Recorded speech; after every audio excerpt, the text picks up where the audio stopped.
This kid has 1 million ants living inside his body. That number keeps climbing every time he absorbs another insect human. But if he doesn't hunt them down first, they'll devour him instead. His power grows without limit every time he eliminates an enemy. His ants can fuse together into a suit of armor. With enough numbers, they split off and operate independently as shadow soldiers. Enough exposition, let's get started. The story's done, the admin's done their part. Enjoy the read. Heavy footsteps echo through the darkness. Something is about to go down. A slender girl sprints through the night, her weak cries for help echoing off the walls. Help me! 2 men give chase, their faces twisted with menace, dangerous smiles curling across their lips. They already know tonight that girl is theirs. The girl sprints straight into a dead end, as if her ancestors led her to slaughter. She knows she's done for, but she still clings to that last shred of hope, screaming for help. Is anyone there? Just when it starts to feel like one of those dark viral clips, a voice rings out like some wannabe hero, stay away from her. The words barely land before a mysterious figure steps out of the shadows. The 2 punks whip around, completely clueless about what's happening. A kid who looks impossibly cool and hopelessly young at the same time appears, a lollipop hanging from his lips. He stares dead at the 2 creeps. They stare back with pure contempt. Who the hell are you? Mind your own business, you little shit. Scram. The mysterious kid doesn't flinch. Small build, undercut hairstyle, looks like some junkie with candy in his mouth. He just says, run. He drives the point home, unless you wanna die.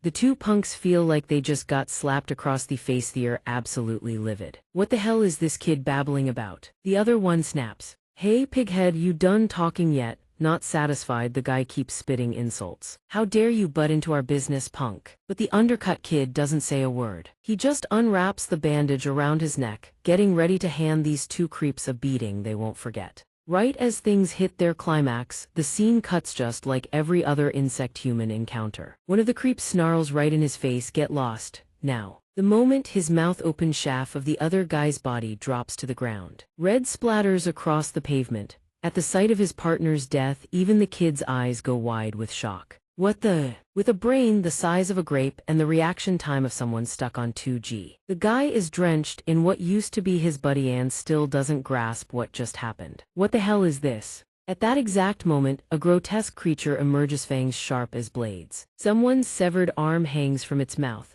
A horrifying voice speaks. You trying to get in my way again? Surprised yet? Turns out that helpless girl from earlier has transformed into a terrifying monster and just served a brutal beatdown to the 2 creeps who tried to mess with her. The last one standing finally snaps out of it and bolts. But there's nowhere to run. He sprints like his life depends on it, and it's still not enough to outrun her. In an instant, he's struck down a one-way ticket straight to hell. Surprise after surprise, and the undercut kid isn't looking so human anymore either. His dangerous eyes fix on the creature thrashing wildly before him. His mouth stretches open, bearing rows of rotten fangs as he screams one name, Black Ant. Scene cut. Mosquitoes swarm the site of yesterday's incident. The dead-end alley has been cordoned off, now the scene of a mysterious crime. A figure in a North Zipper organization jacket is already on scene, methodically photographing every detail. Click. Everyone on the team is giving this investigation everything they've got. At the massacre site, it looks like a war zone recovered a man's lower torso and severed right arm. What kind of fight could have caused this much carnage? With years of field experience under his belt, the North Zipper team captain picks up on something. His gaze locks onto the marks left on the wall. According to the surviving witness, a young man was spotted near the scene.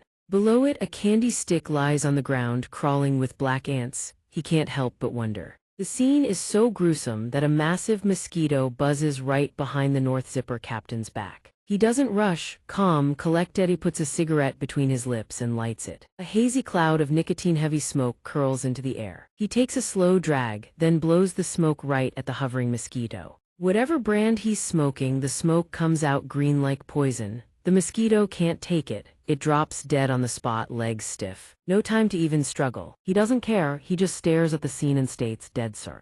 A boy, an incident so old and buried, almost no one remembers it. First appearance 2005. A massive insectoid creature humanoid in shape seen flying across the sky. It was the first insect human to appear in the world. They end their hunt by landing on the streets as if searching for prey. Seeing cute, a bag of candy is torn wide open. But someone's thoughts about those hideous monsters lurking in the cold wind are still out there, still causing damage. The person pops a candy into his mouth but doesn't stop narrating. Physical violence here, even cannibalism. But the worst part, they live among us, and now the name of these monsters has been revealed. They're called insect humans. A classroom comes into focus. Center frame is a boy who looks like he couldn't care less about the world. A female student stands up to speak. Do you still think they're just a popular urban legend? Ajia stands there, her eyes gleaming, and continues reading with conviction. They do exist. If you suspect someone is an insect human, contact us immediately. In her hand is a flyer bearing the emblem of the North Zipper organization. A voice chimes in. Well done, class president. The teacher, a sketchy-looking guy with glasses, jumps in smoothly. Ajia was just reading up on the case details. I'm sure you all heard about what happened in Na-e-mon district yesterday. Am I right? Looks like the police are certain this one's connected to insect humans.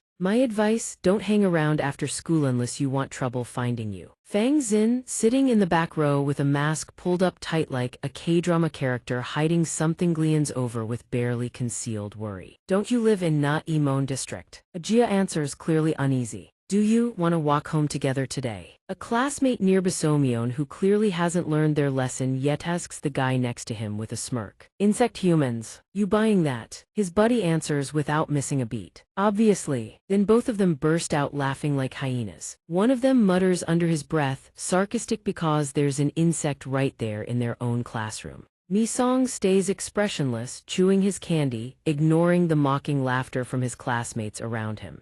Mi-song lets the whispers and taunts roll right off him. Mid-class, the teacher starts reviewing the previous assignment. So has everyone finished the homework I assigned last time? Enough to bore every last one of them to death. Catching the groans and complaints from the students below, the teacher immediately lays into them. What are you groaning about? I already warned you. This assignment will be graded. It counts toward your final score. While the usual troublemakers are still reeling in confusion, he's already assigned a Jayeth class presidento collect the homework and hand it in. How can you even argue with that? With a title that puts her second only to the teacher himself, all she can do is comply. Yes, sir. Class ends with the bell buzzing through the wall-mounted speakers. A classmate calls out to Ajia, challenging her to meet at the school gate with a provocative tone. She fires back immediately. What? Two guys built like a horse's worst nightmare try to act tough, telling her not to submit the assignment. Ajia can't figure out why they're puffing up their chests and speaking with zero courtesy. You think anyone else actually did the assignment besides you? The other one chimes in. If the ship sinks, everyone sinks together, or doesn't she want it that way? Realizing he can't out-argue Ajia, the guy drops his mask and flashes his street punk colors with a threat. You don't want to. Don't make me repeat myself while I'm still being nice. Standing nearby, her ears burning from the nonsense, she can't hold back her frustration at these two classmates, as stupid and narrow-minded as they come. You guys trying to make everyone's life harder or what? Not wanting his buddy to lose face, the other one jumps in with a rebuttal. Hey, bandage boy, you didn't do the assignment either, so don't side with them just because you're friends. In progress, just as things are about to go sideways, a hand suddenly extends a notebook toward Ajia, catching everyone off guard. Mi-song, wearing the calm expression of an honor student who couldn't care less about the confused stares, hands it to Ajia. This assignment really swept me off my feet. Seeing her crush actually talk to her, Ajia lights up with a happy smile. Thank you. After the assignment is submitted, Mi-song, still cool, still impossibly handsome, saunters back to his seat. And there, crawling across his notebook on the desk, a black ant. The ant seems to have no eyes, yet it stares straight at Mi-song. He stares back unconsciously, then suddenly lets out a sound. Right eye's finger pressing down is several times larger than the tiny creature, like a student's score on a math test every time they bomb one. But without warning, a foot slams down on the desk. The ant gets sent straight to meet its maker. The black ant lies flattened against the crumpled notebook, gone without closing its eyes. Not that they're big enough to close. A classmate speaks in a contemptuous tone. Hey honey bee, you don't know what's going on, do you? Getting the cold shoulder, the guy's expression darkens as he directs his irritation at Mi-song. You only know how to follow teacher's orders, huh? Mid-sentence, he suddenly notices something odd on Mi-song's neck. You're seriously annoying, you know that. And why do you have a band-aid on your neck? hiding a hickey. At the word hickey, the guy behind snickers. A hickey. You got a girlfriend. The other one piles on with a threat. Spit it out, punk. Meanwhile, a group of girls a few desks away start whispering excitedly. What's a hickey? Zin immediately drops some real-world knowledge into innocent Bang Sin's era. Hickey is what happens after someone sucks on your neck. The two bullies, still not knowing when to quit, press their advantage and keep harassing Mi-song. That's not cool, man. Hey freak, take the band-aid off. His buddy reaches for the band-aid on Mi-song's neck. Not gonna fight back, huh? I'm peeling it off right now. Seeing her precious Mi-song getting bullied by these street rats, Ajia springs up like a coiled spring, shouting to stop them. Hey, you two, cut it out. He ignores Ajia's warning entirely, slowly peeling the band-aid off Mi-song's neck with gleeful curiosity. Almost got it. Yet Mi-song lets him remove the band-aid without resistance, but when it comes off, the short-haired guy's expression shifts. Something's off.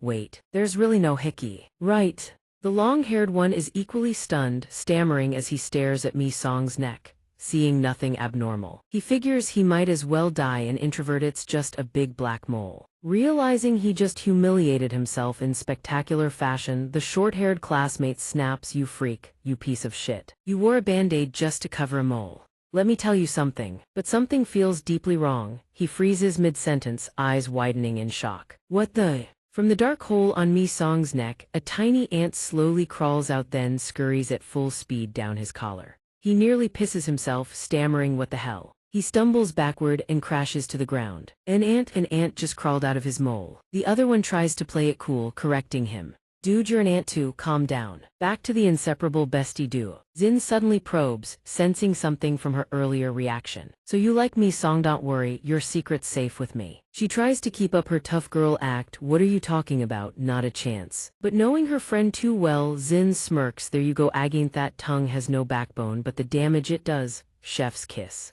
Ajia's face turns completely red. She looks mortified as she admits, well, it's just. Images of Mi-song looking like a straight-up Korean drama CEO flash through her mind.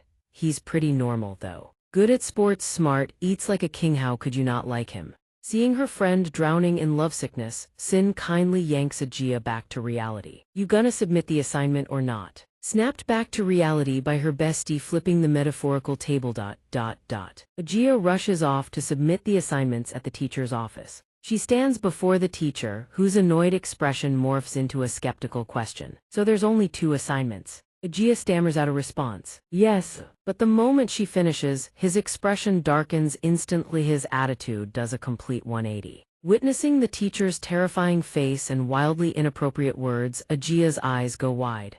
Excuse me. Then the homeroom teacher's expression shifts, agging faster than Zin's mood swings with friends. He turns to Ajia with a kind smile. You and Mi-song can leave. Everyone who didn't submit stays behind to pick up trash after school. She responds, yes sir. Walking down the hallway, Ajia can't stop worrying. If she tells those 2 to stay behind and leave, they'll start mouthing off again. Since Bang Sin has to stay behind, maybe I should help her out. And after that whole mess, walking home alone feels pretty terrifying. Amazing, top tier, Aga thinks as she remembers something. Wait, Mi-song also lives in Nelly Ward. Should I ask him to walk together? Lost in her thoughts, Aga wanders off subconsciously. She stops when she sees the guy applying a bandage in front of her. Mi-song notices Aga's presence. He shifts his gaze toward her. Aga speaks first, breaking the awkward atmosphere. Did you know? The homeroom teacher said those who didn't do their homework have to stay behind and clean. She repeats what the teacher told her earlier. But you and I can leave right away. Mi-song isn't surprised, he just nods briefly. Aga looks at him with hesitation, trying to force out a few words. She gathers all the courage of a simp to ask if he wants to head home together, making sure to offer a reasonable excuse. You live in Nellymun Ward, right? Facing her proposal, Mi-song remains calm and cool. Without hesitation, he flatly refuses. Sorry. He shuts her down firmly, without a care for anyone's feelings. I'm busy. Seeing her crush brush her off, her face goes slack as if she's lost her soul. In a depressed, mournful tone, she replies, oh really? Scene change to the incinerator. It seems students who didn't finish their homework are stuck on cleaning duty there. The guy who got spooked by Mi-song earlier shouts, hey, why do we have to clean trash here? The lackey sees his boss speaking up and chimes in. The teacher said so, but I couldn't give a damn about him. The two classmates' arrogant remarks don't sit well with them. Sijin urges them on. Hey, hurry up and finish so we can go. A grade slave asks curiously, do we get homework credit if we clean this up? The class president sits in a corner, replying in a deflated voice. He ignores the curses flying around. Damn it. Sijin immediately notices something wrong with her friend. She turns to Aga to ask what's going on. What are you doing? Aga, curled up in a corner like she just had her heart broken, replies half-heartedly while sweeping, remembering the earlier incident. Sijin can't help but be confused. Exactly why aren't you going home instead of cleaning? With tears in the corners of her eyes, Aga looks up at Sijin and slowly replies, I was waiting for you. Sijin cuts her off immediately. Don't make me laugh, she tries to explain, I'm not joking. Her best friend Sijin asks softly, are you crying? Hearing what happened from Aga, she is startled and asks back, what? You got rejected. Aga quickly continues, keep your voice down. Meanwhile, Mi-song is sitting alone in the classroom like an autist, busily taking notes. It turns out he isn't taking notes but intently playing with an ant. The conversation between Aga and Sijin continues, making it impossible for Aga to avoid the roasting, right? Overall, it's pretty harsh. Isn't he being too cold? Mi-song touches the bandage on his neck. Aga's voice doesn't stop. What do you know? He's a good guy. Sijin's mouth acts like a loudspeaker. She shouts, then emphasizes, so you plan to leave your best friend behind and go home with a good guy. Aga softly explains her thirst for a guy, you have to seize the opportunity. Elsewhere, two tough-looking guys are whispering mysteriously.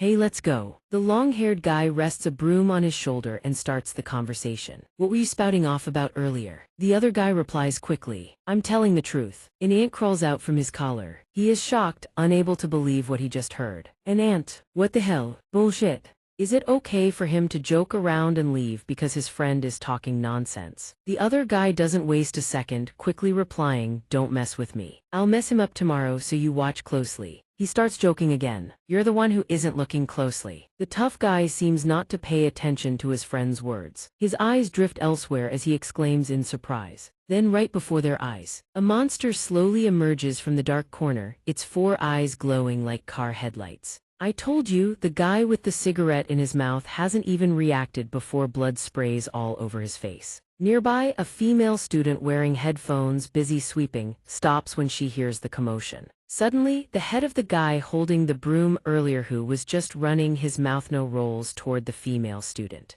Witnessing the horrific scene, she freezes in terror, eyes wide, throat paralyzed, unable to let out a sound. Then, a blood-curdling scream rings out, shattering the student's weary atmosphere. No one understands what happened. What's that? Who screamed? The girl from before sprints out of the dark corner, ignoring the confused onlookers. What the hell is that? She shouts while running, warning everyone around her. Run, it's an insect human. Following her words, a rough, calloused foot emerges before the stunned eyes of many students. The monster, with a head the size of a ball and a build like a concrete mixer, steps forward heavily. It repeats the same words as before. I told you, I told you. Seeing the insect human, another female student is dragged by her friend, running frantically and stumbling in fear. Oh my god, the monster keeps emphasizing I told you. It uses its God-given power to attack each student nearby. Blood sprays all over the schoolyard. Students run in panic. Amidst the shock and total disbelief of Sijin and Aga, they flee one by one. They are terrified of the monster. It chases the students as if it's playing a game. Catch me if you can. A student's voice rings out in warning. Run, but it's already too late. The monster has already caught up. It punches one student, then cuts through the air, using both hands to crush someone's head like swatting a mosquito. Seeing this, the other students panic too. With the insect human closing in fast, they keep their heads down and sprint for their lives. Ajia and Sejin are terrified as well, blending into the stampeding crowd in sheer, absolute horror. The whole scene is a kicked behavior chaos. Suddenly, a male student drenched in blood catches up and grabs Xin by the shoulder, making her stumble to a halt. He uses Xin as a springboard and shoves her backward, throwing her to the insect human as bait. Xin hits the ground hard, her head cracking against a rock beneath her. Ajia sees her best friend go down and screams. She turns to look at Xin lying motionless on the ground, panic seizing her chest. She grabs at her, trying to pull her up.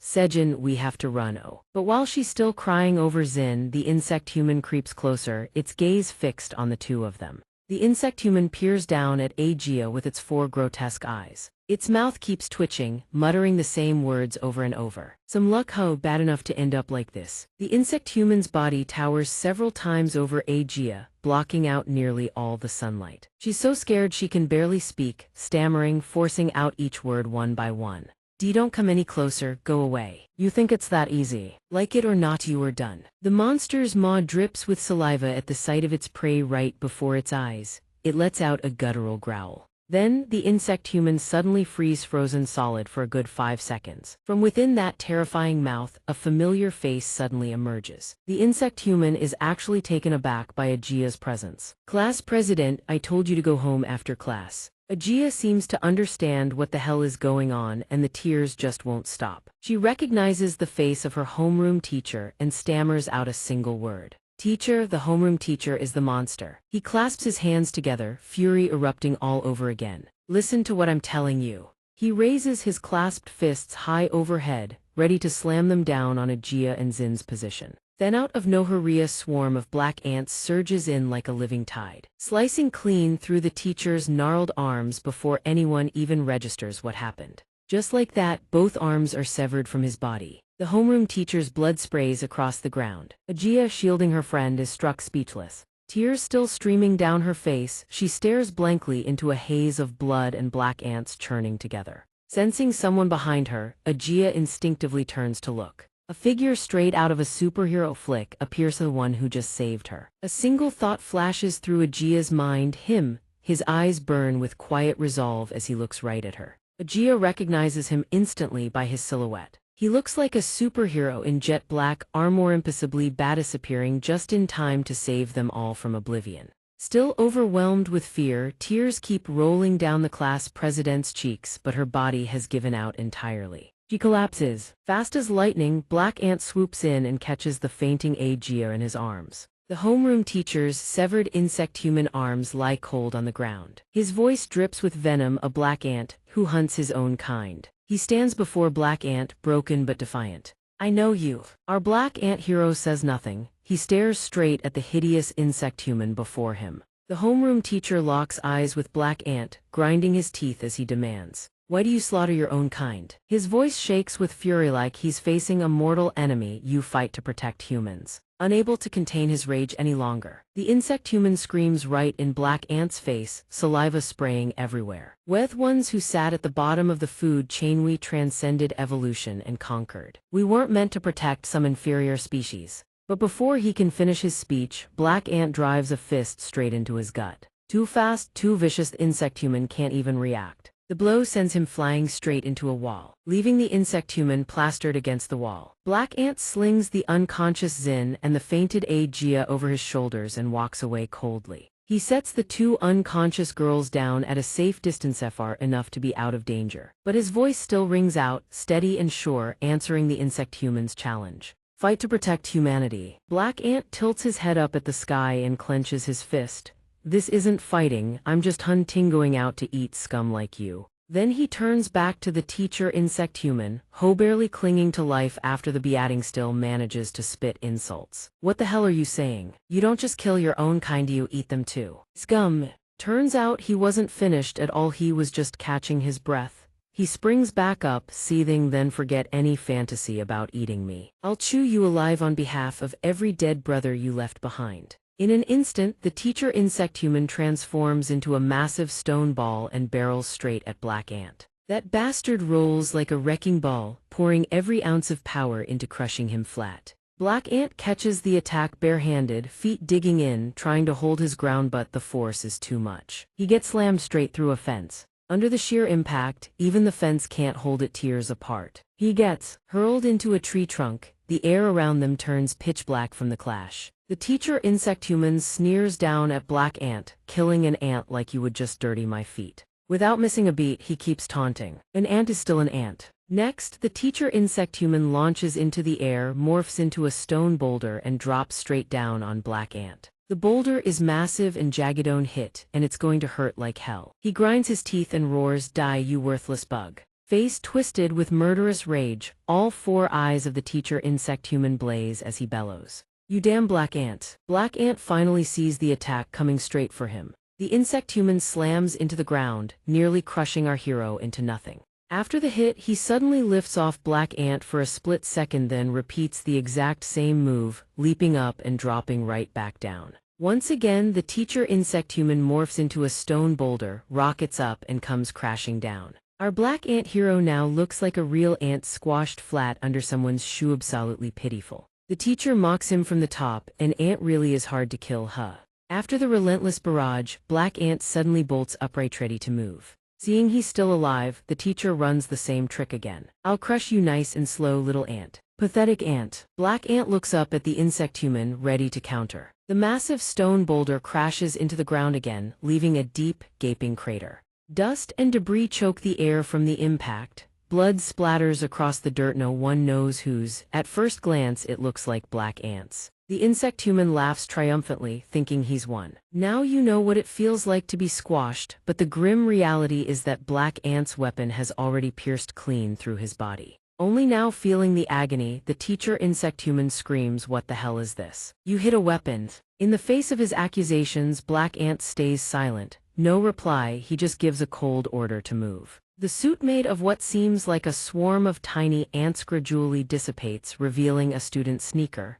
Then the other leg's armor vanishes too, exposing a full pair of shoes. The microscopic ants shift from his legs up to his arms, converging and hardening into a razor-sharp weapon for Black Ant. He hoists the teacher insect human into the air, making him shriek. "Let me go." Black Ant accepts the request, "If that's what you want." From above, Black Ant releases the fat monster and delivers a heavy blow directly into his stomach. Under the impact, the insect human is sent flying. Swift as a flash, Black Ant teleports to the midair insect human, grabbing the round, ball-like torso with both hands. He strains and lets out a roar to gather momentum. The creature is slammed into the ground, creating a massive crater. Unable to fight back, the insect human mutters, "What is this damn power?" Without a moment to rest, he is hoisted back up. Black Ant winds up with all his strength, terrifying the insect human. "What? Is this it?" he screams in anger, a sound that shakes the very heavens. The creature struggles violently. "I didn't evolve just to repeat this mediocre life."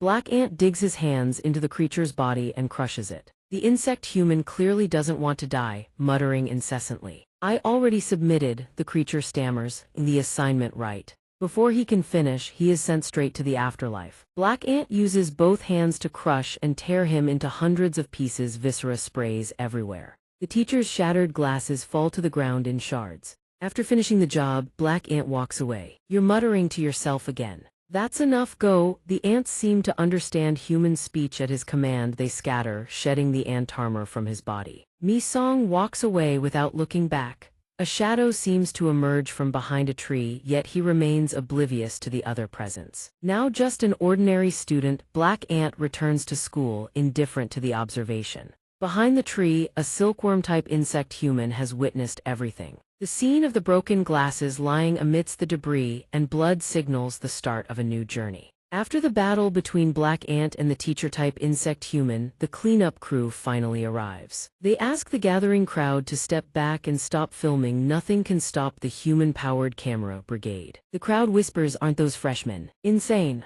Looking at the scene, the section chief sighs in regret. "We're late again."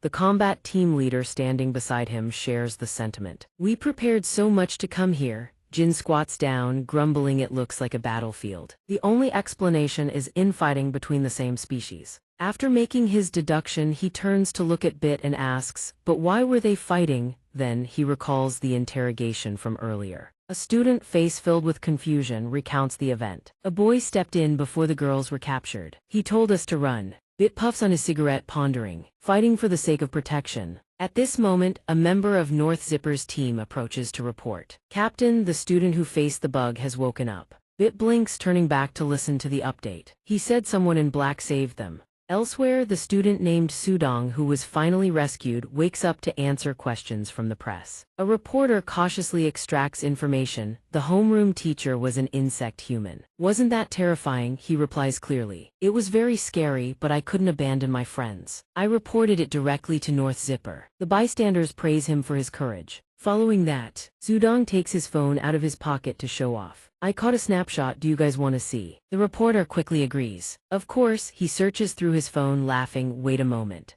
On the screen is a pitch-black image, nothing is visible, leaving Sudong stunned. Why is it like this? Another member of North Zipper hypothesizes, if we had footage of that, would we be struggling this much? CCTV and dashcams are useless. Besides, the media would just make a scene anyway. Bit looks at his subordinate, replying, don't worry, this is no longer an urban legend, it's going public now. Jin narrows his eyes, looking uneasy. Will they believe it? Unless they see it with their own eyes, people won't easily believe insect humans actually exist. On this side, Aga has regained consciousness after the shock of facing the monster. Now stable, she calls her family. Grandma, they said they'd take me, I can go myself, see you later, Mom. After speaking, Aga suddenly pauses and looks up at the people in front of her. Seeing the man smoking, Aga pulls a face and gently reminds him, sorry, but smoking at school is…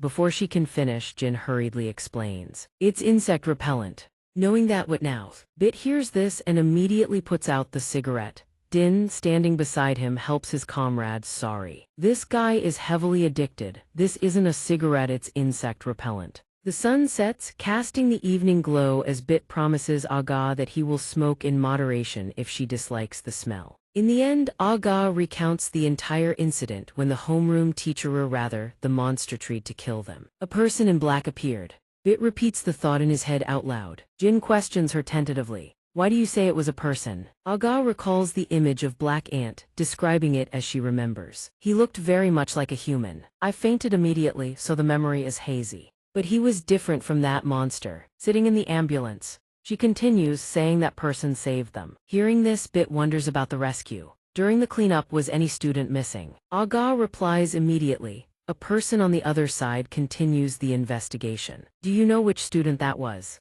The conversation cuts off, but now it is dark and the moon has risen high. At Mi-song's house, he returns and greets politely. I am home. His grandmother, sitting in a chair, jumps up when she sees him. My good grandson. She heads toward Mi-song, welcoming him happily. Come in quickly, let's eat. Like any typical grandmother, Ji-eum continues to brag. I made many dishes you like, but the introverted Mi-song is sparing with words, only replying with a single sound. On the table are several piping hot dishes, looking delicious enough to make anyone want to dive in. Yet Mi-song looks at the spread and feels slightly hesitant. Grandma. He turns to speak to his beloved grandmother. I am not hungry today. Okay. Ji-eum is struck dumbfounded, surprised and unable to say anything more than those two words. What? Okay. Grandma takes one look at Mi-song, spots the scrapes on his body, and Saish already knows the situation. Oh, not again. She asks Mi-song, frantic with worry. Are you hurt anywhere? Mi-song doesn't know what to say except accept the blame. I'm sorry, Grandma, you went through the trouble of making dinner and I… Okay. Grandma waves it off immediately. Kid, don't even mention that. As long as you're safe, that's all that matters. Then, Grandma waves her hand, reassuring him. I'm fine, go get some rest.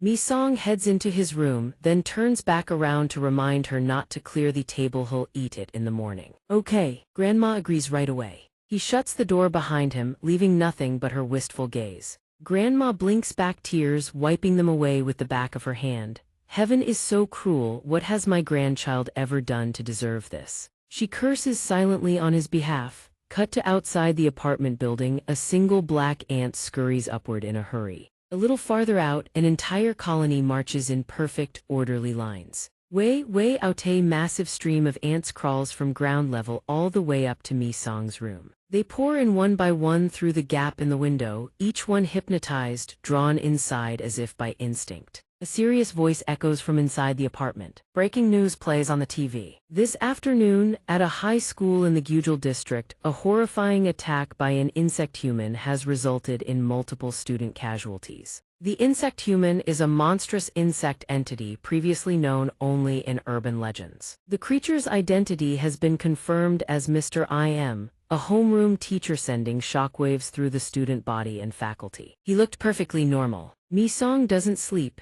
He lies there listening to the broadcast while the ants file in row after row, killing students in his own class because they didn't do their homework. Who would even buy that? They live among people, they kill without a second thought. This is horrifying. The ants, gorged and satisfied, crawl back one by one into his neck. The news broadcast drones on. If only every last one of them could just die. Soon, Mi-song drifts off to sleep to the sound of a reporter's voice from some old building. An urgent announcement crackles through. A search is underway for an abandoned building believed to be the epicenter of a mass child disappearance case. The team leader grips his weapon, scans the surroundings carefully, and signals the others. Second floor clear, moving in on the third.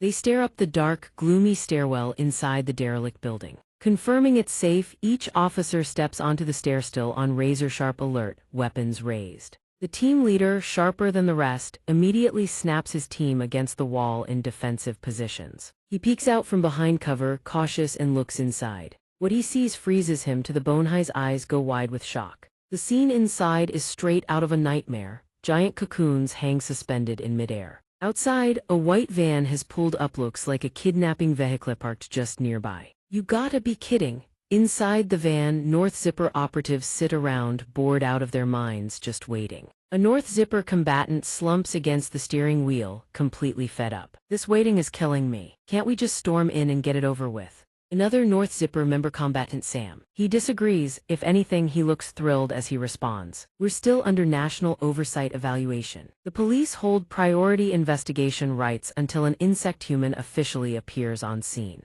While the two are chatting away, a sudden transmission crackles through the vehicle's radio. North Zipper, this is the police investigation team requesting immediate backup. D keeps cracking jokes unfazed. Anything else to say? The radio transmission keeps going, requesting immediate response to the scene. He places a hand on Sam's shoulder, which is trembling. Gan grins. Hey, why are you shaking like that? Sam, still trembling like a leaf, denies everything. Nah, that's just vibration mode. T smirks. Don't get your hopes up for sound mode.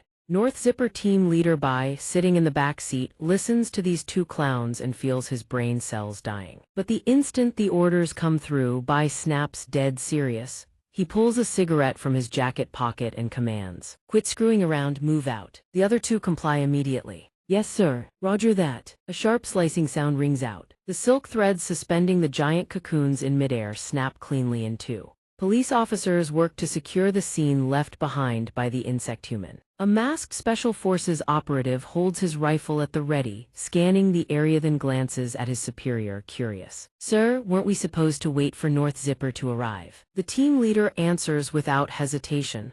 "The target is an insect human. 1 minute, 1 second late and we're dead." The other officer, holding a cocoon that shows no signs of life, reports in. "Sir, this child isn't responding." The team leader doesn't hesitate. "Open the cocoon, let them breathe."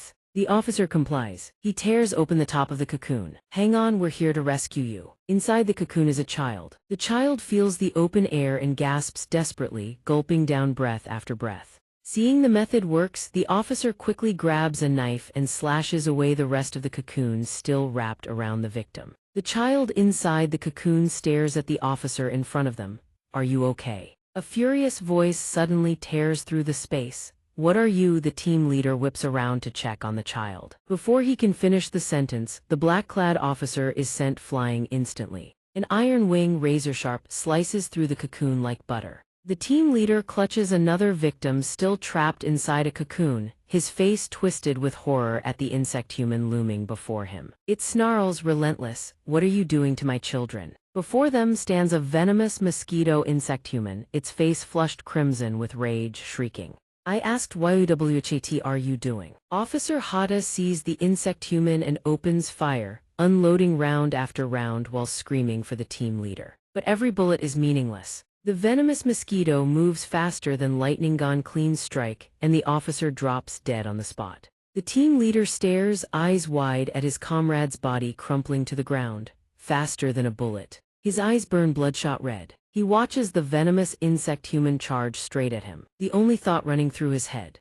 Insect humans are one damn lucky species. Kala freezes as a bullet tears through the toxic mosquito mid-attack. The weapon on its snout snaps clean in half from the impact. The captain stands speechless, eyes still bulging wide as he stares at the mosquito. Outside the window, perched atop a tall pillar, a figure appears positioned like a sniper, and nobody could take a shot like that except Sam. He handles the rifle with practiced ease, reloading for the next shot. That last shot has Sam's face twisted tight with tension, sweat pouring down. "Missed, it's too fast." The toxic mosquito insect human erupts in fury, its weapon now broken. It screams right in the captain's face, "Captain, what the hell are you people doing? You dare shoot at me? What did you do with my money?" Jaws gnashing despite the shattered weapon, the mosquito lunges at the man with razor-sharp claws. I've had enough. This captain's luck is insane. I should take it to a casino. Once again, someone saves his skin. The mosquito's attack is blocked by a steel rod. T stands right behind it now, tall and fearless.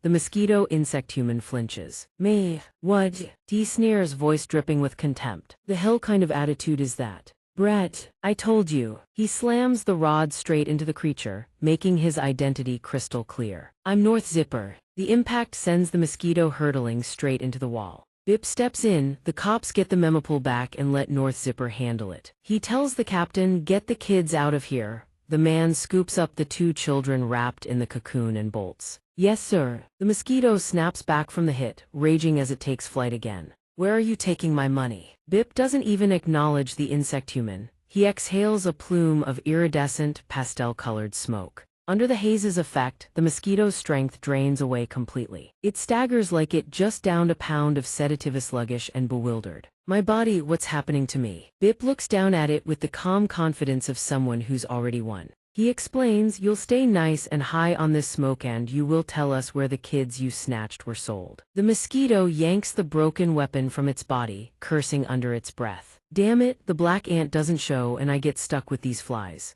T glares at the downed insect human with pure disgust. You're the fly, dumbass, watch your mouth next time. What's black? It refuses to answer any of their questions, just keeps lashing out. The mosquito launches venomous darts from inside its body. Shut your mouths, all of you, I don't need this. Bip doesn't hesitate. He inhales every trace of air around them, the cigarette in his mouth burning down to ash. After drawing enough breath, he blows a massive cloud straight at the mosquito. On the other side, T uses his rod to deflect every single dart the mosquito fires. With whatever clarity it has left, the mosquito bolts disparate to escape these two. T catches the cowardly move and shouts a warning. Sam, it's heading your way. They watch the mosquito insect human flee, eyes snapping toward the spot where Sam was positioned. He's already down, taken out by the mosquito's attack. His voice crackles weakly through the radio. What happened? Sam answers, barely holding on. I got hit. They process the words and respond. Hang tight, we're coming. He forces out his final 3 words. I am sorry.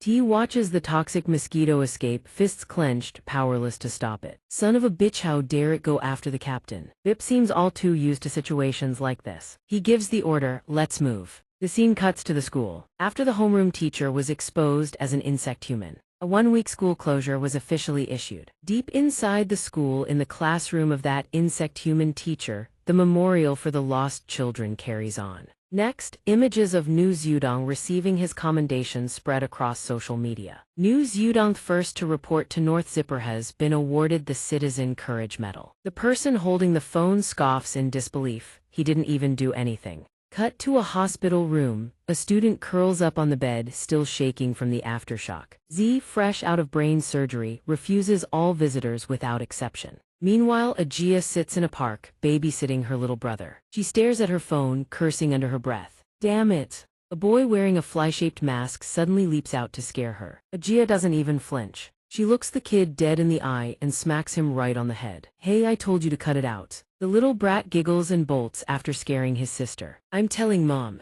Ajia fires right back. She's your mom too, and she'll scold you first. Ajia pouts, grumbling to herself. Since school's cancelled, she's stuck babysitting this little devil. I hate this. Doesn't he realize what his big sister's been through, and he still dares to act up? Lost in her frustration, a sudden voice behind her makes Ajia jump. She whips around, sure it's her brat brother again.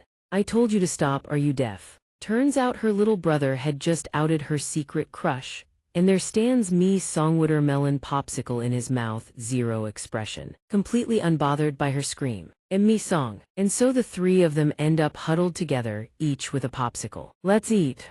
Ajia nibbles her popsicle nervously, sneaking glances at her ice-cold crush. Her mind drifts back to North Zipper's question during the cleanup, were any students absent. She remembers that dayth moment Bip and Jin questioned her together. Ajia answered there was one of them. Keep investigating.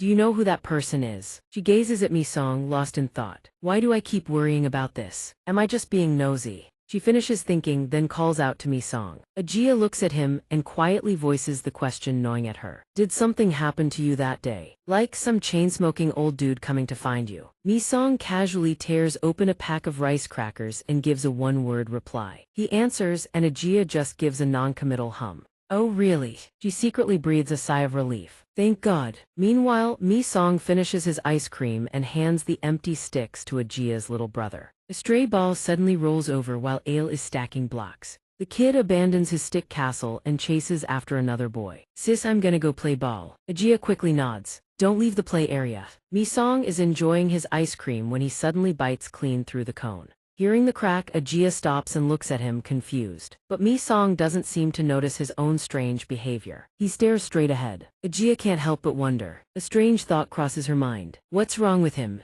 The air between them goes dead silent. Ale's voice cuts through the quiet. Ajia calls out, asking what's going on. What's wrong? Where are you going? Ale quickly explains. The ball flew away. Then he tries to squeeze into the bushes at the edge of the park. The kid next to him tags along. Seeing this, Ajia offers to help. Let me find it for you. Wait right there. She calls out in surprise. Hey, I told you to wait. But the kid doesn't listen. Seeing this, Mi-song stands up and offers, I'll go, you stay here. With a chance like this, no way I'm letting you go alone.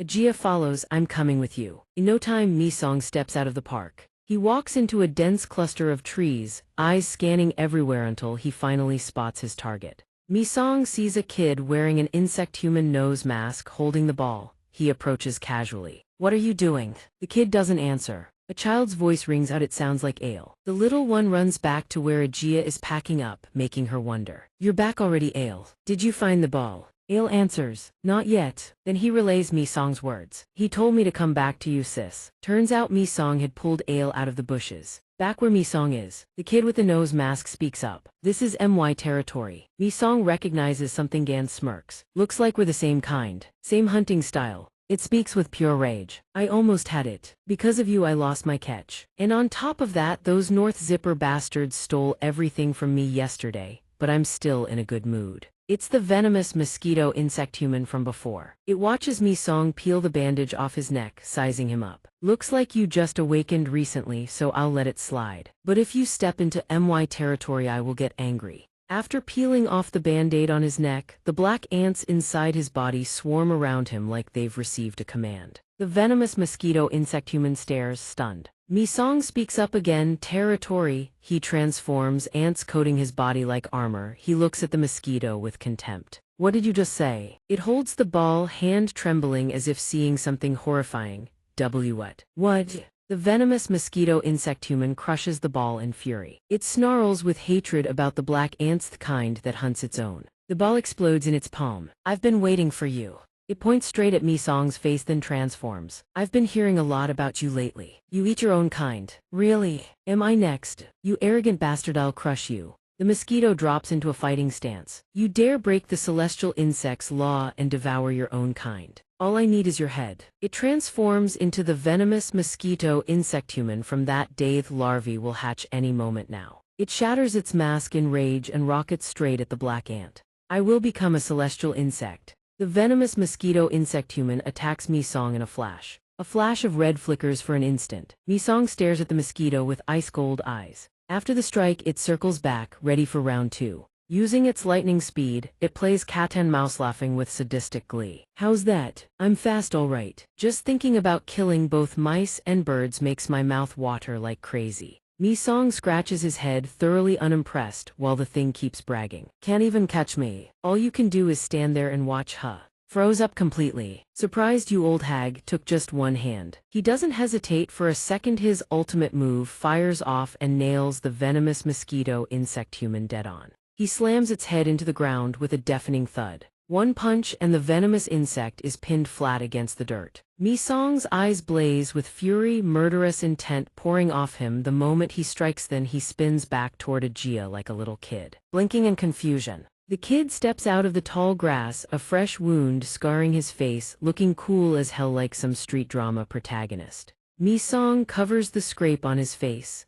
Ajia spots him walking out like some tough older brother and calls out, "Hey, big guy. All excited, did you find the ball?" His answer comes instantly. Found it, let's head home. Asio beams with admiration. You're amazing. The kid clutches the bag of popsicles, gushing with praise. Well, I already cleaned out all your snacks too. Hearing that, Ajia calls him out. You just want to eat more popsicles, don't you? The CEO catches on and asks, Oh Happa, can I finish all of these? She glares at her little brother, silently telling him to rein in that greedy streak. But then Ajia glances over and notices Mi Song silent, still as stone. Yet there's the faintest smile tugging at his lips. At the same moment, a CEO tugs at his arm, whining, Opa, please let me have 2 sticks. Mi Song agrees without a second thought. Go ahead, eat them all, keep going, kid. Opa, I'm seeing Mi Song like this in person. Ajia thinks to herself, genuinely shocked, never knew the guy could actually smile. She asks politely, tentatively, excuse me, is it really okay for him to eat all of that?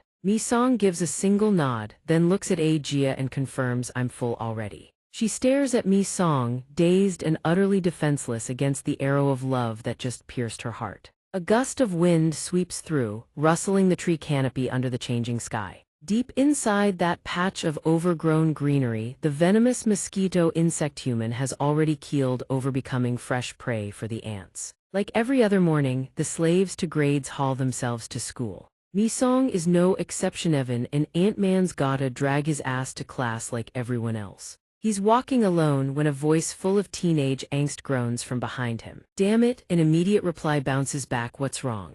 The guy keeps grumbling, 1 week of summer break felt way too good. The girl next to him chimes in with a warning. Watch your mouth today, she warns, sure, but the guy just keeps talking anyway. You going somewhere with your boyfriend? Where to? The boardwalk. The girl's had enough of his yapping and shuts him down. Oh, shut up already. The guy just whines once, she curses him out again. Asshole. The scene shifts to Ajia. She stands in front of the classroom, a bouquet of flowers in hand, staring in stunned disbelief.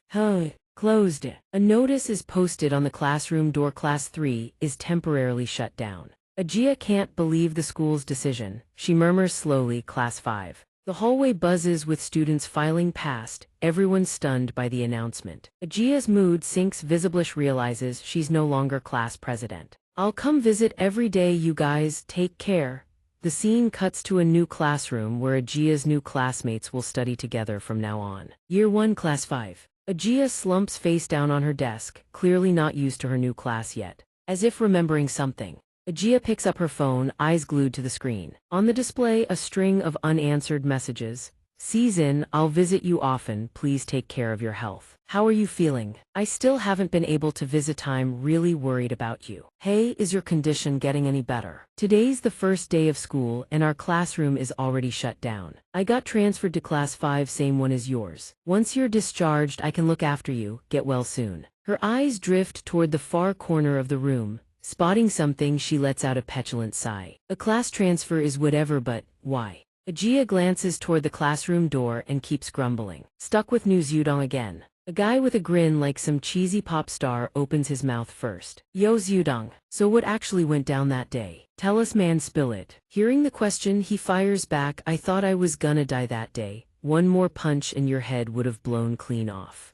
The entire conversation doesn't escape the blonde girl sitting near. Bish catches every word. She's had enough of those two idiots and stands up to leave. Her footsteps echo down the hallway. The gap between Ryulan and the two guys closes fast. Not a single wasted motion. She lifts her foot and kicks Zudong square in the balls. The guys nearby practically jump out of their skin. He crashes to the ground, screaming bloody murder. What the hell, you crazy bitch. She doesn't flinch. Those ice-cold eyes lock onto him. You're way too loud, you piece of shit. So this badass girl's name is Lai Rain. Some random classmate rushes in to smooth things over. Rain, you okay? Sorry about him. Zudong sees this and blurts out, hey, why the hell are you scared of her? The classmate turns around and educates this moron. She's the boss of our class, dumbass. Hearing that, Zudong visibly shrinks. Wait, insect. She doesn't have time to listen to these two morons yap. Though she snaps, move. Inside the classroom, whispers keep buzzing around. Why does she keep leaving every day? No idea. She just shows up for roll call and bounces, I think. Ajia watches the whole thing and can't help but let out a sigh. Gotta tell Zin about this first. A pair of legs steps in from outside the classroom door. It's Mi Song. He and Ryulan cross paths right at the doorway. Neither says a single word. She watches Mi Song about to walk into class, eyes full of questions. Not that he cares, he doesn't even glance at her, just keeps walking with that same blank, emotionless face as always. Looked like a fight was about to break out, but they just slipped past each other, completely ignoring the probing stares around them. He walks straight into class. Ajia spots him and shouts, "Mi Song, where the hell have you been?" Figuring he couldn't find the room, she raises her hand and waves him over. The second Mi Song gets close, Ajia's mouth kicks into overdrive. "See that? The girl you just met, she's the boss of this class, and guess what sits right next to me." He listens while fishing a bag of pork jerky out of his pocket. Ajia keeps rambling in his ear. She said New Zudong was being too loud, so she kicked him.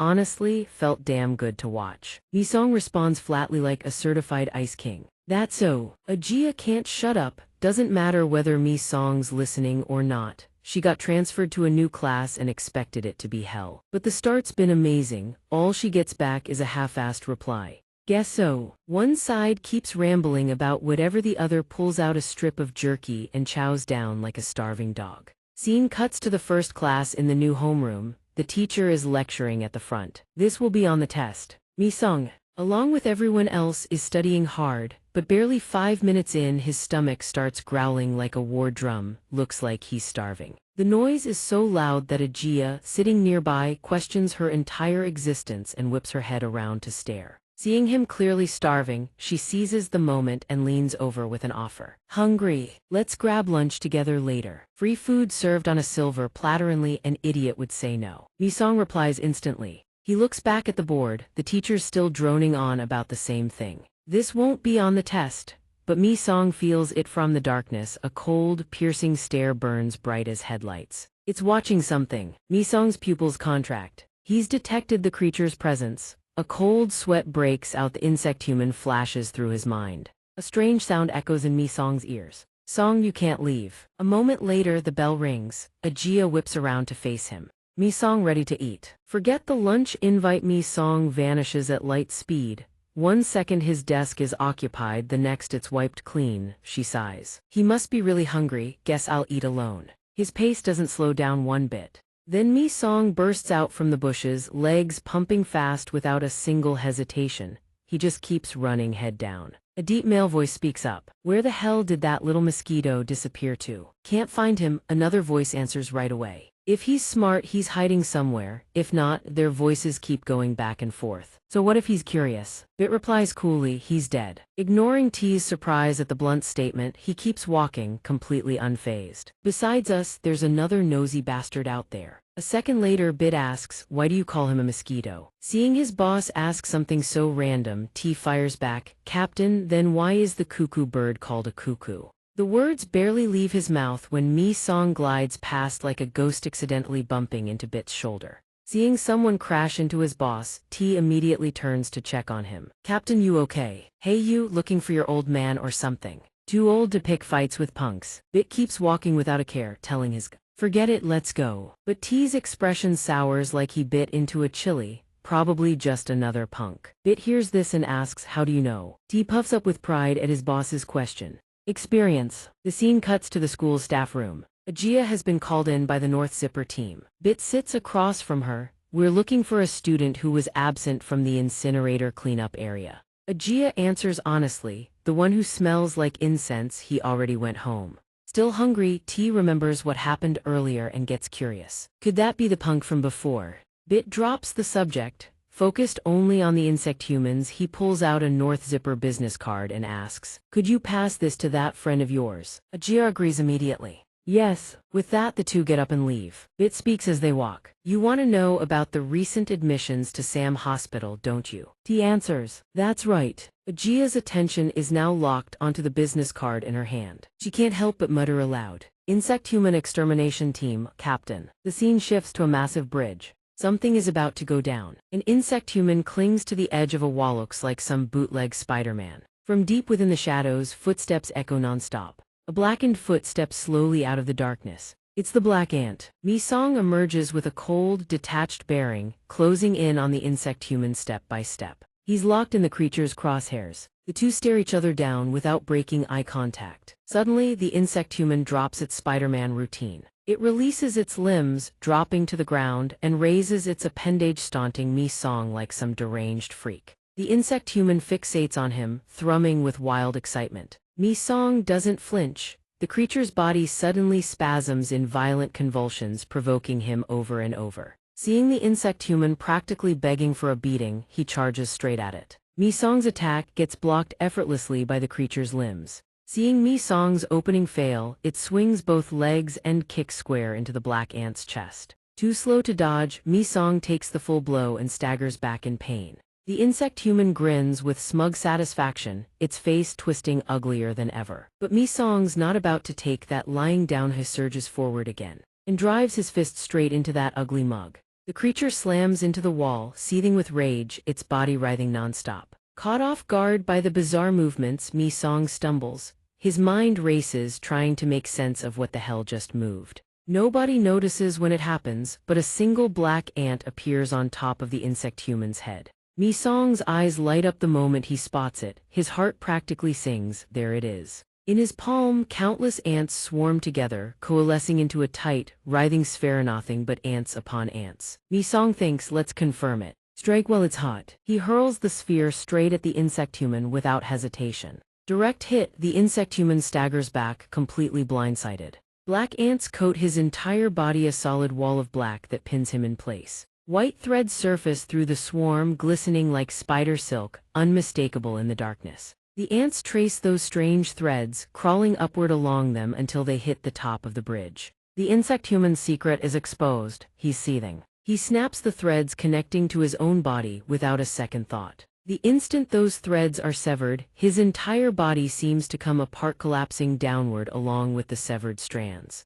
Mi-song approaches the fallen insect human, cautious, scanning every detail. He picks up one of the severed threads, examines it carefully, and reaches a conclusion. Mi-song holds the threads in his hand, deep in thought. Suddenly, the insect human's body starts convulsing violently. Then he laughs, something deeply wrong and unhinged, a bad omen. Without warning, the insect human wrenches his foul mouth open. Inside sits a strange, alien device. The device flickers to life, energy building inside it. He's still trying to process what's happening, grunting on dial-up brainwell. His face is already lit up brighter than anything else tonight. Then boom, a massive explosion rips through the night. Somewhere off to the side, two other insect humans stand around munching on snacks, watching the whole thing go down. Mi-song takes the full blast. The explosion sends him flying, dead or alive, nobody can tell. The spectators see him go down and can barely contain their glee. Too good. The ant-constructed armor is completely shattered, exposing one cold, sharp eye beneath. The others won't stop running their mouths. Black Ant, the hunter who preys on his own kind. Thinking he's finished, they close in, voices dripping with mockery. First time getting caught slipping, huh? The silkworm butterfly insect human stares at Mi-song with pure contempt. A little fly like you thinks it can kill me. Mi-song says nothing in response, looks like he's completely done for. Another insect human walks in from outside. If that little gnat disappears on us, we're gonna have a real problem. The frail, hunchbacked insect human shuffles toward the group. Customers are complaining, they need fresh meat. Got kids piling up at my place already, we're not running a daycare here. He won't shut up. Your little hunt caused some serious collateral damage, you're gonna pay for that. An unfamiliar voice cuts through the air, drop dead. The butterfly insect human moves instantly, raising her leg to finish the job.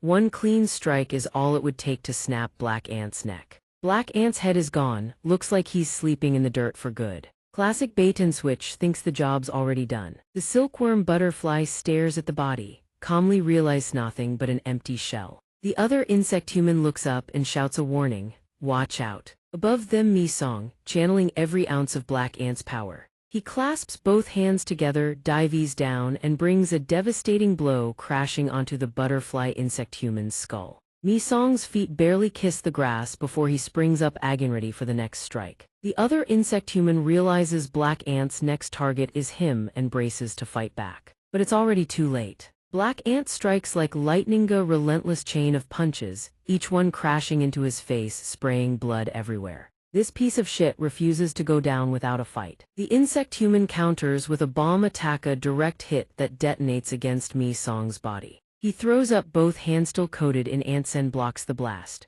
Then Mi-song lunges forward, murderous intent radiating off him, and throws a punch straight at the insect human. But the fist stops, deadweight threads wrapped tight around his arm just before impact. The attack is halted right in front of his face by those damned silk strands. The butterfly insect human must have regained consciousness. She spits silk, yanking black ant back. Use your head for once, you arrogant little ant. The silkworm butterfly insect human snarls through gritted teeth. What the hell can you even do in human form? She leaps into the air, spins once, and retracts her silk, calling Mi-song skyward. Mi-song glances back at the threads strangling his arms. His body, then the butterfly insect human drives a vicious kick straight into his face. Mi-song throws up both arms to block. One eye flares crimson. The kick connects anyway. The impact rocks him to the core. The force sends Mi-song skidding across the grass. He fights to stay upright, but his body is completely tapped out. He collapses to his knees. Too fast, too dangerous. The other insect human seizes the opening, aiming his bomb arm straight at Mi-song's head. He channels everything into one bomb, ready to finish this clean and fast.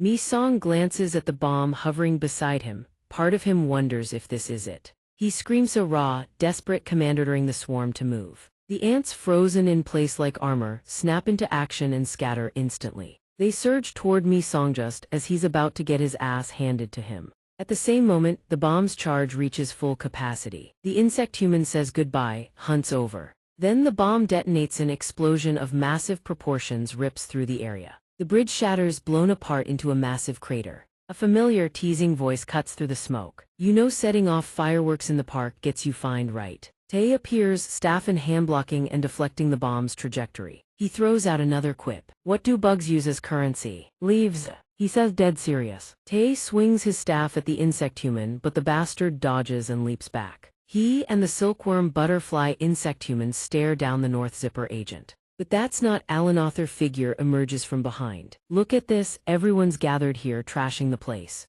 Bit strolls through the flames, looking effortlessly cool, a cigarette dangling from his lips. Why do you all keep crossing the line? He lights his cigarette from the flames, licking at a broken branch. A plume of gray smoke curls upward. Bit lets the question Hanghai's theory laid bare. Because we've been too lenient, haven't we? Over here, the ants have already finished swarming back onto Mi-song. Tae grips his staff, ready to unleash hell on these two insect humans at any moment. They know they're marked, but running won't save them, and staying means death. Two insect humans scramble for options, coming up empty. Bit stays calm, like nothing in the world could faze him except maybe being broke. He sighs, shaking his head. This won't fly. You damn insects. Fang Zin's face tightens as he stares at the insect human, malice in his eyes, making his decision. Wipe them all out in one go. He snorts, conjuring up another bubble. He's about to give these bastards a beating, but then thinks better of it. Tear freezes, staring at the bomb the insect human just created.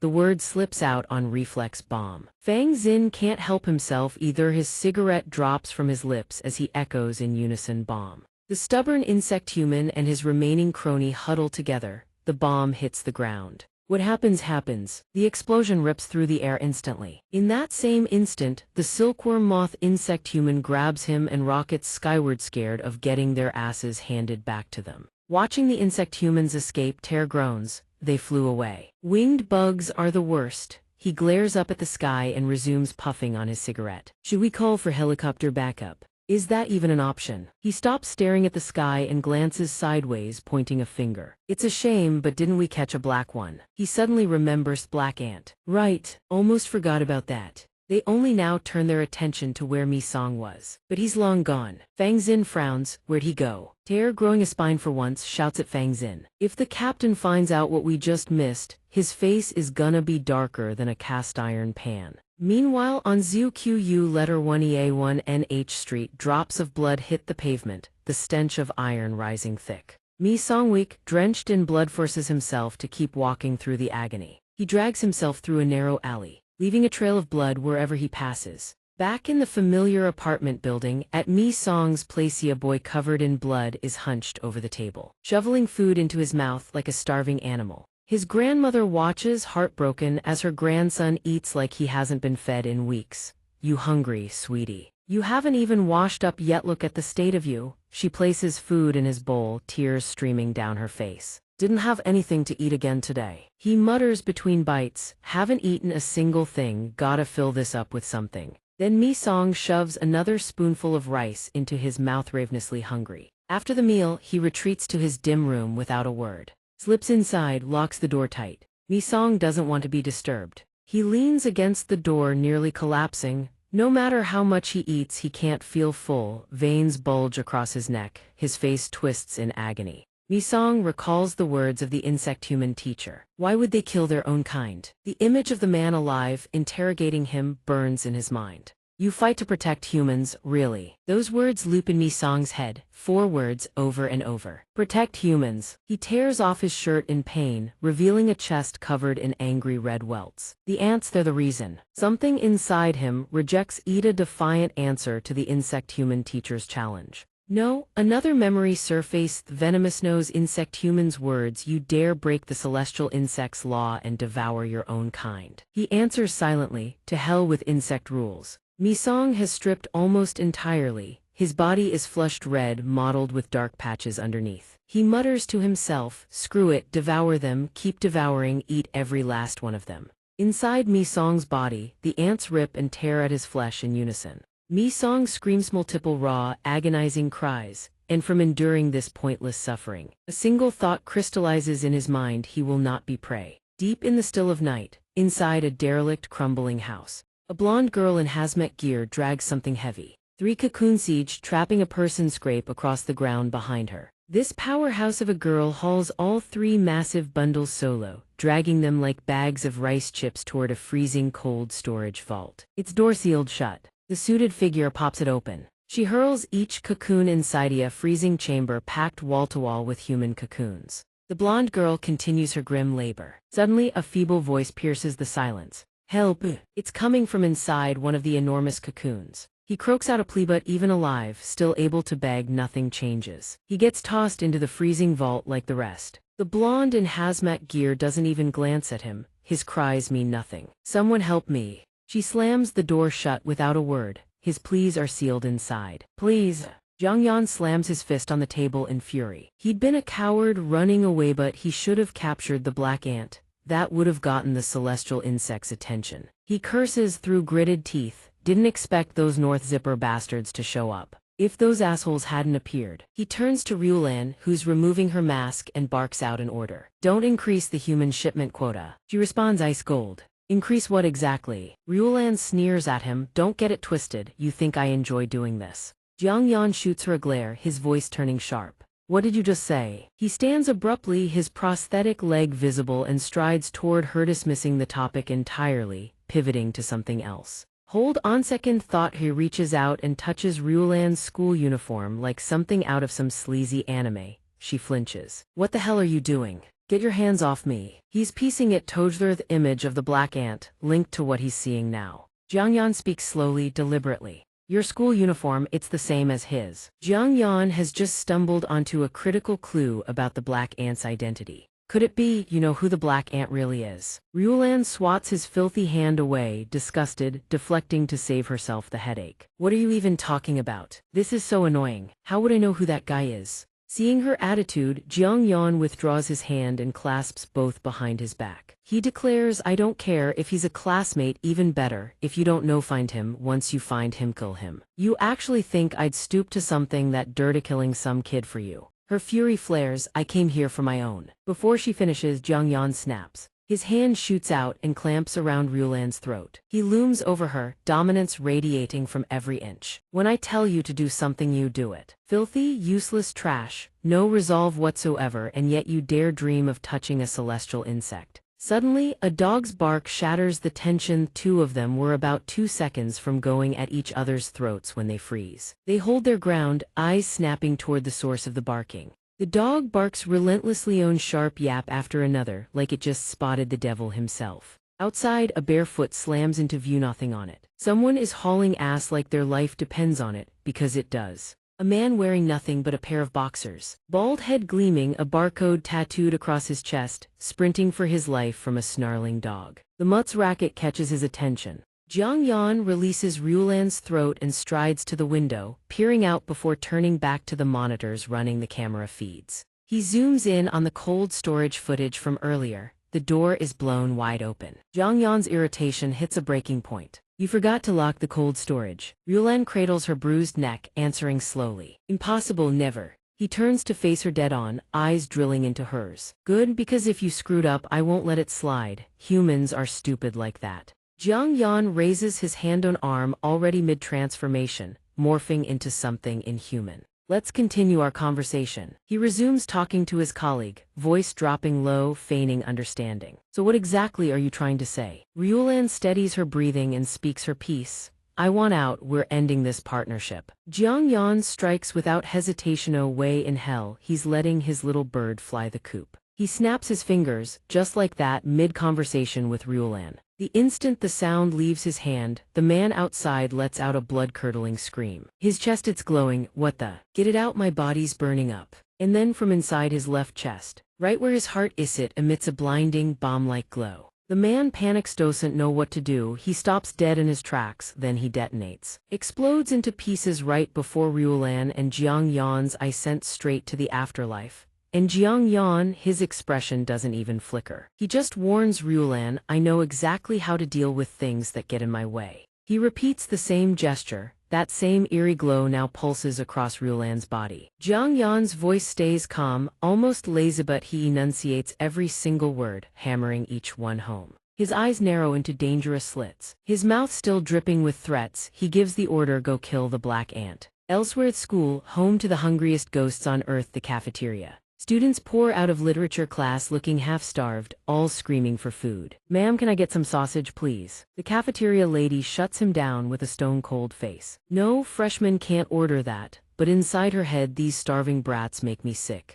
The boy pushes back, just one, please, beseeching her with puppy eyes. The bespectacled kid, none other than Nu Zudong. He's standing in line when his gaze drifts to a particular table. Everyone around it is gawking at some guy eating like he hasn't seen food in weeks, all of it vanishing straight into his gut. Everyone's stunned. The guy eats more than the neighbor's entire pig farm. What the hell? Fang Zhen, you seeing this? Ajia sits beside him, watching Mi Song with growing concern. This is a once-in-a-lifetime train wreck. She blurts out, half joking. Is there a toilet hidden under that seat? Mi Song keeps shoveling food into his mouth like a machine, scooping nonstop. He ignores Ajia completely, way more than usual. Then he spits the spoon out, can't take another bite. The spoon clatters to the floor. His face is gaunt despite everything he's just eaten, hollow cheeks, sunken eyes. Inside his body, the starving ants keep gnawing, tearing him apart. Mi Song's mind reels, ants are biting him again. He clutches his stomach, writhing in agony, unable to speak, only able to think. It hurts. Ajia leans in close, calling out in worry. Mi Song, you okay? Bloated. Nu Zudong was born to pick fights. Sees an opportunity this good, he's on his feet in a flash, satisfying his one true passion, public humiliation. He raises his voice on purpose. Hey, what the hell are you doing? He flashes a grin that's all malice, opening his big mouth again. Can't even get one extra sausage around here, and this guy's shoveling down food like it's free. Zudong leans over, watching Mi Song squirm, pouring gasoline on the fire. What, your dad the principal or something? Ajia's face twists in anger, she shoots him a glare. Hey. Nu Zudong, if you don't know what you're talking about, shut up. He already paid for 10 portions. Zudong hears it but doesn't care, he keeps poking. Oh, 10 portions, impressive. But that amount of food, that's beyond human limits. By now Mi Song's face is drenched in sweat, twisted in pain. Suddenly, Zudong cuts his banter with Ajia short. He turns and stares Mi Song dead in the eyes, then jabs a finger straight at the dark spot over his heart. So we're an insect human. The entire cafeteria goes dead silent. Every student mid-bite freezes the instant they hear insect human. Ajia snaps, shouting furiously. Hey, got nothing better to say. What kind of nonsense is that? He keeps going, kinda like that devil who fell into the furnace the other day, huh? Ryulan, sitting nearby, glances over. The bystanders living for the drama pile on. Wasn't he the one who got cut because of some assignment? Wait, is that actually true? Last time that guy in the white suit came looking for him too. That's that thing, look at him. I barely said anything and his face went white, he's shaking. Look at him tremble. But inside Mi Song's body, the ants won't stop crawling to new place, thighs goddamn agony won't let up. Outside they keep tearing into him, how can they not see? The celestial insect's law gave you nothing but a title, these damn ants are still starving, no insect human flesh to eat. So they're chewing through you instead. Ravaged from within, Mi Song's eyes go wide, staring, burning with pain. The 6 legendary words echo on. How can they not see? Emboldened by Mi Song's silence, Zudong presses his advantage, leaning in and screaming right in his face. How can they not see? A little teasing's fun, too much and you'll get a baton down your throat. Before Zudong can finish, Mi Song decides he's had enough. He slaps a hand over Su Dong's running mouth, then Mi Song hoists his classmate clean off the ground, but the sound still echoes. And nobody finds that suspicious. Su Dong knows he's getting payback. He glances down at Mi Song with pure terror. A Jaya-class monitor of this godforsaken homeroom rises to his feet, warning Mi Song to stop before he makes things worse. Mi Song, cut it out. What do you want me to do about it? Listening to Ajia, he hurls Su Dong aside without an ounce of restraint. Knowing he can't hold himself back much longer, Mi Song bolts out of the school cafeteria. Ajia calls after him, "Where are you going?" Ryulan seems to sense something. She watches the direction Mi Song ran. Su Dong might go full hermit for the rest of his life after being on the receiving end of Mi Song's retaliation, humiliated in front of everyone. Back to Mi Song, who sprints up the stairs, not stopping for a second. His vision blurs, one thought pounds through his skull: hungry. No matter how much he eats, if it isn't insect-human flesh, the hunger never goes away. Mi Song realizes the ants can't be contained anymore. They pour out from the bandage wrapped around his neck. The bandage peels off and falls. He can't stop thinking about it, watching it drop, watching it hit the ground. He can't let this keep going, he has to hold it together. Gnawed by starvation, half delirious, Mi Song screams into the empty air. He screams in agony, and the ants lose control, fusing into a living insect mask across his face, and they scream with him. Thina's sweet, feminine voice cuts through the chaos. A female insect-human descends from above, suspended by silk threads, chainlink swaying like a dancer's ribbons. "You're broadcasting yourself everywhere," she murmurs. "Am I really that black ant insect-human?" As she speaks, Ryulan transforms. "Honestly, I don't have anything against you." She completes her metamorphosis as silkworm moth insect-human, perched delicately on her silk threads. The silkworm moth insect-human steps gracefully to the ground. Both of them stand on the rooftop, ready to clash. The ants sense prey and they howl in unison with Mi Song. The insect-human feral at the sight of its core lunges forward with a guttural roar, "Give it to me." The silkworm moth clasps her hands together, readying her domain. She unleashes her technique, declaring her purpose without hesitation. Threads impossibly fine, impossibly sharp spin out from between her fingers. In the blink of an eye, the two of them collide. The silkworm moth weaves her threads into a barrier, blocking the black ant's attack. They look like they want to tear each other apart. Whose thoughts they are doesn't matter, both of them want the same thing: crush the opponent's domain, and die. Mi Song lies there asleep. A single ant crawls across his face. He opens his eyes, sluggish like he's waking from a very long sleep. Mi Song realizes a swarm of ants has been crawling all over his body. His wrists and ankles are pinned at 4 points. He can't move anything except his head. 2 ants tear into Mi Song's arms, 2 more gnaw at his legs. He screams in pain. "Leave me alone. How much more of my blood do you things want?" Suddenly, one ant crawls out and stares at him with ravenous hunger, wanting to devour Mi Song's head to quench the thirst. The giant ant's razor-sharp fangs inch closer to his slender neck. A voice casely guttural rises from the darkness. Not enough. A red ant bursts out of nowhere and attacks the black ant. His body is still crawling with ants. Mi Song stares at the red ant that just saved his life, bewildered. Then splashes of crimson hemolymph explode in every direction. That red ant sent every last black ant to meet their ancestors. Mi Song drops to his knees, staring blankly at the red ant that just pulled him back from the edge. None of it was real, just a dream. Mi Song jolts awake, but his mind is nothing but questions and doubt. A red ant. Mi Song snaps awake in the dead of night. The bizarre dream still lingers, sending a chill through him. "I can't take this." Mi Song sits up, sensing something different. He reaches for his neck. The ants aren't crawling around anymore. The pain has dulled significantly. After that fitful sleep, Mi Song steps out of his room, his mind racing. He can't remember anything after confronting that guy on the rooftop. What happened after that? He touches the dark hole on his neck. The ants are this quiet. Did he actually finish him off? Mi Song's memory of the day is completely hazy. He doesn't even know the classmate's name, Siuso.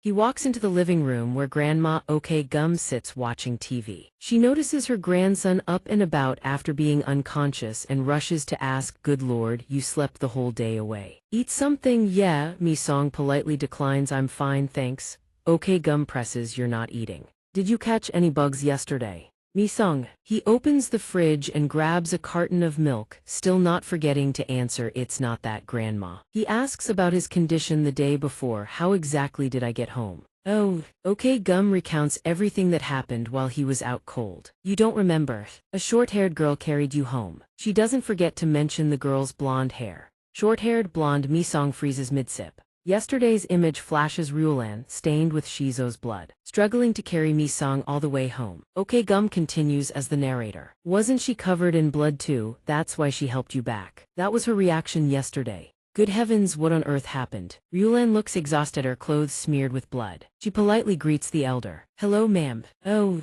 okay. Gum returns the greeting politely. Have you had dinner yet, dear? Grandma's voice rings faintly in Mi-sung's ears. The girl's features were anything but ordinary. She only brought you home because she had no other choice, right? Mi-sung rushes to explain, Grandma, she's just a classmate. He thinks to himself, she's probably not a bad person, right? He's still alive, so then why are the ants? A sudden red flash cuts across Mi-sung's mind like a telepathic link snapping into place. An image of Jiang appears, standing there with a look of alarm as if he's just discovered something. Insect-human Mi-sung receives the telepathic signal but plays it cool, probing. Okay, Gum, did you hear that? Did you hear anything just now? On the other end, Jiang fixes his cold, piercing gaze on Mi-sung without saying a word. Mi-sung's mind processes it fast, reads the situation, and he knows the guy is calling him. Late at night, on the grassy field beneath an elevated rail line, a man and a woman stand waiting.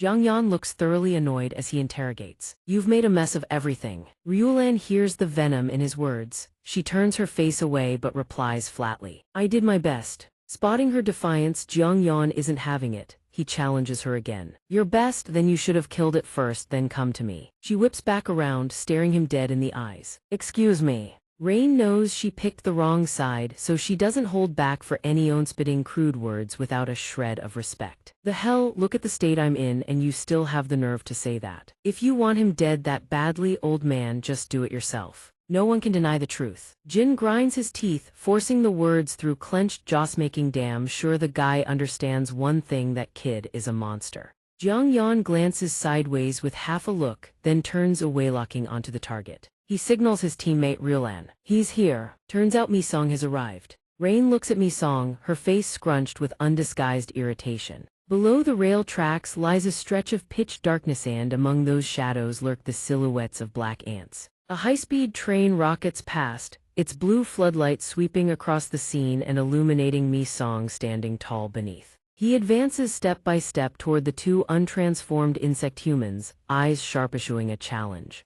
They read the signal, their bodies begin to shift. Jiang reminds them coolly, don't disappoint me this time.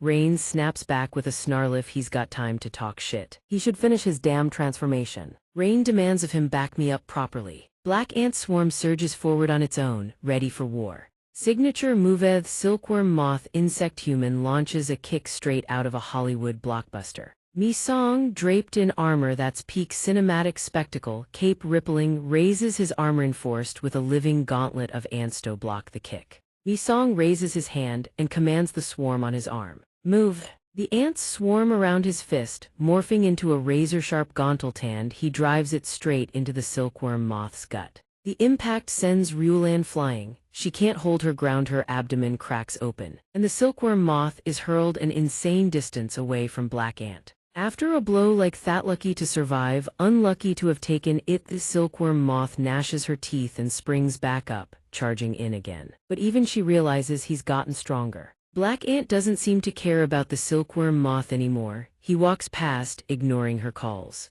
Where are you going? Ryulan has already lost, but she still screams out a challenge. This isn't over. Black Ant ignores her cries. He says exactly 4 words: get out of the way. Now Black Ant's focus is solely on the remaining insect-human bomb maker. Jiang stands there watching the entire fight, then curses Rain out. Worthless trash. Ryulan from behind suddenly speaks up, refusing to submit. Wait. She crawls across the ground in defeat, fingers closing around Black Ant's ankle. What the hell are you doing right now? Just because I helped you once, now you pity me. Rain Sethesh doesn't want his sympathy. Don't you dare look down on me like that. If we can't catch him, then my objective. Her eyes burn with hatred as she speaks of her plan. My goal of avenging myself against the celestial insect will never come true. Mi-song finally understands what Ryulan's been dealing with all along. But over on Jiang Yan's side, the man is positively delighted. He finally sees she's useful, yet still sneers as she crawls on the ground, clutching his leg. Just like the vermin you are, pathetic. Rain suddenly realizes the horrifying thing he's about to do. Panic floods her face as she screams to stop him. Wait, Jiang Yan, what are you doing? Stop, don't do it. He stands at a distance, his voice flat and emotionless. You really don't know a damn thing, do you? You actually thought I'd help you get revenge. Hearing those brutal words, she stares at Jiang Yan in shock, questioning what she just heard. What? He looks at Ryulan with pure contempt. That's the look vermin deserve. In this world, no insect human would ever dare defy a celestial insect. In the end, according to plan, I'm handing you over to the celestial insect. The realization hitch has been set up. All she can do is scream. Jiang Yan, you son of a bitch. Black Ant stands right there, eavesdropping, playing deaf and dumb, seeing nothing. She laments everything she's done is now meaningless. I endured everything. I did every dirty thing you ordered me to do. All of it for what? And now you tell me it was all for nothing. Rain screams the last 3 words straight into his face with every ounce of strength she has left. You absolute bastard. Jiang Yan might as well have posted the verdict online and pinned it for everyone to see confirmed. No corrections needed. That's right, that's exactly how worthless things end. His voice drops cold and sharp. Just like you, he draws closer, his tone sickeningly sweet, a twisted comfort. You won't be going alone. Hold on tight to that leg now. Ryulan lies shattered at Mi-song's feet. All she can do now is curse Jiang Yan's name. Damn it, Mi-song reads the situation in a flash. He leans forward, commanding the swarm move like a bolt of lightning, as if teleporting. He vanishes from where Rain is. Seeing Black Ant disappear, Jiang Yan blinks in confusion, then snaps upright, realizing the kid is gone. Where the hell did he go? Too clumsy to even track. Then an explosion rips through the spot where Mi-song stood moments ago. It lights up the entire space as if flames of hatred are burning away every memory between them. Mi-song's little stunt was impressive. Sure, it makes Jiang Yan break into a grin so wide his face might split. Say something, why don't you? But he doesn't expect what comes next. A figure bursts out of the explosion at full speed. Seeing Mi-song move, Jiang Yan shouts a warning. Lucky break this time, but ahead of you is a minefield. Step anywhere and it blows. He cackles, certain of his victory, watching Mi-song charge straight into the fire. Mi-song moves blazing fast now. He analyzes the battlefield with razor precision. Has to go for the guy's arm, but he needs more speed. He pushes himself harder. Mi-song drives himself further, then faster until his body flushes crimson red, marking the escalation of raw power surging through him. He darts across the minefield in a blur, triggering the mines one by one in a chain of rolling explosions behind him. Seeing the minefield fail to stop him, Jiang Yan finally panics and strikes. What the hell is this? He fires a blast straight at Mi-song's trajectory, but it misses. Mi-song dodges. Mi-song locks his eyes on the target ahead. A silent vow, then his speed surges again. He's getting closer to the insect human. A flicker of unease. He knows this pace is reckless, but it's too fast now. He finally grasps the situation. This speed is beyond his control. In a split second, Mi-song's body blazing red from the sheer velocity, it grabs Jiang Yan's head and rockets past him. Jiang Yan doesn't even have time to react. Mi-song fights to regain control and finally skids to a halt. Mi-song now exists on a different level entirely. He's no longer his original form. His body has swelled and turned blazing red. Gripping the insect human's head like a basketball, thoughts crash through his mind in relentless waves. What is this power? The aftermath of the battle is devastating. Countless craters scar the ground, each one still burning, flames licking the air. The silkworm moth insect human sees the sight and gasps in disbelief. Mi-song emerges from the carnage, his entire body red as blood, walking slowly. He steps out without a single wound. The winner of this fight is clear, Mi-song.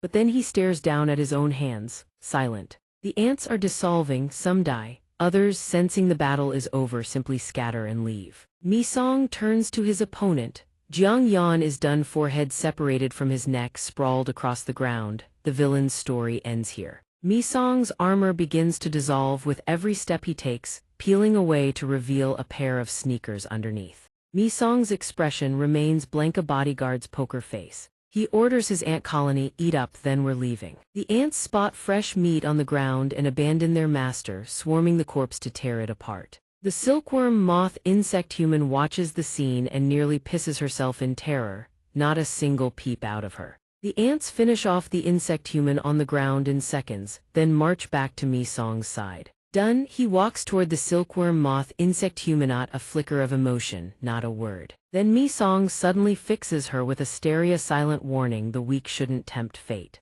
Ryo Jane nearly faints from fear. She can't do a damn thing. All she can do is squeeze her eyes shut, hoping to block out the terror. Like if she can't see him, he can't see her. Classic logic. She expects Mi Song to send her packing a one-way ticket to the afterlife, but he just walks right past without lifting a finger. His total indifference stings her pride. Ryo Jane snaps, yelling despite herself. Seeing he doesn't react, she doubles down. Stop, wait, don't go, I need you to tell me something. She screams herself hoarse, but Mi Song couldn't care less, so she cuts straight to the point. The reason you saved Maywe've got a plan, don't you? When he doesn't answer, Ryo Jane pushes on. You have a reason to fight the celestial insects too, don't you? Please. Mi Song finds her persistence annoying enough to cut her off and shut down the questions. Yesterday, opposite to the silkworm moth insect human's panish, was eerily calm. When the ants swarmed in, tell me what happened. Ryulan stares at him, stunned. Did this guy hit his head on something? You seriously don't remember anything from yesterday? She replays yesterday's scene on the rooftop. Ryulan getting attacked by Mi Song and thinks, what the hell is this guy? She looks up at him, half his body is black ant screaming, thrashing, starving. Ryulan had been absolutely terrified at the time. She'd never seen anything this unhinged. Her mind reledged, never heard of this kind of insect human before. Mi Song can't control his own power. He lunges to attack and just when she thinks it's over, a familiar voice cuts through, stop. The strike halts right in front of Ryo Jane's face. She stares at it, bracing for death. Turns out it's Mi Song, face twisted like he's been constipated for 10 years, desperately holding back his own out-of-control arm. Don't do what they tell you to. The attack just now was from his ant colony. Hearing those words, it calms down.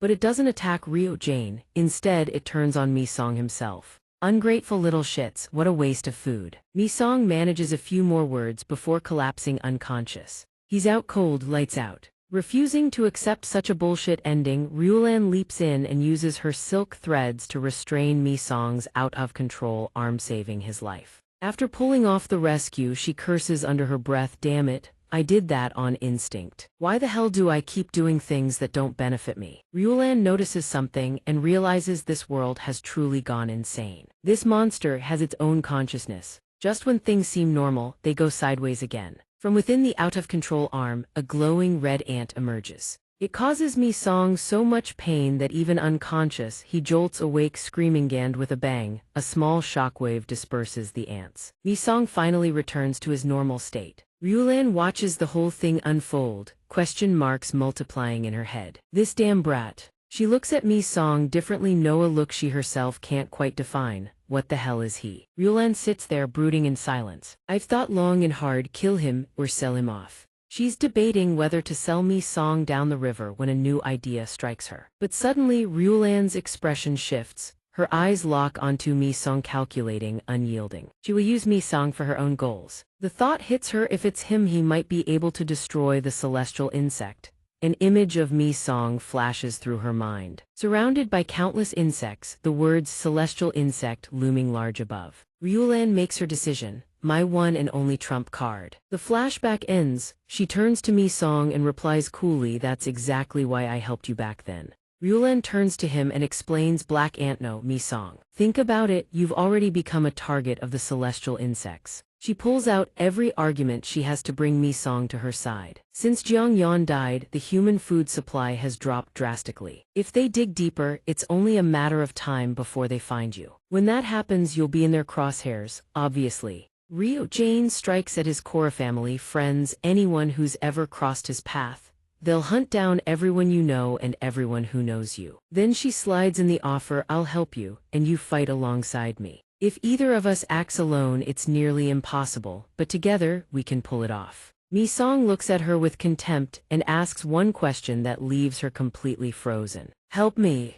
Face to face, despite Ryulan's razor-sharp psychological manipulation, Mi Song doesn't take the bait. you've got nothing. You're just desperate for something to cling to. I don't care about them, and I'm not interested in caring. He raises his ant-covered hand to her stunned face. The ants keep pouring out, more and more relentless no matter what. Mi-song delivers the line to Ryo Jane's face is cold. I'll eat them all. Right on cue, he grabs Ryulan by the chin. Ants from his hand crawl into her mouth. Ryo Jane struggles, futile. His strength is on another level. In the darkening space, dusk swallows the warm sunlight. Ryulan's screams echo everywhere. The train rolls out, same as every day, drowning out her cries. Scene changed to every student's worst nightmare school. Classroom 5-1 where Mi-song and Ajia study. The teacher enters and greets the class. Good morning, everyone. Let's take attendance. Being first on the roster, Mi-song's name gets called first. Ga Mi-song, he answers. Here. While Mi-song sketches a red ant among his black colony, attendance echoes through the classroom.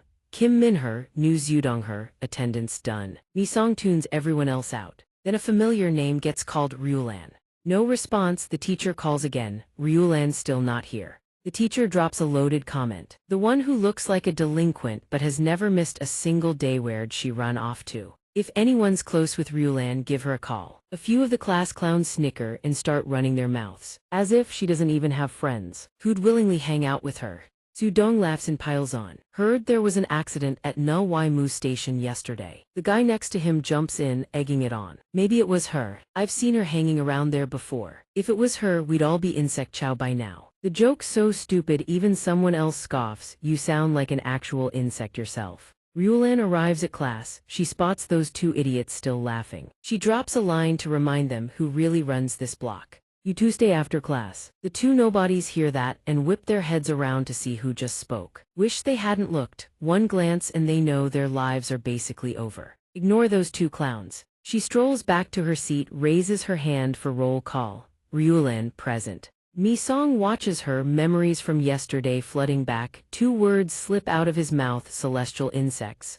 He's starting to find them. Interesting. Cut to the battlefield from that day. The area is now completely sealed off. North Zipper again. This time they've sent 3 agents to investigate what went down. One of them glasses picks up a remnant from the fight, puzzled. A prosthetic leg. The guy smoking a cigarette thinks his senior's question is dumb as hell and answers. T-senpai said insect humans have prosthetic limbs. Let's just bag it for now. Yao help out over there. Wasn't this the one that fired those projectiles the other day? Ability overexertion. While they're standing around chatting, planning to slack off. Scared shitless, thinking about skimming evidence and bailing. You even got enough cash to be talking like that. Something strange drops out of the prosthetic leg. Glasses can't help but be curious. He picks it up, examining it. What the hell is this? Then a voice suddenly rings out, no entry, stay the hell out. Sensing something bad is about to go down, the smoker heads over to check. What's going on? A North Zipper member is holding someone back. The stranger suddenly tries to force his way in. He pauses to watch the commotion, still holding that strange object from earlier. The smoker plants his cigarette on the intruder's shoulder as a warning. Hey bud, this is a restricted zone. Something monstrous happens. The arm resting on the guy's shoulder gets sliced clean off, flying into the air. What's worse is the stranger shows zero regard for hierarchy, striking without a second thought. The smoker coughs blood, his screams pierce the sky. He howls in agony, shouting a warning to his teammates. It's an insect human. Baldy draws his blade with lightning reflexes, screaming. You filthy budgie, you came alone and you're not even scared. Look at his face, does he look scared to you? His expression drips with absolute contempt for every last North Zipper agent standing there. The North Zipper agents sense this deal's gone south and radio for backup. HQ Nair Musion site, insect human sighting confirmed. Currently in untransformed state. The insect human moves like an unsinkable warship, hands drenched in blood. He's already sent the smoker to an early grave. Glasses sees his comrade go down and whips out his weapon, ready to die fighting. Without warning, the insect human opens his disgusting, hasn't brushed in 2 years mouth hand in the most grotesque display imaginable. Sends the guy to meet his maker too. A call comes in from the mystery woman. Hello, the insect human answers. Yeah, it's me. He holds up the strange pill that dropped from the prosthetic leg earlier. Package secured, sample intact. On the other end, the mystery woman probes cautiously. No complications. The insect human glances at the North Zipper corpses and replies with zero emotion. His tone drips with mystery, like there's something sinister lurking beneath every word. He lifts the package up to the light. Inside the pill is a tiny chrysalis. The insect human is absolutely thrilled. Let the fun begin. During class, every student's eyes are glued to the podium. Suddenly, Ryulan crumples a note and flicks it toward Mi-song's desk with a rubber band snap. The paper bullet whizzes past Ajia's face. Its sudden appearance startles her. The note rockets straight toward Mi-song, who catches it effortlessly. He's calm like nothing happened. Mi-song unfolds the note crumpled into a ball in his hand, his face completely expressionless. The paper opens up, wrinkled but with neat handwriting. Meet at the back gate after class. Mi-song says nothing. Silence means yes. After school, at the back gate tucked in the corner, Ryulan stands still, leaning against the wall. Mi-song faces her, composed. She speaks first, a knowing smile curling on her lips. First time talking like this at school, huh? It's so normal it's actually kind of awkward. Mi-song replies in a cold tone, zero interest in being friendly. What's the condition? Ryulan sighs, her voice laced with frustration. You already know, why ask? What the hell are you pretending not to know? The space plunges into darkness. In the memory, her voice trembles with terror. Thought I was dead for sure. In her silkworm moth insect human form, she was mangled, her face grotesquely distorted, frozen in pure horror. Countless ants pour into her mouth. Ryulan screams in agony, devoured by swarms of tiny insects gnawing at her without mercy. She returns to her human form, collapsed on the ground, gasping for air, her face twisted in terror. Ryulan recounts the memory. When I opened my eyes, turns out I was still alive. Her face is still ghost white. Before she can even stand, she suddenly retches violently onto the grass. She stares at the pool of insect remains and bodily fluids soaking into the grass.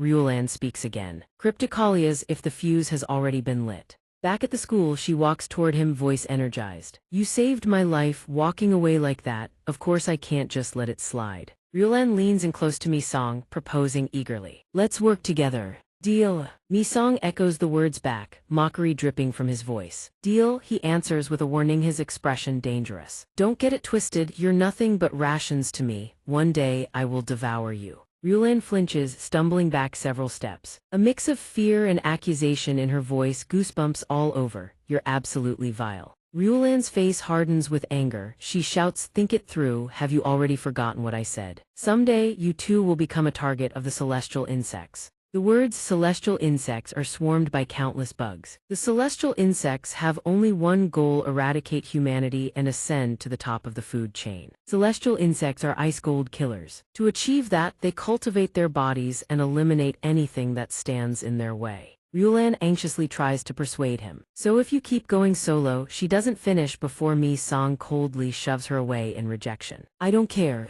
Ryulan and Mi-song argue in the schoolyard below. Her frustration is written all over her face. That hurts, you know. Up on the rooftop, Ajia watches the two of them in silence. Ajia rests her chin on her hand, gazing down, a cocktail of contemplation and envy on her face. Watching the two of them so close like that, she can't help but sigh. So damn jealous. Ajia turns around and leans against the door, her face twisted with discontent. She wonders, when did those two get so close? What do they even have in common? In the hallway, a cluster of boys huddled together catches Ajia's attention. Yo, check this out. That body ready to hit the pitch or what? Yeah, man.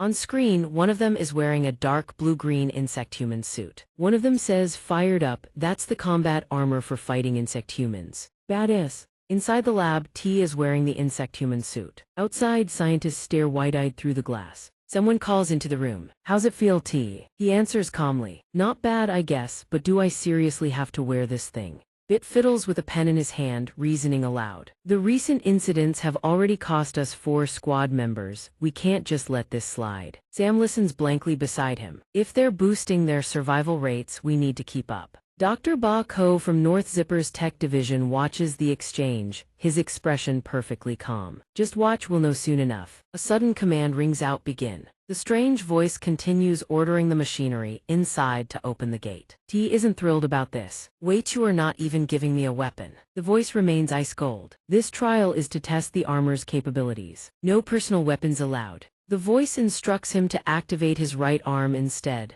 The arm plates split open, revealing a green blade. He's pissed. I'm a high-ranking combat member, for God's sake. What the hell is this little toothpick supposed to do? The cold voice cuts in again, ready. Bring in the insect human. A bound one is dragged in. T panics, I wasn't finished. The voice commands transform. The beetle fury twists his face. Shut your mouth, don't you dare order me around, you want me to kill him. The voice doesn't hesitate, killing him works too, give it your all. T is bewildered, he screams. What? The beetle transforms, cackling like a maniac. It's been way too long since I've killed anyone. Then he throws his head back and lets out a battle cry that's pure fire. Transform. In a blink, the space in front of T is empty, nothing left but the open door. He's behind T in a flash faster than the eye can follow. T is still reeling, he's vanished. The beetle's face is pure madness and killing intent. Die! The beetle lunges, T is already dropping into a defensive stance. The confusion evaporates, T breaks into an excited grin. Now that's what I'm talking about, T marvels, his eyes lighting up. I'm actually pretty impressed with this thing. The voice replies as expected. It amplifies physical strength 80 times that of a normal human. The voice adds a sharp reminder. Don't let your guard down, he's a beetle insect human clocked at 300 kilometers per hour. The beetle charges in like a freight train as the voice barks, focus. T barely catches the punch. He snaps back impatiently, no shit. He counter-slashes across the beetle's torso, blood spraying.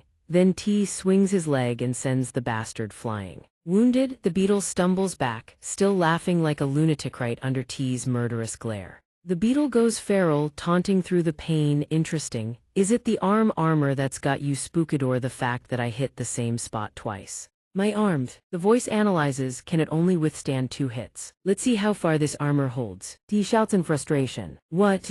Why don't you come in here and try it yourself, old man?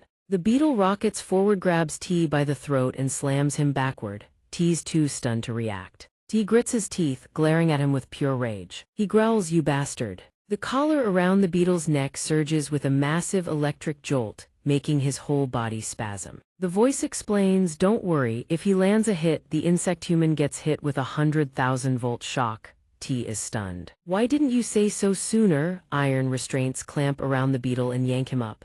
Trial complete. Comes the order faster than a stray dog bolting through an open field. T is left standing there, bewildered. The doctor orders, a live captured insect human is crucial, take him inside. He couldn't care less that T is screaming bloody murder. Hey mister, I'm my mom's precious baby too, you know. Sam tries helplessly to calm him down. Calm down, T. The beetle gets dragged away in chains, barking like a stray dog, still grinning ear to ear. He gleefully twists around to taunt T one last time. Next round's gonna be fun. T bites his lip, seething, cursing the insect human under his breath. Damn it. Bit chews on his pen, lost in thought. The recent incidents wiped out 3 of our members back to back, and they hadn't even awakened yet. If someone like him awakens, would equipping the armor actually make a difference? He mutters to himself as he walks. How could something like this happen so suddenly? I need to dig into this. Scene shifts to a striking blue sign reading library, a space thick with the scent of old paper, rows upon rows of books packed tight. Bit stands there, calmly flipping through documents, searching for something. He's already shrugged off his jacket, tossed aside among stacks of reference books.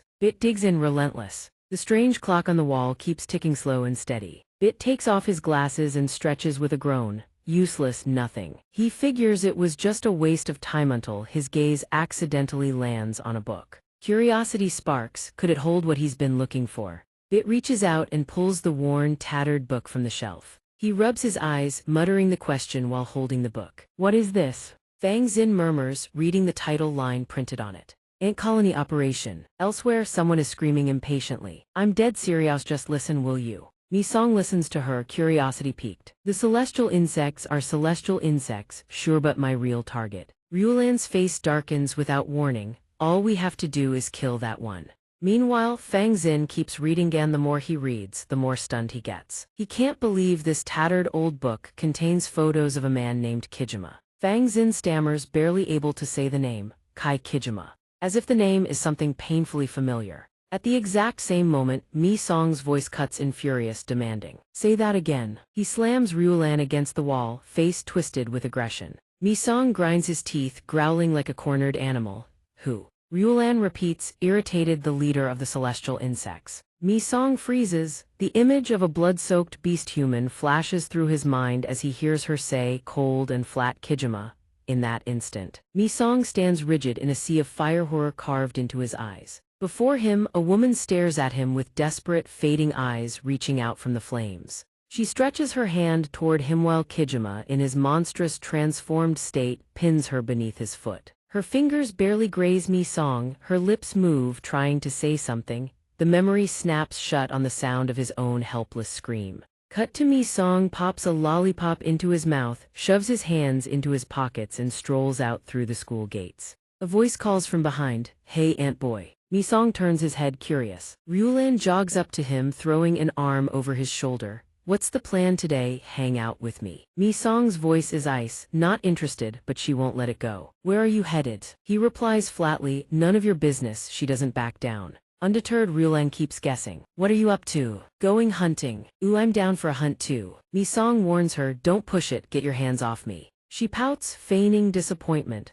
"Such a shame, I was gonna invite you for meat to celebrate the day we became allies." But Mi-song bites down on his lollipop, eyes lighting up. "Meat, you mean human meat?" Ryulan flinches, waving her hands frantically. What the hell are you saying? I don't eat people." She flashes a bright smile, trying to lure him. "I'll buy you the best meat you've ever had. Come on, just trust me and follow." Before she even finishes, Ryulan blinks and Mi-song is gone. Mi-song is already bounding ahead, grinning like a kid. Hurry up. Inside a brightly lit restaurant with a sign reading Meat King Barbecue Buffet, every inch of the table is piled high with cuts of meat. Ryulan stops him just as Mi-song is about to flip a piece. "Why are you flipping it already?" Mi-song asks eagerly. "It's gotta be done by now, right?" All he can think about is how impatient he is. "When is this thing gonna cook?" Ryulan talks him down. "It's still practically raw. Just wait a little longer." A staff member watches the two of them, then glances over at the owner with a mutter.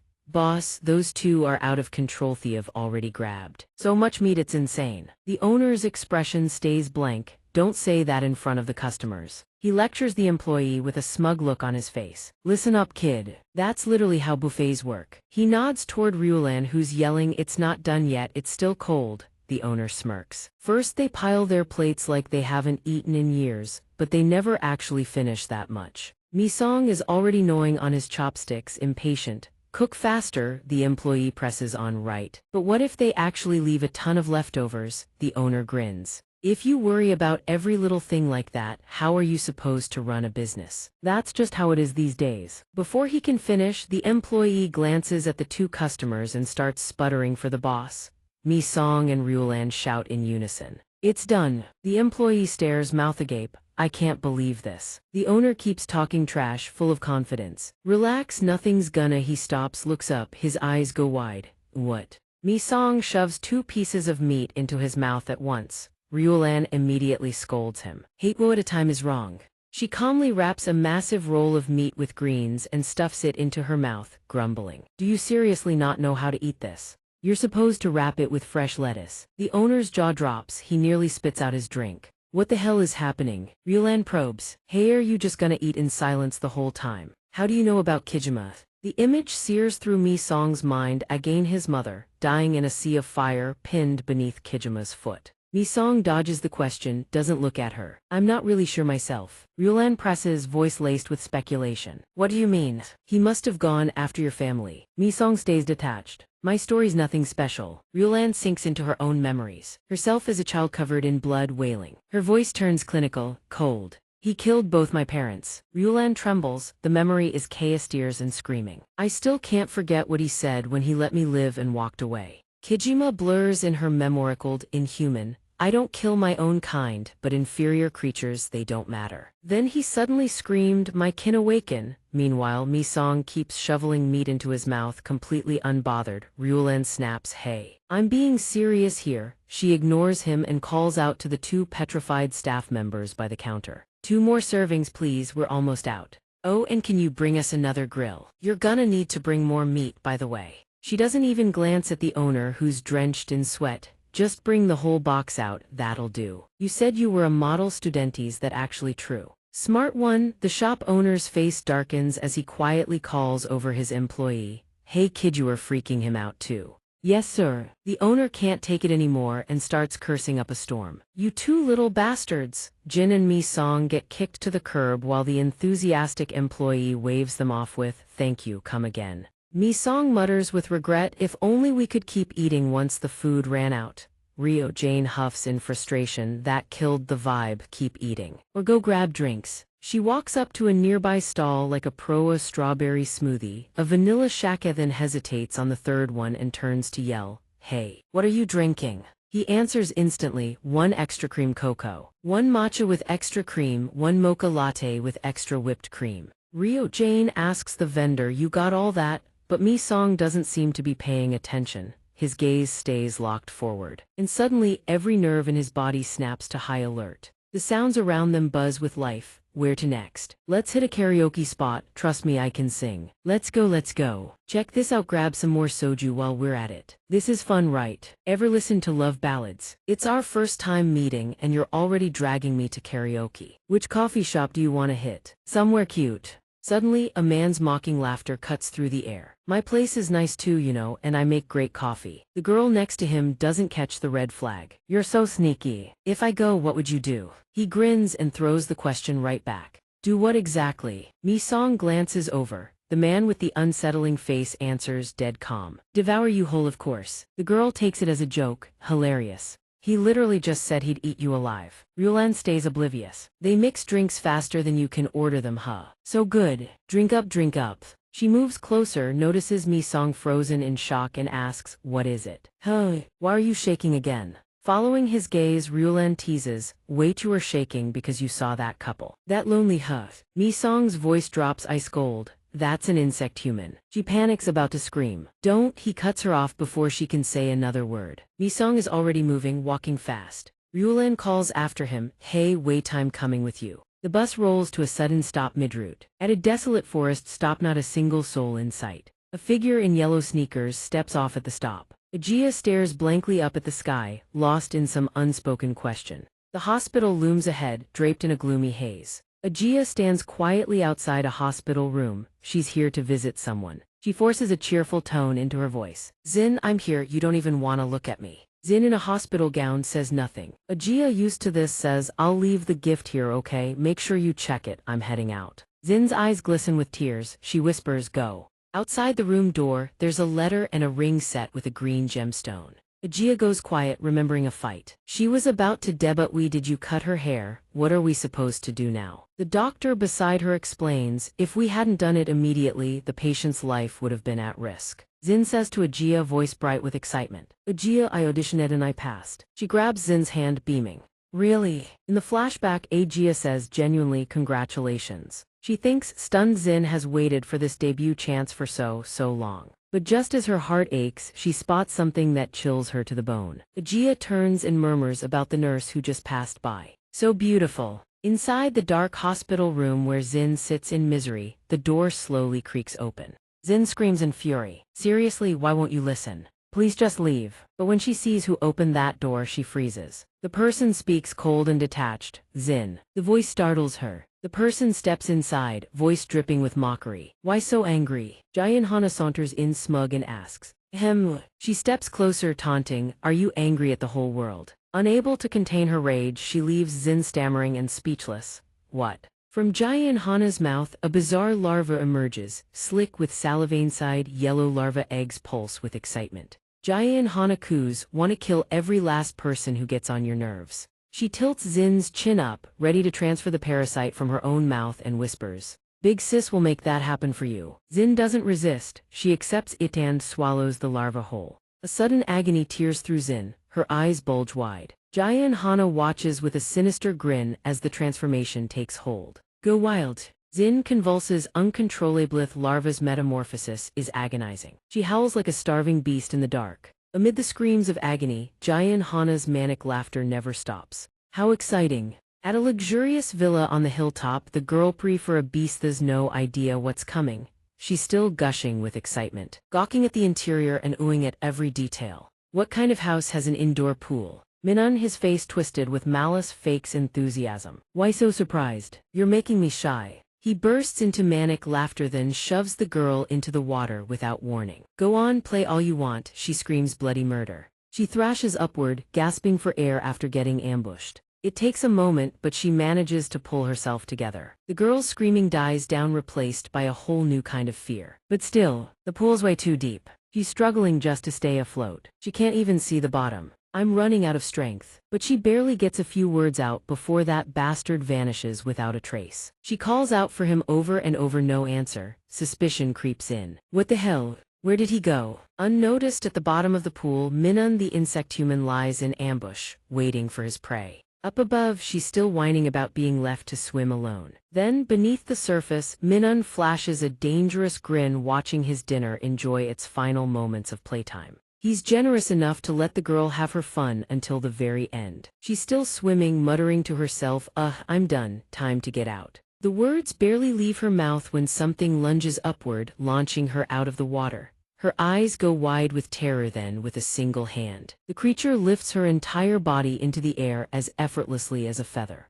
Then that cold hand yanks her leg back down beneath the surface, brutal, merciless. Truly, the only thing worse than a colonizer is the nationality. The water churns violently, waves crashing against the pool's edge. The girl doesn't even have time to react. She sinks, unable to surface. A powerful force from below drags her down relentlessly, with zero intention of letting go. The killer is none other than Minun. He's gripping the girl's ankle, rocketing straight for the bottom. The second he has his prey pinned, excitement surges through him. He hurls her toward the pool floor. Her head slams downward from the momentum. The impact knocks her out instantly. Her body goes limp and slowly begins to float back up. Minun stands with his hands clasped behind his back, watching the girl with a bored, unimpressed expression.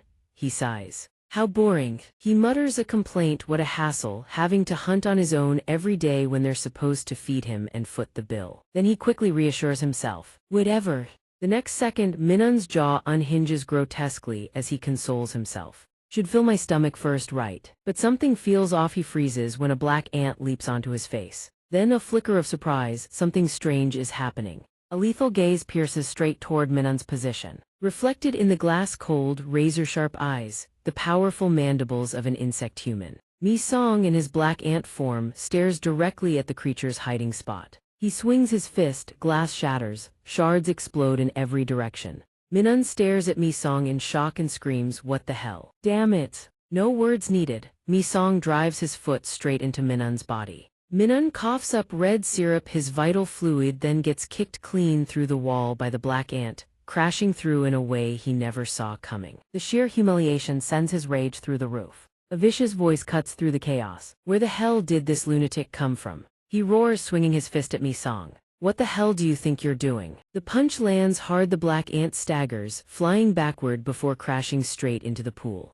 Maybe Mi-song's good karma is paying off, because Ryulan just arrived in her silkworm butterfly insect human form. Ryulan unleashes her ultimate technique. Silk threads shoot out like lightning. Instantly, the silkworm butterfly's threads wrap around the unsuspecting Minun. She barks a command. The threads tighten instantly, cocooning Minun like a silkworm chrysalis. 4 more strands fire down, ready for the next move. Then, thread by thread, the silkworm butterfly insect human fishes the unconscious girl still out cold from the water. Ryulan carries the girl up safely, breathing a sigh of relief. At least she's still breathing. She sets the boy-crazy girl down in a safe spot, then offers a kind warning: "Not everyone you follow is worth following."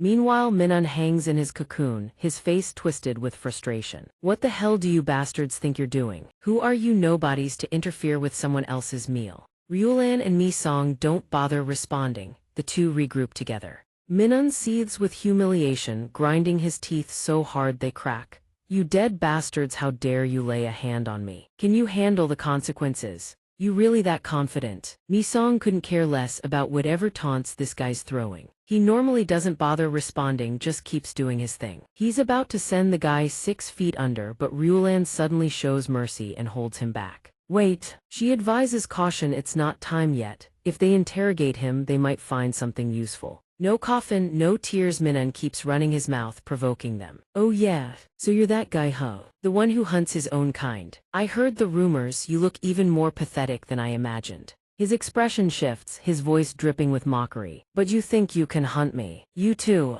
Ryulan flinches but quickly steadies herself. Either way, you're not getting out of that cocoon. Answer our questions now. Minun starts transforming and Ryulan's cocoon begins to tear apart. He calmly drops a warning, his voice laced with menace. Do you have any idea who I am? You dead bastards. The silkworm butterfly's cocoon finally gives way, blown to shreds. Misong sees it and screams, move. Ryulan, still dazed, caught completely off guard. His power erupts, firing straight into the pool. The explosion rips through the room, red sparks and debris fly everywhere. Ryulan takes a direct hit to the shoulder, she's wounded. Misong barely manages to block a similar strike on his end. This guy is no ordinary insect human. The spot on the pool that got hit melts instantly, sending a jet of flame into the water. The pool area is destroyed, glowing red-hot slash marks scar every surface. The black ant, the silkworm butterfly and Minun stand at opposite ends, ready to clash at any second. Looking at the two, a black ant and a silkworm butterfly, Minun's rage boils over. You dare mess with a celestial insect over a couple of small fry. He's already shifted into his full insect human form, calling out repeatedly, Exot, Exot. Minun completes his transformation and declares with arrogance, Exot, celestial insect, water spider insect human. He confidently issues his challenge, come hunt me if you dare, then summons his weapon. Without hesitation, he sheds all restraint and unleashes his killing intent.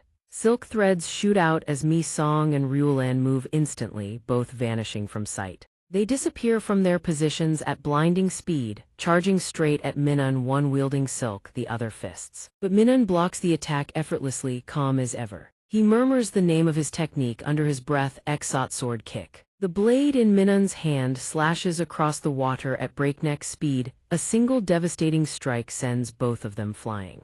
Misong takes a hit, a high-speed strike pierces through his body. After a cinematic strike, the water strider insect human Rikna lands with the cool, calculated flair of a Hollywood star. Rain does the same. Zio surges within her, threatening to spill out. Rikna wears a look of immense satisfaction, certain that victory is firmly within his grasp. After a brief exchange with the water strider insect human Rikna, Misong's shoulder is wounded, leaking blue blood. His chest is slashed, the black ant loses consciousness and falls backward. Having successfully incapacitated the insect human in a split second, Minun stands casually upon the water as if it were solid ground. Rikna, he swings his blade viciously toward Misong. Fortunately, Ryojin saves him. She carries Misong, landing on the ground with a heavy, labored thud. Clutching her bleeding shoulder, Ryojin asks a question while Misong emits a swarm of ants. What kind of attack was that? Can he manipulate water? Misong analyzes the situation carefully. Even if he approaches, the water surrounding the enemy acts as a death zone within his domain. Ryojin is losing the upper hand, and a realization begins to dawn on her. Members of the Heavenly Insect Organization are top-tier powerhouses among the insect humans. She never expected him to be this strong. Suddenly, a pitch-black blur zips past, startling her. She shouts after him in a panic. Hey, Misong! Ignoring his wounds, the black ant insect human charges headlong into battle against Minun. He yells, fire your silk across the water. The pace is so fast that Ryojin is left confused. What? She grumbles in frustration. That idiot will die if he gets that close. What is he thinking? Misong kicks off the water surface and launches himself toward the enemy. He calculates internally. I discovered a mysterious red power in our last fight. I will unleash that strength once more. Misong rushes toward Minun, who doesn't even seem to be preparing a counterattack. Minun swings his blade, slicing off one of Misong's antennae. Misong retaliates with a punch, aiming first for those annoying swords. Frenzied strikes are traded across the water's surface. He lands a painful blow on Minun's face and keeps calculating. Another strike hits the gut. The black ant keeps pressing the attack. At this point, Misong finally makes contact with the weapon in the enemy's grip. With a powerful surge, he yanks it right out of Minun's hand. Even as he is sent flying, he continues his assault. Still relentless in his provocation. Suddenly, Minun swings his sword and shatters half of Misong's mask. He mocks loudly, do you see the two black bags decorating my back? Then, he sheathes his sword and announces triumphantly. 4 swords, this is my true form. Minun calls forth his weapons. Black sword. He dashes forward, delivering a devastating slash at Misong. That move is what Minun calls the 4 hungers. Misong is wounded by the strike, blood spraying everywhere. The enemy looks down at him, mocking him from above. How's that? His tone is dripping with unconcealed disdain. Tastes good, doesn't it? Before he can finish, Jian appears behind him, using her silk to choke the water strider insect human Rikna. Caught off guard, Minun is kicked headfirst into the water below. His mask shatters from Jian's strike. Taking a hit from behind, he turns furious and manipulates the water to pierce through Jian's stomach. The silk moth insect human endures the agony, pulling her silk back to defend herself. It is fortunate that Minun's 4 swords were successfully stolen. Mi-song seizes the chance, grabbing a sword and swinging it at Minun. Surprised by the group ambush, he spits out a curse. Damn it! Then Mi-song takes the beetle heavenly insect Minun's own sword and decisively plunges it through his heart. Minun catches a blade and slashes out, screaming in rage. The bitch, Mi-song, is forced to block with his bare hands, slicing them halfway through. He exerts every ounce of his strength to hold off the attack, his face twisted in agony. He struggles to command his swarm devour him. Following the order, a swarm of ants crawls into Minun through the blade. The agony of being consumed by the swarm causes him to scream in despair as his body becomes their feast. Suddenly, a foot steps forward, looking even more ferocious. The person speaks with an impatient tone. What is it now? Mi-song glares coldly at the stranger while the enemy continues to writhe in pain. Then he realizes who it is and his eyes widen in shock. Ryo dashes forward and punches Mi-song in the face to protect the beetle heavenly insect, Minun. Caught by surprise, Mi-song is sent flying and slams directly into the wall. He slides down wounded, his insides leaking. Ji-in also lies unconscious on her web, seemingly taken out by his punch. Afterward, the man hoists Minun up and sneers. You guys are interesting. He tries to bait Mi-song to join him. I always welcome the strong. With that, he flicks a card next to the unconscious Mi-song. A close-up of the business card shows an address for a club, apparently the heavenly insect gathering spot. Then, he enticingly invites them to drop by. In a bustling neighborhood in a dark, poorly lit alley, a fat man distracted by his game is the next target for an insect human. Xin walks through the sparsely populated alleyway, bundled up. Seeing someone, she awkwardly greets the newcomer. Hello. The fat man looks shy. Are you a high school student? I didn't suspect you because you aren't wearing a uniform. Xin coldly admits it. Hearing this, the man's face fills with lustful excitement. The fat man suggests, let's not talk here. Let's go somewhere else. Xin refuses. Did you just stun him? Xin suddenly moves closer to him. She looks seductive. Not looking at the man, Xin removes her mask to reveal her pretty face, acting shy. Right here. He chuckles lecherously, breathing frantically in response. Okay. Without a word, Xin stands on her tiptoes and kisses his lips. The fat man thinks to himself they just met and already kissed. Things are moving fast. Then his eyes suddenly go wide, as if something bizarre just happened. Xin has lost every trace of shyness. Her entire face is cold, blank. The fat man's face withers like his life force is being drained. His eyes roll back. His body visibly shrivels before your eyes. He withers and drops dead, done, over. Xin retracts her impossibly long tongue. After savoring her first exquisite meal, Jian Hana strolls over to check on Xin's maiden feeding. Taste good. Her voice drips with mockery. Our little beauty, she wraps Xin in a tender embrace, her first taste of humanity. How do you feel? Xin's expression shifts to contemplation, then she nods in agreement. A cold, savage smile spreads across her face. Delicious.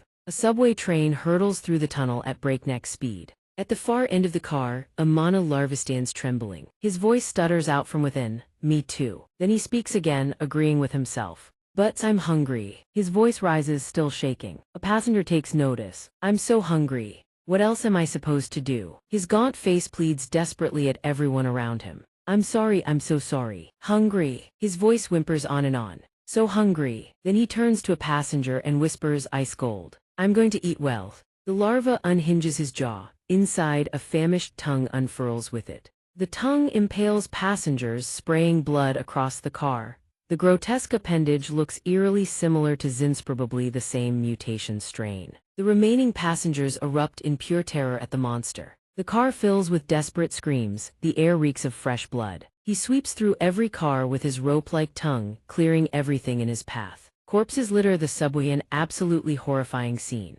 Meanwhile, Ajia is heading to school with friends. She's in a surprisingly good mood, not a trace of sadness on her face. Then she spots him, Mi-song, walking up ahead. Her eyes light up. Ajia jogs forward and taps his shoulder, her voice bright and cheerful. Hey Mi-song, she greets him with a grin, but his face is swollen and bruised and he responds coldly. Ajia freezes. Mi-song's face is wrecked, swollen, battered, barely recognizable. She asks concerned, what happened to you? Mi-song gives a half-assed reply. Got into a fight. Ajia blinks, a fight. So you lost. Mi answers flatly, barely bothering. Won the fight, lost everything else. She frowns confused. What's that supposed to mean? Ajia scolds gently, frustration creeping in. You're not a little kid anymore, why do you keep picking fights? Just stop it. Mi-song sighs helpless, no choice. Ajia sees his indifference and gets more frustrated. No choice, what kind of answer is that? What rebellious phase is this? In the classroom, Zin stares blankly out the window. The moment Ajia spots her, she perks up like she just got a shot of adrenaline, bright, energized. And loud, Zin, she calls out her best friend's name, voice cracking with excitement. Ajia rushes over and throws her arms around Zin in a crushing hug. Ajia's eyes glisten as she gently scolds. How are you feeling? You okay? I couldn't even come visit you. I was so worried, you dummy. At this, Zin's gaze shifts away, evasive. Her voice comes out shy and apologetic. My hair's like this now, I thought you'd think it's weird. Ajia lights up instantly. Wait, Thai's hairstyle suits you so well. Before Zin can even respond, Ajia keeps gushing. And you're wearing that bracelet, it's gorgeous. Zin mumbles shyly, thank you. Moving right past the hair, Ajia turns and introduces cheerfully. Oh right, Thighs is Mi-song from my class. Zin glances at the person her best friend mentioned and furrows her brow, whispering curiously. What happened to that guy's face? Ajia quickly explains, what about it? He said he got into a fight. Don't stare, it'll make him self-conscious. So Zin decides the smart move is to just sit down and chat. Is the seat taken? The seat next to Ajia desperately wants to sit beside her best friend, but she can't. Ajia looks slightly worried. That's the seat of our class intern, his name's Jane. At the name, Zin's eyes narrow with a hint of suspicion. The intern. Ajia continues explaining, he's the type who shows up for roll call then bails immediately. Cut to an old house drenched in harsh sunlight. Mi-song lies injured in bed, nursing his wounds from the fight. Meanwhile, Ajia uses Zin as her captive audience, chatting up a storm. On her end, Zin feels an itch on her ear and scratches it, suspicious. Damn me, ears burning, someone's definitely talking shit about me. Her phone suddenly lights up with a message notification. She reads it and sighs to herself. This lunatic, his recovery rate is insane. She stares at a business card, muttering under her breath, then replies to the message specifically about Mi-song's cold. Still alive, it's come to the day I can't even make it to roll call. She holds a blazing red business card. Golden advertising text jumps out at her ex-SOT club. Back at school where all the sharp-witted talents gather. Then a familiar, mocking voice cuts in. Well, who's this? Sudong strolls into the classroom, acting surprised. His familiar mocking tone can't help but tease. Short hair now, almost didn't recognize you. He puts on a syrupy act, all miscongeniality, pretending to care. The former med intern back already. How's the head wound? Ajia ignores him completely, staying focused on her best friend. Zin, go sit down. Despite getting completely snubbed, Sudong's mouth won't quit. He keeps his mocking tone going. Look at this scar, what are you gonna do about it? Creepy as hell, must have hurt like crazy. His provocation makes Fang Zin's face go black with rage. Still just a busted skull at the back of the head. Lucky, all things considered. The others who gritted their teeth to survive and ran for their lives are all dead now. Sudong bursts out laughing, taunting with relish. Guess those who were meant to live just, live. So I can stop feeling guilty about you still being alive, right? Listening to him bark like a stray dog this whole time, Fang Zin is about to lose it. She clenches her teeth, glaring with fury, blood-red murderous intent flashes in her eyes. Instantly, Mi-song senses the aura of an insect human. He jolts, realization hitting him hard. We're family, and family means going all in. Going all in means we're riding straight to heaven. Before Fang Zin can make a move, Ajia swings a fist right into his face. The punch catches Sudong off guard. His glasses clatter to the ground. Too fast, too vicious, he doesn't even have time to react. Holy shit, that scared the hell out of me. Fang Zin watches it all go down, stunned, speechless by her friend's move. You can mess with anyone you want, but mess with my girl, big mistake, asshole. Ajia screams, her voice cracking with emotion. Can't this psycho just apologize properly? Oh, you want to feel less guilty? she demands, burning with rage. A guy who threw his friend as bait just to save his own skin gets to say that. Now apologize to Fang Xin, properly. Ajia's slap leaves him frozen stiff, face glitched like a buffering screen. Fine, sorry for throwing you down and running. While he bends to pick up his glasses, Ajia asks with concern, Fang Xin, are you okay? We're good, just us being us. Hee. Meanwhile, Su Dong mutters darkly behind their backs, freaks, they only lose it on me. On his end, Mi Song stays quiet, mulling over the strange energy he's been sensing. He sneaks glances at Fang Xin, piecing things together bit by bit. Not stable enough to be classified as in Mi Song's eyes right now, Fang Xin radiates pure, suffocating danger. Her eyes overflow with killing intent as if she's ready to take revenge for what just happened. That's all Mi Song needs to draw his conclusion about Fang Xin. The insect human in the Crimson Metro tunnel finally comes to a halt. A massive larva stands in a pool of blood, having gorged itself to its fill. The door swings open to reveal a hulking man from the North Zipper organization. What a mess in here. This is a North Zipper field operative. The larva hears the noise and whips around to face the intruder. Mko stares at the bloated larva in shock, sizing it up. What the hell is that? Another person steps in, eyeing the frozen larva with suspicion. What's this thing's deal? The man with the long bladeth, North Zipper local field operative. Anlo. He steps inside, assessing the situation. Larva. He analyzes calmly. So not just matured insects, there are insect humans too now. Mko asks confused. Anne, I keep looking, but it doesn't seem any different from the others. Should I kill it? Or keep it alive? Anlo orders in a cold voice. Are you messing with me? Capture it and bring it back to HQ. Dr. Baka, the old man, can have it. The larva lunges at the brothers, jaws dripping blood. The younger brother Ko thrusts his weapon, shouting furiously. Where the hell do you get off attacking my brother? He pins the larva through the neck with his gun barrel. The creature doesn't resist. Anlo reminds him coldly. Don't overdo it, minimize the damage. Got it. Before he can say another word, the larva whips its tail and slams Anlo through the window. Caught completely off guard by the larva's attack, Anlo groans softly, wounded. Mko panics, worried sick about his brother. The larva finally goes berserk, attacking both brothers. It lets out a deafening roar. With that level of power, you can't crush me. Mko charges in and tackles it. I'm nothing like my wimp of a brother. After getting slammed, Anlo springs back up to support his brother. Then brings his blade down in one clean stroke, cleaving the larva in two. Mko's jaw drops, eyes wide as saucers, watching in pure disbelief. Anlo asks irritably, wimp of a brother. Mko winces, suddenly guilty. That's not sorry. He grumbles in annoyance. Damn it, we were supposed to take it in one piece and you just sliced it clean in half. He heard that. You cussing me out? Mko sulks. No, I was just talking to myself. Anlo's tone sharpens. Wrap it up now. Mko snaps to attention. Yes, sir. He spots something crawling out of the massive larva's remains. A golden larva crawls out. Anlo frowns. What the hell is this? The tiny larva trembles, staring up at the one who just obliterated its kin. Iquilsand launches itself at Anlo's head, going for revenge. Seeing his brother shudder, Mko teases, what's wrong? The hell, why are you shaking? Gotta pee. Anlo's expression shifts subtly. It's nothing, let's just head back to HQ. The tiny golden larva has already burrowed straight into his body. At the massive North Zipper headquarters Branch B, Sector B's main lobby buzzes with personnel coming and going. Some are returning from combat against insect humans, others on cleanup duty. The two brothers haul the larva carcass inside, shouting. Dr. Bako, check what the Low brothers brought back. You'll lose your damn mind when you see it. T's voice carries across the room, reeking of mockery. That old man really is on his last legs. Mko whips around, dead serious. What did you just say? T leans back lazily, smirking. Already heard the news. Hey, you two idiot brothers, I hear you caught a larva. Sam bows his head properly. Hello, you two. His voice still carries a competitive edge. Too bad, huh? What are you gonna do about it? We caught ours first. Mko scoffs. If we hadn't stopped at the rest station on the way back, we'd have been faster. D keeps pushing. What kind of idiot stops at a rest station during a mission? He demands. You looking down on Kim Kyu Dong?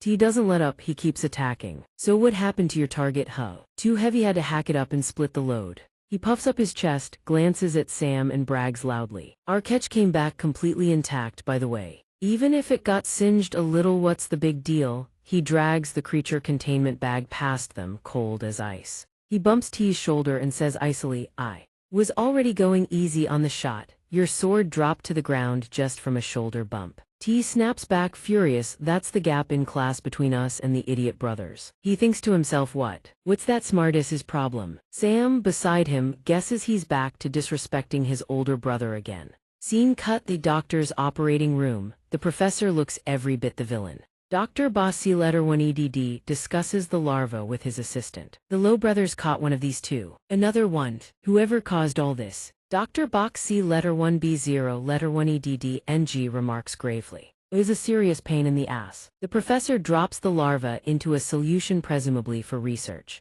The classroom hums with focus. Every student has their nose buried in their books. The school day ends with the ring of the bell. The bell triggers something. Automatize Vrion scrambles to pack up. Ajia zips over to Fang Xin's desk in a flash. Xin heading straight home. Fang Xin glances over, disinterested, when someone calls her name. Ajia eagerly invites her. Wanna grab hot pot later? At the hot pot restaurant, looks like Ajia managed to drag Fang Xin along. On the table, a steaming pot loaded with meat and vegetables, fragrant and ready. Fang Xin sits quietly, gazing at the bubbling hot pot before her. Then she suddenly speaks up, asking Ajia something, but her tone is more of a probe. Why's he here? Thought this was a date for two. Mi Song doesn't deny it, he just stares straight at Fang Xin. She eyes him suspiciously, then snaps what? The two lock eyes, sparks flying, leaving Ajia completely lost. What's going on? Why's the air feel like a battlefield? Ajia stares at the hot pot, not daring to look at either of them. Let's change the subject, eat up. She playfully wraps meat with her chopsticks, cutting through the tension. Ajia goes first, recounting what happened earlier. Apparently, Nu Zudong had already taken a gut punch and both she and Fang Xin couldn't help but grin. A phone buzzes with a notification. Fang Xin pauses. Her eyes darken when she reads the message on screen. Fang Xin says lightly, Ajia, I've got cram school now, sorry. Ajia replies, don't worry, it's been forever since we hung out, I'm really happy. Fang Xin smiles softly, bye. Ajia beams, yeah, see you at school tomorrow. She leaves before them. As Fang Xin turns, the scar from that day peeks out on her back. Mi Song says nothing, he watches her walk away in silence. Ajia walks with Mi Song along the road, bathed in the glow of sunset. She says, thank goodness Xin seems happier than I expected. Mi Song agrees with Ajia, yeah, that's true. She adds, we should hang out again tomorrow too. Ajia suddenly remembers something. Oh, right. She panics. I forgot to give her the history notes. They're due tomorrow. Ajia offers eagerly, I'll go bring them to her and come right back. She quickly says goodbye, sorry, you go on ahead. Mi Song grabs her hand, he doesn't want her to leave. Ajia is startled by Mi Song's sudden move. He speaks slowly, don't go, you might have stumbled onto something dangerous. Fang Xin is on the phone, the voice on the other end asks, where are you? She answers, almost there. The voice responds, white bicycle, got it. A middle-aged man in a car waves her over, grinning suggestively. Probably some creep. Get in. Fang Xin licks her lips hungrily, face to face with her prey. Mi Song holds Ajia's hand tight and whispers, he just got discharged from the hospital, so. She blushes, flustered by Mi Song's words. The teachers will understand. He says gently, let's go home. Ajia doesn't refuse. A mysterious voice calls out Nu Zudong's name. The classmate next to Sudong wonders, isn't that her? That former idol trainee. He's surprised too. The guy next to him needles Sudong, you got your ass kicked today because of him and by a girl, no less. That chick's bat really packed a punch. He snaps back, shut the hell up. The other guy sighs enviously at him, his dad's car is sick. Sudong asks pointedly, you think he looks like his dad? Huh, what do you mean? The guy looks confused. Sudong stares at him ice cold, he doesn't have a dad, dumbass. Then he smirks, satisfied on showing off. Fang Xin's scene cuts to a nightlife district, neon lights blazing in every color. Ryulan's slender legs step lightly, picking her way through the crowd. Her presence turns every head on the street. Ryulan sighs, fed up about something. She says nothing, cursing herself internally. Going to the club was too much, wasn't it? Hopefully nobody checks her ID. Then she stops dead in her tracks, frozen in front of the flashy Exot Club building. She's stunned solid, staring at the building before her.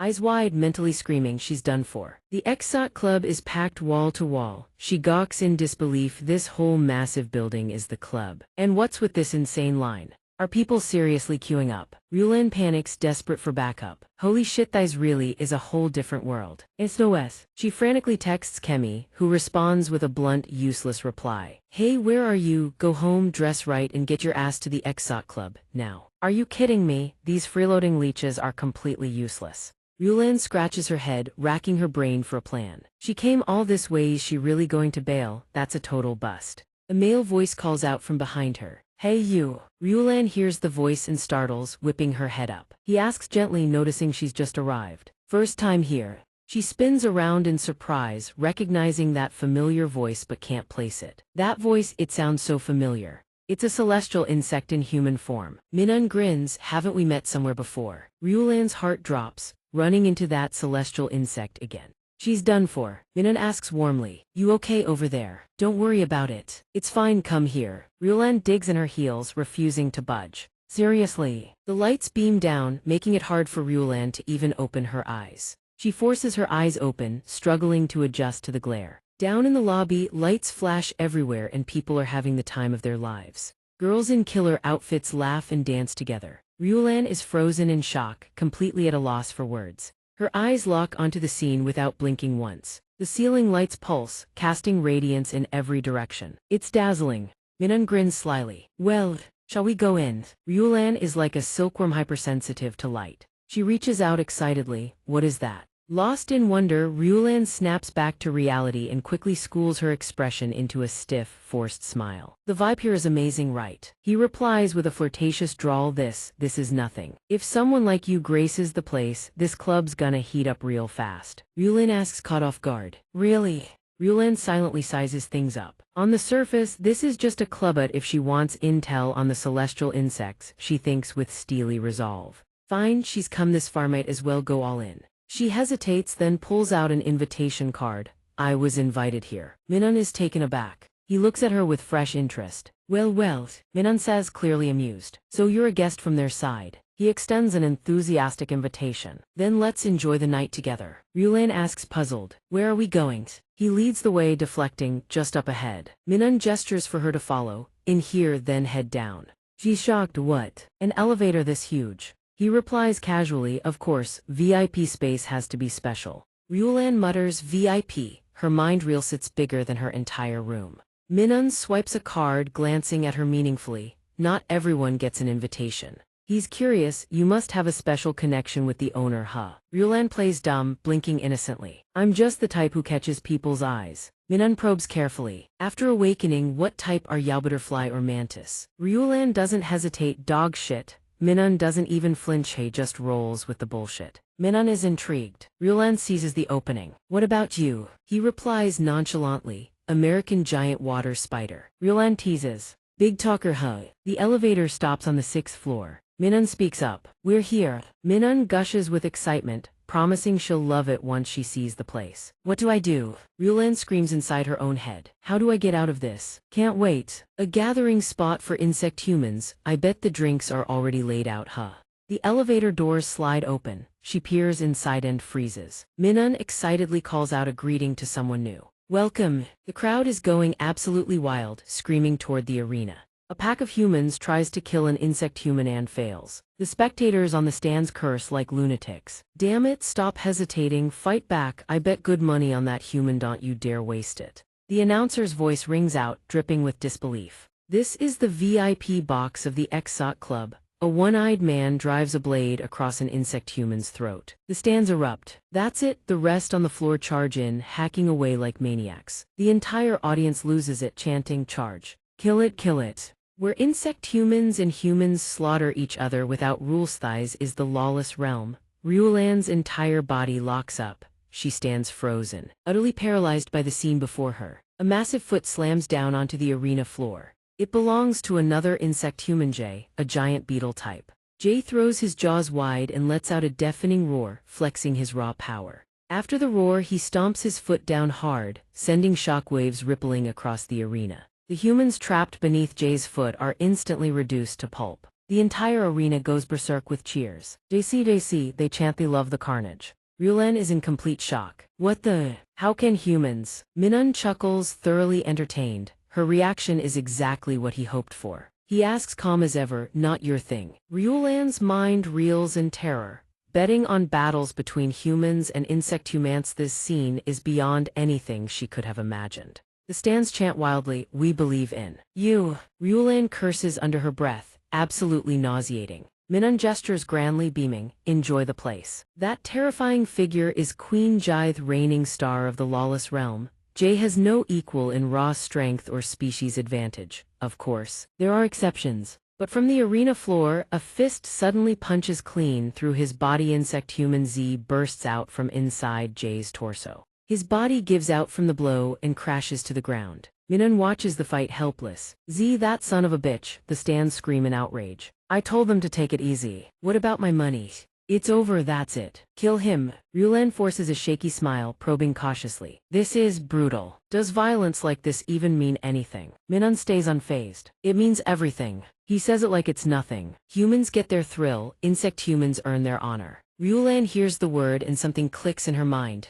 Honor. He eagerly explains the jealousy among all insect humans and the chance to become a celestial insect. Minun grows impatient, but when will that chance finally come? Strength alone isn't enough. Above all, you need the right mindset. Ryulan silently passes judgment. So this guy went through that disgusting process too and clawed his way up to where he is now. He's still lost in his own self-aggrandizing monologue. Does he even factor in appearance? He hints cryptically that there's another way to become a celestial insect, but Minun catches himself mid-sentence. His voice turns coaxing, interested. He presses a wriggling larva into Ryulan's hands, buzzing with excitement. She thinks, what the hell is this? Minun starts to explain how to use it. Before he finishes, someone calls for him. An insect human speaks, voice distant and clipped.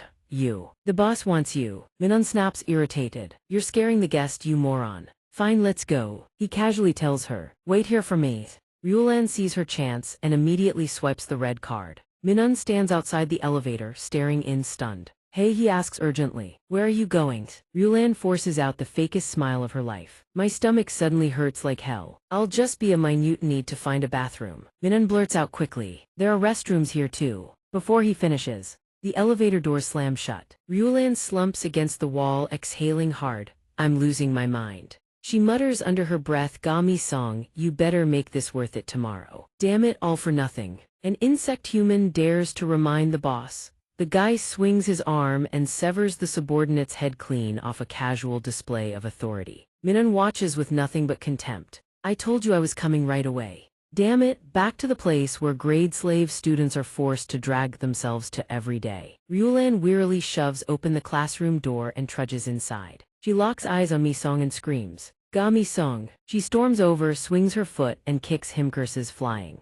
Damn you. Ryulan punches and kicks him wildly, unleashing every ounce of her frustration. Do you have any idea what I went through yesterday? I can't even eat anymore. After receiving a nonchalant like from Mi-song, she sighs wearily. Regardless, I found some shocking news. Wait a second. Two girls nearby are whispering. Hey, did you hear that? That thing. The two look confused. What is it? Why is the atmosphere like this? Aga was pouring her heart out to Si-jin, and yesterday my brother saw them both walk into the classroom chattering incessantly. Look, here they come, so filthy. Those were stinging words aimed directly at Si-jin. Crazy BTCH. Aga notices the abnormal tension in the classroom and stops. The whole class is watching them, whispering and snickering. Aga asks skeptically, peering into the room, what's going on? Aga asks in suspicion, what is everyone doing this early in the morning? Did something happen? Everyone in the class stares at them with disgust, whispering about how scary the uncle is. They look down on them with contempt, slandering them for their shady connections as trainees. Hearing this, Aga immediately turns to check Si-jin's reaction, finding her face dark and silent. Aga shouts in protest, hey, what are you talking about? What the hell are you saying? Even Ryo-jien is curious. Who is that pretty friend over there? Mi-song replies, a friend accompanying Aga. She senses the malice, but the atmosphere feels off. Thy school is clearly not peaceful. Mi-song bites through his snack stick in anger. He clearly sees the injustice. Aga grabs Si-jin's hand firmly. Si-jin, let's go out. Leave. No Sudong speaks up. Where are you going? His tone is begging for a punch. He speaks with clear provocation. You know about the rumors surrounding you, right? No Sudong recounts it as if it's nothing. Oh right, he said he saw Bang Si-jin step out of a luxury car yesterday. He asked if that was her dad and was incredibly jealous. So I am trying to explain to him that it's not her dad. He sneers with a mocking voice. Bang Si-jin doesn't even have a dad, right? The student next to him joins in. This lunatic. If she doesn't have a dad, then how could she be riding in her dad's car, huh? No Sudong prattles on tirelessly. I was so worried about you because that guy's face looked so vicious. Do you know who I am? I am No Sudong, the recipient of a Brave Citizen Award. He says proudly, so I took a taxi to follow you too. He lifts his phone, shamelessly exposing them. Sure enough, why is my bad premonition never wrong? No Sudong lowers his voice. A trainee corrupted by her dreams. Becoming an idol and then making that look of disgust. It's honestly pathetic. He acts as confident as if he's done something worthy of pride. Bang Si-jin, you're a nasty person, so don't blame me for this. No Sudong continues to provoke her, because from the very start you didn't have the qualifications in your own mind. Si-jin looks at No Sudong emotionlessly. She says nothing at all. Ryo Ji-in is dissatisfied. That dog is ruining the mood again. Let me fix him up one more time. Mi-song immediately agrees. Maybe that's for the best. Mi-song freezes. He has a premonition, a feeling of deep, restless anxiety. He is gauging the imminent danger of the current situation. Aga grits her teeth in fury. Hey No Sudong, have you lost your mind? Then she readies a punch, screams and lunges forward. No Sudong's face turns pale with fear as he sees the punch coming. But then Si-jin suddenly lunges, blocks Aga and pushes her against the wall, yet she still says nothing. Si-jin brushes past Aga as if she wants to say something but keeps silent. Si-jin pushes her back, leans in close to Aga's ear and whispers, "Get out of here." Aga stands stunned after hearing those words from her friend. Si-jin says firmly, "Let me handle it." A joyful smile blooms on her face. Si-jin smiles brightly and closes the door. The closing door hides her face. Aga is left standing blankly in front of the locked door, completely taken aback by this turn of events. That friend next to No Sudong laughs heartily. That was close, almost got beaten up, huh? He acts arrogant too. Damn it, if I had been hit, I would have reported her to the school for school violence immediately. The other guy sneers, "Don't report her, man." Suddenly, a laugh rings out from an unexpected source. Si-jin laughs loudly. She laughs at the current situation as if it's harvest time. She mumbles with extreme regret. I wanted to stay a bit longer, but Mi-song sees Si-jin like this and his face goes pale with panic. No. The two react nonchalantly. What's with this crazy BTCH? The other friend sneers. Hey, leave it to me. He steps forward, his voice dripping with defiance. You crazy woman, let me apologize to you for him.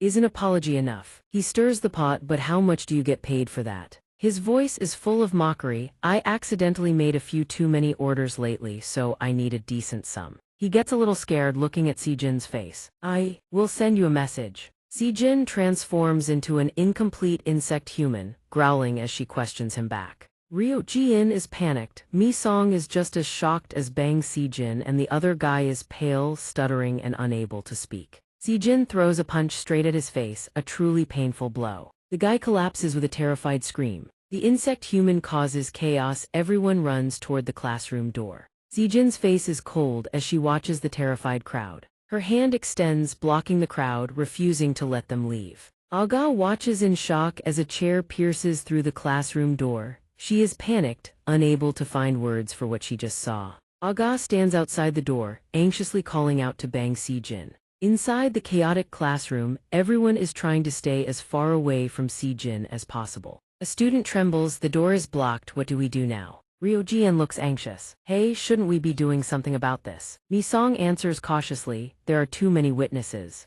Si-jin's cold voice makes him flinch. No Sudong. She gives the order, driven by a desire for revenge. After all the days he spent bullying her. Come out here. The students whisper, talking about reporting this. Everyone hurry up and report it. Terrified, the crowd backs away, leaving Sudong frozen in place. The line of people parts, leaving Sudong isolated at the front. Si-jin extends her elongated, eerie arms to grab his throat and lift him into the air. Sudong's phone drops to the ground but remains intact. Perhaps it is due to some sheer physical force. Si-jin speaks with fury. Everything is because of you. My dreams were trampled by trash like you. She opens her mouth, revealing a sharp, serrated tongue. This is all your fault. Sudong struggles to resist. You little pest, you bug. Si-jin brings her tongue closer. If you didn't exist, if you didn't. Her tongue lunges forward as she completely loses her composure. Mi-song just needs to speak up and stop her now. Perhaps she considers pivoting away. The tongue stops its attack due to Mi-song's words. He advises Si-jin with a stoic expression.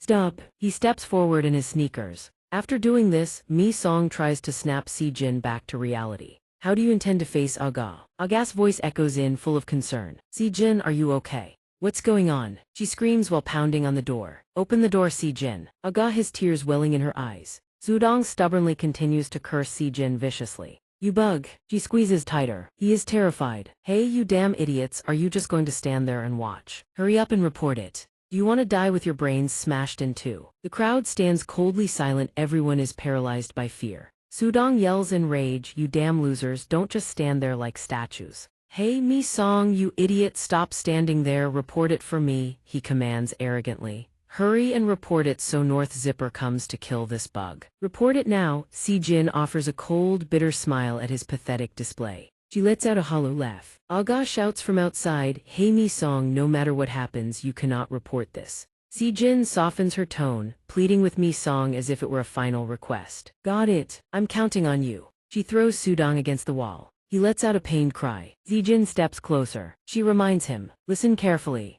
No Sudong. The image of a terrified Si-jin being grabbed by a blood-covered Sudong flashes back. He had ruthlessly pushed her to her death to clear a path for himself. Meanwhile, Sudong calmly accepted the spotlight after the teacher's attack. Si-jin was left injured and alone in the hospital, completely isolated. He, however, happily bragged to his friends as if nothing had happened. She collapsed, withdrawing into a world of dark, suffocating shadows. While Sudong enjoyed his wonderful life out there, Si-jin sat crying in solitude, and his voice carries no remorse when they meet again. Who is this? The despicable Sudong continues to provoke her. See, I told you if Yurei meant to live, Yao'll survive no matter what. Since Yurei's still alive and all, he genuinely believes he did nothing wrong. So can I feel less guilty about you now? Si-jin repeats his cruel words with icy indifference. You brought this on yourself, so even if I kill you today. Her gaze toward him holds no attempt to hide the killing intent within. Si-jin's voice is chillingly cold. Can I feel less guilty about you now? Si-jin emphasizes every word with frozen precision. Even if I kill you today. Her gaze toward him hides nothing of the murderous intent inside. Si-jin's voice is utterly ice cold. I can finally stop feeling guilty about you, right? She continues to toy with Sudong's emotions. Si-jin then reaches into her pocket and announces, just killing you isn't enough. She pulls out a handful of larvae. It'll make you taste terror just like the agony I endured. Mi-song is shocked. Ryojin is flustered. He struggles as his face is crushed. Sudong is panicked as his jaw is forced open. Si-jin loses control and screams, in the moment you are most miserable and in the depths of agony, I will let you die. Sudong struggles, kicking wildly at Si-jin. No, get away, you damn bug. He screams, get lost. Why me? Why the hell is it me? Facing Sudong's frantic eyes, the golden larvae emerge, each one more terrifying than the last. Over a dozen larvae are forced into Sudong's mouth for him to swallow. Si-jin smiles coldly as she watches Sudong's terror. Swallow. His eyes roll back, green smoke pours from his mouth and his face becomes gaunt. Sudong convulses on the floor, his body emitting a sickly green aura. His neck begins to elongate and his body swells as he undergoes a horrific transformation due to the larvae. His features distort until he is no longer recognizable as human. The students are all stunned in horror. What the hell is that? What is that disgusting thing? Yulan remembers Minun's words. Interested. A chill crawls down her spine. That drug. Watching Sudong fully transform, she's shaken, so that was its purpose. Fang Xin watches his wretched form with satisfaction, then speaks. Well, the larva is adapting to its surroundings, green mist still pouring off it. Fang Xin sits there, calm and mocking, the feeling of becoming the very thing she once found utterly repulsive. She smirks at the larva. Face it, you are no different from an insect now, huh? Outside, a teacher pounds on the door and yells, open up. The teacher loses it, shouting, are you brats gonna open this door or not? What the hell are they doing in there? Ajia says innocently, I honestly have no idea. Fang Xin shrugs, should have said goodbye to Ajia, would have been better if we never met again. She adds flatly, I really hate humans right now. Fang Xin leans out the window, waving goodbye to everyone. Bye-bye. Mi-song can't stop her in time, she's already gone. He stares blankly, the whole class erupts into chaos over the insect human. She jumped. The teacher is absolutely livid. He kicks the door down. Won't open up, huh?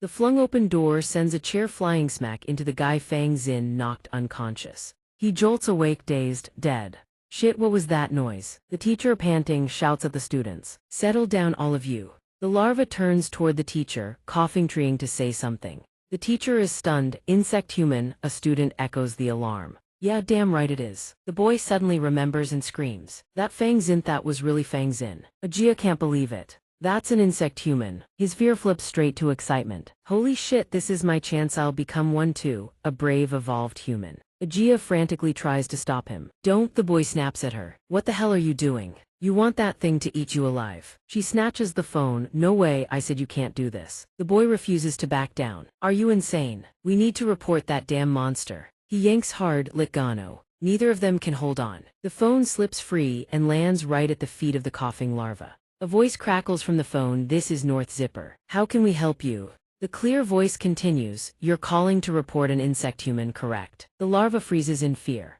Report. Zudong crawls toward the glass, confused. Who? He wants to see who they're reporting. In the glass, a monstrous insect face stares back. He can't believe it's him. Zudong snaps. He lunges at the mirror and shatters it. No way. Every shard reflects his grotesque face back at him. Zudong loses it, thrashing and smashing wildly. This can't be real. Students scatter in panic. Someone nearly gets hit. Ajia stands frozen as the tail swings toward her. Danger be damned. Misong yanks her out of the attack's path just in time. Zudong roars, completely unhinged. Nothais isn't right. I'm not. I would never turn into some goddamn insect. In a blind panic, Zudong hurls himself through the window, screaming. Glass explodes outward. He crawls away in desperation. I have to run, I will not die. He screams like a madman. I'll survive, I'll survive. Zudong's voice is drenched in pure terror. I have to stay alive. The ruined classroom falls dead silent. No one says a word. Misong glances gently to the side. Ajia is crying. Ajia weeps for the closest friend she's ever had. Fang Xin. Misong looks meaningfully at Ryulan. He doesn't say a word. Ryulan meets his eyes. She understands. Maybe the two of them have found a way. They rush outside, searching for something. Misong asks flatly, Fang Xin, a celestial insect. That girl seems to be colluding with a celestial insect, someone answers. Ryulan holds up the pill and explains, the drug she forced New Zudong to swallow, it's the same type I was given at the Exot Club. They said it's the path to becoming a celestial insect. Misong weighs his options, then speaks. Then we move, they lock eyes, follow me. Before Fang Xin jumped, I tagged her with an ant trailing a thread. They grin at the synchronicitously like old friends, then take off, racing each other to get there first. They reach a deserted alley, nothing in sight. Misong says close. Ryulan pants hard beside him. The ant on his shoulder glows. Maybe it senses one of its own kind. Misong startles. They've finally found the target. Ryulan standing beside him stares in shock too. They both say it at the same time, found her. They spot Fang Xin alone. They hesitate. Is she okay? Ryulan calls out to the crying Fang Xin. Fang Xin. The two of them approach calmly. Ryulan speaks up. Wait. We've got some questions, let's have a little chat. Both Wei Song and Ling Zhen jolt in surprise at Hana's unexpectedly cordial tone. Were you crying? I categorically deny that. Hana grabs them both and holds tight. Don't move. She warns them, ice cold. I'm right here. What I hate most is someone daring to touch what's mine. Her eyes spell death. So who was it? Which bastard dared to touch what's mine? Hana warns them again, voice frigid. I'm right here. What I hate most is someone daring to touch what's mine. Her eyes spell death. So who was it? Which bastard dared to touch what's mine? Ling Zhen, standing above, catches the dangerous shift in Hana's expression and quickly explains, we don't know what you're talking about. We just need to have a word with that girl. Ajia looks up and speaks. But Hana's face remains unreadable, then she vanishes without a trace. Wei Song and Ling Zhen freeze in shock, instantly on guard. She's gone. Suddenly, heavy footsteps pound the ground, closing in fast on their position. Wei Song seems to sense something, glances toward Ling Zhen, but before he can react, Hana comes flying in and slams a kick straight into his body. Ling Zhen's eyes go wide with shock. Her face radiates killing intent. The surprise kick sends Wei Song hurtling across the room. In that same instant, Hana throws a follow-up punch, her expression twisted like she wants to devour them whole. Ling Zhen intercepts just in time, throwing up a block with her arm. Hana's raw, devastating force is enough to make her wary. Seeing Ling Zhen block her fist, Hana darts forward and lifts her chin, pausing genuinely surprised. Then Hana circles behind her in a blur speed that's impossible to track, let alone counter. She murmurs, almost bored, killing you would be such a waste. She sinks her teeth deep into Ling Zhen's ear. A violent shiver crawls through her body, bone-deep, skin-crawling chill. Hana clicks her tongue, a small moan escapes and a faint purple glow pulses into existence. Ling Zhen thrashes, hurling Hana away and screams, "What the hell are you doing?" Hana raises a hand to wipe her mouth, tilting her head with genuine curiosity. What's wrong? You're already an insectoid. Ling Zhen is absolutely furious at this woman's audacity on their very first meeting. Silkworm moth antennae sprout from her hedges, shifting into her insectoid form as she snarls. First time meeting someone and you lick their ear. Ling Zhen whips around. Now fully in her silkworm moth insectoid form, she slashes downward, raking a vicious arc through the air and screams, "You just put me in a really bad mood." But Hana dodges effortlessly, tilting her head. A silkworm moth, not bad. She turns to glance at the remaining one, speculating aloud, "In that case you over there must also be an insectoid, right?" But before she even finishes, Wei Song is already barreling toward her, fist cocked for a devastating blow. She sidesteps in a flash, his fist slams into the floor, cracking it. Her ability genuinely stuns him. He has to turn just to track her. Hana taunts, "You'll never catch me with those clumsy moves." She continues, "My skill lets me vanish right before your eyes." At this point, Hana's celestial insect remains a complete mystery. The celestial insect known by the human name Hana, and Ajia standing off to the side witnessing everything unfold. Ling Zhen calls out for help, desperate. "What do? We can't even touch her." Wei Song suggests, "Let's try rushing in one more time." Ajia overhears their conversation and wonders in disbelief. Wei Song is an insectoid. Is he seriously that dense? Wei Song launches himself forward again, surging toward Hana's position. But all he earns is Hana's contempt. She scoffs, rushing in headfirst, idiotic. She continues to mock him, useless. Before the word even leaves her lips, a thin cut opens across Hana's neck, a line of purple blood wells up and her eyes widen in shock. Hana finds herself encircled by Ling Zhen's star pattern of razor-sharp filament slashes. Her face darkens like a storm cloud, murderous intent blazing in her eyes as she hisses through clenched teeth. How dare he? Wei Song doesn't give Hana another second. He charges in and plants a devastating punch square in her face. The blow sends Hana's arrogance flying along with a spray of blood. Her eyes go wide as she stares at Wei Song, utterly stunned. Fury erupts. Hana's arms bulge with thick, writhing veins and jagged, blade-like weapons burst forth from her flesh. She hisses, "You think these will stop me?" As she speaks, she drives the razor-sharp weapon straight into Wei Song's body, drawing his blood. Wei Song can't block it. It pierces clean through him, blood spills. Hana suddenly freezes, staring at him with wide, incredulous eyes. She demands, "Wei Song, what the hell are you? Why is your blood red?" In that instant, Ling Zhen charges toward him, screaming, "Wei Song!" Hana's eyes flick to her. One hand still pinning Wei Song, her other arm begins to bulge with vein sand. The same jagged weapon sprouts forth. Before Ling Zhen can reach him, Hana drives the blade clean through her shoulder in one savage thrust. Ling Zhen stares at her own wound as Hana wrenches the weapon free. She gasps, "What?" Ling Zhen hurls herself at Hana, screaming, "That doesn't hurt at all." Hana is busy licking Wei Song's blood, drop by drop, savoring every taste, her expression one of pure ecstasy. So this is what human blood tastes like. Suddenly, the wounds on Wei Song and Ling Zhen's bodies begin to swell grotesquely, bulging outward as if growing, agonizing to witness. Hana speaks casually, as if giving an order, "Explode." She stands between them. On her command, the wounds inflicted on their bodies burst open, Hana watching with gleeful, arrogant satisfaction. Wei Song and Ling Zhen scream in agony, helpless. Powerless, all they can do is watch. Hana waves her hand dismissively, "Already done." "Not." She gazes down at them, taunting, "I haven't even started yet." At that exact moment, Ajia lunges forward, throwing herself between them with arms spread wide. She shouts at Hana, "Wait, Hana, this is a misunderstanding. These two are guests." Under everyone's gaze, she continues, "They came because they wanted to learn about the drug. I'm the one who told them to find you." The moment she finishes, Hana closes the distance, looming over Ajia.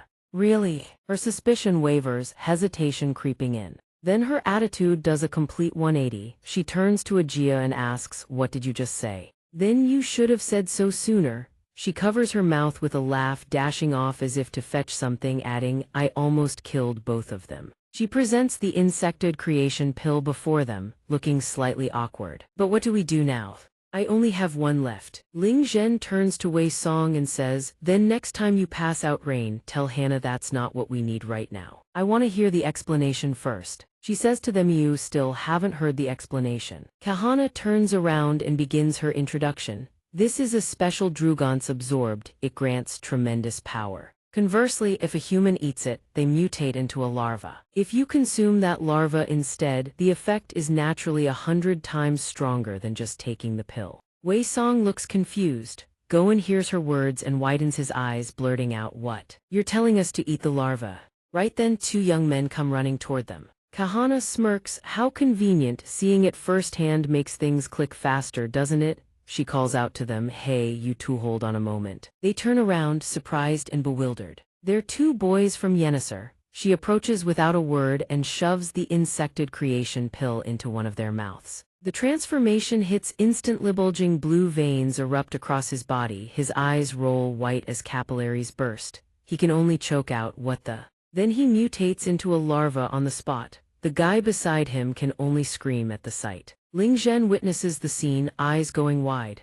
Damn it, that form again. Wei Song falls silent, as if he's realized something. Kahana glances at them. This is my apology gift for that unfortunate incident earlier. Eat it and you'll get stronger. She leaves them to sort things out on their own. Min slings an arm around Sin's shoulder and strolls off, not forgetting to drop one last line. Bon appetit, if you're satisfied, just come find Hana at the 6-shooter club. Then she tells Sin, let's go. Sin just hums in agreement and follows. After that, she glances back at Ling Zhen and Wei Song one last time silently. Rain panics and asks Wei Song, this is bad, what do we do? The other guy watches the larva closing in on him and screams in sheer panic. What the hell is this? Right at that moment, Wei Song rushes in and slams the thing away, shielding the guy to his utter shock. Then he delivers a devastating blow to the larva. Seeing Wei Song won't stop, Rain yells, hey, knock it off. She runs over to block him, demanding answers. You lunatic, stop it already. What the hell are you doing right now? You're actually planning to eat that thing. The other guy stares at his friend morphing into something grotesque right before his eyes, while Ling Zhen keeps shouting, snap out of it, that's not what this is. Despite Ling Zhen's attempts to stop him, Wei Song merely says coldly, test run. His hand reverts to its normal shape. He gives the order, eat it, then we go. By now, Wei Song has fully reverted to human form. Wei Song ignores Rain's protests. He simply says in a cold tone, eat it. She gapes, then asks Wei Song hesitantly, you're serious? Right then, a swarm of phantom ants materializes. He stares at the larva as if he truly intends to devour it whole. The young man who came along is utterly terrified now. The scene before his eyes is enough to make him lose bladder control. He screams, and what the hell are these ants? Rain asks Wei Song in a grave tone, do you really have to go this far? That was a living, breathing human just a moment ago. He simply replies, not anymore. She frowns at him, you lunatic, you think differently from other insectoids, but even you've gone mad chasing power. How are you any different from those celestial insects? Wei Song snaps, quiet and watch. The other guy hears those words, his face drains of all color, and he stares wide-eyed at the two of them. Right then, a piercing scream rips through the air. Their attention snaps to the larva. Ling Zhen freezes, staring at the scene unfolding before her eyes. The scream sounds, Aginch whips back around. The larva is hacking violently, as if trying to vomit something up. It clutches its stomach, legs curling inward clearly in agonizing pain. Ling Zhen turns to Wei Song, her voice panicked and halting. What's going on? What she gets from Wei Song ever since Sin's incident, I've been keeping tabs on this thing. It's always given me a bad feeling. The insectoid's body convulses as its screamsomely crimson remains in its eyes, blue veins bulging across its entire frame. Ling Zhen asks, hey, are you okay? From deep within the insectoid's throat, something is crawling out, a vicious worm that mirrors the insectoid it's emerging from, slithering out from the depths of the body. Once it fully emerges, a translucent membrane encases it. The black ant swarm descends on it. She stands bolt upright and asks Wei Song, so that's the insect inside the pill, that's their true form. Watching the ants tear into the larva, Ling Zhen asks Wei Song, but is it okay to let the ants eat that thing? Those ants, will they affect you? His face remains cold as he replies, I won't know until they return to my body. Right then, the ant swarm approaches him their back. They crawl into his neck one by one. Wei Song seems to feel the shift inside his body. His eyes go wide and pained groans escape him. Ling Zhen stands beside him, unable to look away from the sight. She asks, "Hey, what's wrong with you?" Wei Song turns away in pain and says to Ling Zhen, "Stay away from me." From his neck where the ants crawled in veins bulge more and more prominently. Wei Song's eyes begin to glow. The ants encircle him as rope-like tendrils appear, wrapping around his entire body. At a nightclub that night, pounding bass reverberates through the air, crimson lights bathing the entire building. In a VIP room, raucous laughter from both men and women fills the space. Dai Run sits laughing with several beautiful hostesses when one of his men enters and says, "Boss, they've arrived." Dai Run takes a swig from the woman's chest and orders, "Let them in." Right then, footsteps approach and an angry voice thunders in, "Damn it. It's Kahana and Sin stepping inside." She seethes, "I need someone else's permission just to walk in now." Dai Run smirks coldly, "Of course, this is my place of business. Permission from the director is required." The celestial insect Dai Run, bound in human form. Kahana picks up a bottle from the table and says to him, "Don't get fresh, our relationship can't be ranked by hierarchy." Then she tips the bottle back and chugs it like water. After that, Kahano extends the bottle toward Dai Run, asking if he wants a drink. He just responds coldly, "I'm good." Dai Run seems to have noticed Kahana's bandaged arm. He asks with a grin, "What happened to your hand? Got into another fight somewhere?" She just answers she was out discussing business. She continues, "The kid was too small so I got rough." Sin glances over at Dai Run. He gives Kahana a compliment. "Not bad in a fight. You should have given Lawless Heaven and Earth some free advertising while you were at it." She just sighs, "Who'd even care?" Dao Te, sitting beside him, pops a piece of fruit into his mouth. Dai Run opens his mouth to accept it, chewing as he drops an announcement. "Word is there's a hotshot making waves lately, and we're short on fighters over here." Ki Hana just snaps back irritably, "Who the hell cares about recruiting me? What's going on?" He answers between chews, "That nasty little thing sure is in a hurry. Yesterday, a huge batch of pills went missing, about 50 of them. A cow asks whether those 50 pills were really stolen. How do you even run this place?" Sei Zin stands beside him in silence, just listening. But right now, Dai Run lunges forward with cold precision. Then he rises and advances toward them. "If you blow up at me, things get real ugly." Ki Hana hears what Dai Run says but can't figure out what he's after. Dai Run closes in slowly, each footfall heavy and deliberate. He continues, "The culprit." Then he grabs Sei Zin by the head and shoves her face first into the glass window right in front of Ki Hana. He roars, "It's this little wretch right here." The impact shatters the glass. Shards rain clattering down to the floor below, drawing every eye in the building. One massive hand engulfs Sei Zin's entire face. He clenches hard and bellows, "You little shit, you dare steal my pills." Racked with pain and terror, she can't utter a single word. Dai Run screams right into Sei Zin's face. "A pup who doesn't know the meaning of fear. I'll chew you to pieces, leave nothing behind." Just then he catches a sharp claw arcing straight for his throat. The two waitresses who were serving him moments ago see their master threatened and lunge in. The scene erupts into pure chaos. To protect Sei Zin, Ki Hana vaults straight onto Dai Run's head, pressing a razor-sharp claw against his throat. In turn, two of Dai Run's men jam blade tips against her body. She threatens him with ice-cold composure. "Touch my people and it's a death sentence, understood?" He answers with nothing but a cold laugh. "Then who's got those pills?" Dai Run tightens his grip on Sei Zin's head and asks, "Talk, where are the pills?" He screams the words right in her face. In that instant, Ki Hana drives her claw straight into Dai Run's neck. Blood gushes out. Seeing what he's doing to Sei Zin, she screams in fury, "Let go of her, you rabid dog." Dai Run only squeezes harder as if he truly means to crush her skull. Sei Zin breaks, she screams, "Nu Dong, I'm the one who did it. I did it for revenge. Pills are all gone." Ki Hana's claw is still buried in his neck. He lets out a hoarse laugh and says, "How boring." Dai Run glares at her and says, "I already knew. I know where you took them and what you did."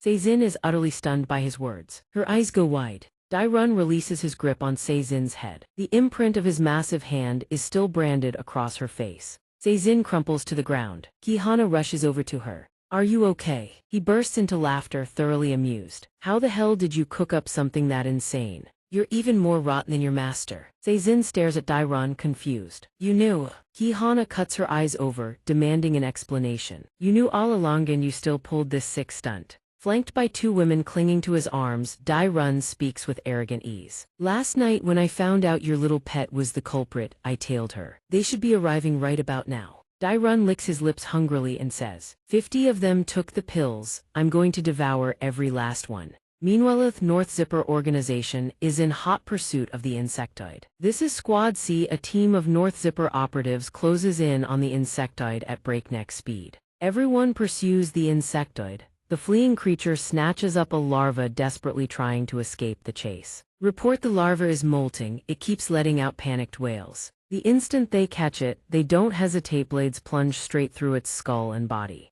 They scream now, the creature writhes and howls in helpless agony. In a fit of rage, the larva screams, damn itwhyme, why only me? That's when Bai appears, slashing a single clean strike across its body. The larva goes down for good, he just mutters coldly, so damn noisy. Bai is visibly annoyed by all the racket from before, the screaming, the shouting. He turns to leave, not forgetting to order his subordinates, bring it in. The operatives nearby hear their captain's order and snap to attention.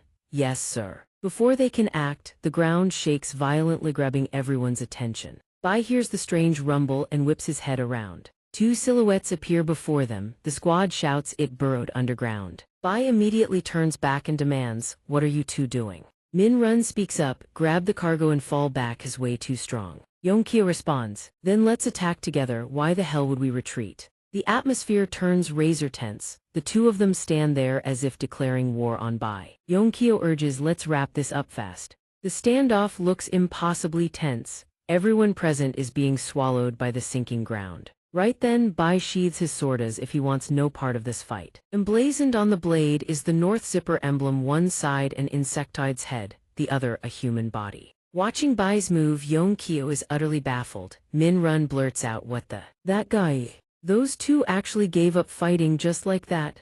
Bai casually pulls out a cigarette and takes a long, easy drag. Seeing his don't give a damn attitude, team member Du shouts, Captain, our teammates are in danger. He says the sinking speed is way faster than we thought. Thighs is no time to act cool. Bai simply replies, an antlion. Why are you so different from the other larvae? Just then, the North Zipper emblem on his sword shifts to blue. Bai takes a long drag and says calmly, open it up and we'll find out. Yongkyo stares at him with growing concern. What? That guy? The rest of them are about to get crushed, and he's still playing it cool. You think I'm easy prey or something? The team member is about to be swallowed by the ground, only his head remains, screaming. Captain! Minun suddenly widens his eyes, as if seeing something that catches him off guard. Bit is locked in a combat stance. Sword still gripped tight, poised to strike. Yongkyo asks in surprise, what is it? What does he plan to do from this distance? Minun warns him something is coming, be careful. Before the words even leave his mouth, a bolt of lightning engulfs Yongkyo's entire body.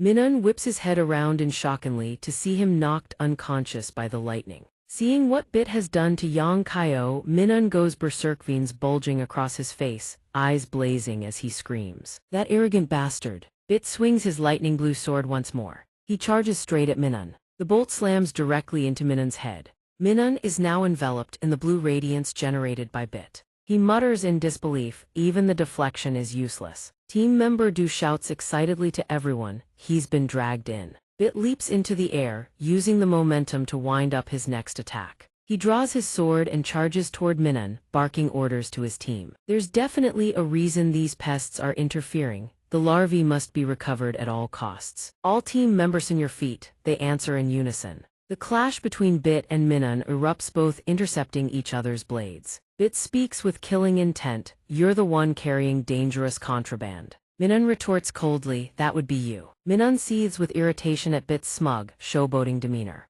Minun lunges, swinging another blade. All bark, truly an arrogant bastard. Caught off guard by the sudden second sword, Bit barely blocks in time. Minun presses in, well. Two swords too much for you. As I thought, Minun continues his relentless barrage. Bit is forced entirely on the defensive, unable to counterattack. At that moment, Minun delivers a lethal strike aimed straight at Bit's head. By sheer reflex, Bit manages to block it. But this blow clearly puts him in a tight spot. His expression is taut with barely restrained tension. Suddenly, he exhales a puff from his cigarette. Smoke billows outward in a thick cloud. Minun is engulfed by the haze. Right now, Bit prepares to counterattack. Blinded by the smoke, Minun growls in frustration, what the hell is this smoke? He slashes wildly through the air, snarling, damn nuisance. The haze blinds his vision and sears his lungs, sending him into a coughing fit. When the smoke dissipates, Bit has vanished. Minun looks around frantically. Where did he go? At that instant, Minun turns his head. A bolt of lightning crackles to life right behind him. Bit's descending sword strike from above Minun somehow dodges it. Minun glares at him furiously and snarls, "You insolent human scum." Bit speaks coldly to Minun, "I will capture Yuan the larvae." Bit notices the ground shifting beneath him. The instant he leaps, a spike erupts from below, narrowly missing his body. It doesn't end there, 2 more fangs lunge upward. 2 team members rush to shield him from the fangs, but the appendages pierce straight through something with a wet puncture red-drenched in blood. Team member Do has taken the blow for Bit. He gasps a warning, gets the ant's mandibles. Lethal. Wounded, team member Do can only turn to Captain Bit. Immediately after is dragged away. Team member Do screams no. He's pulled underground before everyone's eyes. Only his fading cry remains. The team members stare at the bottomless chasm churning on the ground, stammering, "The pit." Death comes again. Minun watches the scene unfold and asks, "Done playing dead?" Xianxia, wounded, asks in a halting voice, "What is he?" The bespectacled one, "What is his true form?" He surfaces as he speaks, "What is it?" Xianxia has fully transformed into a celestial insectan antlion larva, or something of the sort. He speaks up to remind them there's no time. Isn't securing the items the priority right now? Minun replies, "I already told you to collect them first." Xianxia asks, dumbfounded, "So now it's my fault?" Under Xianxia's power, the beast Su Dong is dragged underground, standing at the edge of the death pit. Minun calls for his allies to retreat to Kolap. Bit hears this and repeats the words in question. Kolap, his team members shout, "They're trying to escape. We have to catch them." Another hesitates, but the death pit is right ahead. Bit raises his sword again, about to act when he suddenly notices the North Zipper logo on his device flicker to red. Signal lost. Right then, the ground and buildings begin to shake violently. The team members scream as structures crack apart. From the churning death pit on the surface, a voice echoes, "Bury them all." Surveying the chaotic battlefield, they turn to Captain Bit. "Captain, we have to fall back." He responds, "Acknowledged." "Fall back," they answer crisply. Suddenly, Bit spins around and charges toward Minun, ignoring his team's frantic pleas. Captain, don't." Minun watches Bit's reckless charge and mutters, "That guy." Then he lets out an admiring sigh. "Quite the nerve." Bit, battered and bleeding, staggers toward team member Do. Bit pulls him into an embrace. "Take him," a voice echoes up from the chasm. "Get him out of here." Xianxia, burrowing into the ground, doesn't forget to leave a warning. "Next time we meet," the 3 marks on his forehead begin to glow. "Next time, I won't hold back." Bit watches them leave, jaw clenched, unable to do a single thing. They vanish, completely swallowed by the death pit itself. The ground falls still, the buildings stop trembling. The other members rush to support the critically wounded team member Do. Bit orders his subordinates, "Search every Kolap hideout in the area. Now it's our turn to hunt." Late at night, a desolate alleyway swallowed by silence. An insectoid sprints full tilt, fleeing from something, when suddenly, a black ant insectoid materializes ahead, lurking in the shadows, engaged in something sinister. He freezes in his tracks, unable to move forward. The dark insectoid suddenly shouts in suspicion, "A hunter off our own kind." Cornered and trembling, he stammers a desperate plea, "Stop." The insect human suddenly spots something that makes his eyes bulge. Mi-song appears, his fierce glare sending a jolt of pure terror through the creature. Mi-song watches him, radiating a murderous aura, remaining perfectly silent. The insect human freezes in confusion at the sudden appearance of 2 black ant types. "What is this?" he screams in hopeless panic, searching for any other hunters like him. In an instant, he is taken down by the 2 black ant insect humans. Ignoring the fallen creature, they turn and walk away. The next morning, students head to class as usual, though the atmosphere feels heavier than ever. Su Dong's desk is covered in graffiti, "No Suong Rip, you monster," accompanied by white chrysanthemums, flowers for the deceased. They laugh, mocking him, "A monster with funeral flowers, how fitting." Another boy stands before a mirror, baring his teeth and complaining, "Damn it, I'll probably have to dump all my delivery money into fixing these teeth." Aga and Jane sit in the classroom, deep in thought. The girls in the class are whispering loudly, "Is it true he's a trainee at an entertainment agency? Seeing No Sudong get beaten up is so satisfying. I am genuinely surprised. Hey, he's a monster after all." Suddenly, a voice cuts through the chatter. They turn to see who spoke. It's Aga. She whispers softly, "He's not a monster, he's my friend. Watch your mouths." They mumble apologies in response. Her actions catch Jane's attention. Jane watches Aga with visible surprise. Aga turns away, thinking to herself, nothing but a pack of backstabbers. Jane looks at her with concern, asking, "Are you okay?" Aga simply nods, hangs her head, and offers a hollow reply. Aga asks her, Jane, "You were in the classroom that day, weren't you? Is he really a monster?" Jane replies, "Except for Sudong, he didn't hurt anyone, he's not a monster." Aga says tearfully, "Is that really true?" "To be honest, I'm terrified." She recounts the story, "I was standing outside and heard the screaming." Aga continues, "I could see what was happening through the window, but I was too afraid to look." Tears stream down her face as she says, "I was scared I'd see Sin turn into an insect human." Aga bursts into uncontrollable sobs in front of Jane. She wipes her tears, saying, "I didn't want to see it." Jane turns her gaze toward Aga. She thinks, "Don't worry, there is a way." In an unfinished, abandoned house, a black ant insect human is tearing into its prey. It rips at the meat like a starving beast. Chunks of flesh are swallowed, blood splatters across the carcass. Misong stands by watching, clearly used to the sight. The swarm of black ants gathers around him, but he remains calm. Misong reflects, since consuming the larva, the ant population has surged. He looks on, weary as the insects seem to overflow from his own body. The prey is almost entirely consumed. Misong thinks, after several failures, they've finally created a new body. "I've assigned that vessel to handle the hunting." The creature stands and walks toward him. He looks at it finished eating. He ponders, yet the ants remain as hungry as ever. It seems to want to consume its own master. Misong commands, "Stop eating." Seeing the creature, he realizes if they aren't sated, they'll strike again. He drives a fist through its throat and head, causing it to vanish instantly. In Misong's hand, only a stone remains, surrounded by the black ants. They all swarm into the stone in his palm. Misong notices something and clenches the stone tightly. Footsteps approach, and it doesn't sound like just one person. His intuition kicks in. Misong realizes other insect humans are near. A vision of a tunnel with 3 insect humans appears. 3 of them, a perfect opportunity to test his strength. Misong leaps down, shifting into his black ant form in a flash. Without hesitation, he rushes forward to find his targets. A tearing sound rips through the air, perhaps a lingering memory. Misong freezes as a streak of red lightning flashes in an instant. One of the targets vanishes. Sensing the situation turning sour, he moves to a new position. Misong hides behind a wall, waiting. Suddenly, a voice echoes. "You bastard!" The rhinoceros beetle insect human glares at the floor and shouts, "You called me here for this." The ladybug speaks up. "Want me to snap the necks of these bastards?" That's the ladybug insect human Rhett. Rhett continues, "Because of EU Dongjin's control, I couldn't lay a hand on you freely before. Today you're in my punching bag." He drops into a combat stance, ready to strike the rhinoceros beetle.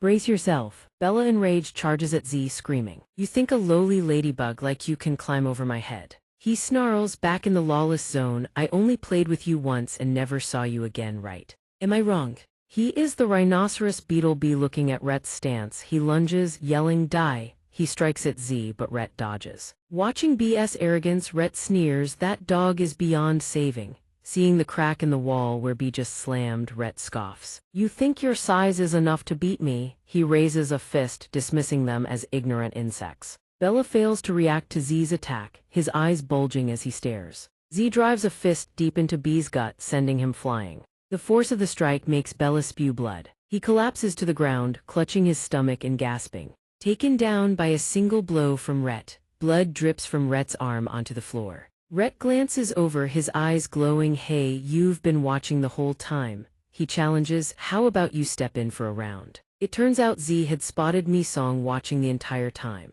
Misong looks around, confirming that Z is indeed talking to him. Misong looks ahead, weighing his options as he walks toward them. He strides forward confidently and replies to Z, "Fine." At the river, cars cross the bridge above, while below lie the tunnels in the flowing water. Car horns blare incessantly on the road. The vehicles keep rolling steadily along. Down below, cracks begin to spread. Debris of concrete starts to fall. Z and Misong stand face to face, ready to throw down. "You're arrogant," Z sneers at Misong. "Are you thirsty for blood? What's your name?" "Mute." Z lunges toward him. "Shouldn't you leave a name before you die?" He doesn't wait for Misong to react. He slams a fist directly into his head. Seeing Misong not retaliate, Z hesitates, confused. Misong remains unfazed. He simply discards the head that was just struck, and a new one manifests in its place. Z stares at the sight, suddenly wary. It seems he realizes something. Z glares at him, eyes narrowing. He pauses, realizing who he is facing. Black Ant, he spits out. Mi Song replies with cold contempt, that is the last name you'll ever hear before you die. Z sneers, is that so? So it's you? Z charges, screaming, you're the maniac who mutated Richna. He swings his fist at Mi Song's swarm, I want a round against you. Show me your true strength. He expects a clean hit to the head. Instead, Mi Song manifests another head to dodge Z's strike instantly. He unleashes a barrage of blows, but Mi Song evades every single one. Z, feeling excited, grins, I've been wanting to test my own skills too. He rushes Mi Song, shouting, fight me for real. Mi Song dodges his strikes as easily as turning over a hand. Z watches as his consecutive attacks all miss. He is genuinely surprised. Suddenly, Mi Song lunges to counter, but Z dodges, taunting, what was that sloppy punch? He boasts, I could dodge that even with my eyes closed. Before the words even leave his mouth, Mi Song slams a fist into his head before he can react. The impact sends Z flying backward. Dust billows out of the bunker. The sheer power of the blow is evident. Inside the bunker, Z collapses to the ground, surrounded by thick, rising dust. What was that just now, he wonders. He clearly saw the trajectory of that punch. He begins to analyze the situation. But that speed and power, it shatters all his expectations. Bastard! He stares at Mi Song, who stands looking down at him. Suddenly Mi Song speaks. Z pauses and asks, what? Mi Song's tone is challenging. Before you die you should leave. Your name. Hearing the mockery, Z gets furious, stands up and bellows. Z smacks his fists together, bracing for a counterattack. Damn you! Mi Song doesn't let him launch his attack, he charges in. Mi Song drives a fist straight into Z's body, but he is startled to see Z's body begin to glow. Z yells, damn it, I didn't want to go this far. A red ring appears, blocking Mi Song's fist. The blast erupts instantly, forcing Mi Song to jump away. Mi Song watches the red ring detonate, fueled by Z's power. A bus driving down the road encounters a fissure created by the explosion. The hole in the road widens, red light spills through. The driver swerves frantically and the passengers are thrown into a panic. Both Mi Song and Z burst out of the bunker mid-fight. The bus wobbles on the road, the bunker seems on the verge of total collapse. The two continue to trade blows, relentless. The bus is about to plummet off the road, a life-or-death situation. The scene catches Mi Song's attention. He breaks off the fight. Mi Song flies toward the bus. Z thinks he's fleeing and shouts, hey. The bus loses its balance and begins to fall. The passengers are in pure chaos, screaming as the vehicle spirals out of control. At that very moment, Mi Song appears to save them. He catches the entire bus as it plummets toward the river, straining to hold it. But it seems his strength alone isn't enough. The bus shows no signs of stopping. It looks like he can no longer hold it back. As he hangs in the balance, Z taunts, arrogant fool. Z walks over with the head Mi Song had shed earlier and asks, you think you can stop me with this trash? He throws the head aside, then moves to help Mi Song hold the bus. Z's action catches him by surprise. With Z's help, the bus is slowly brought up and finally they hoist it back to solid ground. The passengers scramble out, terrified when they see Z, yet they stammer, thank you, insect human. Z's cold glare makes them break into a cold sweat. Mi Song is no better. He radiates such murderous intent that no one dares approach him. You arrogant bastard, Z snaps at Mi Song. Walking away to do other things, Z rushes toward Mi Song, yelling, round two. Mi Song looks at him and lets out a cold, mocking laugh. Immediately, he catches Z's punch with just one arm.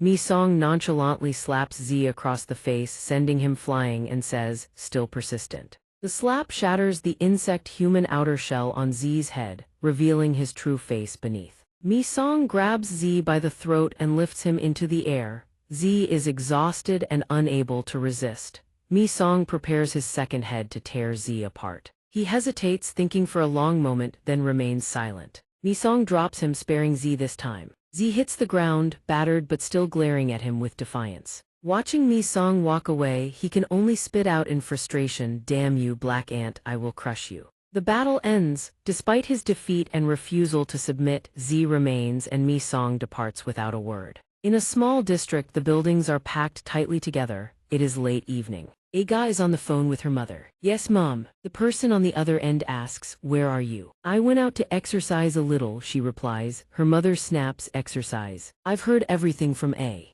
She questions her, you've been going to look for Zin after school every day. The boy, Ao, standing next to her, fears his sister might scold him and shouts, Mom, why did you say that? She raises her voice at her mother. I want to find Zin too, but that's not it now. I really did go out to exercise. Mom. Aga hears her nagging and yells, not it, if you keep wandering around like that, watch out or you'll end up just like them. Aga holds the phone away from her ear and sighs, I know, I'm coming home now. She irritably hangs up. Aga whispers to herself, guess that's enough for today. Just as she turns around, a voice rings out. Hey, startled, she turns to see who it is. It's xianxia. He drinks his milk while asking, Aga, are you talking about the jinn I know? Heavenly insect, the human xianxia. He pulls the milk carton away to probe further. Are you friends? It is truly late at night in a forest separate from the city. Xianxia leisurely leads her deeper inside. You really know where Zin is? Aga asks. Xianxia glances at her and nods, replying, yeah, I do. What's your relationship with him? Aga asks suspiciously. He strolls ahead and asks her back. Me. Xianxia hesitates, then says, I'm a senior. Aga asks back, confused. A senior. She innocently wonders. A senior, an insect person. Hearing that, he asks back in shock, what? How did you know? Aga replies with a blank expression.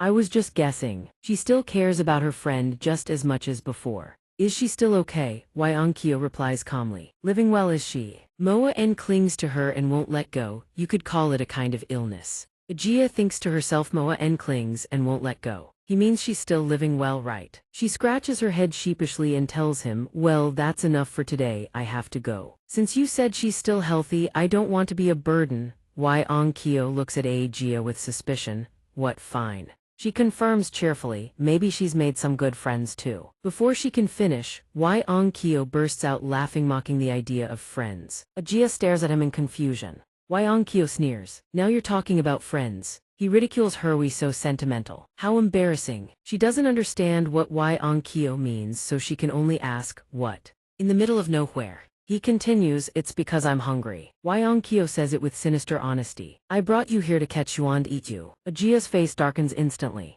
At that moment, terrifying bugs emerge from the shadows. They growl low, as if they've been waiting a long time. He speaks up, if that way Song girl knew I ate her friend. Aga trembles, unable to believe what's unfolding before her eyes. Xianxia flashes a sinister smile, surrounded on all sides by horrifying bugs. Then what would her mood be, I wonder? She steps back in fear, her voice trembling. What are you saying right now? Xianxia grits his teeth bitterly. Me, from the very start, I never liked that girl. He recounts through clenched teeth, I had to run and hide countless times just to survive. Humans hunted me down, caught me, tried to eat me. He continues, in the end, I awakened my true form, an antlion. And now, I've climbed all the way to this position. Xianxia emphasizes bitterly, but that girl, Menjin kept her by his side, living comfortably in this world. Then seeing her with eyes wide and mouth agape, he asks, what? So, why are you so surprised? Of course, how could a human possibly understand? Aga screams in terror and desperately bolts. Xianxia snorts arrogantly.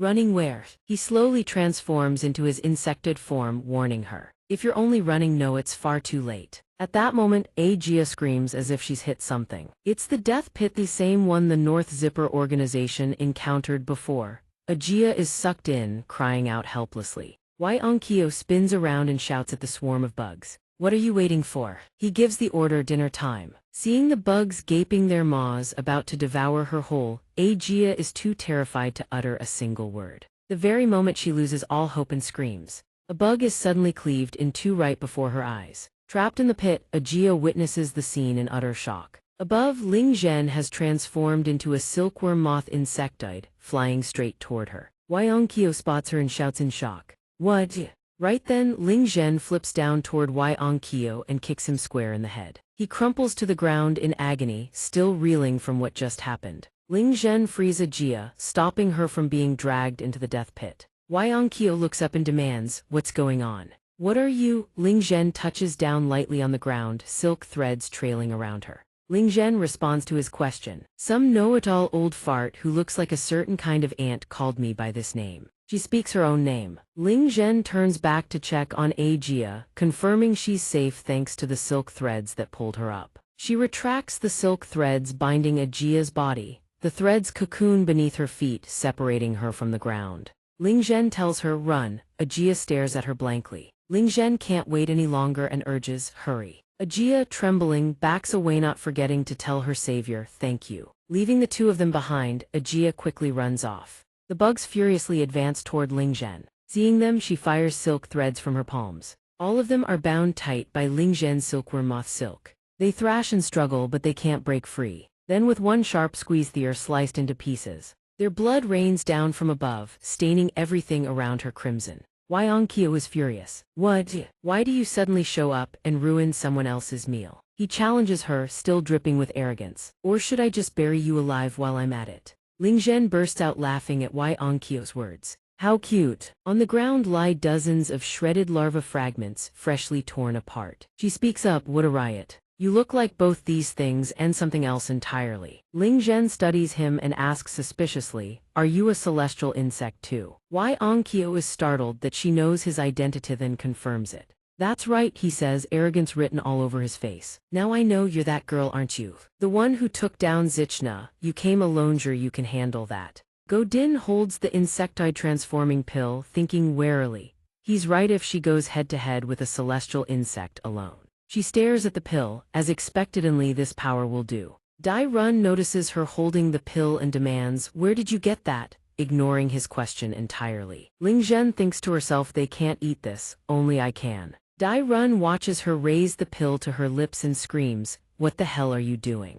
Put that down. She pops the pill into her mouth, convinced it's the optimal play. He lunges toward Ling Zhen, roaring, you damn lunatic. By then, Ling Zhen has already swallowed the capsule whole. A massive blast erupts from where she stands, hurling Dai Run backward. Dust and debris choke the air, swallowing Ling Zhen's silhouette whole. As the dust slowly settles, an eerie silence blankets the entire area. He sneers, all that drama over one lousy pill, pathetic. One pill isn't going to boost your mana pool by any meaningful amount. Whip, one of Dai Run's legs is severed clean in half. Ling Zhen's silk thread did it. Her appearance has transformed completely after swallowing the pill. Thread after thread slashes through his limbs without mercy. Dai Run screams in fury, what is this? It wasn't a larva, it was a pill. From across the field, Ling Zhen speaks coldly, a knockoff like you could never understand. Ling Zhen declares, the true power. She is fully transformed into a silkworm moth transcendent silk form. Ling Zhen rockets toward him. Her razor-sharp gaze looks ready to devour Dai Run whole. She severs the two horns jutting from his shoulders. He flinches and demands, this is the true power. Ling Zhen throws the question right back at Dai Run. You're the knockoff. Without another word, she rockets forward and slams a clean strike into his neck. Dai Run doesn't even have time to react. He coughs up blood, screaming, you bastard. Suspended in midair, Dai Run has both arms torn clean off by Ling Zhen. She lands gently on the ground. Covered in wounds, he charges toward Ling Zhen once more. No, I'm not a knockoff. He acknowledged me. No arms, no horns left. Dai Run unfurls an impossibly long tongue. It shoots straight at Ling Zhen, wrapping around her body. I am the only true larva, he shrieks with manic glee the moment his tongue makes contact. Got you. Ling Zhen asks calmly, a hint of mockery in her voice. What was that, knockoff? She smirks, my exoskeleton is woven from steel-grade fibers. That pathetic little bite of yours, what's it going to do to me? Ling Zhen grabs his tongue barehanded without breaking a sweat, squeezing it tight. Dai Run stares at her in agony, eyes bulging wide. That was my last weapon. As Ling Zhen squeezes his tongue, silk threads burst from her hands. She adds, I'm going to mince you. Watching her toy with his tongue so effortlessly, he thinks this bastard is way too strong. Is this the true power? He writhes in agony, refusing to accept reality. It can't be. Dai Run screams, shut your mouth. I won't accept this. The instant those words leave his mouth, his tongue vanishes with them. Ling Zhen has ripped Dai Run's tongue clean off. He burrows headfirst into the ground to escape. She holds up Dai Run's severed tongue, her expression taunting as she watches him flee. He digs into the earth, screaming as he goes, you damn silkworm, you are dead. I'm not running away, I'll come back stronger and make you pay. Dai Run's eyes blaze with pure, undiluted hatred. Because I still have the ability to evolve. A net woven from Ling Zhen's silk threads appears out of nowhere. It descends over his terrified face. His entire body is sliced apart by her razor-sharp threads. In the end, Dai Run is left strung up in midair, suspended like a puppet. After defeating him, Ling Zhen gazes at her powerful arms in admiration, marveling. Magnificent! She clenches her fist tight. One celestial insect finally captured. Ling Zhen lowers her head and speaks with gravity. Now the real challenge begins. Suddenly, a voice rings out from the shadows. Then let's get serious. She whips around, eyes wide with alarm. A set of razor-sharp claws materializes before her. A second one. Ling Zhen turns in shock at Minun. He strides toward her, announcing his arrival. She gasps, a ripple of unease churning inside her. Why no one Black Ant isn't here? Ling Zhen steadies herself. With the power I have now, I can handle him on my own. She watches Minun calmly as he closes the distance. He asks Ling Zhen, someone you know. Where's that Black Ant of yours leaving you all alone like this? Minun scratches himself with his sharp weapon, grumbling. The ants he planted inside me are still crawling around in there. If I don't kill him, this will never stop. She responds with contempt. I know the feeling, that discomfort, that pain. Ling Zhen takes to the air, whipping silk threads toward him as she declares, I'll settle things with him for you. Minun looks at her with arrogant disdain, smirking a challenge. Fine then, let's see what you've got, try me. He deflects Ling Zhen's silk threads with a few casual sword strokes. They clash fiercely, every thread she sends sparks against his blade. Cracks begin to spider across his sword. Minun's eyes narrow, the pill's power is no joke. He swings his now thread, shattered sword apart. If I let my guard down for even a second, I'm finished. She hovers in the air as Minun speaks to her with arrogant confidence. But with just that much, he lunges at her, howling, how much do you have left? Every strike Minun throws is deflected by Ling Zhen. In her mind, she's still counting. 4. He endures her assault in agony, gritting his teeth in silence as he counts on. 3. Ling Zhen kicks Minun away, dominating effortlessly. 2. Right now she rockets toward Heimsakli as the countdown hits its final number. 1. Ling Zhen drives her foot toward Minun. But it's over, it ends here. She pants heavily, caught off guard. She stares at him in shock. Ryo Jane collapses, stunned and unable to mount another attack. The silk strands on her head begin to vanish. They suddenly detach from her body as if they never existed. She looks at her hands, her appearance reverted to a normal insect human, and thinks, is it back to normal? Minun approaches Ryo Jane and taunts her. The drug's effect duration is quite short. He presses a blade against her neck. Rain stays motionless, unable to act. She looks up at Minun, who arrogantly says to her, be a good girl and follow me. That evening, the lights are still on in Mi Song's apartment. He sits watching TV with his grandmother. We have invited Zheng Kai-dong, the youngest boxing athlete in the Indochina tournament. The TV plays an interview. Hello, welcome. His grandmother speaks up. Is he honored by the whole country? The interviewer says, in your last title defense, you didn't give your opponent a chance to score any points. Mi Song's face shows surprise as if he spots something. It's Kai-dong. He is asked about the wound on his right cheek. Kai-dong just smiles lightly and replies, I was bitten by an insect. Is the interviewer surprised? While the two of them watch and munch on snacks, the interviewer jokes. I didn't expect a world-class athlete like Zheng Kai-dong to be attacked by insects. Could it be an insect human? He replies, if I were an insect human, how could I be sitting here? Laughter ensues, his face looks swollen. Up next, the 900 p.m. news. The broadcast begins. Friday morning at Na-e-mun Mountain, a large number of insect-human corpses were discovered. Mi Song suddenly receives a phone notification. It's Aga messaging Ga Mi Song. You're not coming to school tomorrow either. He thinks I still haven't gained control over the colony. It's too early for school. He opens her series of messages. Why aren't you coming to school? Ga Mi Song, you're not coming to school tomorrow either. Rain skipped class today too. The homeroom teacher is furious. Hearing that Jane skipped school, Mi Song asks, confused. Why would she? Another account he nicknamed Provisions Room messages him. Why aren't you coming to school? Buy ice cream when you go. Eating pork today. Is there any school that lets students skip class as often as you? At an arena, the audience above cheers while fighting happens below. There are even some insect humans watching in the crowd. Rain is being beaten mercilessly by other insect humans, suffering constant slaps and visible pain.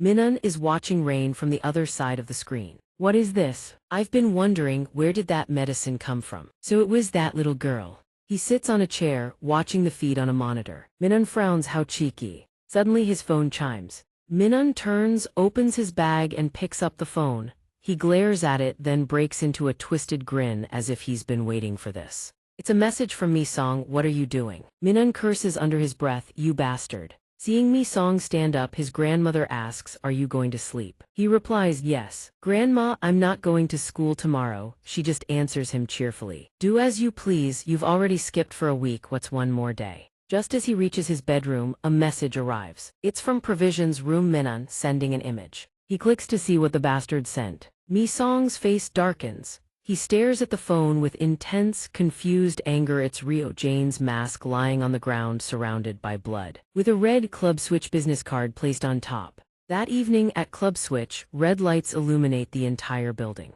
Inside a dark room with no lights and no people. Footsteps clatter as he enters, with cell barriers all around. Minun glares into one of the cells. He calls out. Inside, Jane is sitting dejectedly, with no life left in her. He asks, "Are you dead? Why don't you have any strength left? You're disappointing the customers who paid for you." Rio Jane, bloodied, uses the last of her strength to curse him. Get lost. Minun tells her about the medicine. Looks like the pill you swindled that day was the last one, huh? What are we going to do? That drug is gone. Some larva stole them all. He looks into the cell, puzzled. I think we have a deep-seated connection. What exactly are you doing? Minun asks calmly. What is your objective? Jane replies softly. Exterminate harmful insects. He looks visibly annoyed. Damn it. Are you back, Zipper? We're all just insects anyway, what does it matter? Minun leans in to watch her, warning, it's not for nothing that I kept you alive. There's a bond among our kind, that's why I spared you. He urges. The next match is about to start. Get ready. Rio Jane looks at him with disgust and says nothing.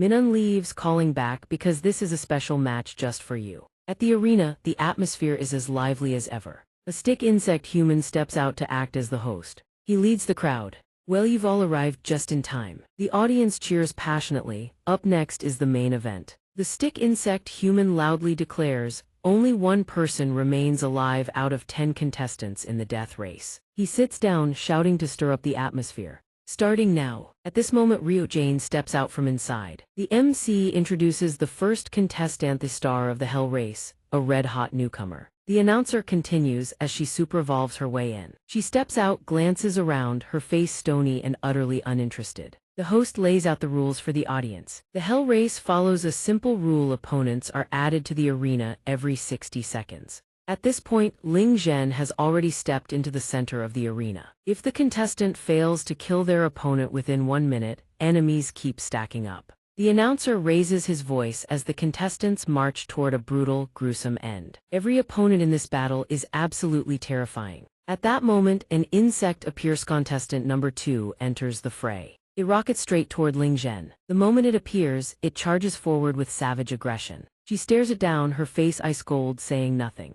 On a certain floor, surrounded by sealed-off rooms, Kai Dong is swinging his fists, drilling strikes into the air. He throws punch after thunderous punch, honing his raw power. At that moment, Minun appears, leaning against the wall, and asks Kai Dong, "Not gonna prep?" He reminds him, "You're contestant number M, you know."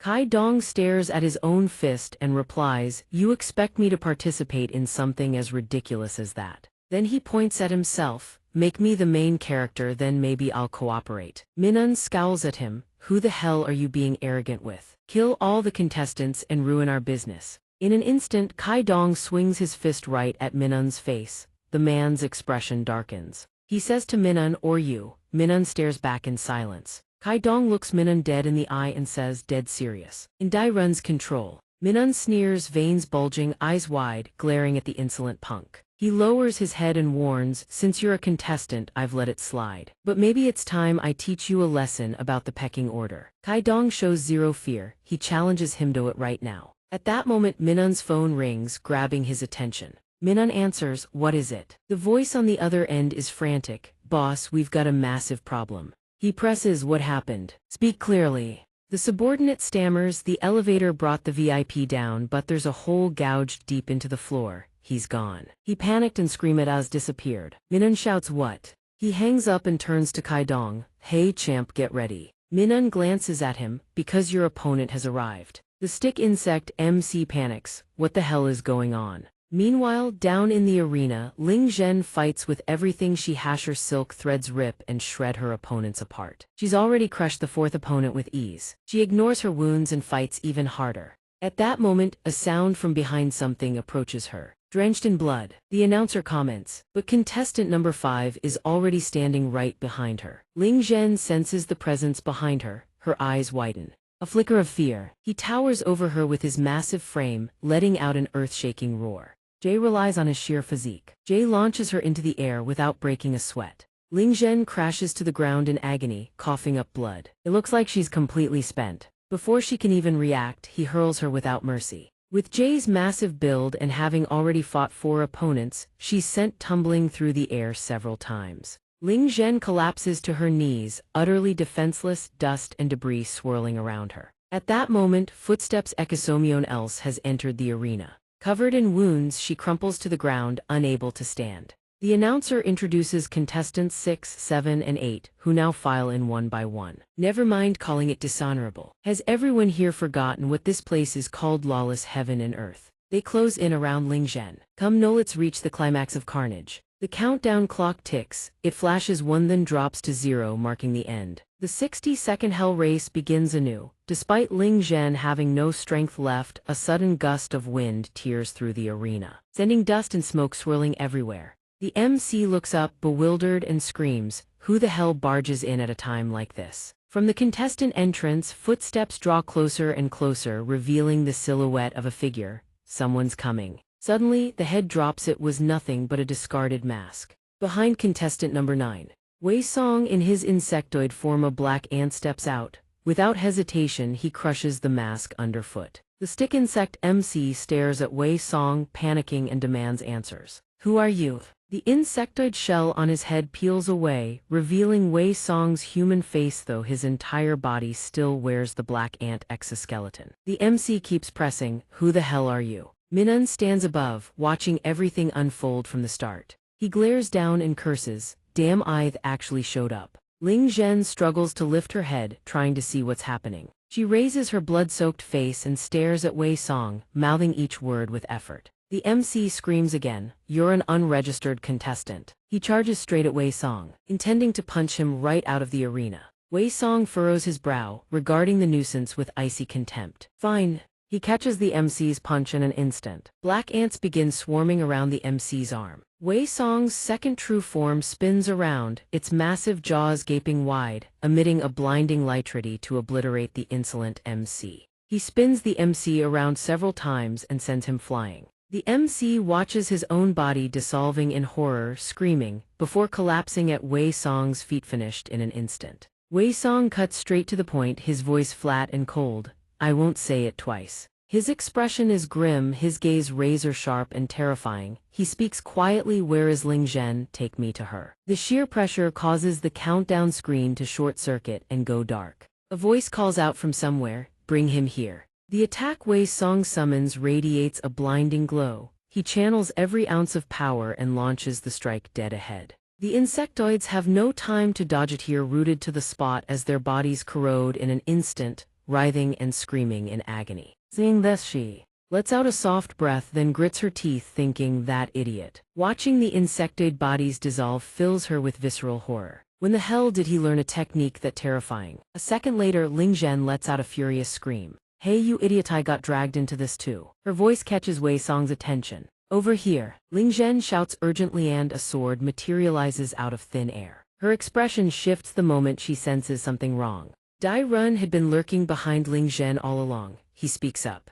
"Long time no see, little ant." Wei Song is caught completely off guard by the bastard's sudden appearance. He raises his arm in an instant, ready to throw down. "Water spider." Dai Run shows zero fear. He speaks. "What are you gonna shoot me?" Wei Song's eyes go wide, he sucks in a sharp breath. Dai Run raises his hand, commanding the insectoids, "Get to work, kill him." They surge forward with murderous intent. But Wei Song stands his ground, raising his hand and channeling power for a counterattack. In a flash, a sudden jolt of pain Hitch lets out a cough. From Wei Song's hand, a devastating blast erupts. Zone strike sends an insectoid flying backward. He stands fierce and unscathed, arm aimed straight at Dai Run with unmistakable intent. He coughs, again another blast rockets forward. Dai Run suddenly grabs another larva by the head. Just like that, he hurls the creature forward to intercept the attack. The larva takes Wei Song's blast head-on. Dai Run seizes the opening from behind, lunging with both hands raised. A guttural squelch echoes through the room.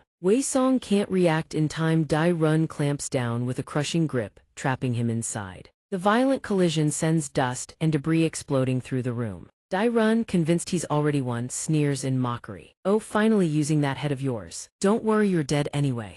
Then he barks his next order. "Bring him here," but there's no movementally a trembling voice. The figure just lies there in silence. Dai Run can't make sense of it. He grows furious, his patience snapping. What the hell are you doing? Move it, you brat, or else. Dai Run still doesn't realize the body is melting. A heartbeat later, the body detonates, shattering into countless fragments. The sight freezes Dai Run solid. Wei Song steps out from the remains without a single scratch. Dai Run's voice quivers. Goosebumps, you've gotten stronger, kid. Seems like even larvae are enough for you to absorb now. Ling Zhen chimes in with praise. Black Annis work. The VIP patrons watching all share the same burning question: who the hell is this intruder? Now Wei Song issues a cold command: bring the kid here. Ling Zhen's jaw drops at the demand. Oh me, you were just calling my name a second ago. Wei Song replies. This is me real concern. Dai Run's irritation boils over. Are you screwing with me? While the two bicker, someone in the crowd shouts. Look, a young man bellows in rage. You're the manager here. All of them are dead. What about our monies? The rest of the crowd chimes in. I bet 2 million on that match. Me 100 million, is this how you run things? Dai Run grits his teeth, fed up with the endless human complaints. He glances over his shoulder and speaks on behalf of management. I apologize, your money will be refunded. The very next second, Dai Run's fury erupts into a roar. Shut it, place your bets again. You damn VIPs. The VIP customers freeze in disbelief. Excuse me. You expect us to watch you two fight each other? Wei Song's killing intent blazes as he growls, I'll kill you right now, you bastard. Dai Run shows no fear, smirking, don't get cocky. His next words leave Wei Song confused. Your opponent is behind you. An announcement rings out. Arena player 10 has entered the stage. Kai Dong steps inside, ready for battle. Wei Song whips his head around and hears that voice. There you are, Black Ant. Kai Dong arrives with an overwhelming aura that makes everyone tremble. Seeing him, Wei Song speaks up. Here for revenge. Kai Dong stands there calm and composed, confirming it. That's right, I've held back long enough, time to charge, let's begin. Wei Song doesn't hesitate either. In a blur, he springs off the ground ready to fight. But instead of attacking Wei Song, Kai Dong dashes right past him. His fist, loaded with terrifying force, rockets straight into Dai Run's face. To Wei Song and Ling Zhen's shock, Dai Run goes flying. The impact tears into his face, sheer force nearly sends him sprawling. And he barely keeps his footing. Dai Run wipes the blood from his nose, teeth bared. Yao, you little brat. Ling Zhen and Wei Song are both confused. They ask, what's going on?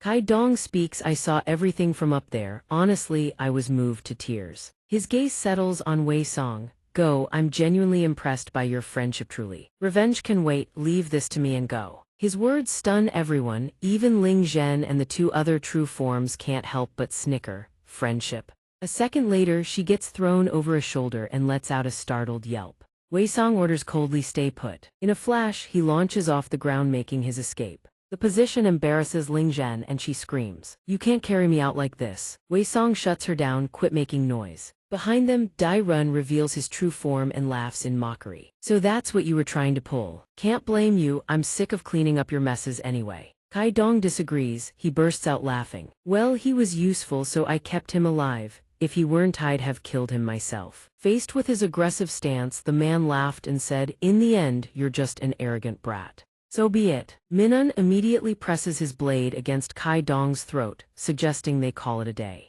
On the other side, Ling Zhen curiously asks, how do we get down there? Do you have a keycard? Wei Song answers, dude, that does nothing to reassure me. So what do we do then? He calmly speaks up, then smashes it open. Ling Zhen didn't expect that. She lets out a shocked gasp. Staring at the massive thing before her, she can't help but blurt out, that's insane. Then Ling Zhen sighs, fine, we're probably dead anyway, let's get out of here. Wei Song doesn't dare waste a second, he sprints forward. Suddenly he frees, dirt and rocks rain down on him. More and more boulders cascade down, all shapes and sizes. Wei Song grits his teeth as realize something. Dai Run clenches his fist and charges in like lightning. His punch slams forward, Ling Zhen can't block it and gets sent flying. Dai Run grits his teeth and snarls, how are you going to take responsibility for this? His punch forces Wei Song to cough up blood. You little wrecking ball. Before Ling Zhen's stunned eyes, Dai Run continues, interfering with business. Murderous intent blazing, he roars. There's only one answer here, killing you. Isn't that right? These bastards.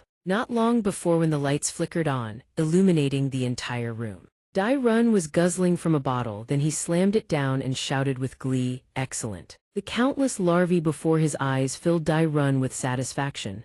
This is it, right? He excitedly shouts, 50 larva eggs, now where should I take the first bite? Suddenly, one of his underlings calls out from the side. Boss. She speaks with hunger dripping from her voice. Does that person know about this too? Dai-run asks, barely interested. So what if they do? You scared they'll come snatch what we've already eaten? She bites her finger and replies, but we should still give that person a heads up. Before she can finish, he cuts her off, wipes the drool from his mouth and speaks. Dai-run picks up a larva corpse and calls out a name, Kijima. He lifts it and declares that person already stands at the pinnacle of insect evolution. Something like this is unnecessary for them. Excitement is evident in Dai-run's laughter. How badass would that be? That kind of power, I'm dying to know. So he opens his mouth wide, hungering for a taste.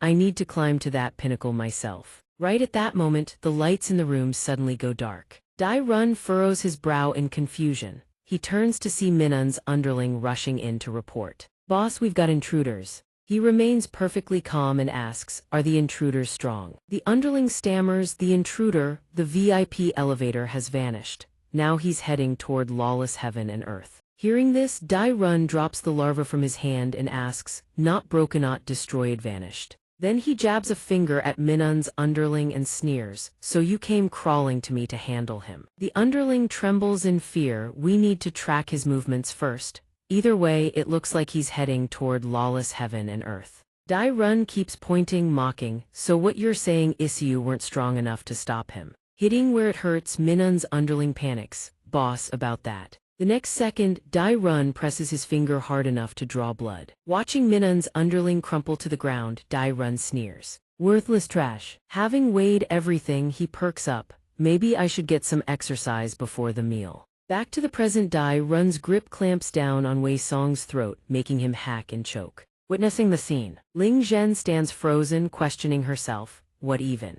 Right now, he radiates killing intent, looks absolutely terrifying. Watching Dai-run hoist Wei Song's body high, she feels overwhelmed. Since Kijima, this is the first time I've felt such terrifying, crushing power. From the other side, he mocks, don't be scared, I'm not charging you, instead let's have some real fun. Then Dai-run hurls him across the room with brutal force. Wei Song has no strength to resist. He's sent flying before Ling Zhen's stunned eyes. In a blur, Dai-run streaks past her like a gust of wind. He doesn't stop. Dai-run charges forward and stomps on Wei Song's chest, attacking with vicious excitement. Look at that, come on, show me some backbone. While Wei Song is still hacking and coughing, Dai-run taunts him. Is this all you've got? Enraged, he slaps Wei Song hard across the face. No, I said no. But Dai-run grabs Wei Song's head and roars, don't you dare drop, not enough, not enough. Rage erupts in every word, show me your power. Instantly, the second true form breaks free from its restraint, lunging behind Dai-run to counterattack.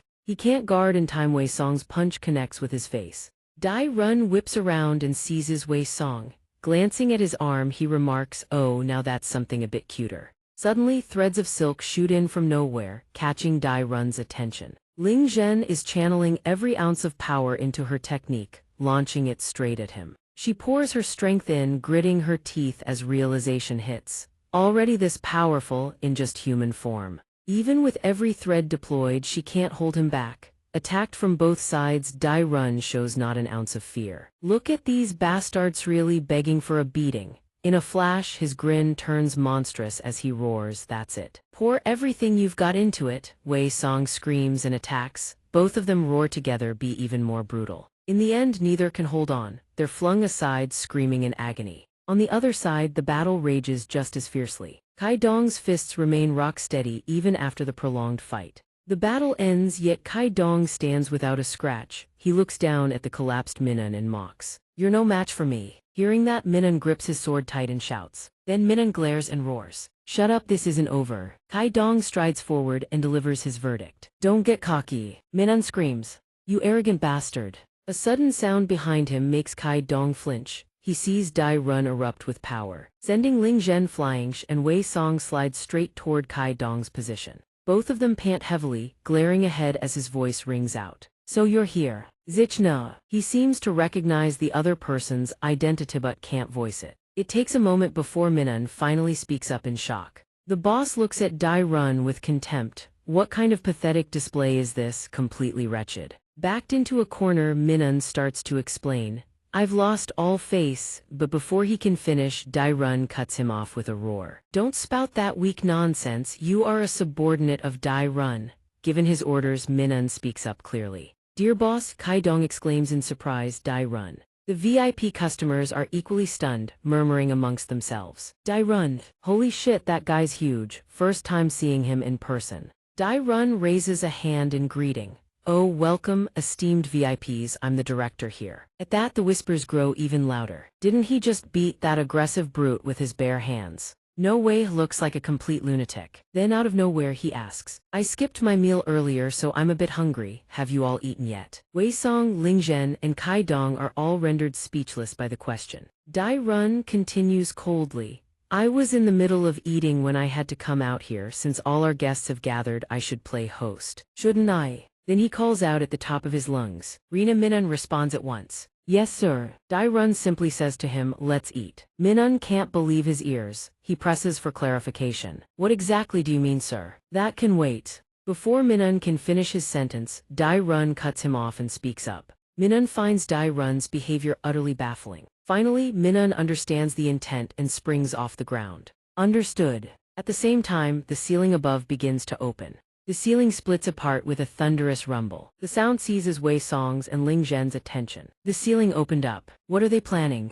The ceiling yawns wide open before everyone's eyes. She stares in that direction, struck dumb. His reaction is no different from hers. A girl is dropped down. To their shock, a human. Then something crashes to the ground, kicking up a cloud of dust and debris. Dai Run steps forward and announces, come now, everyone, don't be shy. The larvae lying on the ground tremble and hack violently. He gazes at them with naked hunger. Tastier than I expected. Witnessing it all, Kai Dong erupts in fury, cursing the bastard. The next instant, countless larvae and humans are hurled down from the ceiling in rapid succession. They come in every size imaginable, from tiny to colossal. Dai Run casually snatches a larva and bites into it.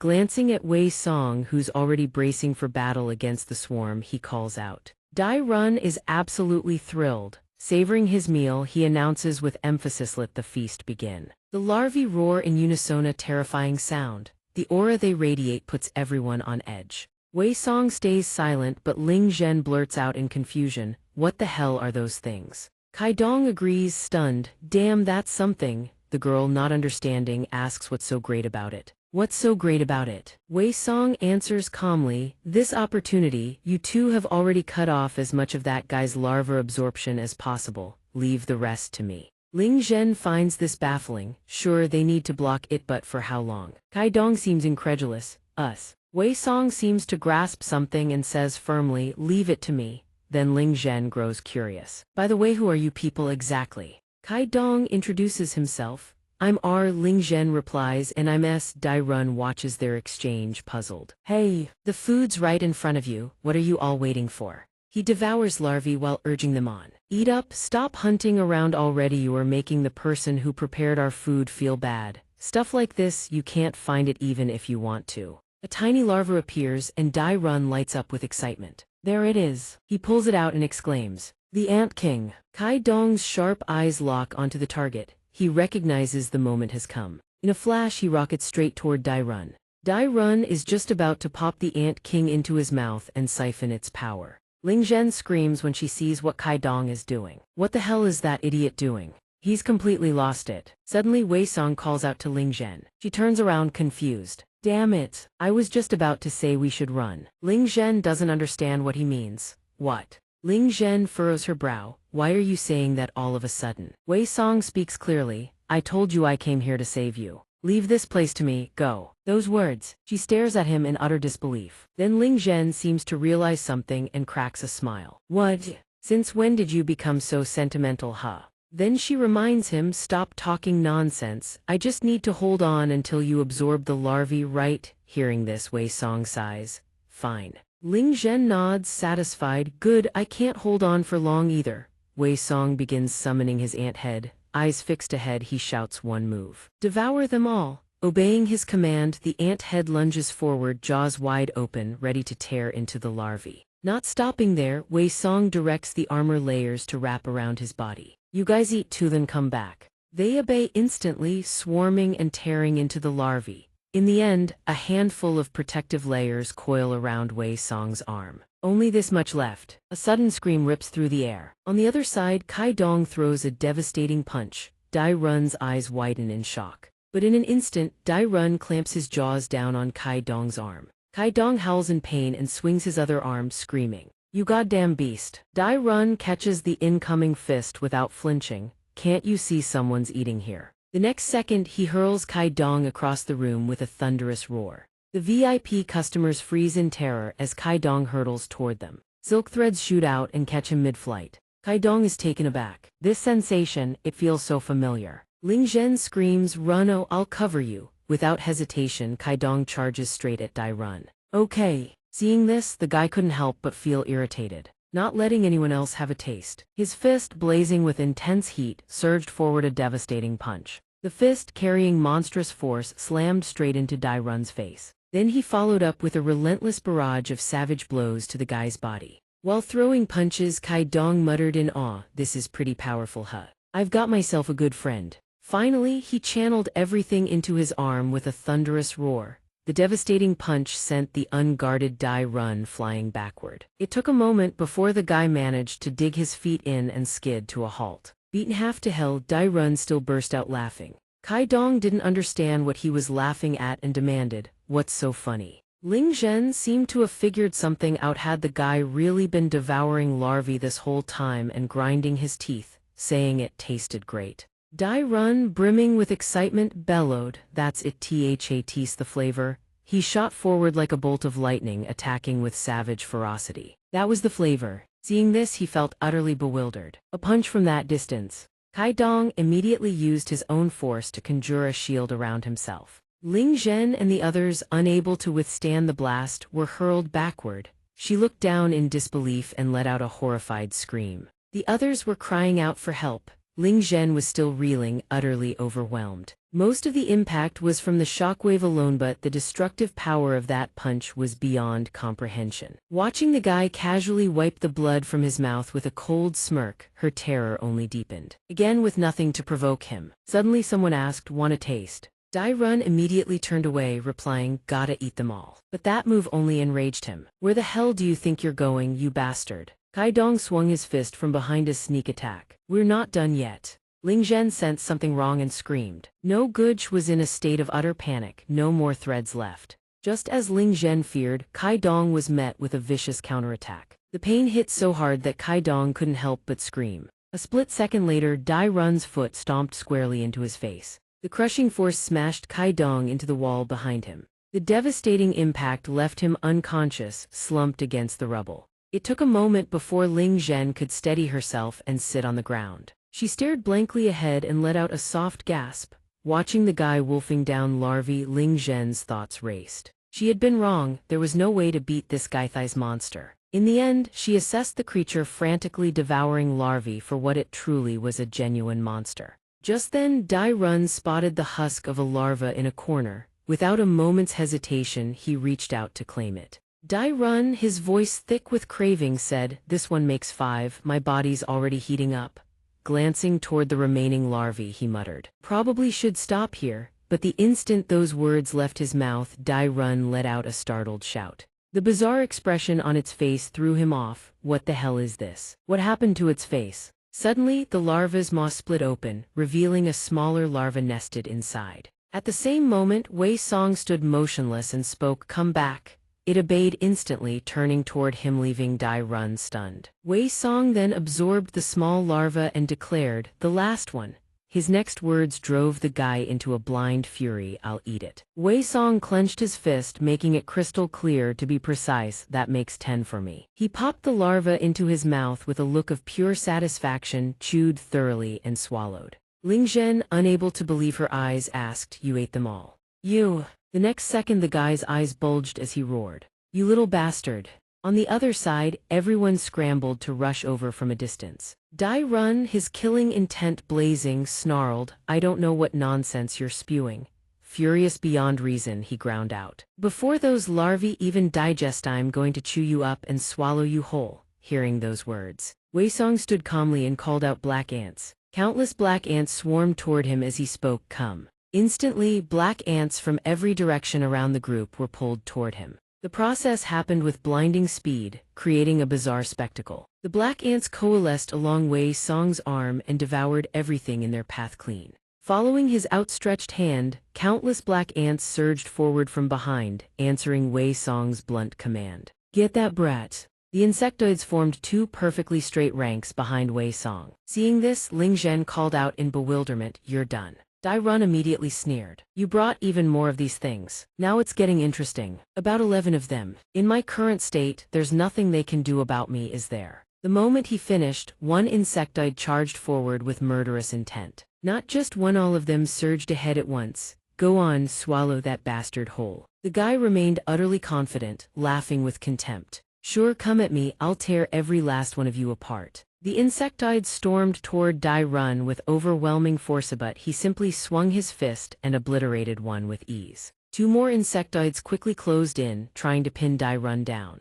Not only was he unafraid, scoffed, "Put some effort into it, clinging on like this is boring as hell." Then Dai Run's heavy foot stomped an insectoid into the ground. The rest refused to give up, throwing themselves at him one after another. Then the scattered ant particles gradually fused together into a single mass. They morphed into a giant insectoid with bulging, monstrous muscles. Just like that, it swung its arm and brought a devastating strike crashing down on Dai Run's head. Caught off guard, the guy snarled and leapt backward. But Dai Run, channeling his strength, bellowed with glee, "Now that's more like it. Struggle a little more." The next second, he launched a powerful strike at the giant insectoidly to see it scatter into fragments around him.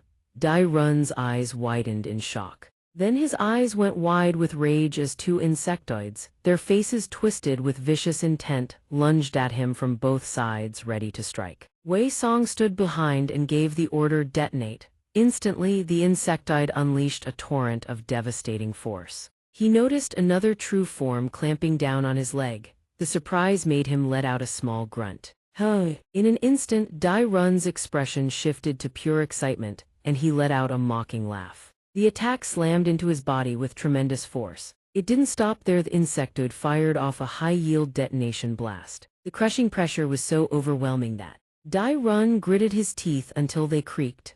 The barrage of impacts created an earth-shattering explosion that shook heaven and earth, leaving nothing but a thick cloud of dust and debris filling the air. Ling Zhen couldn't believe what she was witnessing. "Is it over?" After the storm settled, he stood tall behind two insectoid sentinels. Wei Song said nothing, he simply gazed forward in silence. Unbelievable. Dai Run emerged unscathed, a sinister grin spreading across his face. The sight stunned Wei Song to his core, eyes wide with shock. Then the guy stepped forward and declared, "Not bad." When Dai Run began his transformation, everyone cried out in horror. That massive chitinous armor encasing his body left everyone utterly overwhelmed. So this is it. When he returned to his celestial insect true form, a beetle-type insectoid yogi, they knew without a doubt this was it. Wei Song stood frozen, struck speechless. Dai Run spoke, his voice dripping with menace, "You pushed me all the way to my true form. You've got guts, kid." Then he flashed a savage grin. "I like you, you know that. You have to die by my hand." The boy showed not a shred of fear. He steadied his fighting stance and roared.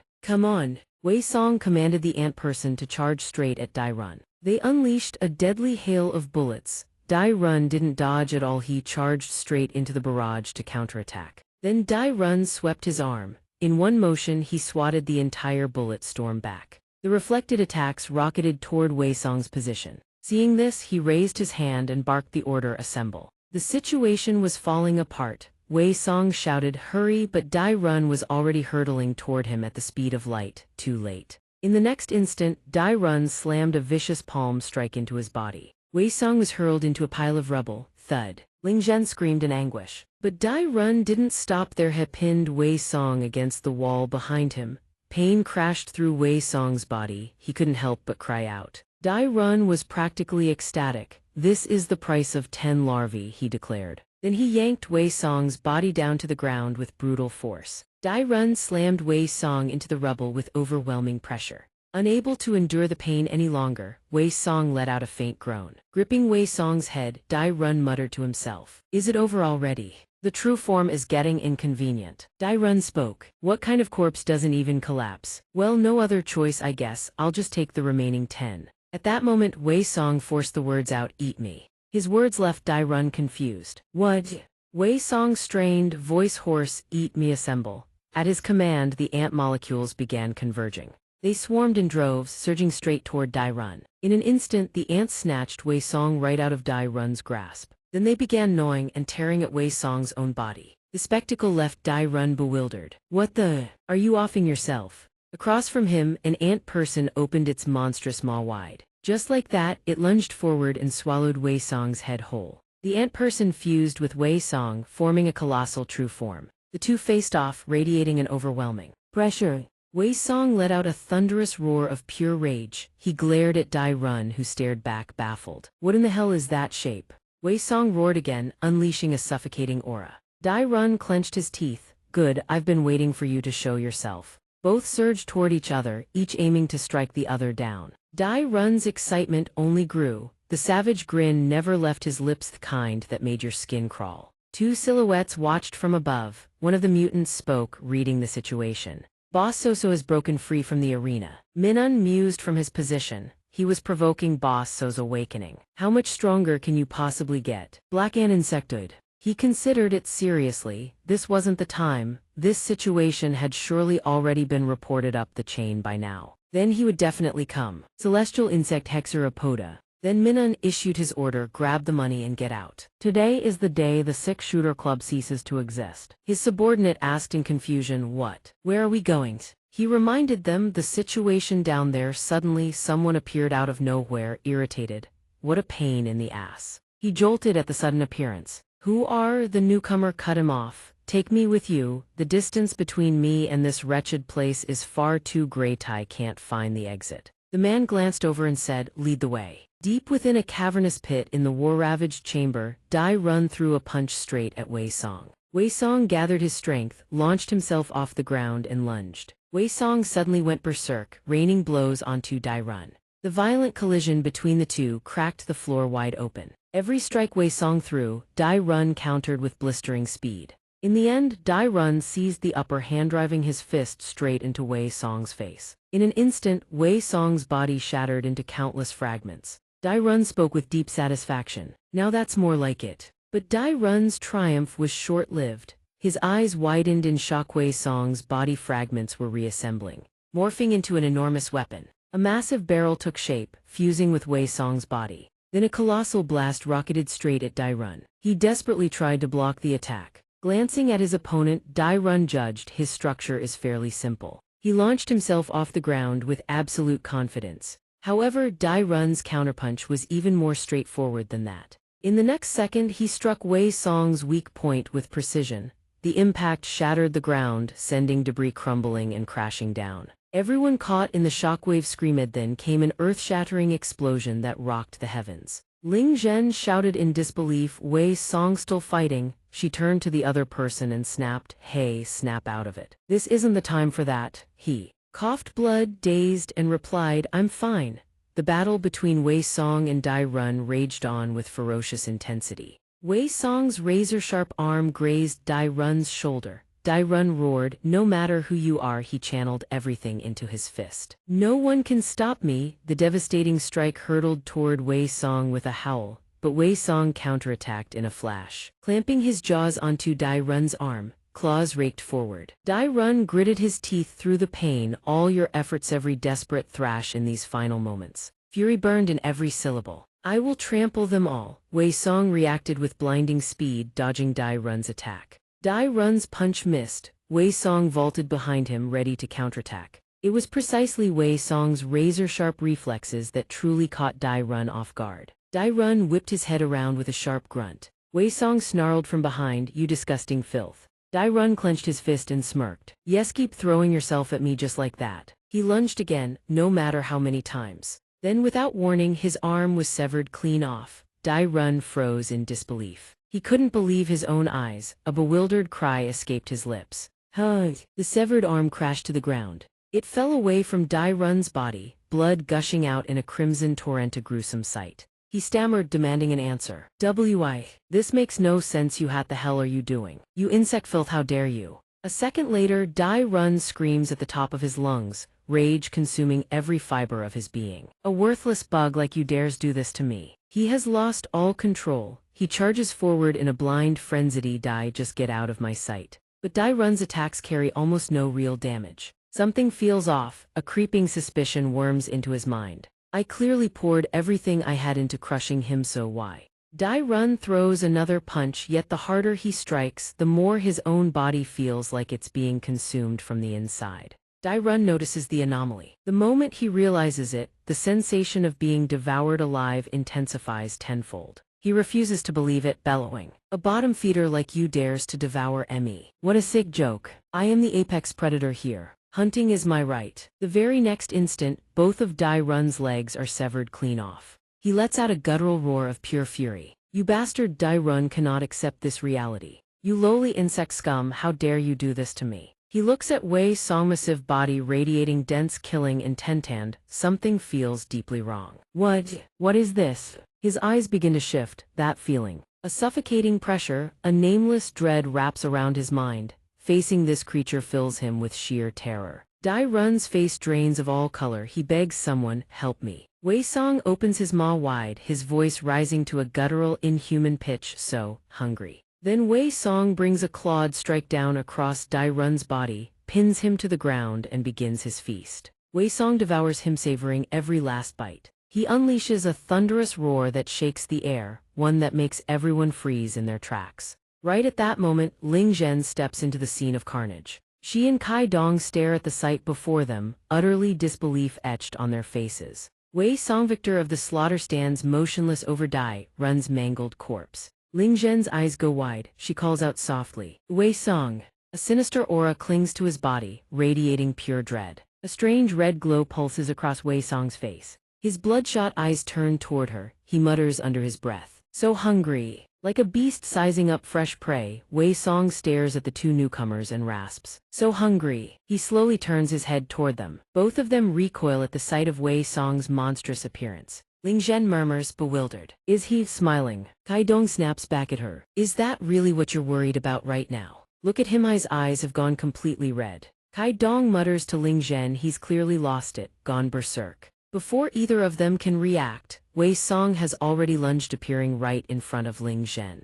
Kai Dong's face twists, he screams, "Watch out." Wei Song clamps his hand around Ling Zhen's throat and hoists her off the ground. Simultaneously, his tail lashes out and slams Kai Dong into the wall. Kai Dong grimaces, feeling the swarm of ants gnawing into his flesh. "Not this again." Wei Song holds Ling Zhen aloft, a sinister grin splitting his face. Ling Zhen fights back with everything she has. Terror fills her eyes. She desperately tries to call his name, Wei Song. "You're next." His ice-cold eyes bore into Ling Zhen. He bares his teeth in a savage grin and speaks, utterly feral. "Time to eat." From behind whoosh, Kai Dong rockets forward and drives his fist straight into Wei Song. It connects. Ling Zhen is freed from his grip. She screams. Wei Song snap out of it. "He doesn't recognize us anymore." Kai Dong shouts alongside her, "Is this really how your precious friendship ends?" Kai Dong drives another punch straight into Wei Song's face. Thud. "How disappointing." "Black ant." Wei Song takes the hit, then grins at them both, his smile dripping with malice. Without another word, both of them charge in to attack. But before they even reach him, Wei Song speaks in a cold, hollow voice, erosion. His eyes ignite blazing crimson. The swarm of ants surges outward, engulfing their bodies. Ling Zhen cries out in panic, "Damn it, these goddamn ants." Kai Dong is no better off, the ants, they're eating us alive. A dense, dark energy radiates from Wei Song's body, thick enough to suffocate. Blood-red eyes, he watches his friends being devoured by the swarm, cold, unmoved. A close look at those eyes reveals no consciousness behind them whatsoever. Those crimson, hollow eyes are utterly terrifying. They swirl and spiral as if hypnotic. Deep within those blood-soaked eyes around him, a sea of black ants encircles everything. Wei Song is trapped, bound within his own mind. He speaks, his voice weary and hollow. "Yeah, I'm sick of this too." His eyes hold nothing but sorrow as he gazes at the swarm of ants. His hair hangs limp. Eat. Suddenly a deafening crash. Another creature is approaching. This isn't the first time Wei Song has encountered it. He says nothing. From deep within, something stirs, something that makes even the swarm of ants turn to look. Wei Song raises his head, glares and growls, "You again." A crimson ant leg appears, crushing another beneath it as it steps forward. A fire ant is emerging. Before him now stands a colossal red ant. It grinds the black ant, blocking its path into paste, and advances toward him. Wei Song stares at the fire ant looming before him and speaks. Fire ant. Wei Song gives the ant a command. Stop, I'm done with this too. A deep low voice echoes through the void. At that same moment, a light source suddenly appears above the fire ants. Wei Song's eyes widen in shock, has no idea what it is. The light converges, taking the shape of a woman. Wei Song's expression changes instantly. The red ants unleash a shockwave of sound, shoving the black ants back. The row of black ants on this side takes the brunt of the wave as well. The charging ant people can't avoid getting blown away either. Wei Song's hands are freed from the ants. The ant people disintegrate on the spot. The shockwave hits too hard. Wei Song throws both arms up to shield himself, eyes squeezed shut. He opens his eyes, hazy and dazed, and that voice speaks again. You must survive. After those words, the woman's figure gradually fades away. The red ants begin to retreat as well. Wei Song's mind is overflowing with questions. She desperately tries to hold on. Wait, hold on, could it be back to reality? His body screams in agony right now. The black ants too gradually begin to fade. Kai Dong and Ling Zhen are both stunned. The swarm of ants is dispersing. She widens her eyes. Zhen calls out worriedly, shouting her friend Wei Song's name. Wei Song is still clutching his head, screaming in anguish. Watching Wei Song's armor dissolve piece by piece, Ling Zhen gasps. She's consumed with worry. Hey, snap out of it, are you okay? Suddenly, a teardrop lands on Ling Zhen's shoulder. Wei Song is crying. He leans against her shoulder, tears streaking his face, muttering under his breath. Wei Song suddenly cries out for his mother, pure, raw anguish. Remembering En Hung, Zhen can't make heads or tails of her friend's erratic behavior. She thinks to herself, why did he suddenly lose it, and burst into tears. Though she doesn't understand, Ling Zhen gently comforts Wei Song. Don't worry, it's all over now. Kai Dong sees the two of them this close and can't help but smile to himself. He wipes his nose and says, between you two I can tell it's more than just friendship. Such a pity there's no room for me to squeeze in. Ling Zhen, embarrassed into fury, immediately shoves Wei Song onto Kai Dong, making him carry the burden of getting Wei Song to safety. What the hell are you doing? He glances at the cavern cracking apart and shouts, that's enough, let's get out of here. This place is about to collapse. Kai Dong hoists Wei Song onto his back and they rush out of the cavern. They haven't gone far when a man in a sharp suit speaks up from behind. How touching. The two of them whip around in shock. Since when was he there? Zhenyu glances down to assess the damage. Behind him stand three other insectoid bodyguards. Zhenyu's expression darkens as he asks, was this your doing? Kai Dong steps forward guardedly, shielding the other two behind him. He signals them to fall back. They're strong. He glares at them and says flatly, I want to get off work so stop wasting my time with nonsense. Zhenyu speaks with crushing authority. I came to deliver a message. Before he can finish, Minun roars in fury. You dare touch my boss, he screams with hatred. I'll kill all of you. With that, all three bodyguards charge into attack. He lets out a sigh, head bowed. I just want to go home. The two female bodyguards are instantly shredded to pieces. In a flash, Zhenyu grabs Minun by the head and slams him into the ground. Minun is crushed into the dirt, coughing up fresh blood in agony. He straightens his suit with immaculate composure and speaks, that was for interrupting me, having to repeat myself, truly annoying. Wei Song and the others haven't snuck far when Zhenyu calls out, listen carefully. He stands tall and straight-backed like a true blue office worker. I came to deliver a message. Then Zhenyu tells them his expression ice cold thighs is a message from Kijima and he himself is a hex-rank celestial insect. This is Kijima's message. He is a hex-rank celestial insect appointed by Kijima himself. Suddenly, a voice speaks from nowhere. I am watching you, we will meet again soon, until then you must survive. No one can tell whose voice it is among them. How strange. Kai Dong feels deeply puzzled. Zhen is baffled by the words. That you must survive, someone mutters. What the hell is going on? Zhenyu warns, don't casually invoke his name. The consequences won't end at mere injuries. Ling Zhen confronts him sharply. Who the hell are you? You're a celestial insect too. Kai Dong voices his suspicion, coming here to personally relay the words of leader Kijima. Could it be? You're one of the 6 powerful leaders of the celestial insects. The image of 6 powerful figures looms in their minds, radiating authority. The 6 pillars of Kijima. Zhenyu answers bluntly, without a shred of hesitation. Correct, he kicks Dezun's severed limb aside and sighs. Dezun had enough potential to reach this position too. But what a pity, Ling Zhen's face is etched with clear shock. He's stronger than that monster, and there are 6 of them besides Kijima. Genyu crushes Dezun's arm underfoot and replies, enough. As decreed, you'll soon face punishment for acting against Lord Kijima's ideals. Kai Dong asks back in confusion. Punished? I thought you lot didn't go after each other. He answers, even with extraordinary strength, you'd be wise not to defy Lord Kijima's will. Then Genyu reveals, insectoid form is the fruit of evolution, reserved only for the chosen and the noble. The ignorant try to achieve that nobility through trash like drugs. He drones on, Lord Kijima's grand design is for the insectoids to become the apex species atop the food chain with the celestial insects at the helm. Dezun is nothing but a bug, nothing more, nothing less. Genyu declares, I scold the celestial insects are waging a fierce war against humanity. The end goal, humanity's extinction. Utterly ruthless and merciless. He states firmly, I will eliminate anyone who stands in the way of that plan without hesitation, but I have a proposal for you. Then Genyu drops a revelation that shakes them both to the core. Join the celestial insects. They're both left utterly speechless. What? Ling Zhen erupts in fury, shut your mouth, why do you think I've been risking my life? It's to get revenge on Kijima. He reacts even more violently at that shut it. Genyu replies through gritted teeth, think carefully. Consider your answer regarding Mei and Jiz. Then someone among them speaks, yeah, my answer is no, become a member of the celestial insects. Their faces darken, Ling Zhen lets out a cold smirk. What? Kai. Dong steps forward slowly and speaks. What war? The extinction of humanity. He points a finger toward Wei Song. You probably have no idea what happened when we fought them just now. I can only take on the strong once, understand.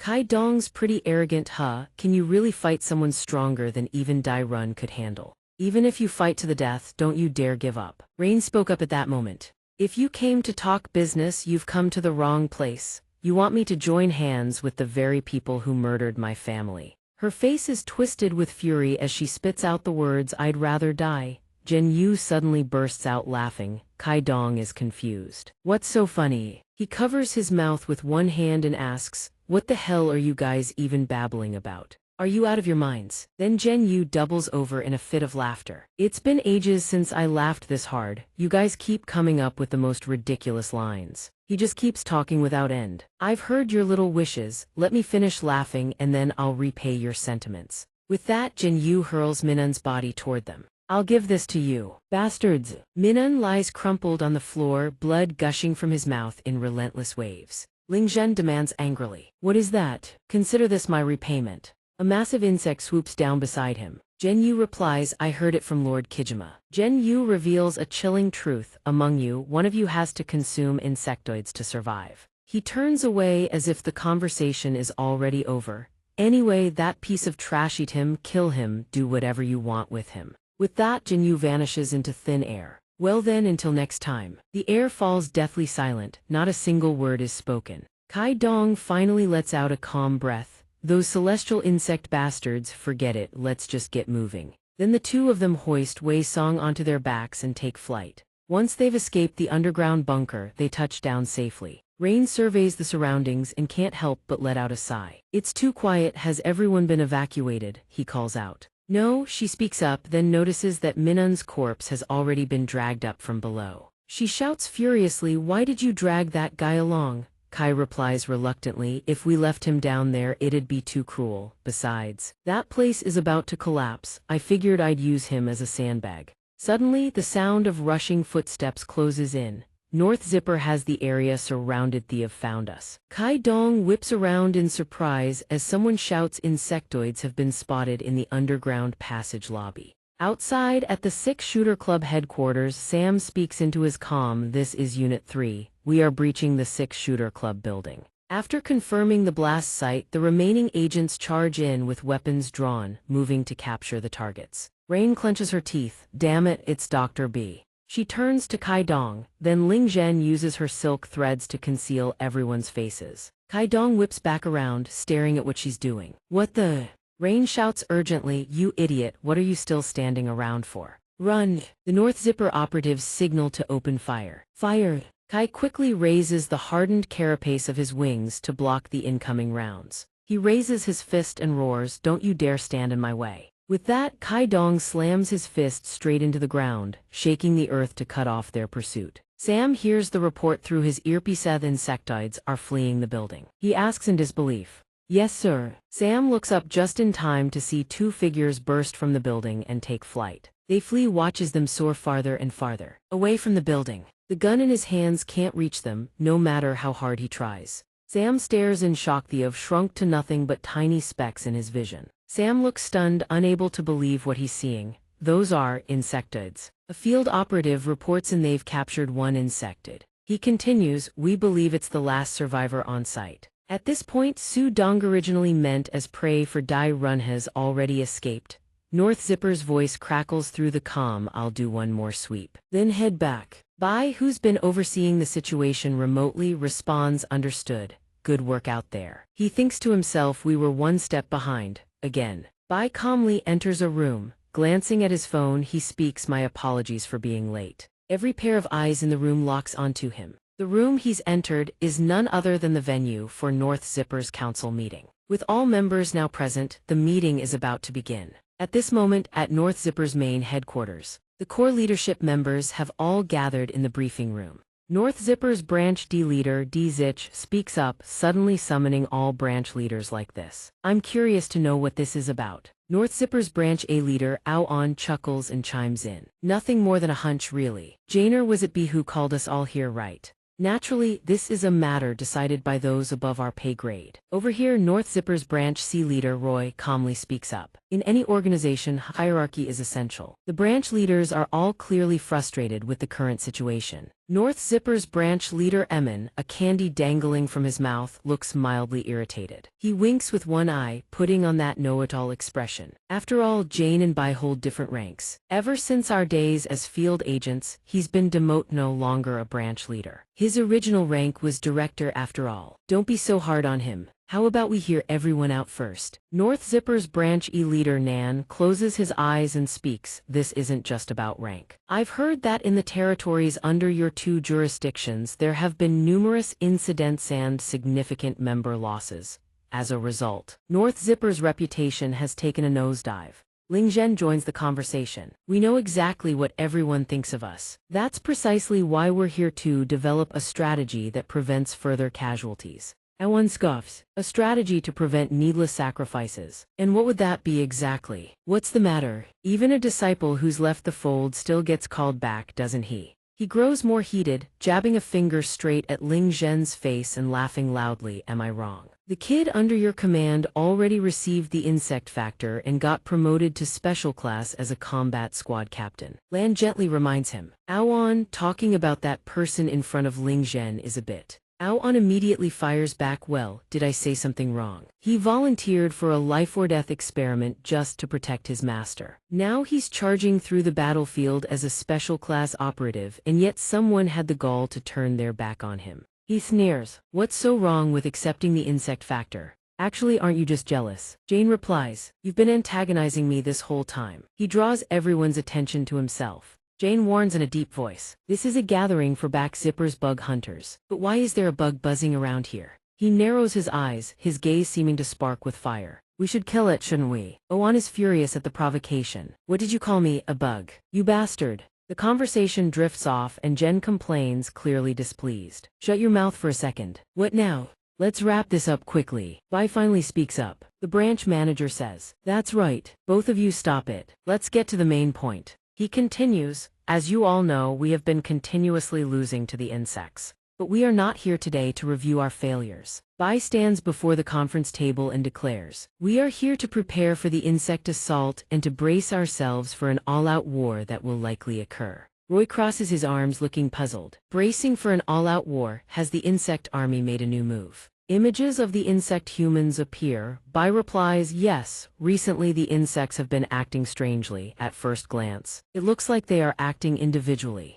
But he continues his analysis. "They have gathered around powerful and intelligent individuals, forming a group called Heavenly Insects. In reality, they seem to have formed a systematic organization." Nan asks, "Heavenly insects, aiming to pierce the sky, are they trying to ascend to the peak of the food chain?" Min is startled. "Wait, aren't those the insects that can fly in the sky?" Zich says with absolute certainty, I have fought a heavenly insect myself. I am certain they are completely different from ordinary insect humans. Oan says with a mocking tone, do those idiots even have brains? Bai replies coldly, that is why we need to counter the insect humans. He sternly pulls out an old book he was keeping on his person. We need their natural enemy. With that, Bai pulls out a document file labeled Project Incasur. The other branch managers take turns looking at the pictures in the file, wondering who these people are. The person in the middle. Jin holds the project file and reads the information inside. Suddenly, he stops at a page containing information about two Kijimas. Jin asks Bai, what is this book about? Suddenly a voice pipes up, I will explain. Bai is startled by the person who just walked in. Dr. Ba Serong walks in slowly. I don't know where you found that book, but stop reading it. Back Zipper's Science and Technology Division head Dr. Ba Serong is very honest with everyone. Personally, I have a very painful history with it. He asks with surprise, this book belongs to you, doctor. The doctor replies bluntly. Then Dr. Ba Serong reveals, it belongs to my disciple. Bai asks further, how much do you know about this project? Are you directly involved, doctor? The doctor doesn't deny it and replies, of course, I have always stood by to monitor it. Dr. Ba Serong introduces it. Project Incasur is a secret project established back when Back Zipper was just a research group, before it became the combat force it is today. This is a research project aiming to create the natural enemy of the insect humans. In the doctor's memories, three figures emerge. The research was a great success, creating 3 specimens of the insect's natural enemy. Dr. Ba Serong continues, one day an unexpected explosion occurred. The explosion swallowed everything. The doctor recounts, only one single specimen was recovered from that incident. Bai is not without surprise at what Dr. Ba Serong says. He stares with wide eyes. Driven by his own curiosity, Bai asks, where is that test subject now? Why hasn't this information been made public? The doctor shakes his head slightly, that is all I know, the rest was under orders from superiors, so I am not sure. He turns away in disappointment. The remaining specimen, Dr. Ba Serong interrupts. But the doctor poses a hypothesis, if we need power to match the insect humans, it seems there is no other way. A second later, Dr. Ba Serong flashes a savage grin. Beyond injecting the insect factor, everyone present is stunned by the doctor's revelation. Jane's eyes seem to be reflecting deep thought. He frowns. Dr. Ba Serong continues, even more excited. Contrary to the intense conflict between Xin and the other members, the performance of those injected with the insect factor is very good, Bai says skeptically. As the doctor speaks, before he can even finish his sentence, he bursts into loud laughter. The truth has been proven at Oan's branch as well, where specialized squads have already completed the insect factor injection. Is that all? I am talking about that friend, Xin's disciple, who is currently operating as a special member of the organization. Dr. Ba Serong cannot contain his joy. He was already very strong to begin with, but through that experiment he became even stronger. And now he is considered the next candidate to become a branch manager. Isn't that wonderful? Participating in the experiment back then was much more dangerous than it is now. Now, thanks to that friend, the insect factor injection has become more stable. Jin suddenly slams his hand down hard, causing the table to slide. His expression is incredibly unpleasant, and the crack spreads until the table splits in two. Everyone present is shocked, including the doctor. Din calls out to Dr. Ba Serong in a serious tone. The doctor looks at him, extremely tense. The doctor is no longer happy, merely replying yes. He grinds out, come here.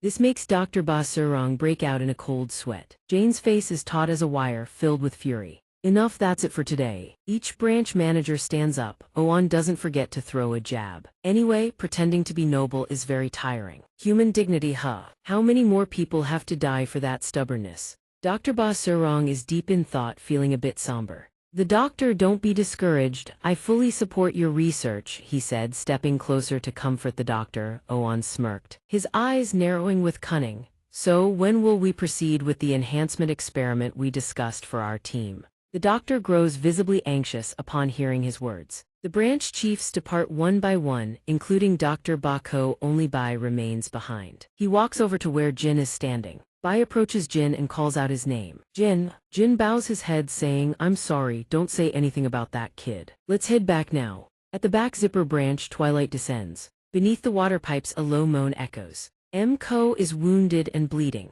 he cries out as his brother Lo approaches carrying a massive blade. He whimpers, "Hick, big brother, why?"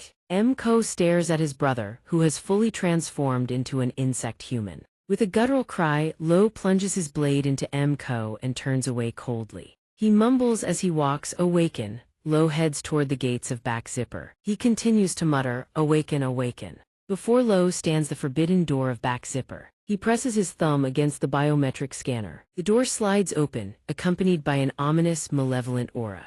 Behind the door waits the monster. He welcomes his lord. Lo's body is now fully consumed by the insect-human mutation. His face is twisted in horror. Yet his voice trembles with the excitement of meeting his idol. He calls out, "I've been waiting." As the monster approaches, Lo bows in reverence, "My lord." Kijima. Kijima's massive form is terrifying and imposing. The alarm blares incessantly, and blood stains the floors. Amidst the thick haze of smoke, Kijima emerges. With his long, spindly legs, he strides forward with arrogant confidence. Lo's eyes widen with fanatical excitement upon seeing his idol. "Lord Kijima, please help us." He kneels in worship, desperate to awaken at any cost. Kijima repeats Lo's words, "Awaken," and extends a hand with serrated, insected claws. He places his clawed hand on Lo's head. Lo, expecting his long-awaited awakening, beams with joy only for Kijima to scoff, "You insect mutant filth. How dare you?" Lo stammers in shock, "What?" With a look of icy, utter contempt, Kijima cuts him off. Without a second thought, he crushes Lo's skull as easily as a ripe orange. Blood splatters everywhere as the alarms intensify. Total panic. Back Zipper members rush in to provide backup. This is the secret armory, Sector A. The system alarm blares, "Alert, insect human intrusion." Every soldier dons a mask, and an order is given to release the insecticide gas. Simultaneously, massive clouds of toxic gas flood the room from the ventilation shafts. The Back Zipper team, fully equipped with gas masks, points their weapons at Kijima. The two brothers are down, the younger one slashed, the older one crushed by Kijima. They have been utterly defeated. Someone shouts, "Open fire," and the team pulls their triggers, unloading on Kijima. A soldier asks in disbelief, how did they make it this deep on their first try? The reinforced walls of the HQ are shattered. Have they breached all the anti-insect perimeter defenses? Bullets rain upon Kijima, but to him, they are no more than mosquito bites. He sneers, the lowly creatures are finally going insane. Kijima asks calmly, ignoring the storm of lead, "Where is the key hidden?" The soldier he addressed stares in bewilderment. "What?" Before he can answer, Kijima flicks his hand, decapitating the soldier instantly. The others watch in sheer, paralyzing shock. With another wave, he slices them in half.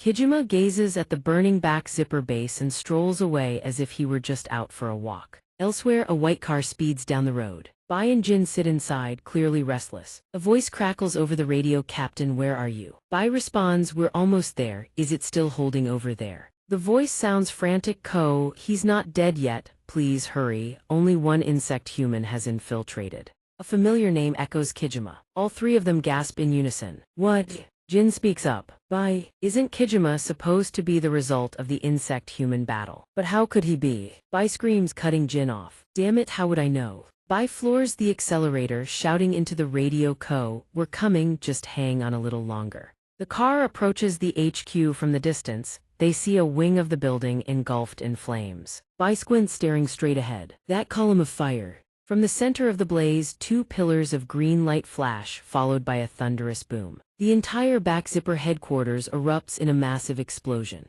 The force of the blast slams the car backward. The three men witness the cataclysmic detonation. They cannot process what they've just seen. Jin yells, "How is this possible?" Bai slams his fist onto the steering wheel. His face is a mask of helpless frustration. "Damn it." Bai freezes. His pupils dilate. Out of the ashes, Kijima steps forth, muttering, "Not here." Seeing Kijima flickering through the inferno, Jin cries out, "That bastard is the one behind the explosion." Kijima steps off the wreckage, ignoring the smoke and fire. Clad in flip-flops and carrying a sword, he stands ready, yet Bai feels a strange resolve. With a grim face, he lights a cigarette and issues an order. "T, head back to command." T yells, "I'm fighting too." Jin steps out of the car, and Bai orders him as well. "You're not a combatant, get out of here." With two massive blades strapped to his back, Jin's blood is boiling. "That bastard, I'm going to kill him." Bai calmly drags on his cigarette, "I won't stop you." A murderous intent surges. He is resolved, because I have to kill that bastard too. Both captains enter their combat stances. Let's go. Kijima looks at them with utter disdain. How mediocre. They charge. Jin swings his blade while Bai simultaneously strikes with his sword. Far away from the carnage, a luxurious villa appears, its interior spotless, clean, and elegant. Ryoin stands there, jaw dropped, speechless. She looks around the house and laments, what a beautiful home. Why is it that every insect human except me lives so well? Ling Zhen grumbled, truly annoyed, when a glimmering light suddenly caught her attention. She couldn't help but be astonished by what lay before her eyes. What are these things? Trophies of every size crammed the shelves, boxing awards overflowing across 2 full racks of gold, silver, and gemstones. She read the awards displayed on the untouchable shelves. Sung Kai-dong undefeated. WBC Oriental Champion. Champion of what exactly? That's insane. Suddenly Kai-dong emerged, toweling off his hair. If I entered a bigger tournament, blood tests would be unavoidable, so this is more than enough to satisfy me. He had clearly just stepped out of the shower, revealing a flawless six-pack. Insectoid ladybug type Sung Kai-dong. Hey Ling Zhen, you should hit the showers too, you're starting to reek. Ling Zhen had been busy ogling the trophies. The moment she spotted Kai-dong, she sneered. You brat, didn't you say you'd siphon nectar, lived in the attic, beaten humans, and raked in cash hand over fist? HMPH. Must be nice. He shot back, I earn my money by beating up insectoids, thank you very much. Besides, do you have any idea how hard it is to fight humans without killing them? Ling Zhen didn't back down, she knew all too well. Kai-dong raised an eyebrow. What do you mean? You've fought humans before. Ling Zhen hesitated, then gave a curt nod. She grabbed the first aid kit and set it down on the table. Wei Song lay unconscious on the sofa, battered. His head lolled to one side at a dramatic angle, dark panda circles ringed his eyes, and dried blood clung to the corner of his mouth. Kai-dong saw Wei Song had been out cold this long and grew worried. This kid, Ling Zhen, what happened? He should be fine, he's always been a fast healer. Kai-dong's face scrunched up. No, not that. Damn it, Kai-dong yelled, then struck a professional ballet pose as he gestured at Wei Song. All that effort carrying him like a prima ballerina for nothing. What the hell are these things? All he could see were countless tiny black ants swarming across the floor, squirming in a writhing mass. Ling Zhen smacked him in irritation. Those are sesame seeds, genius. Go call Zerdu over here. You're so noisy. She carefully disinfected Wei Song's wounds. Hey, Mr. Rich Champion, cut the kid some slack, will you? He lives with his grandmother. If she sees him like this again, she'll faint on the spot. Kai-dong still looked confused. He sighed and climbed onto the sofa to avoid the swarm of ants. Then why didn't you just bring him to your place? Ling Zhen shot back, I haven't cleaned up at all, before adding with a sneer, and look at Yao climbing onto the sofa looking like a total wreck. As if something had crossed her mind, she fell into a pensive silence of black ants. Kai-dong pointed toward Wei Song. He's different from us, isn't he? Look over there, his blood is red. Ling Zhen glanced over and replied, probably. She mused aloud, maybe the message Kijima left behind was meant for him, a message targeted at this guy. Existence number 1. Number 1. What exactly are those two to each other? She didn't know the answer. I'm pretty curious myself, Ling Zhen murmured. But no matter what, none of that matters right now. I've already seen it. She recalled Wei Song's face twisted with pure hatred, his eyes blazing with fury whenever Kijima's name came up. In the end, Kijima is human. As she spoke, Kijima's image materialized before her eyes. Jin still harbored a fiercer desire to kill Kijima than anyone else. Countless black ants crawled over Wei Song's body. From the corners of his eyes, twin trails of bloody tears streamed down. Kijima's shadow loomed like a specter, ceaselessly reminding him of the one who had wrought so much havoc upon him and everyone around him. On another front, in the midst of a chaotic battlefield, a blade cleaved through a streak of darkness. A sword crackling with electricity lunged at the black silhouette ahead.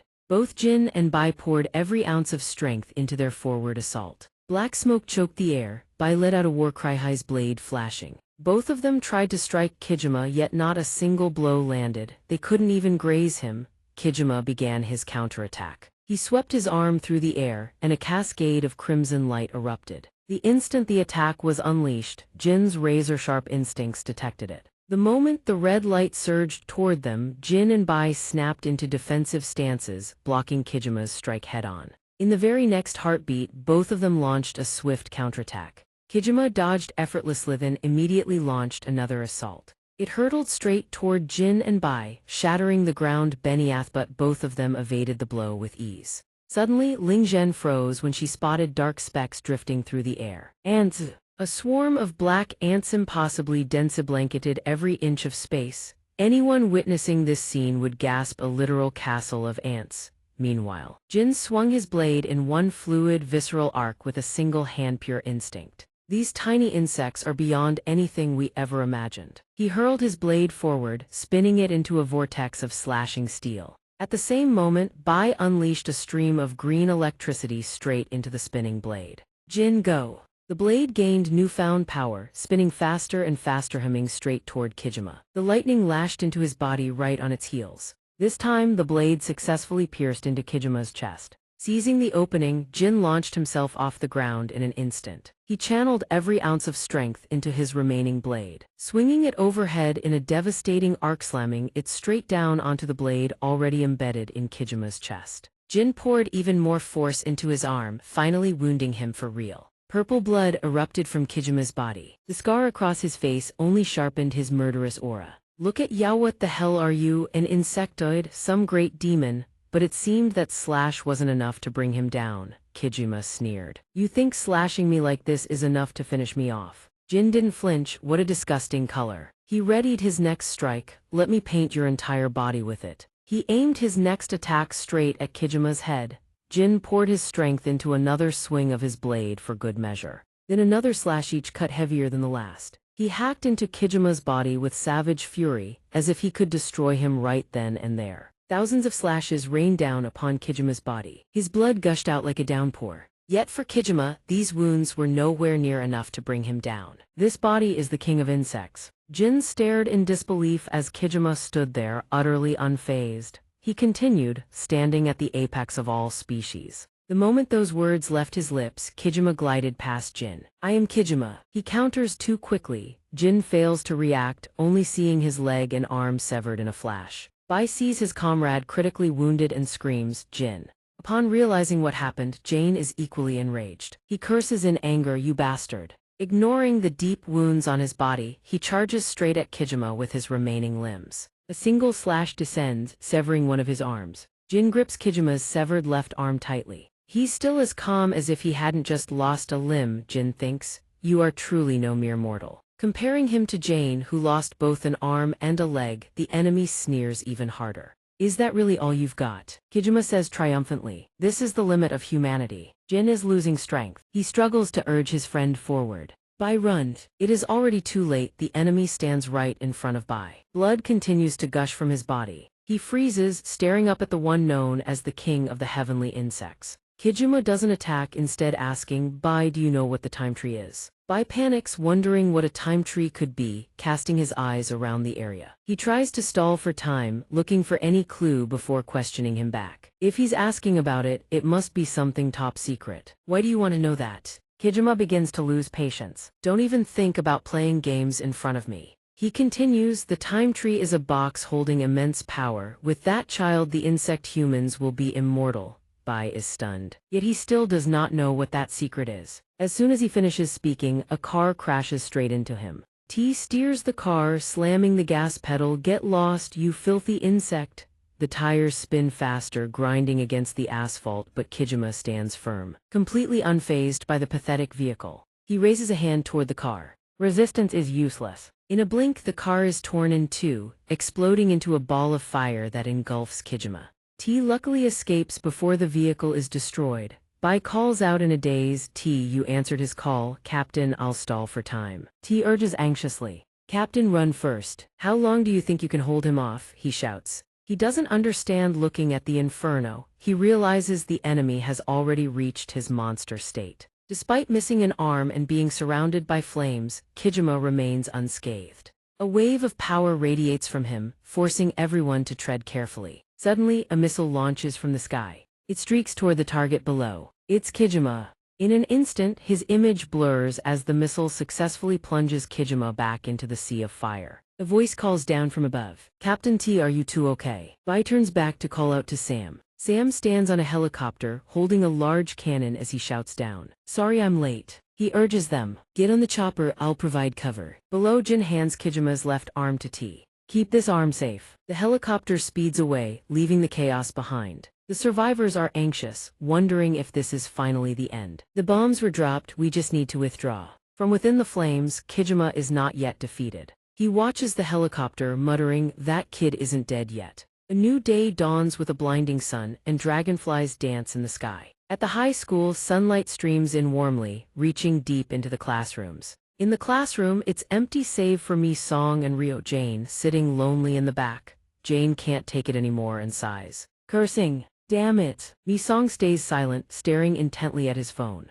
A message from Aga appears on his screen. The teacher is asking if you're participating in the field research. Hey, are you planning to go to grad school? Our field research trip is tomorrow. I don't know why, but the schedule was pushed up for everyone. She sends a long string of messages, but Mi Song doesn't respond. Ryo Jane is dissatisfied. Damn it, I said I wanted to join the autumn field trip. Why did they push the schedule up when we weren't around? I forgot my phone, so I couldn't check the schedule either. Deciding on a course of action, she tells him, if that's the case, we're going anyway. Mi Song puts on his bag, puzzled. What if we get to Bohang? Do you have a plan?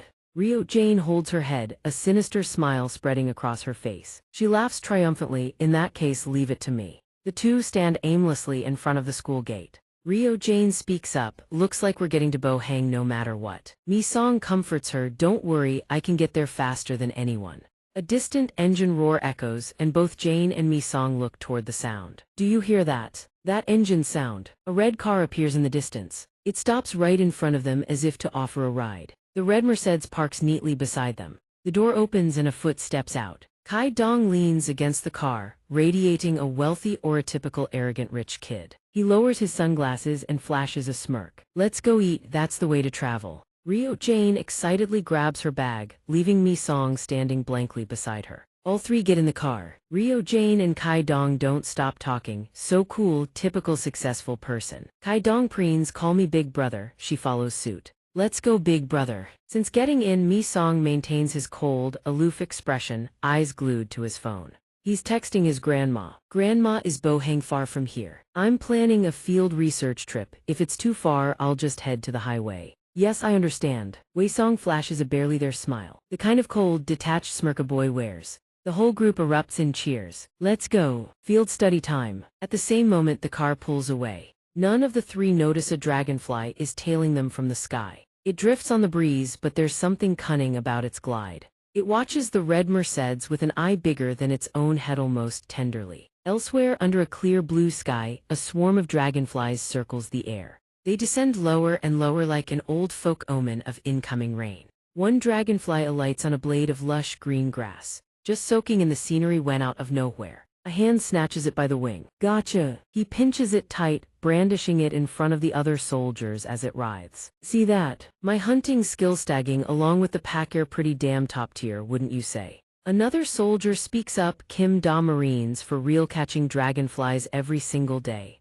Aren't you bored, sir? The man's mood sours instantly. Damn it, it's dragonfly season. If I don't catch them now, when the hell else am I gonna get the chance? He lifts the dragonfly high overhead. Seasonal specialty right here. Specialty. The dragonfly thrashes desperately, still trying to escape. Tastes great. Dai Run says, strolling toward the soldiers. You really can't pass this up. He shoves the dragonfly right in a soldier's face. Right, see high. The soldier's face goes deathly pale. Private first class in see high. Another soldier chimes in, backing Dai Run up. Dai Run presses on, his grin dripping with malice. Isn't it top tier? See high panics and screams his agreement. It's top tier, sir. He shouts that it's amazing, but Dai Run clamps down on his chin and snarls. Too damn loud. You little. More. What was that, Rich? See high forces out a strained reply. And nutritious. And that's all, sir. Getting the answer he wanted, Dai Run smirks. That's more like it. Protein is pretty excellent, isn't it? Suddenly Dai Run's face goes ice cold. With a venomous glare, he orders See High. So open your mouth, you navy bastard.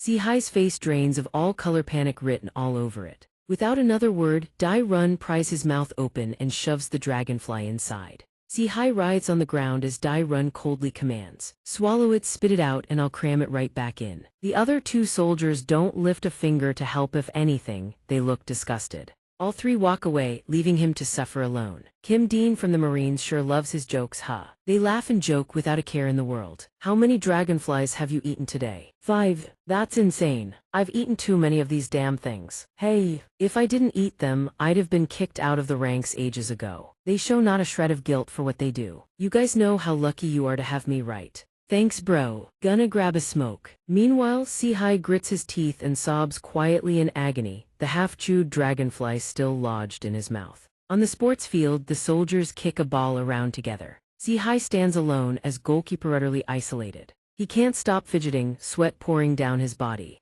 Sihai is bewildered. What the hell is happening to his body? He can't breathe. The soldiers dribble the ball toward the goal. Someone shouts. He fights off the opposing players while yelling at Sihai, the ball's coming, block it. The instant the words leave his mouth, a soldier from the other team fires a shot at goal. Sihai doesn't budge. He grits his teeth, enduring the torment tearing through his body. The ball sails right past him into his own net. Damn it! Swearing, Dai Run charges forward and punches Sihai square in the face. You Navy piece of shit. Sihai crashes to the ground, glasses shatter red, then Dai Run kicks him again. Do you even know this is a military supply depot? Huh?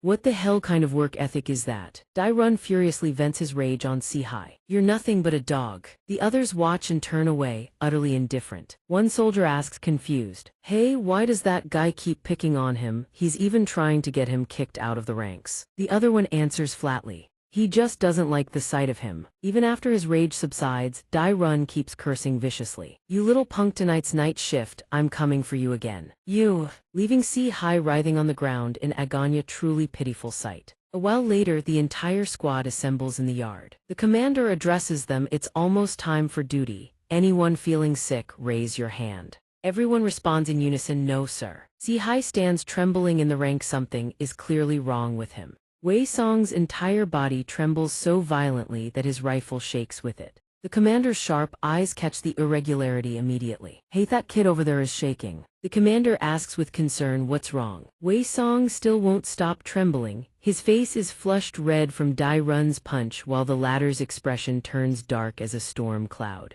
That Navy bastard. He barely manages to speak. Private Wei Song, sir, I'm fine, it's nothing. The commander quickly notices Wei Song's injuries. What happened to your face? He suddenly yells out. I got injured during a soccer match, sir. Someone else chimes in. Just a soldier who got hurt playing soccer. No need to make a fuss over it. Dai Run seems satisfied with Wei Song's answer. The commander, hearing this, just adds a few more reminders. All right, it's autumn now, so wear your jackets to avoid catching cold. The commander continues, and if there are any inconveniences while on duty, report them to the duty officer. Everyone snaps to attention and shouts in unison, sir, yes sir. Wei Song alone grits his teeth and endures the pain. Everyone salutes the commander and heads off to their duties. Reporting to duty officer, Tat Thang, sir. Tat Thang. Darkness descends fast upon the soldiers' night watchtower. One of them barks orders at the soldiers below. Dai Run, a cigarette dangling from his lips, stands watch alongside Wei Song. For once the guy actually speaks decently. Hey Navy boy, you alright? Sorry about earlier. So just relax, okay?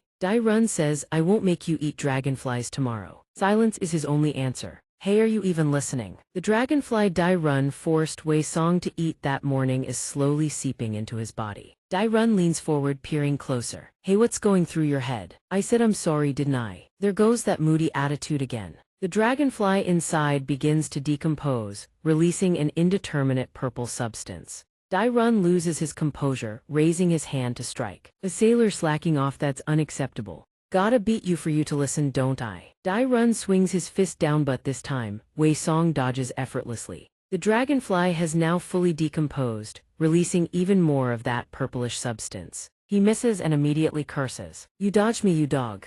Dai Run roars in fury. The moment I treat you like a human being, you act like a piece of shit. You're dead today. At that moment, Wei Song suddenly speaks, his words broken, disjointed, making Dai Run flinch. He stammers, something alien emanates from Wei Song's body. Dai Run, a flicker of fear in his eyes, calls out, hey, you. He transforms gradually, his eyes turn crimson, his glasses fall and shatter completely things. Wei Song has fully become an insectoid. Taking the form of a dragonfly insected. Dai Run stands there with eyes wide and jaw dropped, swearing in utter disbelief. What the fuck?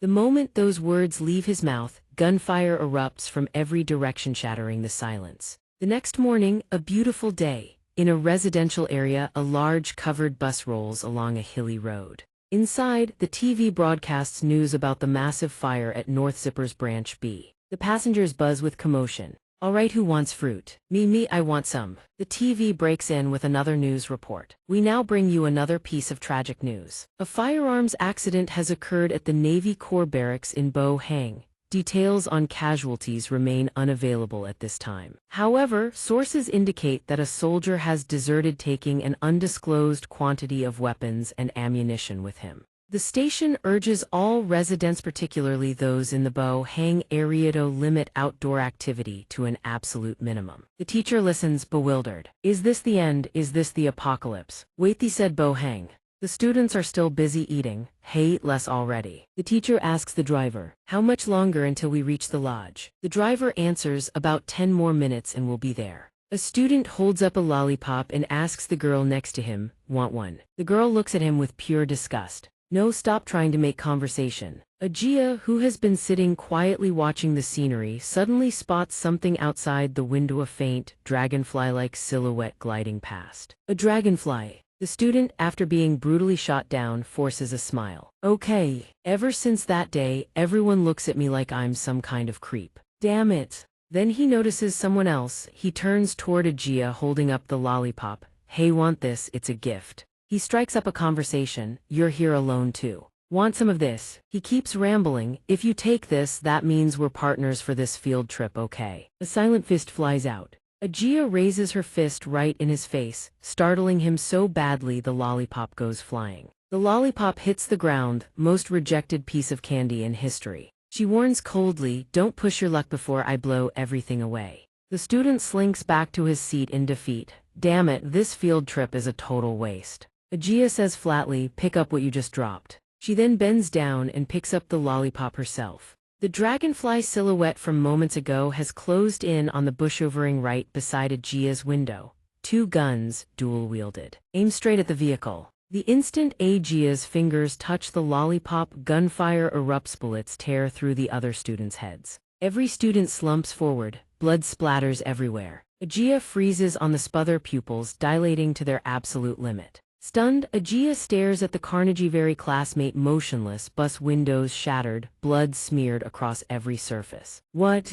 Suddenly, a heavy thud from the roof. Something is standing on top of the bus. Ajia looks up. The gun barrel trails wisps of smoke after the earlier barrage. The flying insectoid stands atop a bus, while a red car heads down the deserted road ahead. Kai Dong sits behind the wheel, driving without a care in the world. Beside him is Ling Zhen. She props her chin on her hand, lost in thought. Wei Song looks perfectly relaxed, but his eyes tell a different story. Through the rearview mirror, Kai Dong glances at Wei Song, then he asks, "How long have you guys been, you know?" Ling Zhen's eyes go wide, completely baffled. "What? Since when? What do you mean?"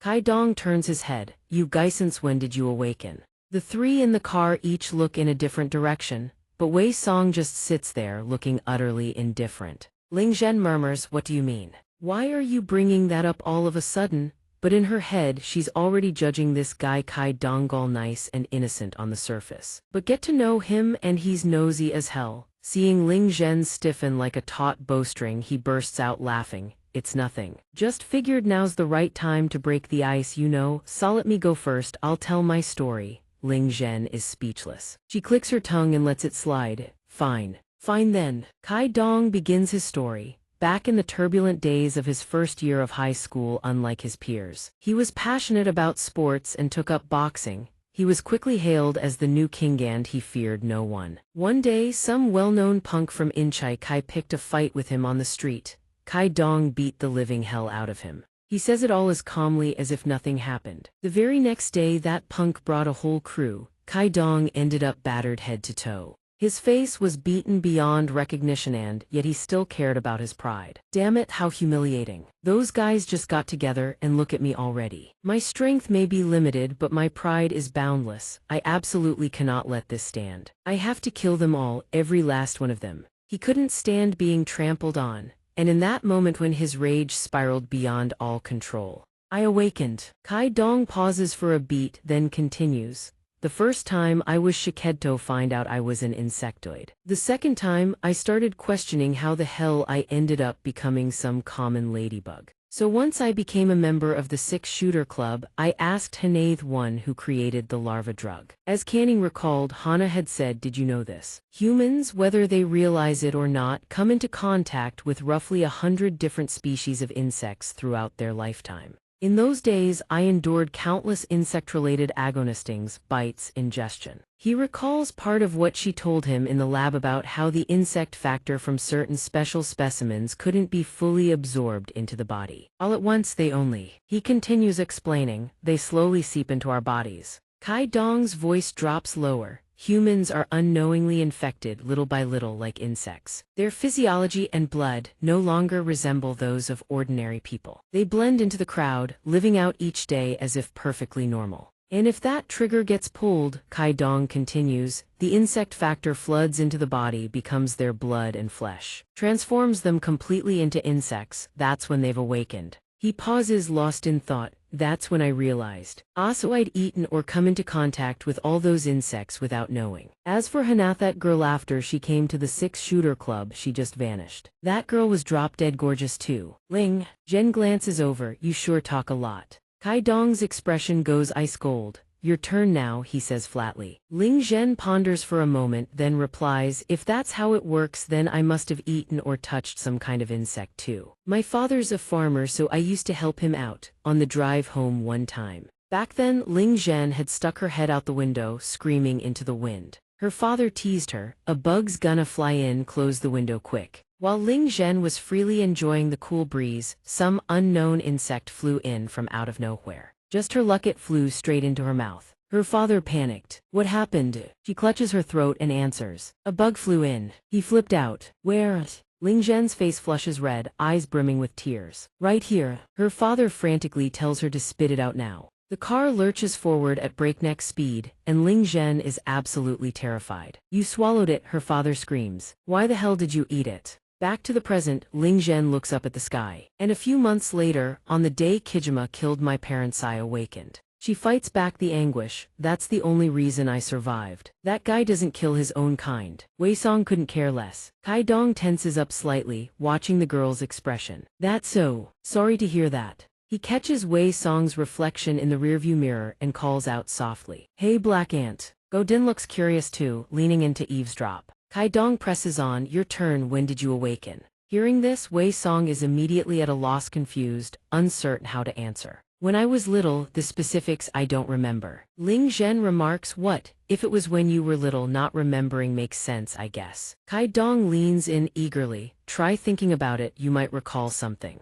She finds it insufferable and snaps, "Just focus on driving, damn it." Their car is heading down the road. The sign ahead reads Bo Hang. Ling Zhen is buzzing with excitement. Kai Dong's jaw swells up like he's got an egg stuffed in his mouth, but he forces a grin. "Hey kids, we're here." Everyone stares ahead in surprise as if something strange lies before them. Ling Zhen gasps, "What the?" The road ahead is hazy, something isn't right. They look like stunned pigs frozen in place. Are those cars turning around? They all peer through the car windows in alarm. There are soldiers all over the road too. A soldier approaches and greets them. Kai Dong speaks first. "Sergeant," the soldier says. "At ease, please turn your vehicle around." Kai Dong responds bewildered. What? Is something wrong? Yet he still tries to act tough with the soldier. These students here are supposed to join the field survey group. Wei Song, seasoned by experience, senses something bad is about to happen. The soldier tries to dissuade them. "Is that so? They're suppressing deserters up ahead. It's too dangerous. Turn the car around now."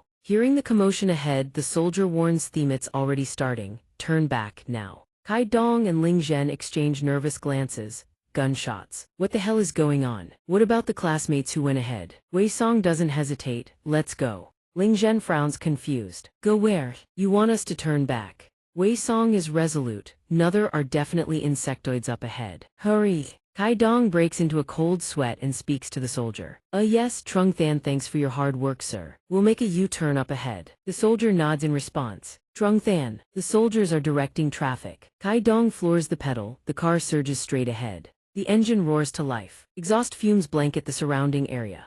The soldier watches 3 parts helpless, 7 parts like a bewildered father staring wide-eyed. Kai Dong floors the gas, his face taut with pressure. Damn it. Damn it, how was I supposed to know something like this would happen? The surrounding soldiers try to stop them, but it's useless. Hey, you there, stop. Something on their end has clearly gone south. They resort to opening fire, at least to keep the bystanders safe. The commanding officer orders his squad to open fire. Then Zihai and his dragonfly insectoids appear, soaring through the air. The soldiers are powerless, they shout in fury. Damn it! Zihi weapon in hand blasts forward like a rocket. The battle erupts instantly. The soldiers can only scream for backup, requesting reinforcements. Within moments the soldiers are wiped out. One survivor clutches a radio, reporting first platoon has been eliminated. He's trembling so hard he can barely breathe. The target is now picking up the soldiers' weapons. He watches Zihai in silence. The thing handles weapons like it was born for it. In the end, every weapon ends up in Zihai's grip. He looks like victory is already his. Sir, the surviving soldier fears he's next, so he begs for help. Please send reinforcements, please somebody save us. Before he can react, a bullet slams into his forehead. As expected, everything explodes on impact. A hard shell encases the soldier, shielding him. The bullets ignite and explode, but not a single one gets through. The soldier is dazed. How am I still alive? He looks up to find a group standing before him. He stammers, "You are girl with her face covered, Nan." The North Zipper organization's people step forward. "It's all right," she says, stepping forward to calm him. "If they're insectoids, leave them to the North Zipper organization." Something crosses her mind. Nan's eyes widen, her face twisting with hatred. "At day," the insectoid ovals his gun at her. "At day," she hisses back. Nan stands her ground, ready to tear him apart. "Don't get cocky." She unleashes a devastating attack on that can't be underestimated. Nan, the North Zipper organization's F-branch captain, fears nothing. Nan wastes no words, a direct challenge. "You think you've got the guts?" The insectoid levels his gun and lets out a screech. Nan stares at Zihai, her voice drips with contempt. All this posturing is pointless. He grips a rapid-fire gun. It flashes like the glint in Zihai's eyes. Her gaze turns razor-sharp. She strikes, weapons collide, sending arcs of light scattering through the air. The North Zipper team's technique blasts forward at extreme velocity. Zihai flinches, needs to recalculate his next moves. He dual wields, each hand gripping a gun, bullets pouring from the barrels in a relentless barrage. The battle rages on, fierce and unrelenting. Two North Zipper soldiers stand their ground, weathering the storm of violence. Then they draw triangular daggers, each one crackling with a blue glow. The two soldiers fire lightning bolts at Zihai's wings. The hit Lanch loses his balance and crashes down. Zihai's arms are severed. His entire body turns blue. He loses all his strength. Nan looks at him with pure contempt. "You've become an insectoid and all you do is use human guns." She raises her arm for another blow, smirking. "Then we're not even in the same league." Nan activates her ultimate power, rising to full output. The explosive blow detonates with overwhelming energy. The opponent can't resist. The battle is brutal. Everyone hangs suspended in midair. Nan presses her advantage. Her insect-slaying fist flashes. Zihai's dragonfly wings take devastating damage. Arcs of electricity continue ravaging his body. He plummets to the ground, screaming in agony. Zihai's eyes flutter open. His mouth hangs. Agapanother beating is coming. Nan closes in. One swingan, blood erupts across his face. She presses a blazing bolt of lightning against him. Zihai's life force drains to nothing. Nan hammers down a punch heavy as a wrecking ball. It connects. Zihai's face cracks and shatters. With the fist looming over his face, he begs in pure desperation. "Mercy," but she grits her teeth and screams, "You damn bug." Zihai's mind flashes Kim Da-zin pummeling his face, cursing him out. His eyes snap open. He screams, "Stop." Nan ignores him. She fights. Anch won't stop until he's dead. He can't take any more. He surrenders. First Class Private and Zihai stand down. Zihai collapses, panting, "Stop, please, just stop." Only now does Nan look down at his broken form, satisfied. In his delirium, Zihai whispers a name, Kim Da-zin. Nan doesn't understand what's happening to him. She falls silent, watching in stunned confusion. Her teammate sees Zihai's state and speaks up. "Looks like he still has some sanity left. Take him alive." The subordinate complies. "Yes, ma'am." Zihai screams, voice thick with hatred. "Kim Da-zin, you bastard." Memories flood back. Kim Da-zin bullying him, beating him in the past. He remembers the beatings without reason, the fists that came without warning. It feels like a hand is crushing his throat. His eyes bulge with helpless fury. How dare you? Then it feels like swallowing a dragonfly whole. Dam breaks. All Zihai can do is scream. How dare you do this to me, you piece of trash? He conjures a massive dragonfly grotesque, aberrant with 2 razor-sharp blades jutting from its head. Nan's teammate shouts a warning, Captain, look out, Zihai is launching those strange dragonflies. Then screaming in pure misery he yells, eat it yourselves, you bastards. A bloody battle erupts. Everything nearby is shattered by the destruction caused by those insects. Nan's face is smeared with dirt. She is panicked and bewildered. Nan stands frozen, her face darkening as she watches 2 of her teammates collapse, their heads severed. The small dragonflies buzz frantically. He bellows with imposing authority. Damn you! Things have gone too far. Nan stares with wide, bulging eyes and screams at Zihai. Are you insane? You insect bastard! His wounded wing twitches, struggling to move again. Zihai hovers in the sky looking down. He gathers his strength, preparing an attack, skill rush strike. The grotesque dragonflies shoot forward like missiles. Sensing the unpredictability of his movements, Nan prepares her defense. He is controlling something. She uses her hands to blast green lightning at the insects. Furious, Nan makes a choice: no more mercy for this insect human. I will kill you. Observing Zihai's monstrous form, she declares each word clearly. I absolutely. Nan puts her all into a warning. I won't let you get away. She gathers her power, preparing a burst to defeat Zihai. Bolts of lightning strike true, causing severe damage to Zihai's vitality. He loses the initiative. Suddenly Zihai recovers rapidly. His wings are completely healed. Nan is stunned by Zihai's supernatural resilience. That bastard, it looks like he's trying to escape. She declares, I will hunt you down. The scene shifts to 2 empty buses, cordoned off by caution tape. Some people approach to inquire, but the guard demands, please step back. A person in checkered white shoes kneels down.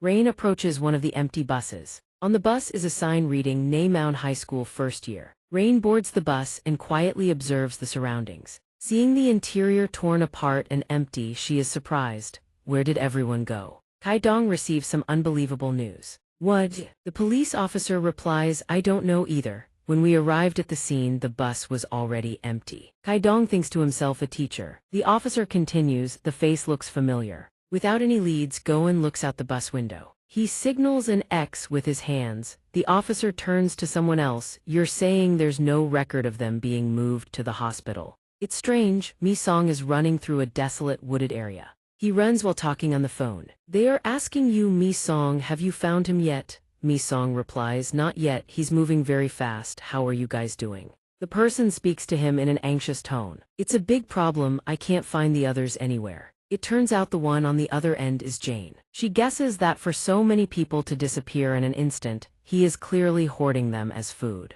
Mi-song sprints like lightning. Rio Jane says, we must find them before it's too late. He replies, I understand. The voice on the phone says, we need to regroup soon. Saying that, he removes the bandage from his neck, allowing a swarm of black ants to crawl out. The black ants spread from Mi-song's neck across his face and his entire body. Black energy surrounds Mi-song. He prepares to transform. Mi-song fully morphs into the black ant form, wasting no time. He receives a power boost to complete his objective quickly. After the barrage of bullets, Aga looks up, her eyes filled with sheer terror. Confusion and fear are practically etched onto her face as she witnesses the current scene. Aga hesitates. Everyone. The car is soaked in blood. Aga's friends lie motionless, making the atmosphere in the car feel even more pathetic. A question is uttered. Is anyone there? It is as if it squeezes Aga's heart once again. Her eyes light up, as if she suddenly remembered something upon hearing a breathing sound. A dragonfly insect human appears, his face probing, searching for something. Something in the car, accompanied by breathing sounds growing louder and louder. He climbs onto the bus. The breathing gets louder and closer to Aga. Every time the insect human makes a sound, her face grows more panicked. She hides behind the seats, thinking insect human. The car's atmosphere is bleak, crowded, but only with the dead drenched in blood. But this time, something is different. There seems to be one human life remaining in this bus. Aga tilts her head slightly, scouting the situation and the terrifying insect human. What is she thinking? Determined that the insect human is gone, a thought crosses Aga's mind. He went back out. Her expression is fearful, yet she still tries to seek help. She pulls out her phone, thinking to herself that the thing going out is truly dangerous. First, I must report this, I have to report it. Something falls from above onto Aga's phone, cutting through her thoughts and opening up a new, more terrifying anxiety. She looks up reflexively, her mind full of questions about what just landed on her screen.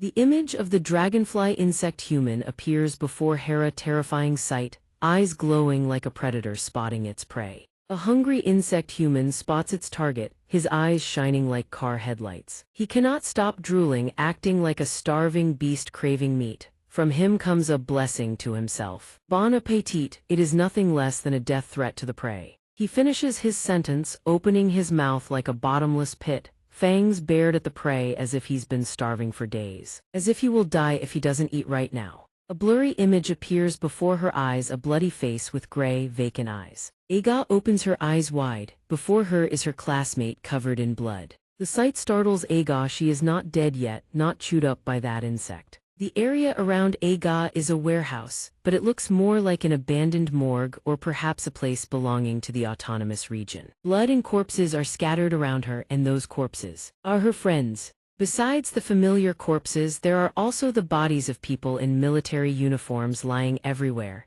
equally bloody. Lying in the middle of this, a living person might go insane, or think they are nothing but a soul separated from their body. Aga's body trembles, her face still wearing that expression of fear and confusion. She asked herself, what is this? With an exhausted, terrified face after seeing what she just saw, her eyes dart toward the light as she hesitantly speaks, where is this? A large hole lets in light, illuminating the gloomy room filled with the metallic scent of blood. Like a ray of hope accompanied by her countless questions. A sound comes from the shattered wall, causing Aga to turn her head in alarm toward the noise. A long, green, sharp object appears at the opening. He stands upon the ruined wall. The insectoid reveals himself, standing at the breach and surveying his carnage like a sentry on watch. His body is long and gaunt. Cloaked in the signature green of a dragonfly, translucent wings folded at his back, arms sheathed in chitinous weapons. Sensing that terrifying presence, Aga drops flat to the ground, turns her back and plays dead.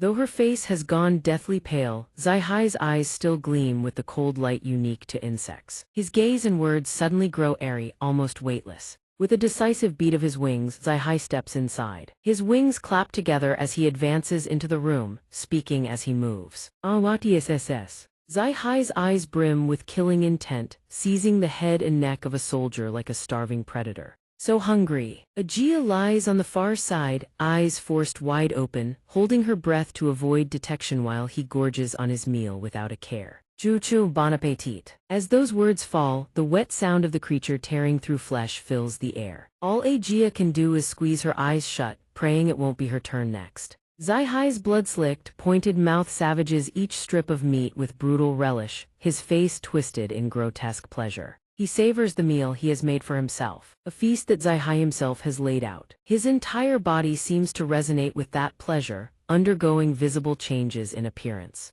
The more he eats, the more he chews, the more ecstatic Zai-Hai becomes. His eyes blaze with euphoria, savoring the fruits of his labor after months of being scorned and looked down upon. After devouring the flesh, Zai-Hai's body undergoes a slight transformation. His breathing grows heavy, thick with the reek of blood. His head turns crimson, his torso a mottled red and silver, but his wings remain green-only larger now. His wings shift to a deeper, darker hue. The meal has clearly reinforced him. His eyes now glow green, his body streaked with red and silver. Every word Zai-Hai speaks drips with the stench of blood. I will eat well. He stands towering, his mouth emitting sounds ceaselessly. Atss. Aga lies there, having heard every last sound, and her expression only grows worse. All she can do is clamp a hand over her mouth to stifle her breathing and to contain the fear growing ever thicker inside her. She thinks to herself she has to run. Terror blurs Aga's vision. Thoughts race through her mind like desperate self-reassurances. Yet each one carries a grim warning: if she doesn't escape, she'll be devoured.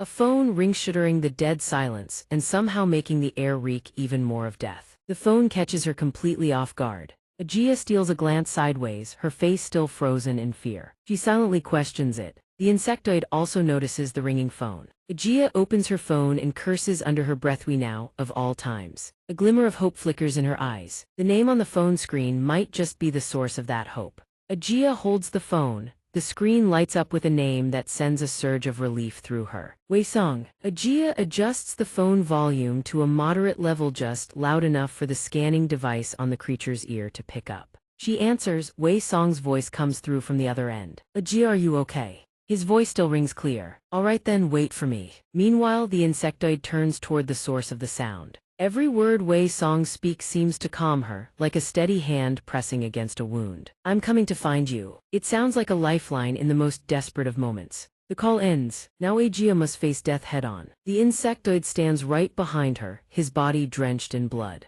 Once again, Ajia goes rigid, sensing his presence mere inches away. She slowly turns her head, needing to confirm her worst fears. Before her stands the very insectoid who gunned down every one of her friends and feasted on their corpses. He stares at Ajia with those signature glowing green eyes, his mouth producing a guttural sound. Zai seizes her by the throat and hauls her up to eye level. His hand clamps around her neck like a vice, cutting off Ajia's air completely. Zai-Hai's grip strangles her tight. The agony at her throat brings tears flooding to Ajia's face. She struggles to speak, to plead, "Let go." Facing a monster like him, Ajia still doesn't hesitate to scream, "I said let go." Her words seem to trigger something buried in the insectoid's memory. He remembers the time he was kicked, and Bulietta vision surfaces of a man holding a dragonfly, gripping Zai-Hai by the neck. Speaking with twisted excitement, Zai-Hai had screamed in terror, resisting, refusing to swallow the insect. "I don't like it, please let go," the man asks again. "Let go."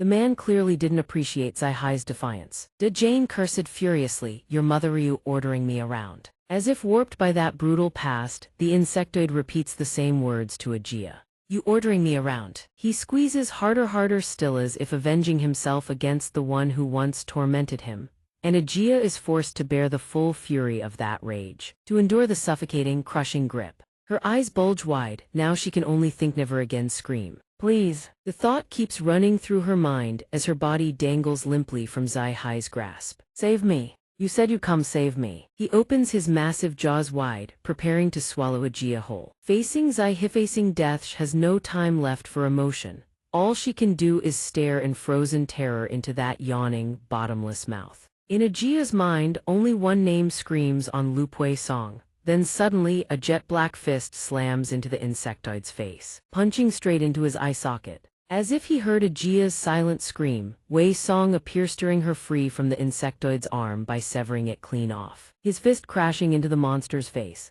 The blow lands like lightning, unexpected, devastating. The insectoid goes flying backward. Ajia turns, eyes still glistening with tears from the ordeal with the monster. She looks at the one who just saved her life, Wei Song. She falls into Wei Song's embrace. He wrenches the hand that had been gripping her throat free with brute, decisive force. Zai-Hai's arm tears clean from his body and crashes to the floor with a heavy thud. Ajia stares at him in shock. Before her eyes stands an insectoid, his body and face entirely black. Ajia whispers to herself, "A black one."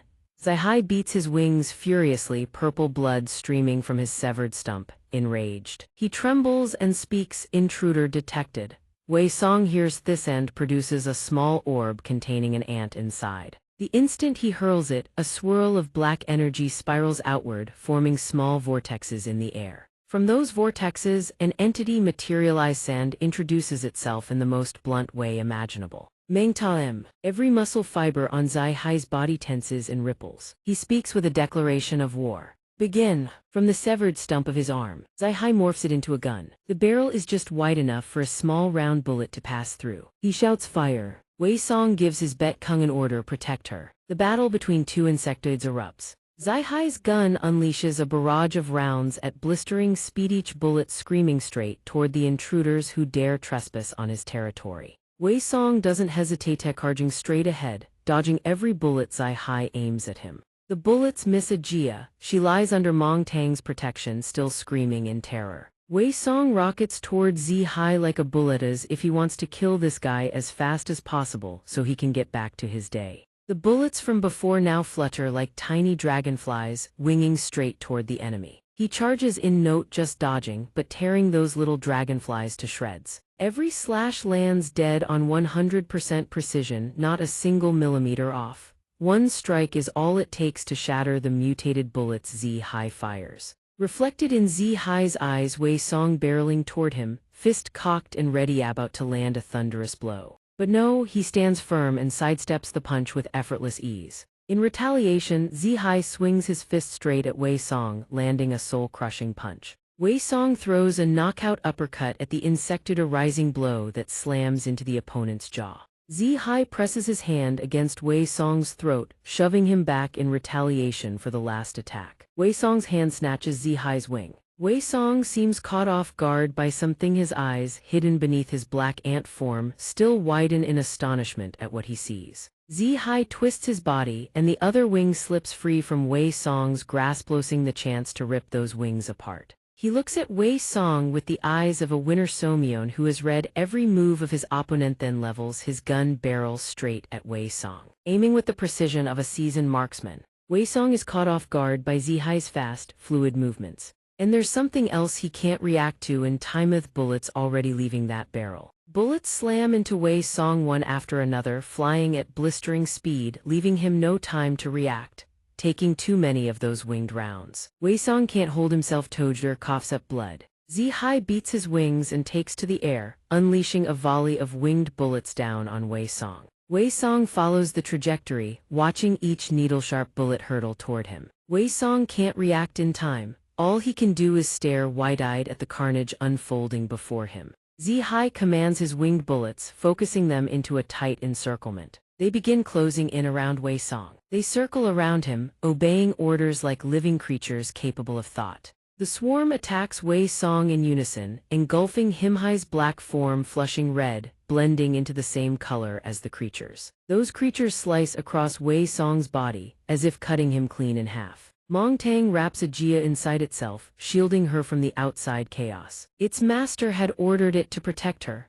All it can do is obey and watch helplessly as Zi-Hai brutalizes its owner. Ajia, sheltered within Mongtang, silently wonders what on earth is happening out there. His upper body lies on the ground, motionless like a dead man. Zi-Hai and his strange creatures seem to drop their guard, circling lazily as the gun barrel drifts away. Something pitch black rockets up from the ground fast as a gust of wind. It's Wei Song. In the blink of an eye, he's right behind Zi-Hai's, brimming with killing intent. Zi-Hai flicks a glance behind him, as if he already knows Wei Song is about to strike from the rear. Zi-Hai spins around. Now Wei Song and Zi-Hai stand face to face, a midair showdown about to erupt. Something happens. Zi-Hai's entire body begins plunging toward the ground. He seems mildly surprised. Zi-Hai slams onto his side, his body skidding across the dirt in a long, violent streak, sparks spraying in all directions. Zi-Hai plants his feet and digs in, bringing his slide to a halt. Wei Song looks up, then rockets straight into the sky. Zi-Hai lies on the ground, firing non-stop at Wei Song. Zi-Hai's razor-sharp, autonomous bullets.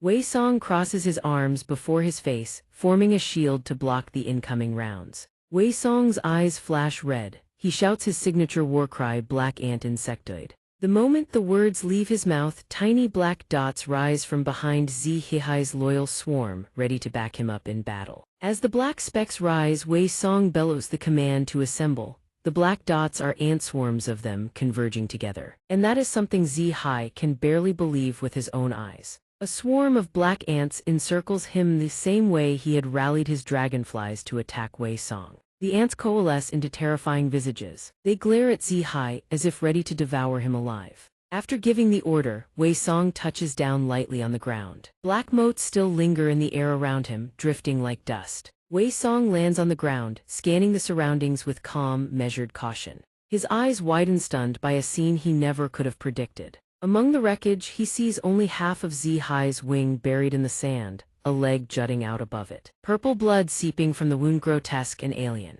Something clicks. He whips around toward the gap in the tree line. Zi-Hai is missing a wing and a leg, but he's still clutching Ajia, flying away from the battlefield. Zi-Hai holds her with one arm. Ajia thrashes and screams, cursing, "You filthy vermin, let me go," and Wei Song rockets after him. Whether it's to save her or simply because he refuses to let innocence fall into the hands of a brutal insectoid, Wei Song takes off like the wind. Wei Song pursues the insectoid but doesn't forget to scold his little beetle companion for its carelessness. Mong Tang, getting an earful from its master, stares blankly, playing innocent, as if it was all just an accident. Wei Song snaps the command "cling tight" and help him catch that thing. The little beetle obeys, latching onto his back like a puppy trying to make up for the mess it accidentally caused. Wei Song soars higher, leaving the warehouse far behind, closing the gap on Zihai. From above, the crevice where the warehouse sat looks like a tiny crack swallowed by the forest. An ordinary person would need ages to find that warehouse.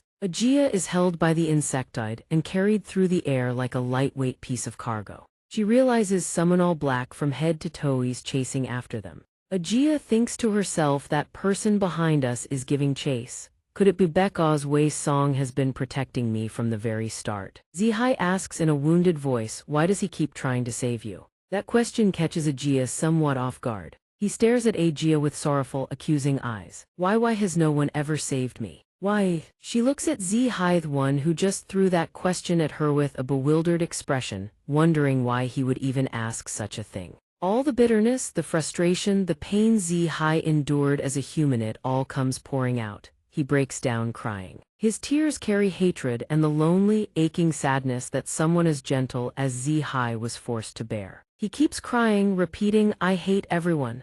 Wei Song, mid-pursuit, suddenly freezes, panicking as he sees Ajia falling, plummeting through the air. But Zihai's voice still echoes somewhere in the distance. He's consumed by jealousy and hatred, yet somewhere deep down, he still craves someone who shares his pain so he doesn't feel so alone. Zihai drops Ajia from high above and hisses with venom, go die. He levels the gun barrel straight at her, ready to end her right there. Fortunately, Wei Song catches Ajia mid-fall. She's so terrified that she passes out in his arms. Above them, Zihai erupts in rage, unleashing a relentless hail of bullets. Each round glows blood-red as if heralding a crimson death for Ajia, just like what her friends suffered. Then, unexpectedly, Nan's voice rings out, got you, as if she'd been hunting Zihai through the forest this entire time. Wei Song turns his head. A beam of blue light washes across his face. A current of electricity fires straight from Nan into Zihai, radiating an intense blue glow. It seems she just saved 2 lives in one strike. Zihai is now frozen midair, locked in place by the electric current, caught completely off guard by Nan's attack. She stands amid crackling arcs of electricity, her gaze fixed on the insectoid holding the young girl. Nan speaks, her voice clear and commanding. Hey, while I'm still asking nicely, put the girl down now. She radiates killing intent, fists clenched, sparks dancing across her knuckles. Right now, Nan wants nothing more than to put the insectoid in the ground. She declares with cold fury, that girl is getting in the way of my killing. Me. The moment Zihai drops Ajia is the moment Nan closes in.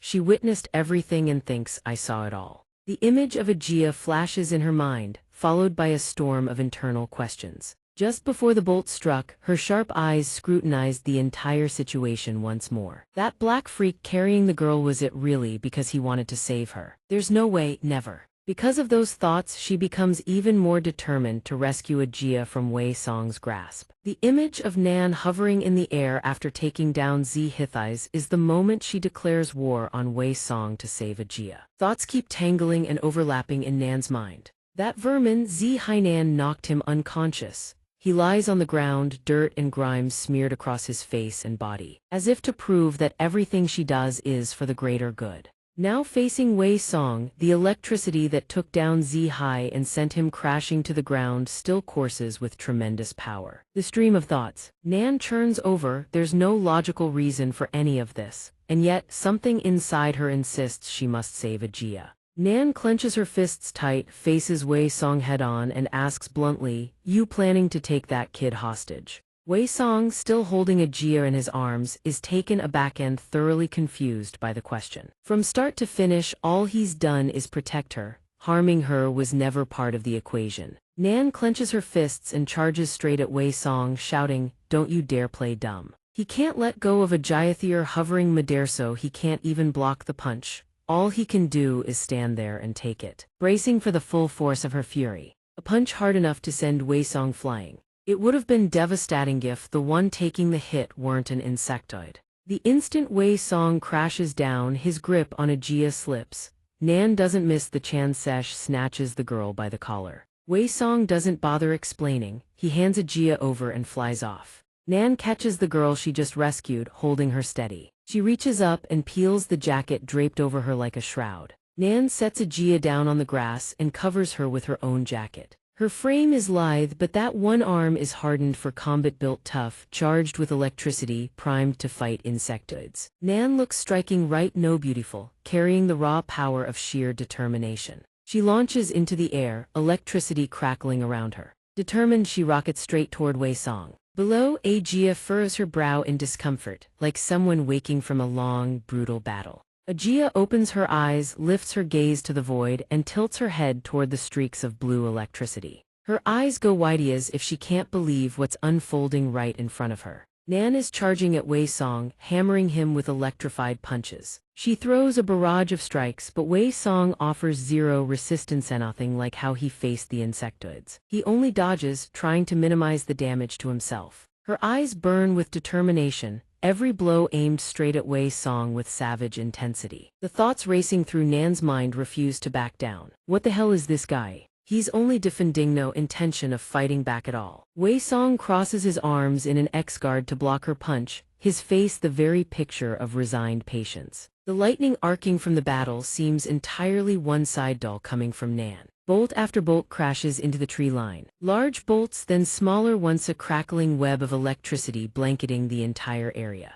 Wei Song seems to absorb the stray arcs. Surrounded by blue electricity, Nan's signature voltage. She poses her question. What are you? Nan touches down, pressing the question. What the hell are you? You're seriously telling me you wanted to save that girl? Wei Song answers with absolute certainty. That's right. And he fires back a question of his own, part challenge, part probe into her emotions. Is that really so hard to believe? Nan's voice rings out in response, answering not just the question but explaining exactly why she doubted him. 387 people, just a number but one that clearly startles him. Nan continues, that's how many of my comrades the insectoids killed, in a single day, yesterday. So why the hell would you want to protect humans? A punch, a face twisted in hatred. Barbed lightning arcs toward Wei Song along with a deafening scream. Do I look like I'd buy that kind of bullshit? The fist rockets toward Wei Song's face, and like before, he doesn't resist, but a voice screams out, stopping the blow cold.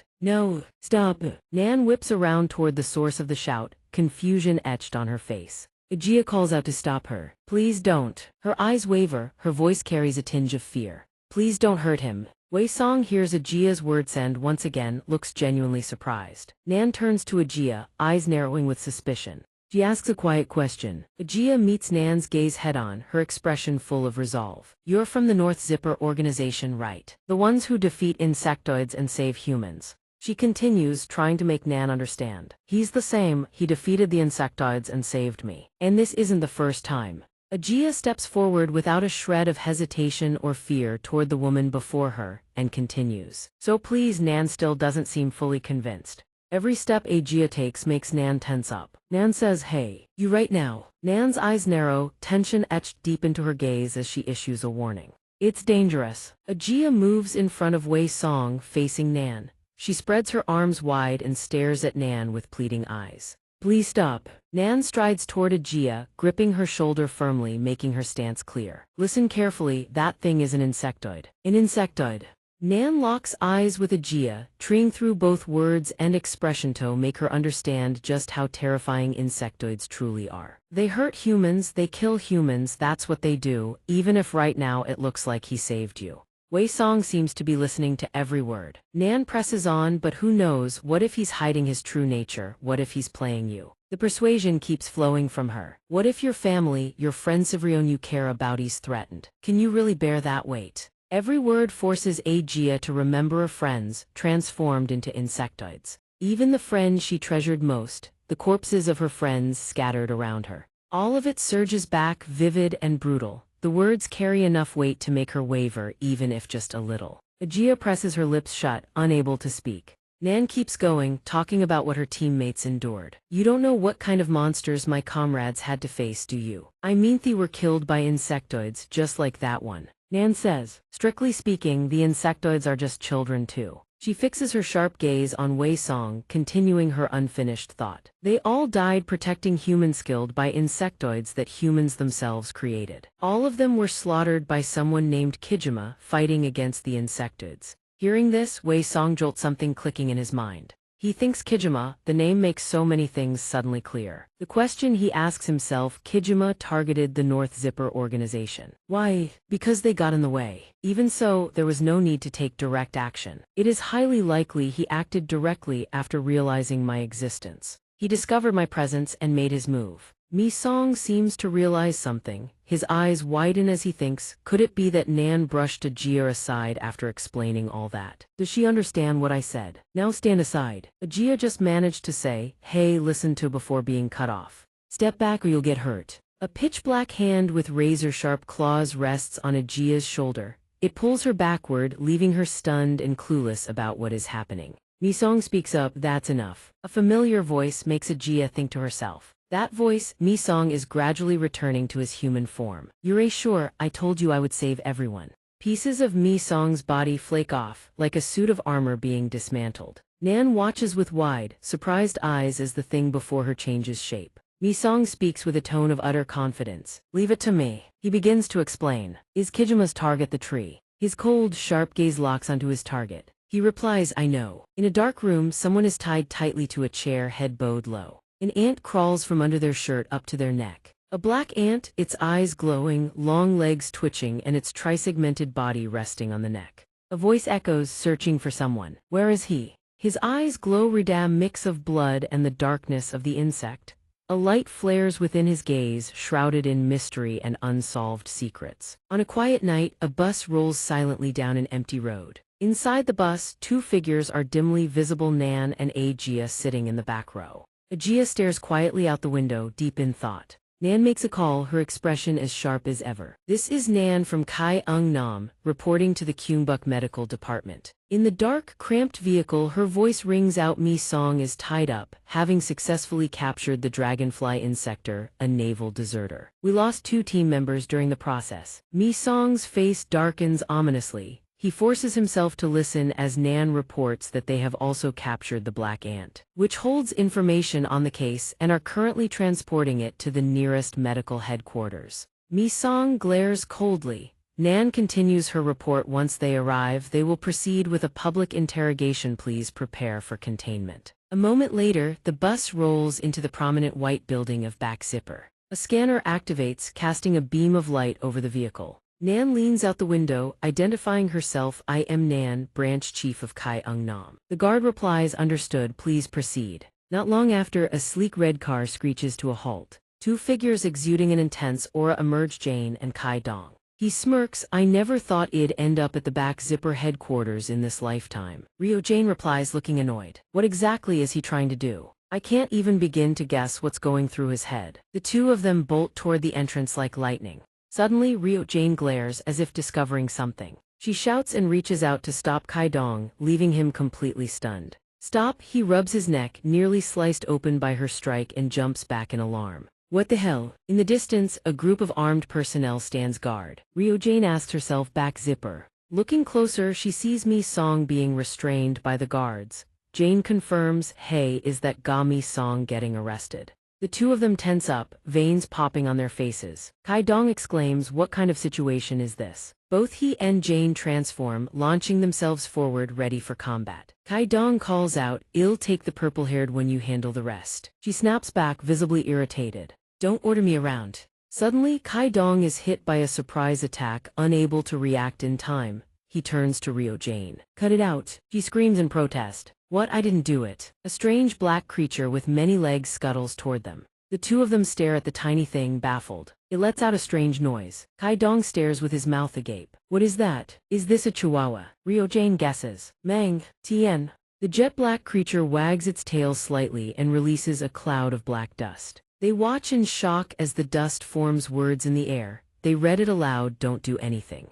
Jane points at the fading letters, guessing. Is this a message from Mi Song to us? He answers, I suppose so. Another line of text emerges from the black dust. Follow him. After receiving the info, they turn back coldly, saying, seriously, what is his deal? I was going to save his sorry hide. How annoying. Let's go back to the car. The doors slowly slide open for the trio outside. Nan and Ajia enter with Mi-song, who is still firmly restrained. A group of staff members waits inside, bowing respectfully. A woman speaks up, "Welcome back, branch chief. Are you injured anywhere?" Nan pats Ajia on the shoulder and says, "Yes, first please take care of this child. She is a survivor from the scene." The woman nods crisply, "Understood." She gently guides Han Ajia and asks, "Can you walk? Let me take you to the infirmary." Ajia looks back over her shoulder, clearly worried. At that exact moment, Mi-song glances at Ajia. A voice rings out. Nan glares threateningly at him, her voice stern. "You are to go to the interrogation room immediately. Follow me." Mi-song complies submissively. "I understand." Ajia looks around curiously as she follows the woman down the hallway. Suddenly, a loud shout catches her attention. "So noisy." Ajia peers into a room and spots Bit. The other person continues to scream. "Are you planning to transplant that thing into my body?" The boy grit his teeth, shouting with raw hostility. Right in his face. "Stop acting insane." Bit speaks, his tone calm and reassuring. "Calm down. I understand you, Jin. This is just a proposal from the researchers and the medical team." Ajia fixes her gaze on Bit, lost in deep, calculating thought. That man then calls out to the woman, asking for an explanation. "Everything is in chaos because of the accident that occurred earlier." This way, Ajia replies, quickly heading toward her. "Oh, right." In another room, two staff members discuss an experimental arm. After injecting the insect genes, what's next? Combining it with some unknown hybrid species. Jin is losing his composure, speaking clearly to him. "Bit, you know me better than anyone." He recalls that day when Jane's disciple said, "Master, I will accept it." What is he questioning? The disciple firmly declares his decision to Jin. "If it means protecting everyone, this is the only way. I will inject the insect genes into myself. Please forgive me." With a terrifyingly mangled body, Jin voices his lingering regrets. "My disciple was harshly criticized and exiled after receiving the insect gene injection. I don't know if it's all my fault." He becomes more resolute, his tone unyielding. "But we cannot rely on bug power anymore. Besides, my conviction never wavers." Bit asks helplessly, "Do you intend to fight in that condition?" Jin replies without hesitation, naturally. He chuckles, offering a few words of praise for Jin. "As expected of you, even with only one arm and one leg, the truth remains unchanged. You are the strongest back zipper." He also acts incredibly confident as he adds, "Bit, of course, even like this I'm more useful than you, be grateful." Bit's phone vibrates, he quickly pulls it out, checks it and answers the call with brevity. "Yes, I understand." Suddenly, Bit's eyes widen in shock as he utters a single word. He immediately turns away, leaving Jane puzzled. "What is it? Where are you going?" Bit replies, "I am going for a smoke, I'll be back." Leaving the room, he assumes a defensive stance and rushes off. A moment later, Bit stops dead in his tracks upon seeing Mi-song. He stares at him intently, unable to look away while Mi-song glances back at him. He calls out to Nan, and she responds while asking about Han. "Have you arrived? Is that so? Is Jin doing all right?" Bit replies, then looks toward Mi-song and asks, "He's still full of energy, but who is this student?" Nan quickly replies, "Yes, it's this kid." He adds, "Thank goodness." Under Mi-song's sharp gaze, Nan explains that this is the person who knows the purpose of Kijima's Insector project, which Bit mentioned. Bit frowns, looking annoyed as she continues, "He is the #1 result, the black ant." He immediately remembers the cropped photo, the image of a woman and a young boy. The three of them settle into the interrogation room. Bit and Mi-song face each other. Outside, a team of doctors observes the situation from the shadows. Bit examines Mi-song meticulously, lost in thought, remembering the photo album, sinking into deep contemplation. "If he is #1, I naturally think of that woman." He holds up the photo to compare it with the boy, but is he really referring to this kid? Immediately after, Bit speaks up to begin the interrogation.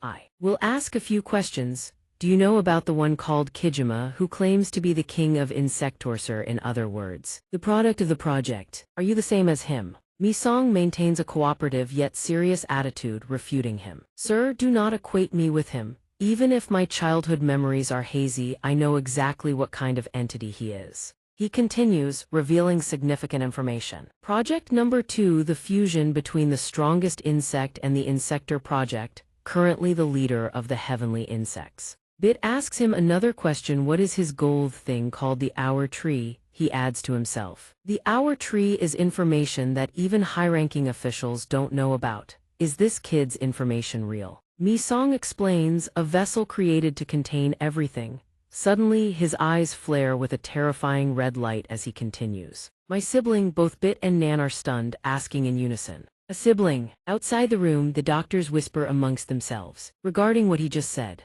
Bit offers a proposal. You said you know his location, right? Can you lead us there? Mi-song says without hesitation, as for the specific location, I have already summoned the manager of that place here. The two of them can't help but be surprised. Since when? Bit becomes instinctively tense and anxious, wondering, summon the manager. Just then Chairman Kim appears, walking heavily toward the room. One of the two guards outside the interrogation room recognizes him. He looks surprised and greets him respectfully. Hello, what brings you here? Chairman Kim answers with a dark, grave expression. I am here to meet Gami. Finished, the information is immediately reported to Director Kang. He asks in astonishment what? Instantly an alert sounds, causing Bit and Nan to pause the interrogation. The two of them are stunned. Bit asks what's going on. Nan also follows up, what is it? Meanwhile, Mi-song remains calm, his expression unchanged. The entire team outside stands up, lining up perfectly to the command of someone. Everyone stands at attention. Chairman Kim walks in nonchalantly amidst an announcement from someone else. The representative is entering. He carefully observes the situation once over. Chairman Kim bows slightly, speaking politely and respectfully. Please come in. He bows and gestures, saying, Representative, the person standing right at the door is OK Jium. She speaks up, thank you. Driver Kim. The entire medical team is visibly tense. OK GM scolds. What is everyone doing? Gathering here to enjoy the view. What is there even to watch? She saunters in with an air of complete authority. Everyone bows low, speaking in unison. Greetings. OK GM holds her hand high. Her hand is adorned with sparkling diamond jewelry. The crowd continues to chant, Representative. She greets them back with a cheerful, vibrant smile. Founder of Back Zipper, Representative Zin OK GM. She glances to the side, her voice filled with hidden meaning. Time for my little puppy to eat. OK GM doesn't speak, instead flashing a cryptic smile. The crowd whispers, confused, is that really the representative? First time I've ever seen her. A man bows politely. He says warmly, Greetings, Representative. It's been quite a while since we last met, hasn't it? Are you well? OK GM replies in a friendly tone. Oh no, President Kim is in charge of that now. Is Director Kang doing well? He gestures toward the room ahead, puzzled. Did the representative come to see that boy Gami? She turns toward the room and calmly replies, That's right, I am here to see him. OK GM adds with a joyous smile, my grandson. Director Kang freezes in his tracks, stunned. He simply cannot believe what he just heard. He blurts out in shock, Wait, is that true, Representative? Where are you going? Nan feels confused and looks toward the sound. What's going on? The representative realizes something could it be. He snaps his head toward Mi-song and yells, The person you called. The iron restraints holding Mi-song suddenly melt away. The metal hits the floor with a loud clang. Bit's eyes widen in disbelief, tongue-tied. Mi-song watches them both and says awkwardly, Sorry, but I have to take care of this. Nan stares angrily at the scrap metal on the floor. Why did you remove it? Blue electricity crackles from Nan's hands. She threatens, Don't resist. Mi-song quickly denies it. No, that's not it. His eyes are cold and sad as he hesitantly explains. It's just that if my grandmother sees this, she'll be very sad. The room door swings open. A figure stands right in the doorway. OK Jium walks in with doting affection, a bright smile on her face, heading straight for her puppy. Hearing her voice, Mi-song quickly looks up. He bows his head respectfully. OK Jium asks him with concern. You haven't eaten anything yet, have you? I brought some braised ribs. Bit sees the scene and stands frozen, heart in turmoil. Is he actually the representative's grandson? Does the representative know about that project too? Just how much does she know? He quickly offers a polite greeting. Greetings, Representative. It's been a long time, OK Jium turns her head and replies happily. It has been a long time. She laughs it off awkwardly, rushing to reassure everyone. You must all be quite flustered, right? I will explain everything slowly, but for now, let's eat.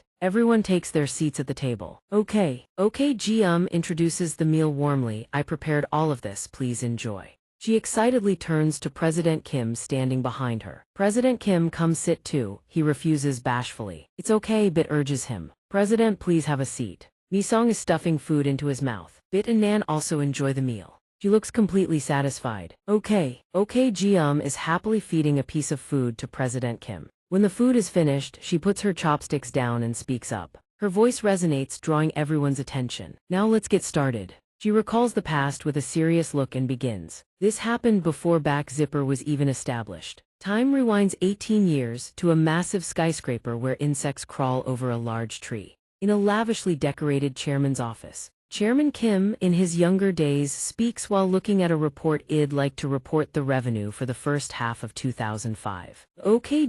Cuts him off. Secretary Kim, wait. She turns back, phone in hand. Apologies, I am on the phone with my son. On the table is a nameplate reading Chairman Zin. OK. OK.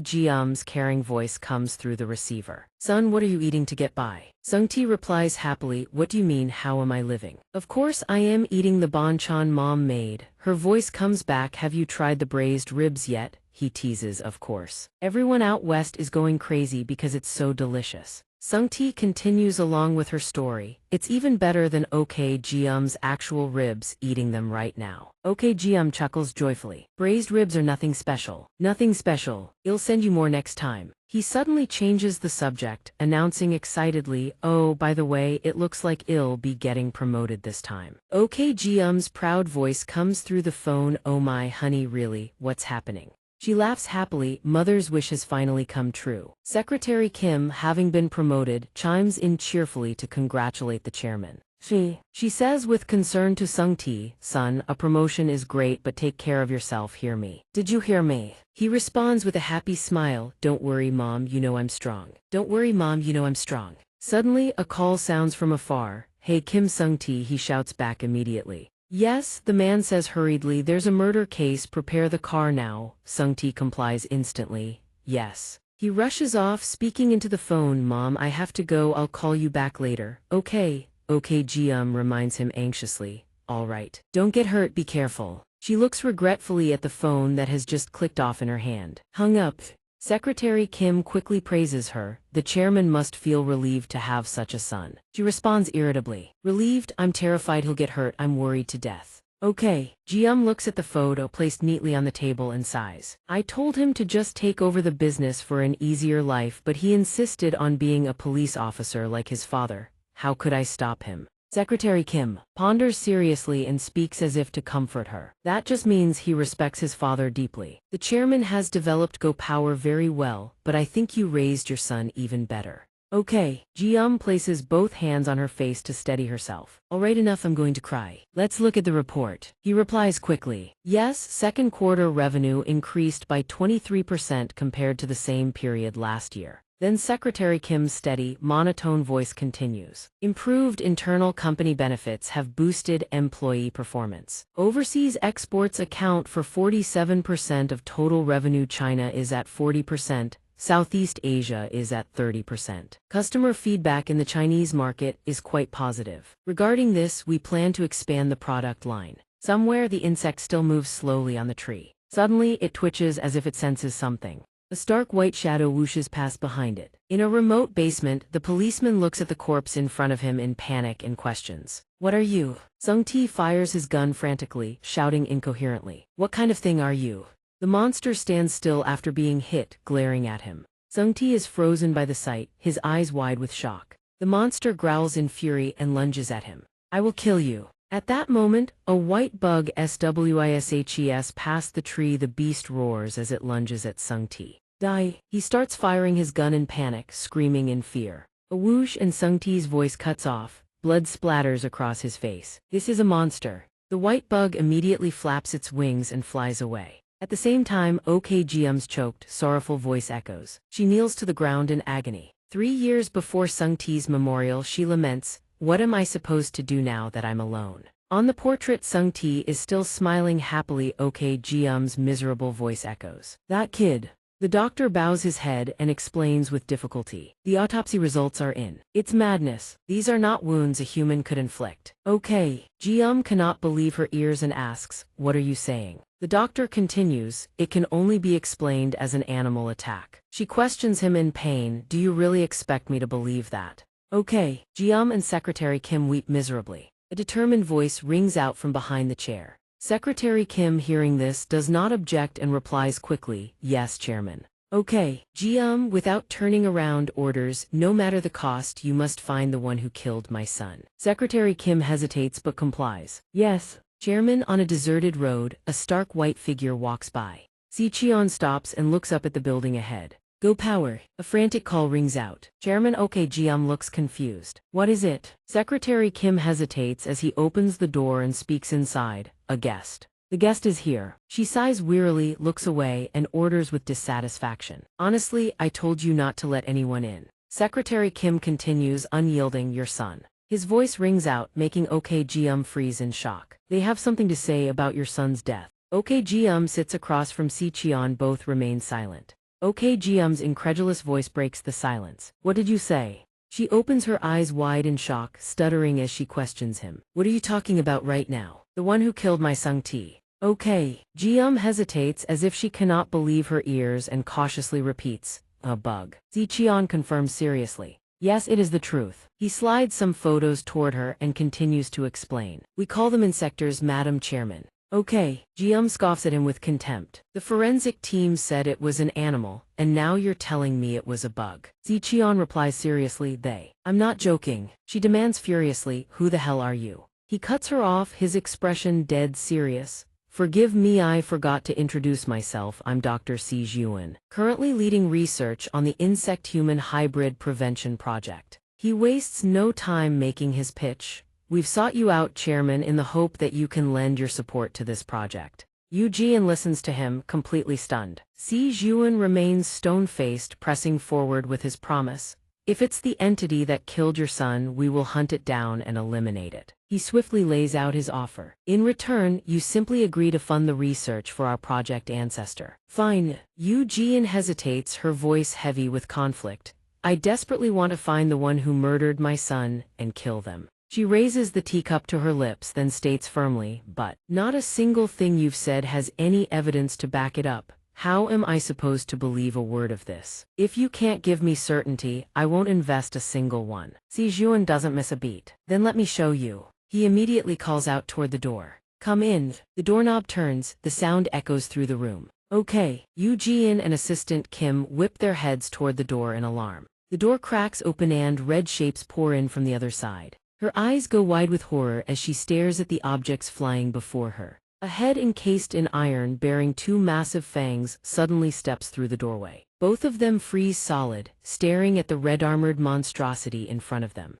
Jian snaps back to reality and grabs assistant Kim's jacket, screaming at the top of her lungs. Monster, she shrieks in sheer panic. Secretary Kim, sound the alarm. No, he stammers back, equally shaken. Why yes ma'am. Suddenly Xianxia's calm voice cuts through the chaos. Please compose yourself, Chairman. The monster's body dissolves along with his words. What stands before you right now is humanity's hope and also my daughter. The red armor vanishes completely, revealing an ordinary human body underneath. The prototype of Project Ancestor. Kijima stands in the center of the room, her expression utterly cold. Xianxia continues, Subject Zerothas is Kijima. Jian is left absolutely speechless, her voice rising in disbelief. What? Is this some kind of magic? Is something like this even possible? Xianxia seizes the moment immediately. So, Chairman, has our project sparked a bit of your interest? He rises from his seat, approaching her as he speaks. For the full details, we'd be happy to show you more at the research facility. Xianxia settles back into his chair, his face stern as he repeats. I'll be waiting for the chairman's decision. A sleek luxury sedan glides down the main road. The car suddenly halts, stopping dead in the middle of the street. Assistant Kim scrambles to open the door. Jian steps out. She stands frozen, arms crossed, staring in deep contemplation before turning to her assistant in confusion. Secretary Kim, are you absolutely sure we're at the right place? He stammers in reply. Yes, ma'am. He can barely get the words out, staring at the dilapidated house before them. This is supposedly the research facility, Doctor Xianxia mentioned. A figure in all white steps out, greeting them warmly. Chairman, you've arrived. We've been expecting you. Xianxia extends a courteous hand and gestures inside. Please come in. Jian gives the order without hesitation. Let's go. Assistant Kim bows respectfully. Yes, ma'am. The two silently follow him into the building. The images lining the walls hit them instantly, a jolt of pure horror. Oh god, disgusting, what the hell are these things? Jian speaks up while surveying her surroundings, addressing Xianxia. According to my research, Dr. Xianxia is internationally recognized as a leading authority in entomology. Images of thousands of ants swarming everywhere flash through her mind as she speaks. His area of expertise specifically is ants. They say he's personally discovered over a dozen previously unknown species on his own. Okay, Yu Jian turns to Si Juan, thoroughly bewildered. By the way, where's the girl who was with you the other day? Is she here on her own? He quickly explains. Kijima is waiting to run a combat demonstration for you, Chairman. She echoes his words, a look of bewilderment on her face. A demonstration? He shifts his gaze toward Yu Jian and continues. She'll be fighting an insect-human hybrid. All three stare intently at the black glass panel before them. Yu Jian is rendered completely frozen by the scene unfolding before her eyes. Kijima stands rigid before the iron door. Si Juan's voice rings out. Kijima, ready. She narrows her eyes, glancing back at him and giving a signal. He presses the button on the control panel beside him without hesitation. The iron door groans to life, slowly creaking open. A skeletal, grotesque foot emerges alongside a wail of agony. It hurts. Yu Jian can't believe her eyes. Her face goes ashen. Is that a human being? She stammers, her voice thick with disbelief. The gaunt man grits his teeth and curses. I said it hurts, damn it. You brat, her panic scream rings out again. Didn't you say insect-human hybrids were bugs? Si Juan answers coolly, his eyes still locked on the scene. Just watch, Chairman. You'll understand soon enough. Let's begin. Red ants suddenly swarm from the opening at Kijima's neck, burning out like an army mobilizing. She stands perfectly still, letting the ants engulf her body without flinching. An iron mask materializes from nowhere, snapping over her face in an instant. Oh roars in fury, eyes bulging, teeth bared, and screams, "Stop messing with me." His cursing echoes non-stop. That damn brat. Kijima is encased in full iron armor, Project Ancestor, Red Ant. He's already transformed into a monster, howling in agony. An insect-human hybrid, pincer-tailed variant, Abo. Si Juan calmly explains the situation. That is the true form of an insect-human hybrid. Yu Jian is still frozen in shock. She loses composure, eyes wide, bitterly recalling that day that disgusting monster did that to Song Aowen. Two figures flicker and vanish from the room. They collide in an instant, closing the distance without a shred of hesitation, attacking head-on. The others stand outside, eyes locked, watching every move inside the room. Kijima rockets upward, her body twists with fluid grace, spinning in midair like a trapeze artist. It's just enough to dodge the monster's killing blow. Abo panics, snapping its gaze upward just as it closes in on her. One surprise after another, delivers a devastating kick to Abo, aiming to send him straight to hell. But something's wrong. Right after that earth-shattering kick, Kijima drops to one knee, clutching her stomach in agony. She gasps for air, muttering to herself, just a little longer. But Abo is already charging again, wailing in pain and fury. Kijima steadies herself against the incoming attack. Just endure a little longer. Right then, Abo's slash grazes past her and tears into the wall. A stroke of luck, some last second, divine intervention shifts the momentum just in time to save Kijima's life. Without missing a beat, she throws a punch, debris flutters from the shockwave. She launches herself like a missile, rocketing straight at Abo. He takes the full hit. A guttural groan of pain, her fist connects squarely with Abo's face.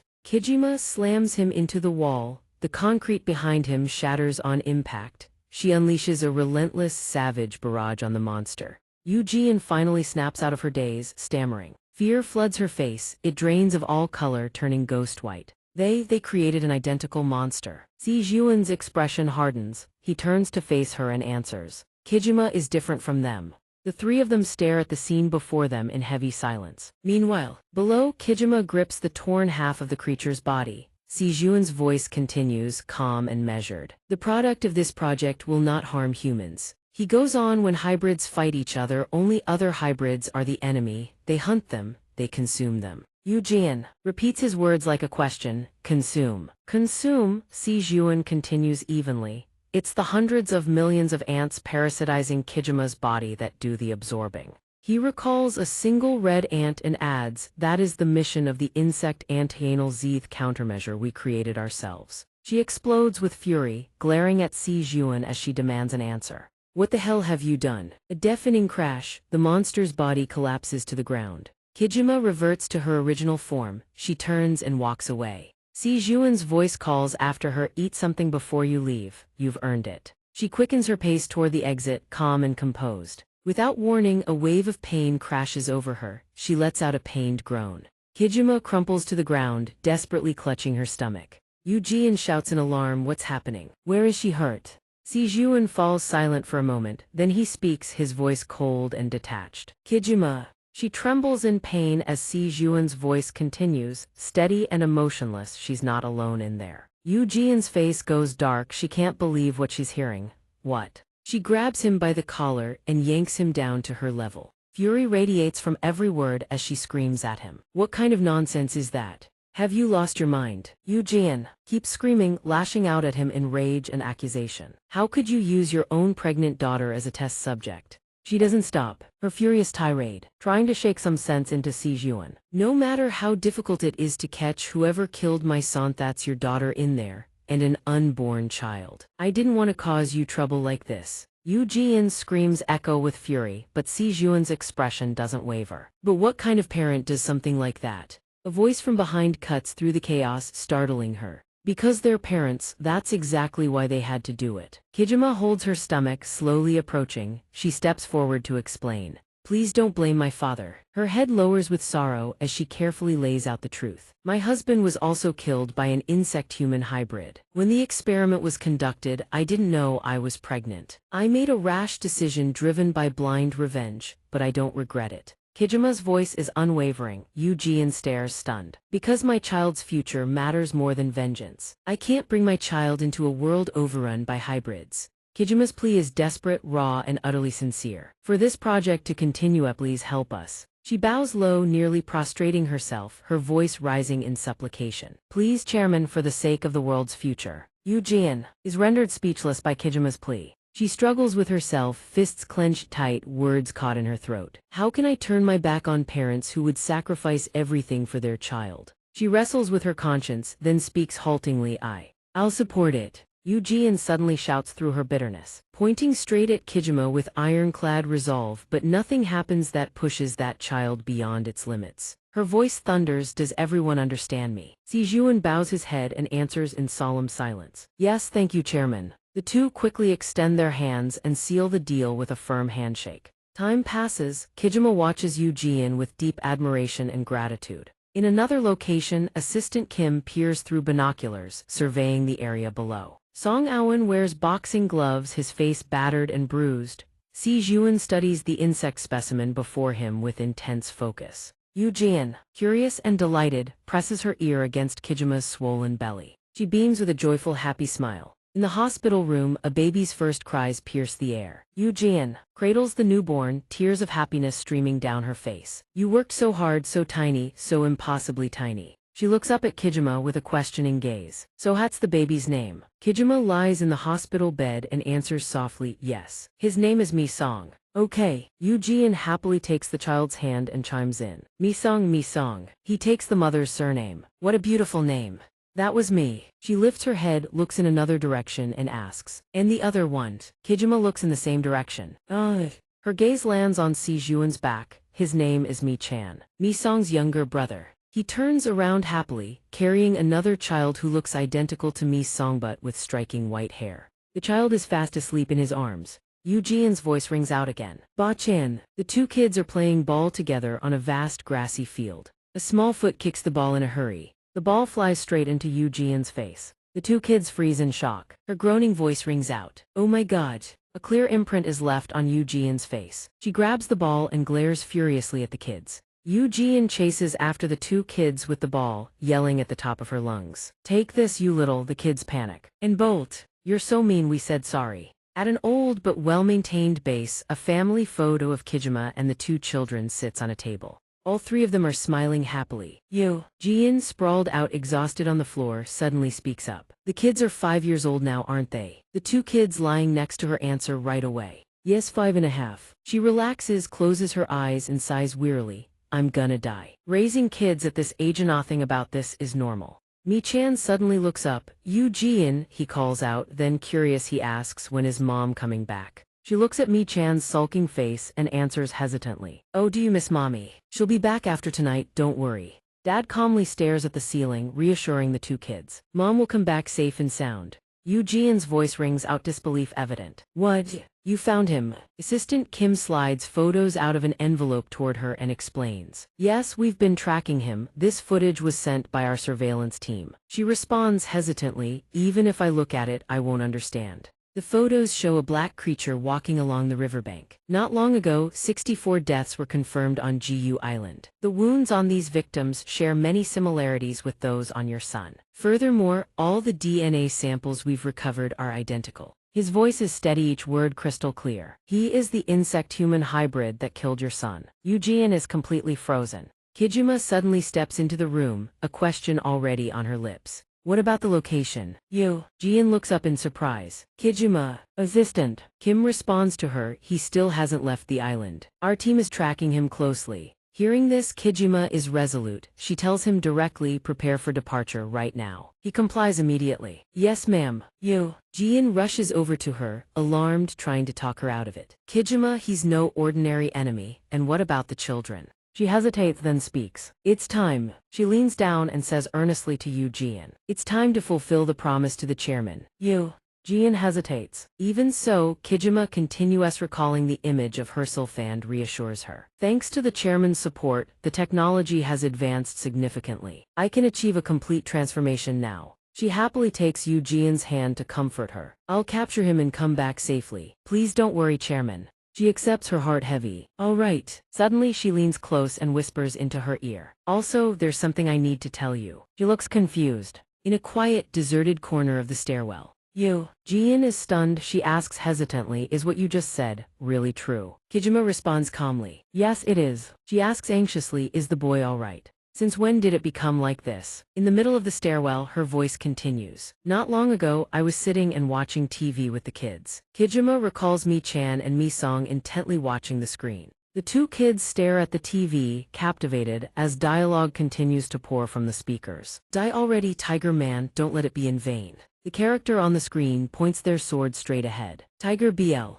He lunges past the monster, his movements powerful and decisive. The tiger roar technique thunders through the room. The monster shrieks in panic. The voice on the television continues. I will not show you any mercy. Tiger Man. Mi-chan leaps up in excitement. Tiger Man is the best. He turns eagerly to share his thoughts with Kijima. Mom, I want to become Tiger Man when I grow up. Kijima turns and looks at him with a warm smile. Really? So Mi-chan has a dream now, does he? Mi-chan asks, confused. A dream. He continues to pout, acting spoiled. Mom, buy me the tiger toy. Mi-chan clings to her chair, excited. Kijima offers a quick compromise. We'll go buy it this weekend, okay? He continues to nag. Now she replies with a stern expression. It's late now, we can't. Mi-chan puffs his cheeks in defiance. I hate you, Mom. Kijima sighs and strokes his hair to comfort him. Saying that makes me sad, I'll buy it for you tomorrow. Suddenly Mi-song's voice echoes. Hey, Mi-chan. He stares blankly, turning his head toward the voice. Kijima freezes, her eyes widening at the sight before her.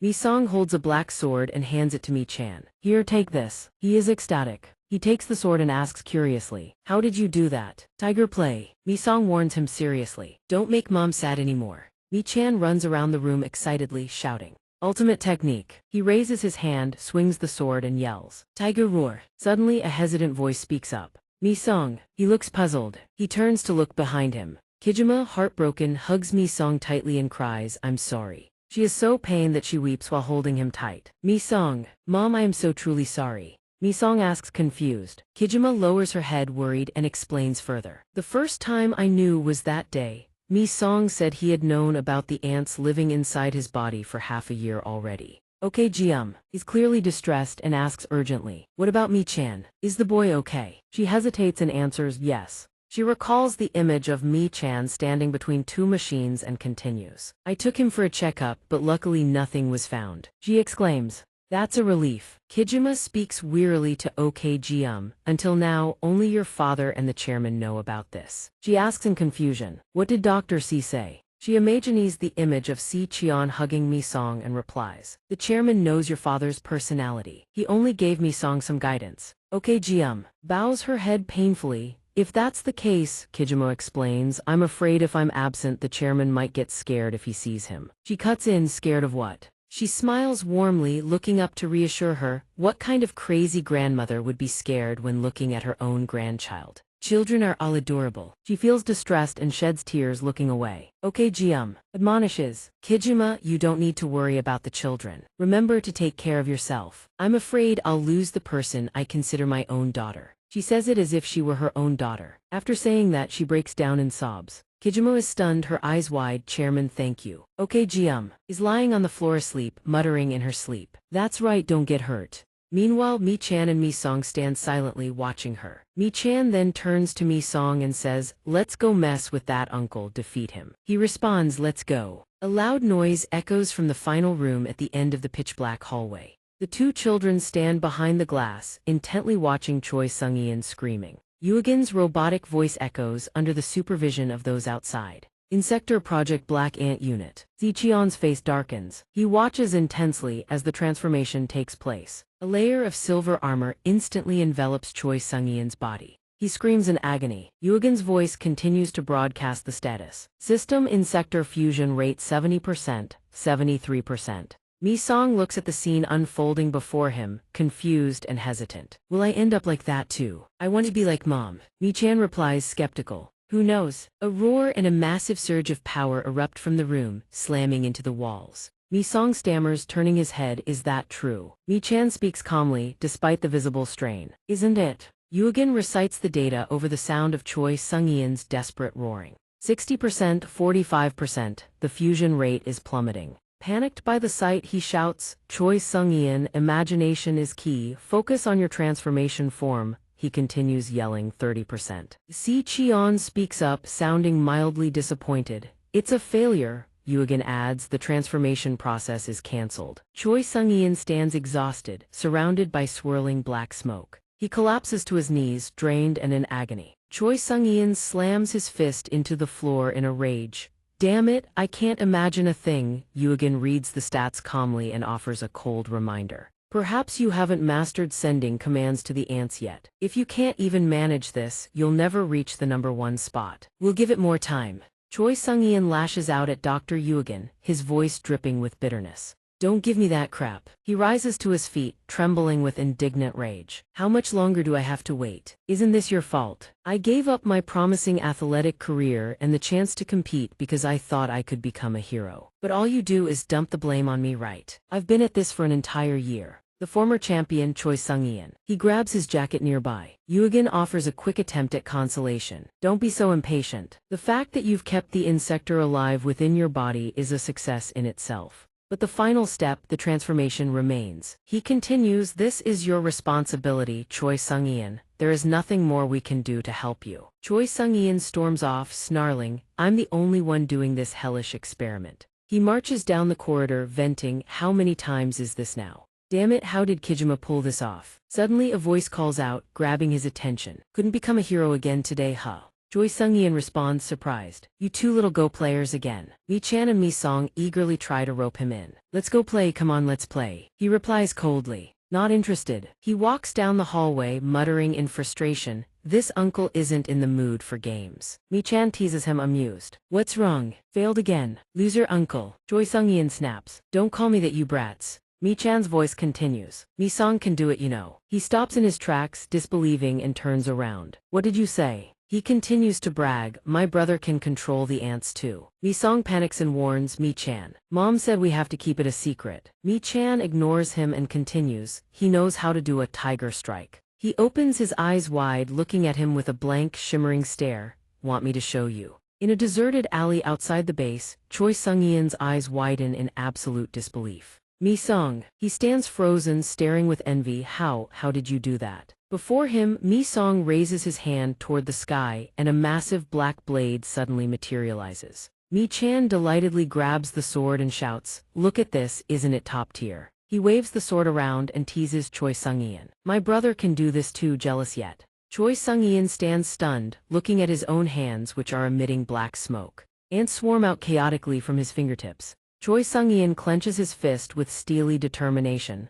Fine. He approaches the two, saying, I am jealous. Mi-song is hoisted into the air. Choi Sung-yeon stares intently at him. He furrows his brows, confused and aggressive. How did you do it? He speaks, ignoring the discomfort written all over Mi-song's face. It's genetic, you inherited it from your mother, right? Choi Sung-yeon loses his temper and bellows in his face. Hey, say something. Damn it, I'm asking how you did it. Mi-chan, enraged, swings the sword repeatedly at him. Why are you doing that to my brother? Tiger strike. Suddenly, a voice echoes from nowhere. Zero Kijima has returned. A group of people sprints past the alley shouting, Zero Kijima has returned. Hurry up. Someone announces, anxious, the injuries are severe. The three turn their heads in panic. Mi-chan gasps, Mom. Mi-chan and Mi-song sprint out like arrows. A voice of pure shock rings out. What do we do now? The two freeze in their tracks. Okay, She is devastated, weeping uncontrollably. This is all my fault. She laments in agony. Kijima. Two men quickly support Kijima, rushing inside, shouting in terror. She's bleeding heavily. Check every component.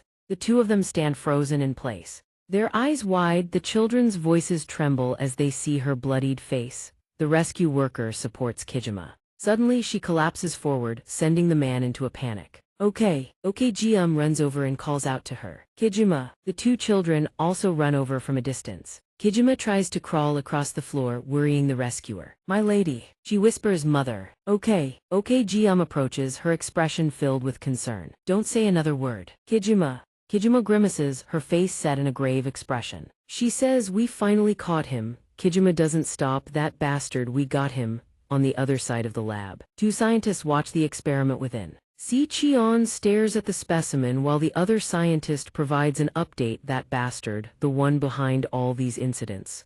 Yugen adds, the worst of them all, the strongest insector. Inside the test chamber, a shackled insector bellows, its voice echoing. Stag beetle DT. The beetle seems to have no conscious control, its gaze sweeping across everything with dangerous intent. In Dr. Si-cheon's laboratory, Kijima lies inside a recovery chamber as everyone watches on. Looks at her daughter not by blood, but by bond and feels a stinging pain as she watches her fade into unconsciousness inside the chamber. Kijima remains still while the two children, unaware of the gravity of the situation, innocently call out for their mother. Kijima lies with her eyes closed, letting the red ants crawl all over her. The scientist standing by says, her condition is no longer critical. He continues, however, it is grave, it will be difficult for her to perform her role as a soldier in the future. Okay, looks at her daughter, her heart breaking. She speaks softly, as long as you are alive, that's enough. Please, I'm sorry, Kijima. The two children hear the news and cannot hold back.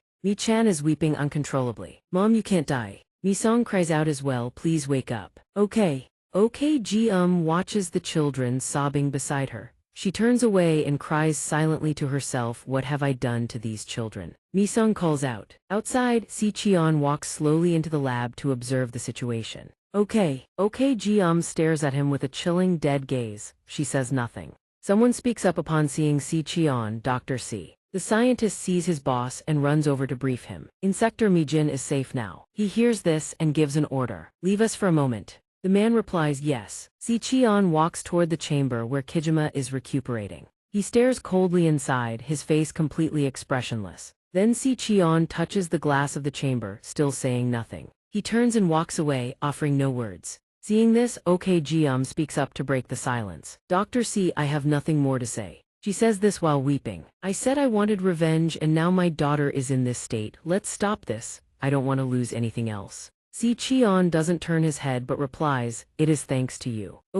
Asks back. Huh? What are you talking about? Si-cheon replies with a somber face. The enemy was a terrifyingly strong insector, unlike anything seen before. Facing a monster like that, the Kijima prototype performed exceptionally well. Then he turns back smiling, it's all thanks to the chairman's support.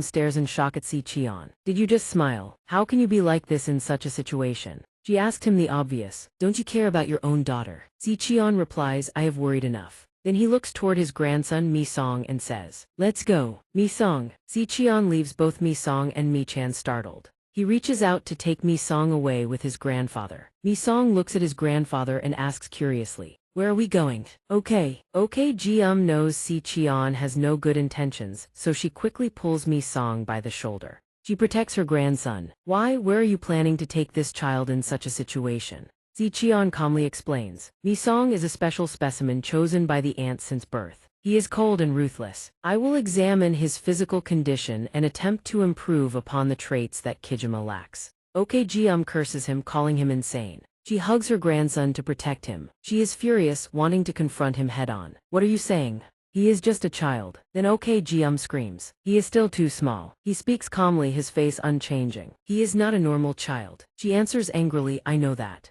Ziqian affirms Mi-song's potential. Mi-song is a child who will become the hero that saves all of humanity from the insectors. Mi-chan can only stand by and watch. Then he walks toward Mi-song, speaking as he moves. Ziqian lifts Mi-song from OK Jium's grasp. Mi-chan can only witness the entire event, unable to speak. He declares firmly and proudly, he is my grandson. Then Ziqian carries Mi-song and walks out of the laboratory. He told Yu Jian that one is tied up in the basement. If the chairman wants, he can come see. Mi-song tried to resist and said he wants to stay by his mother's side. Yu Jian crumbles to her knees, staring out in agony. Oh God, what have I been doing all this time? She breaks down crying. That bastard killed Song-chi and I didn't even care. Only now does Mi-chan finally speak. Back then, I heard Grandpa whisper something while he was holding him. The memory surfaces. Mi-chan is being led by the hand. He sees his older brother cradled in someone's arms. Si-juan calls Mi-song's name. He whispers into Mi-song's ear, voice dripping with pride. You are number one.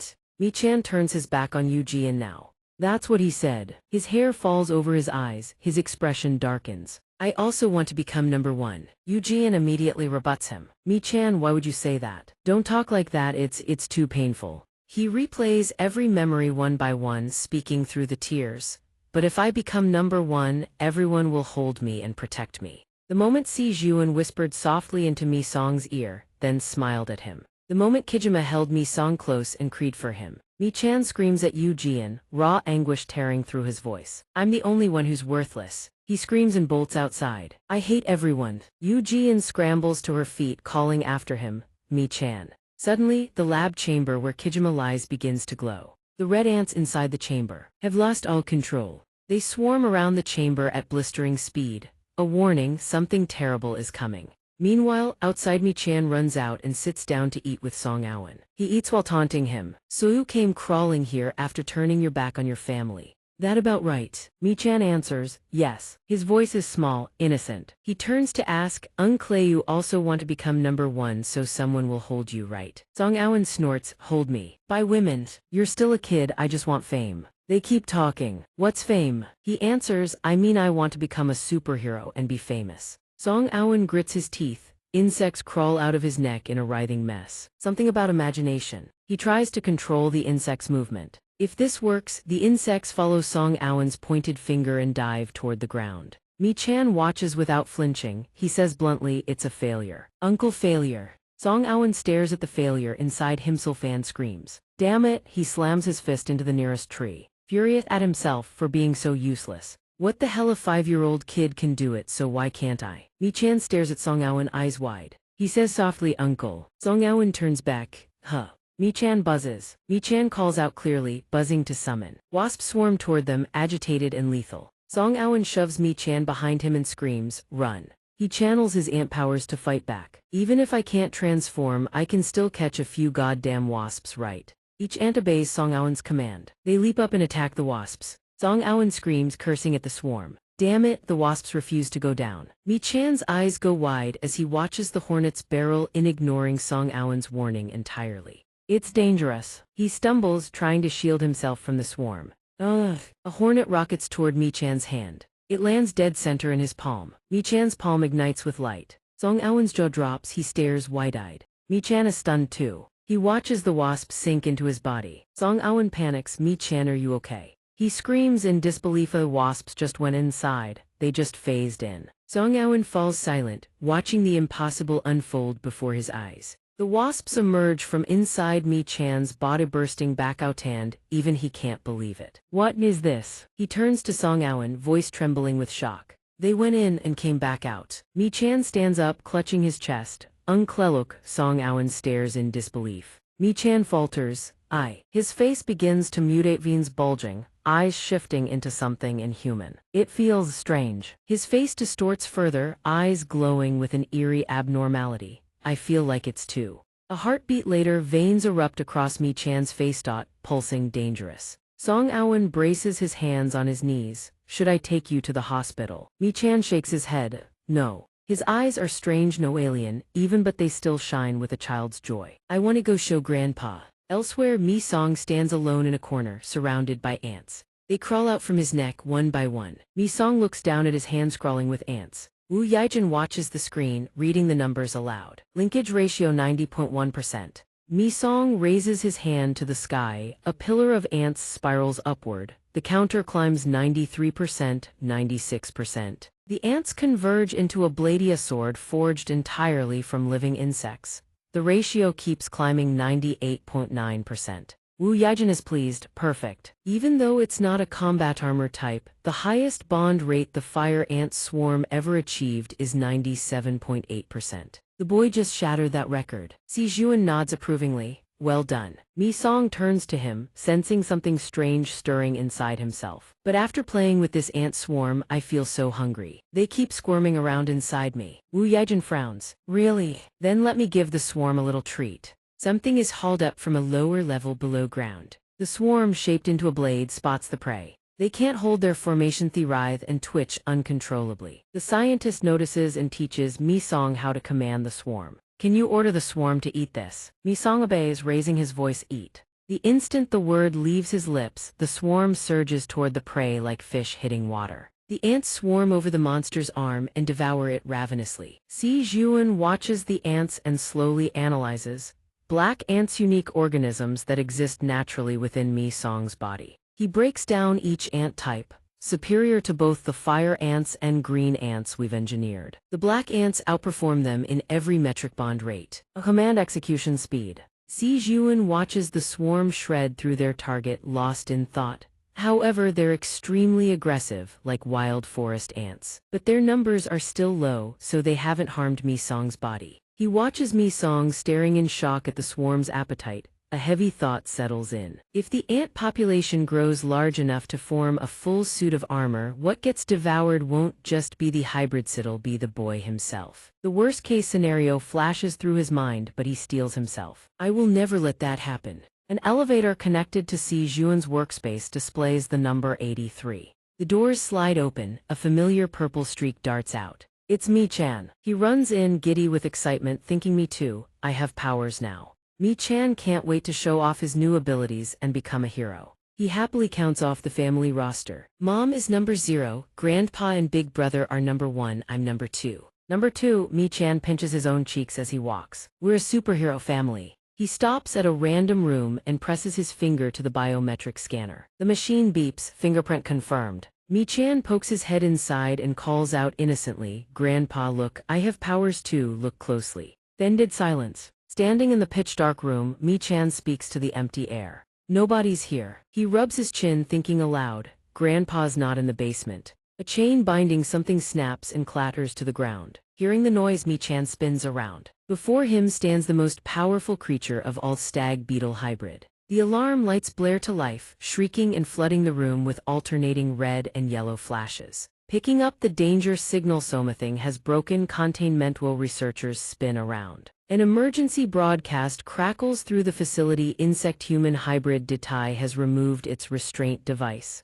All personnel converge on the hybrid containment unit, sublevel 3. The stag beetle hybrid detai fixes its blazing red eyes on Mi Chan, frozen in place. He stands there, mouth hanging open, staring at the creature. He watches the monster straining against its containment. This is what did that to Mom. Then the monster can't hold back any longer. The reinforced glass barrier between Mi Chan and the creature shatters as the stag beetle hybrid smashes through. Outside, someone screams the creature's name. Song Aowen transforms into his hybrid form and charges in, ready to beat the creature senseless. How dare you? He keeps pounding the hybrid without mercy. You bastard! Mi Chan can only stand there in shock, frozen and helpless. Song Aowen completes his transformation, dropping into a fighting stance. Mi Chan calls out to him. Song Aowen warns, I can't hold this form much longer. Then he charges at the monster to shield Mi Chan. Run now!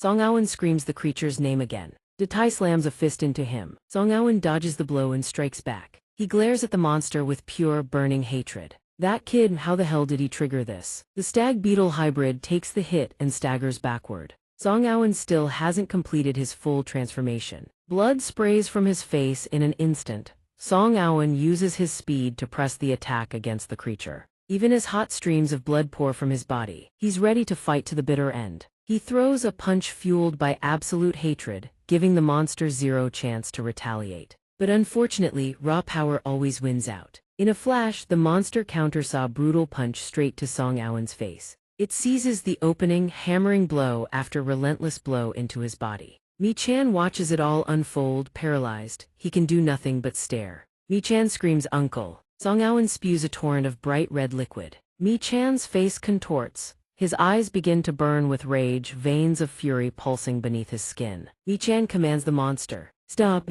He screams it with everything he has, and a hidden power erupts from within, unleashed by that single word. A strange golden light floods the room, washing over Song Aowen's unconscious face. The monster freezes, mesmerized by the light. It turns toward the source. Target switched, new target Mi-chan. The stag beetle hybrid now stands right in front of him. Song Aowen, despite getting beaten half to death, forces himself upright. "Where do you think you're going?" He tells the monster, "We're not done yet." Mi-chan stares in shock as Song Aowen comes to. "Uncle," he's not in his green ant form anymore. Song Aowen has now transformed into a golden wasp. He declares round 2. The wasp hybrid rockets forward, landing a devastating punch to Detai's face. With blinding speed, Detai can't react in time. Blow after blow lands. Song Aowen then flies in front, putting himself between the monster and Mi-chan to shield him. Mi-chan watches someone rush to protect him, stunned. Song Aowen turns to Mi-chan, "Don't move," Mi-chan calls out, "Uncle." Then he launches himself forward, charging back into battle against the monster.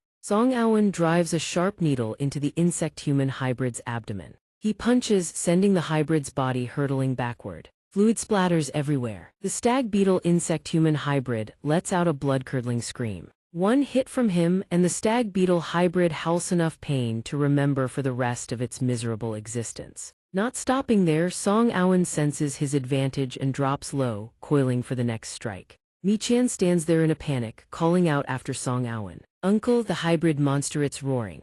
The hybrid pulls itself up after the hit and charges forward at an equally blistering speed. Mi-chan sees that Song Aowen is in trouble and leaps in to shield him. He screams, "Stop!" tears streaming down his face as he desperately channels his power to protect Song Aowen. "Stop it!" A violent shockwave erupts from his palm, blasting the insect-human hybrid away. The hybrid screams in agony. "Ugh!" The hybrid's body is then dragged into Mi-chan's hand, swallowed whole. He cries out in pain as his hand keeps devouring the hybrid without mercy. A necklace slips off the hybrid's body and clatters to the ground, marking its disappearance. At the same moment, the elevator comes to a stop on the 83rd floor. Xian and Wu Yaijin step out of the elevator, utterly stunned by the scene before them. Song Aowen and Mi-chan stand before them, hands clasped together. Song Aowen is wounded. Mi-chan appears to be healing him. He squeezes his eyes shut, hissing through clenched teeth at the pain racking his body. Then suddenly, a sly, cunning smile creeps across Song Aowen's lips. The quiet, peaceful nighttime skyline of New York flickers into view.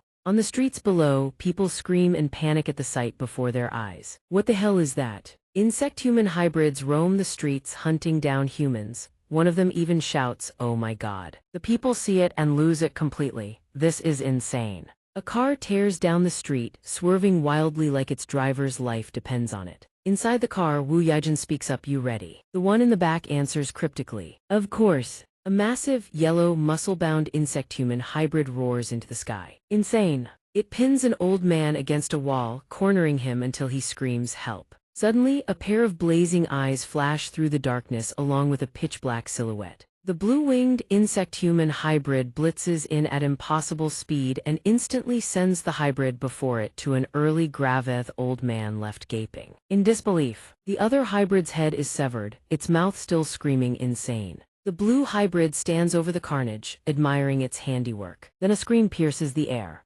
"Someone help me, please." It's a winged insect-human hybrid. It had snatched a civilian into the air, ready to devour them when the blue hybrid spots it. That insect-human hybrid. Blue launches a lance-like strike straight at the flying hybrid. The airborne hybrid sees a streak of blue light closing in and screams in pure panic, "Oh my God." Then a single clean cut slices right through its body. The winged hybrid joins the yellow one from earlier in getting sent to the afterlife. The winged hybrid's body detonates, unleashing a massive shockwave. The green hero catches the girl the hybrid had snatched moments ago. She's still completely shell-shocked by everything that just happened. Just when it seems like things have settled, screams suddenly erupt from the blast site. Help!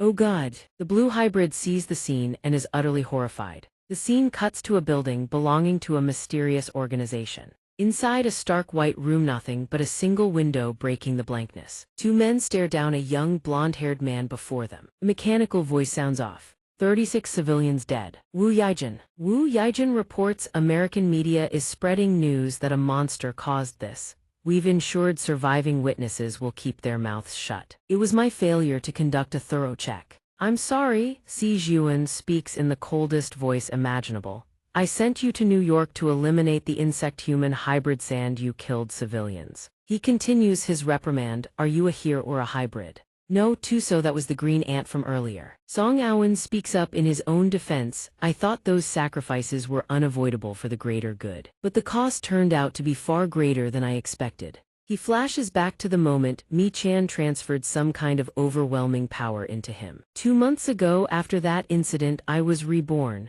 My power surged into places I can't even control. He ignores the increasingly furrowed brow of the man before him and keeps rattling on about how everything unfolded. Song Aowen's face twists, his pupils constricting as he growls, it's not entirely my fault. Si Zhuan remains composed. We don't need a hero we can't control. He fires back smugly, so what if you don't need me? The world needs me. At this point, Kijima-senpai can't take on that role. Sir, Song Aowen's voice brims with confidence. You can't get rid of me, can you? His tone carries a hint of mockery. If you're so confident, then let that precious 5-year-old nephew of yours, just one of yours, can do it. The scene cuts to a small, cozy kitchen. Kijima is cooking for someone. She carries out a pot full of braised short ribs that look absolutely mouthwatering, calling out, Mi Song, Mi Shan, dinner's ready. Grandpa sent us these braised ribs. Little Mi Song runs over, eyes bright with excitement. I want braised ribs. But then he stops, his voice full of curiosity. But Mom, how come Grandma hasn't been coming over lately? Kijima doesn't know how to answer. She falters. Oh, it's because she scrambles for a reasonable excuse. She won't be coming around for a while. Kijima's mind drifts back to time not long ago. What do you mean by that? Yu Jian replies, I'll continue the funding, don't worry. Kijima looks confused, stammering out a response. Ma'am. Then Yu Jian continues. And Kijima's boy is feeling lonely, take good care of him. Kijima ruffles his hair. Grandma's been really busy lately. He pouts, I wanna see her. She turns to console him, well, next time. The 3 of us will go visit her at the office, okay? His face lights up instantly. Yes, that's awesome. Seeing that she successfully calmed him down, Kijima suggests. Alright then, let's eat, go call Mi Chan. Mi Song responds right away. Okay. A youthful high-pitched voice echoes. Mi Chan, where are you? Seeing no reply, he trots outside to continue playing. Dinner time, boys. A scene unfolds before Mi's eyes. Done. Look, Grandpa, look. Mi Chan shows off his glowing hand with excitement. I can freely control the insects now. With this power, I can make everyone stronger. Thanks to me, the failed uncle has become a successful one. His eyes sparkling as he looks at his grandfather, he asks, I can be a hero too, right? The old man delves into his memories. A voice resounds. Your grandson is like an insect net. He can absorb not just bugs, but even insectors into his body. And the voice continues to echo. He then transfers that power onto others. He innocently says, butterfly. Si Qian turns to his aide Yugen, standing beside him, confirms. Yes, sir. They conclude the boy is a dangerous specimen with the potential for mass-producing insectors. The flashback ends and he hugs his grandson tightly.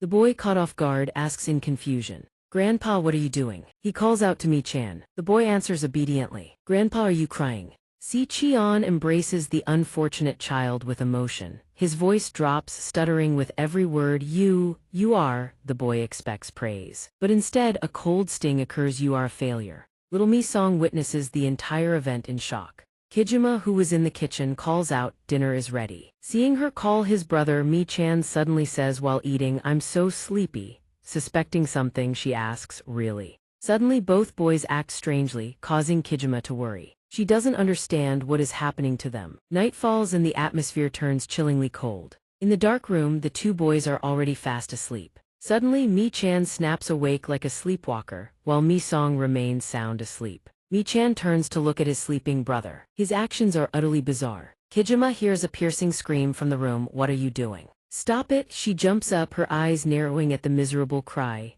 Mom! Kijima flies into the children's room. What's going on, children? Ignoring Mi-song's desperate screams of pain, Mi-chan does not stop forcing his power into Mi-song's body. More and more. He screams as if he's lost his mind, just with the ants alone. Kijima lunges at the two and slaps Mi-chan hard. Mi-chan. Under the impact of the blow, Mi-chan sprawls onto the ground. Mi-song, meanwhile, is sobbing hysterically from the shock. A black hole appears on his neck. Kijima, her face ashen, shouts directly at him. Mi-chan, what are you doing? Mi-chan holds his face and calls for his mother. Don't you understand what you're jealous of? She continues. Do you have any idea how horrible it is to have an ant colony living inside you every single day? Why would you want that? Kijima looks at her son with disappointment. Mi-chan, I was so glad to know there were no ants in your body. So Mi-chan, please just be normal. Mi-chan looks miserable, his face gray. I'm not normal, everyone already knows about my power. He walks away, his voice colder than ever. But no one is happy about my power. Mi-chan speaks as he walks. I am a failure. The mother's eyes fill with absolute shock.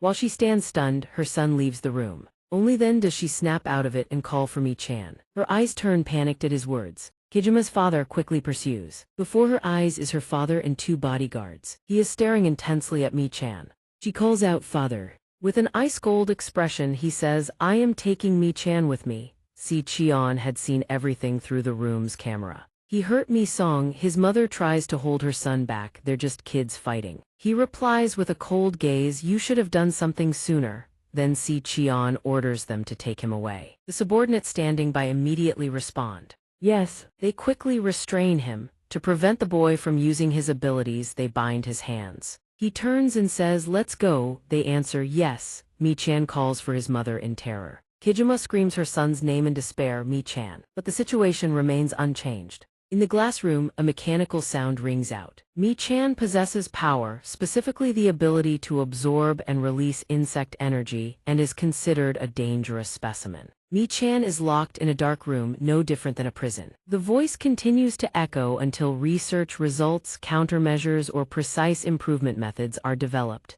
He whispers that he is a failure. Ignoring Mi-chan's depression, the voice announces he will be isolated. Si-cheon keeps his face cold as ice, that's it. The boy begins to think, Grandpa is wrong, I am not a failure. Then Mi-chan's eyes turn terrifyingly dark. I am the only one who succeeded. Like many villains, he decides everyone else must die. Kijima enters Si-cheon's lab and pleads with her father. Father, it has been 2 weeks, please reconsider. Si-cheon sits studying and replies, I am still running tests.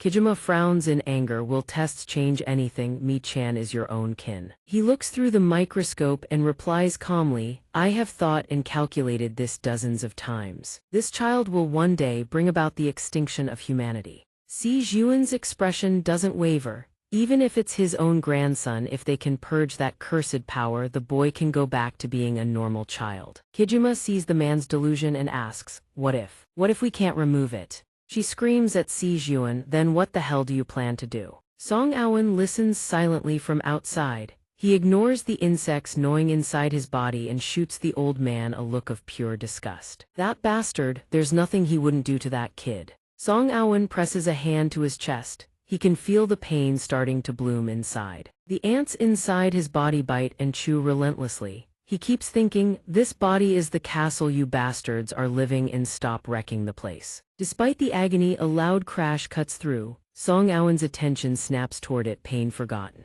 Over by Kijima and Si-juan, they hear the noise too. Everyone freezes. Both Song Awen and Kijima seem to sense the same thing. The same terrible thought hits them at xianxia response from the insect-human hybrid. Mi-chan stands there, eyes burning with hatred. Behind him looms an insect-human hybrid. Si-juan stops his research and turns. Again. What now? Kijima can't wait any longer. Stay put, father. Her face hardens as she speaks to him. I'll go check. On the other side, Song Awen has already broken into a sprint. He analyzes the situation. The reaction is coming from where that brat is. He mutters to himself mid-run, then rockets forward at blinding speed. Senior Kijima.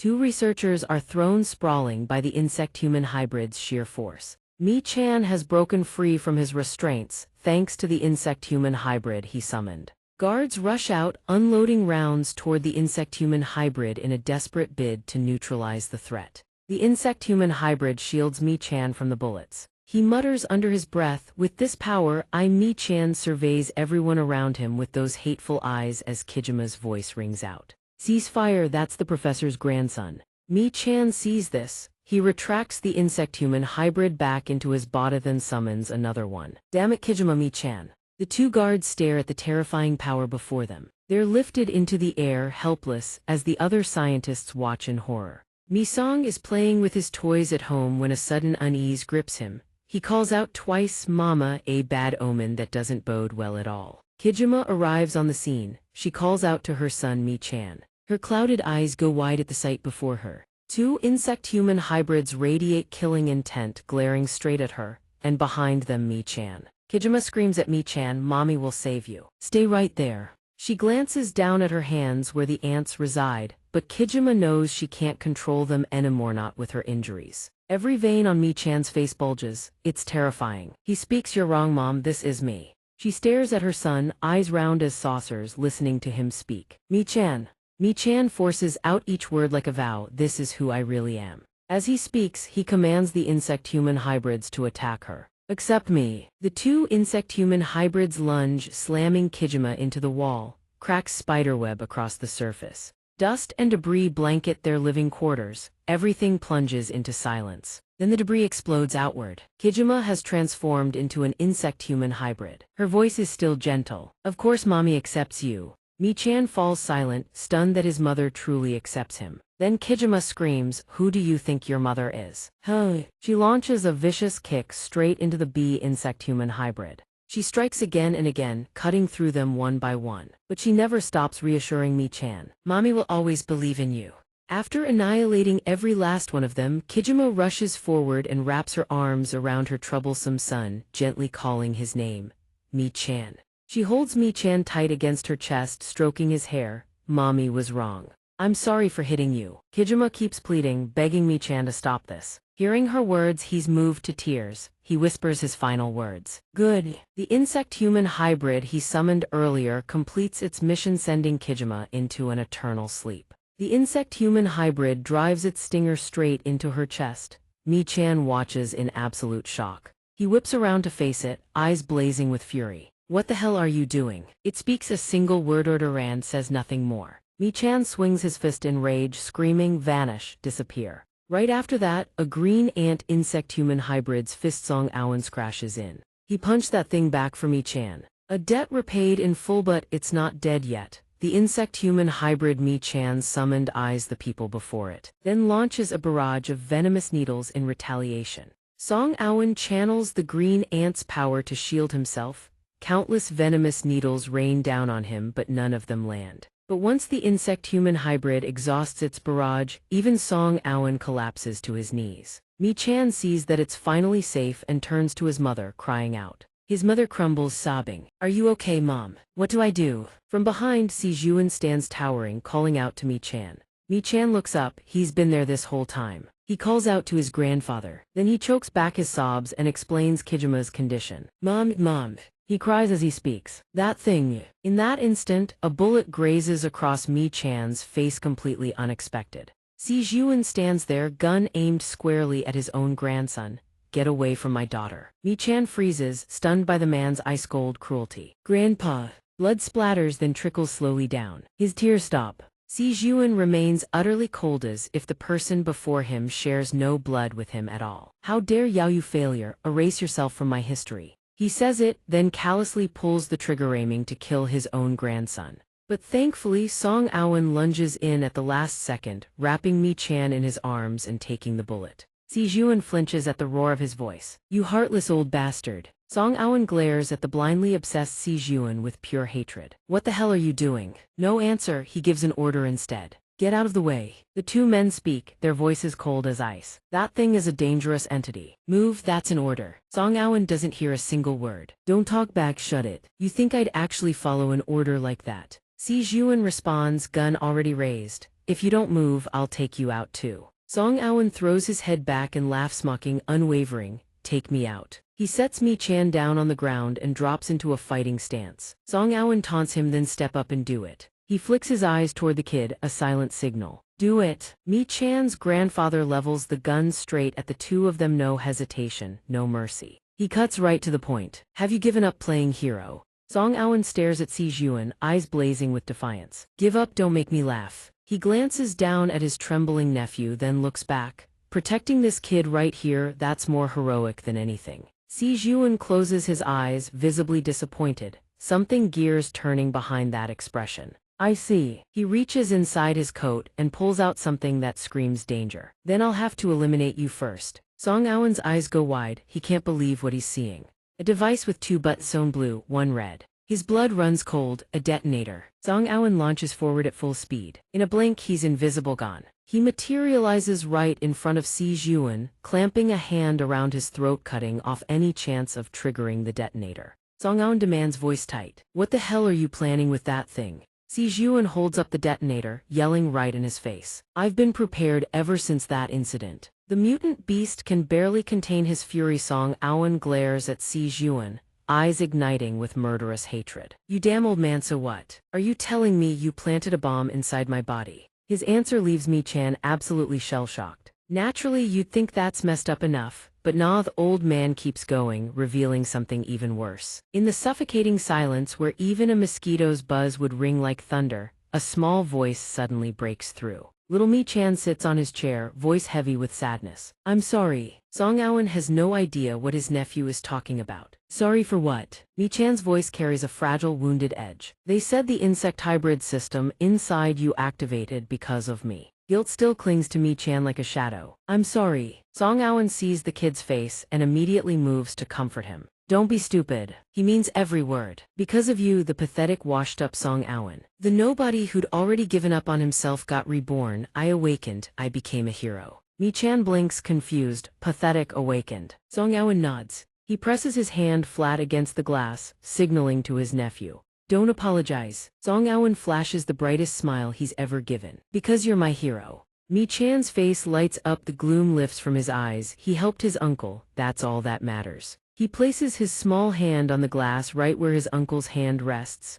Okay, he answers softly. The beautiful memory dissolves, slamming back to the brutal present. Mi-chan screams, desperate and raw. Uncle! Song Awen's body seizes with unbearable pain. His grip falters, is forced to hurl Si Juan away. The blue ants fling Si Juan backward, his back slamming straight into the wall, painful as hell. The ant armor coating Song Awen's body begins to dissolve piece by piece. He panics. The ants, you damn old man, what did you do to my ants? Si Juan answers coolly, I planted a new blue ant queen inside you, and I just used the detonator to issue an attack command to the insect hybrid. Si Juan's voice is ice. In this space there is only one target, the semi-hybrid. His voice keeps going, relentless despite Song Awen's agony. Si Juan still thinks he's doing the right thing, still justifying himself. At least I as a human. Song Awen's body convulses in unimaginable pain. Purple liquid seeps from every pore as a guttural scream tears out of him.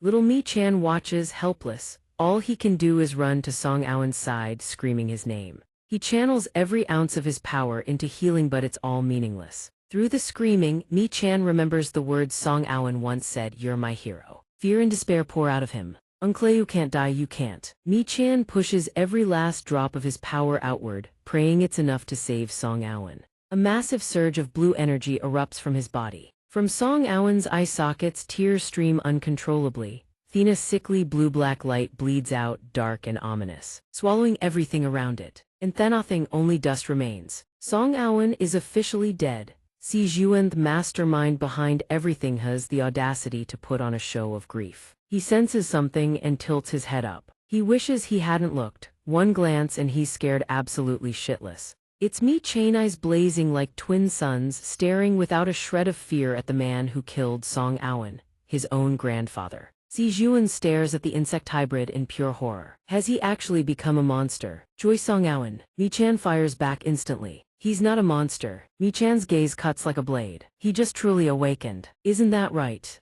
Uncle Song Awen is no longer human. He's become a true monster. His hulking form towers over everything it once was, radiating a killing aura that chills the air. Si Juan is terrified beyond words. A single thought crystallizes in his mind. I have to detonate it. Si Juan resolves to take the monstrous creature before him down in a suicide detonation. The bomb inside Song Aowen's body is his final weapon. Just as he's about to punch his one-way ticket to the underworld, the children's mother suddenly appears, blocking a killing blow meant for him. Human strength is nothing against a monster's. She's quickly pushed back. Seeing this, he calls out to Kijima. Kijima throws her body into the attack, blocking it while screaming, "Wake up!" A deafening blast from Song Aowen echoes through the air, but there's no reply. Unable to reach him, she immediately calls for her son. Mi Chan. The monster swings his fist, ready to send her straight to the grave. "Cut it out." Mi Song steps into the research facility, searching for Kijima.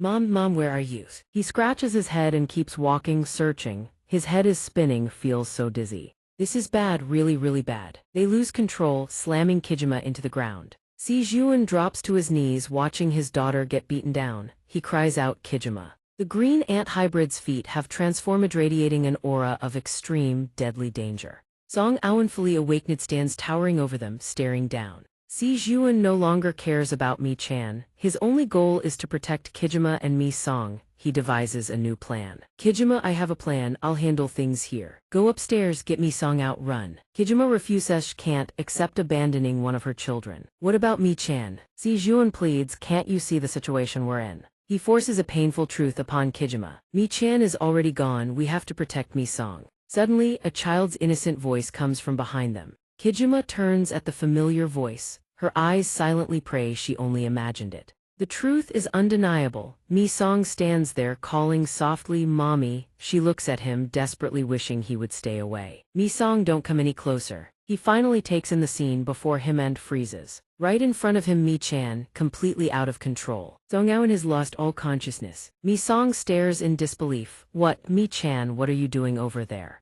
Mi Chan stares at Mi Song with pure hatred. He no longer sees someone he loves, only someone to despise.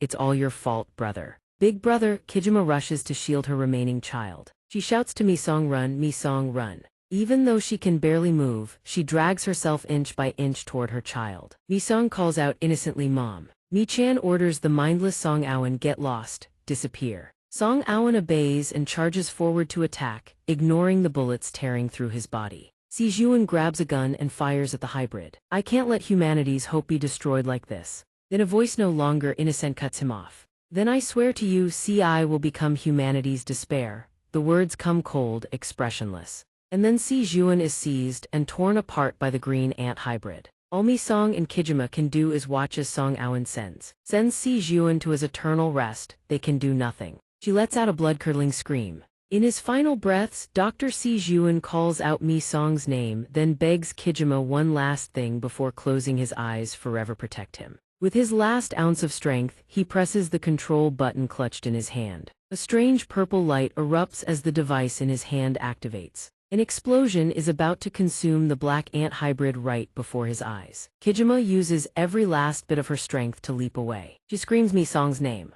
Then the strange light spreads to where Mi Chan stands, freezing him in place. Kijima touches Mi Song's cheek. There's something she wants to say, one last thing to her son. A cry of "Mom" echoes through the chaos. Then the massive explosion tears through the research center. The blast roars like thunder, smoke and debris blanket everything. Everything turns to dust. There's nothing, no one left. Except for Kijima and her son Mi Song. Kijima channels the very last of her power. The red ant's energy wraps around Mi Song, shielding him. The explosion's shockwave leaves nothing but devastation in its wake. Fire trucks surround the wreckage. Behind the firefighters rushing to their duty, two figures emerge from the haze. Chairman Kim and Mrs. Yu Jian stare at the scene, jaws dropping in disbelief. This is unbelievable. Among the wreckage, a firefighter freezes when he hears a child's voice. Over there, Mi Song kneels beside the woman, calling out in fear again and again. "Mom, Mommy." Tears stream down his face as he shakes her shoulders. "Wake up, please wake up." A firefighter delivers the verdict. The woman, presumably the mother, is dead. The child is unharmed. Another firefighter notices something peculiar nearby. "What's with all these ants?" Suddenly another one shouts. "There's something else over here." His shout makes Yu Jian and Chairman Kim turn. "They have found another survivor." "It's a child," one calls out, another disagrees. "Two children." Yu Jian is stunned. Over there, Mi Chan lies barely alive, alone. The man yells, "Two kids are alive, get the rescue team back here." and the destroyed site suddenly buzzes with frantic activity. Amid the rushing crowd, a faint green glow silently flickers through the rubble. The next day, a nameless hospital in the heart of the bustling city. Mi-song lies motionless, deep in a coma inside a stark white, silent room. Yo. Jian stands with hands clasped behind her back, peering through the glass. She asks, Wu Yaijin, is Mi-song stable? The man immediately responds, Yes, ma'am. As he speaks, Wu Yaijin peels something off and affixes it to a file bearing Song Aowen's photo. Not a single scratch, the child is completely safe. He closes the file, she saved him. He stands in silence, head bowed in mourning. Hearing all this, Yu Jian can barely hold herself together. She covers her face and sobs uncontrollably. Mijin, she wipes her tears, voice choked. I'll handle the funeral arrangements for all three. Wu Yaijin responds, Yes, I'll report to the chairman as soon as Ms. Kijima's autopsy is complete.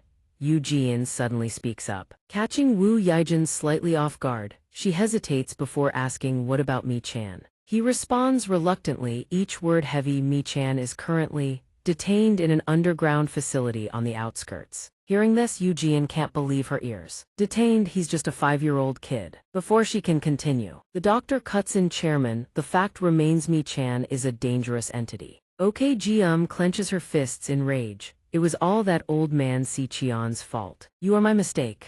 She bows her head in remorse, tears welling in her eyes. I am pulling out of the Insector project. You should stop creating monsters to hunt other monsters too. Okay. Jium is restless. I'm sorry. Dr. Yuigan, you're out of a job. I have a plan for that place. Before she can finish her sentence about the future, he cuts her off with a denial. He places the notebook on the table.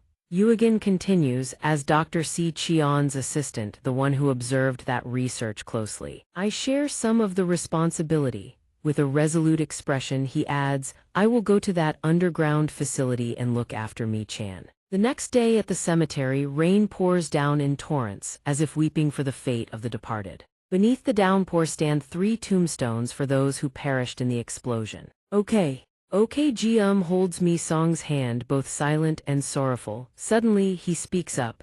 Grandma, he turns to her, eyes brimming with tears. Am I all alone now? Though heartbroken, she forces a smile to comfort him. How could our good boy be all alone? You still have me. Looking at the photo of Mi-chan smiling radiantly, she says quietly, From now on, you'll stay with me. The next day, in the sun-drenched office at OK Jium's company, Chairman Kim bows his head in sadness. In the end, you sold the company. She sits with her back to him and replies, Golden Tia Lu is finished. With that, she turns around and places a folder on the table. Mr. Kim, I hope you will take over this place. He stares in astonishment at the business registration form for Back Zipper, a private pest control company with OK Jium listed as the legal representative. He cannot hide his shock. Chairman, before his bewilderment can fade, she calmly continues, From now on you will be the chairman. I am only listed as the founder and representative. She smiles gently, her expression light and relieved. Jin Okegung is retired now. Returning to the present,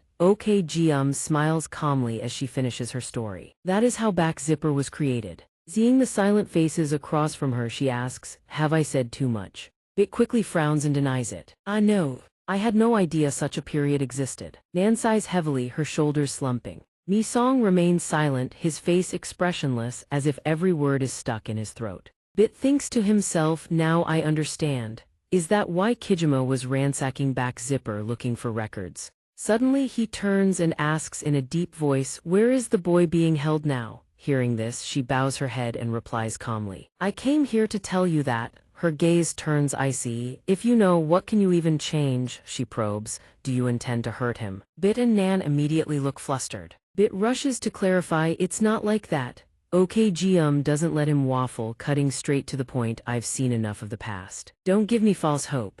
Letting the boy stay in peace is probably for the best. At this point, Bit cannot hide his impatience and anxiety. If we do nothing and just leave it like this, Back Zipper will eventually be destroyed by Kijima's endless slaughter. OK Jium falls silent. There must be a way. Bit hesitates. That's unexpected. Mi-song's voice echoes, cutting through the suffocating atmosphere. I will put an end to it. Both OK Jium and Chairman Kim standing behind her are stunned. Mi-song, she stammers. Nan frowns, her voice tinged with disbelief. Do you intend to end your own brother's life? Mi-song does not flinch, his voice is cold and low. No, I will strip away his powers. He recalls a sequence of memories from the past. I've gone through this before. Of course, back then it was only an artificial specimen, similar to an insector. But then he contemplates if the ants could digest the insect genes within M. Mi-song thinks of his brother Mi-chan. I will save you. The scene shifts to where Ryo-jane and Zung Kai-dong are. Kai-dong yawns lazily and complains, how much longer do we have to sit here rotting away? Ryo-jane next to him doesn't answer, just sits in deep thought.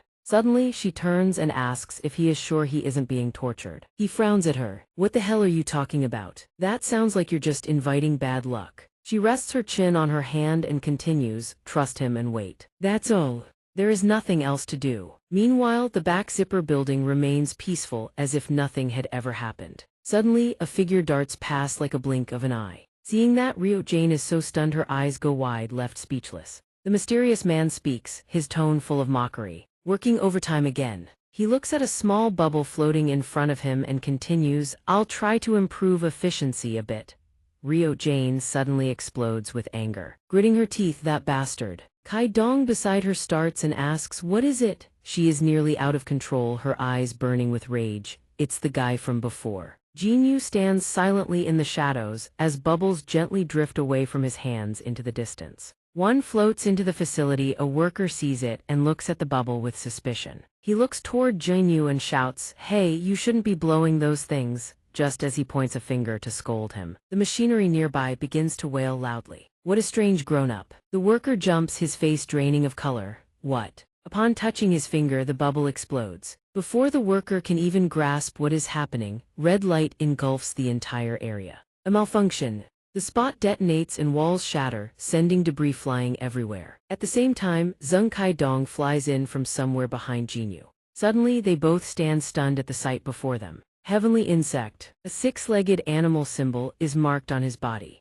The two stand frozen, keeping their distance from him. Jinyu turns his head to look at them, frowning irritably. I really want to go home. The other two are taken aback by him. Hexagon, a red lightning bolt streaks across Mi-song's mind. It is the moment he discovers the unexpected, the insector reaction. At that same moment, a corner of the checkpoint is completely blown away. This triggers the emergency alarms to blare through the halls. Bit is so stunned he sits back, while Nan immediately shouts, what's happening? The intercom announcement immediately plunges the room into chaos. Insector attack, the checkpoint and outer perimeter wall have been breached. On the monitor, Jinyu can still be seen standing defiantly in the midst of the roaring red fire. The insector is currently in a pre-transformation state. Not only that, but the projection system begins to flicker erratically. Images of Jane and Kai-dong appear to everyone's astonishment. More suspects have been identified. Other assessments are impossible. The CAM family monitoring system is damaged.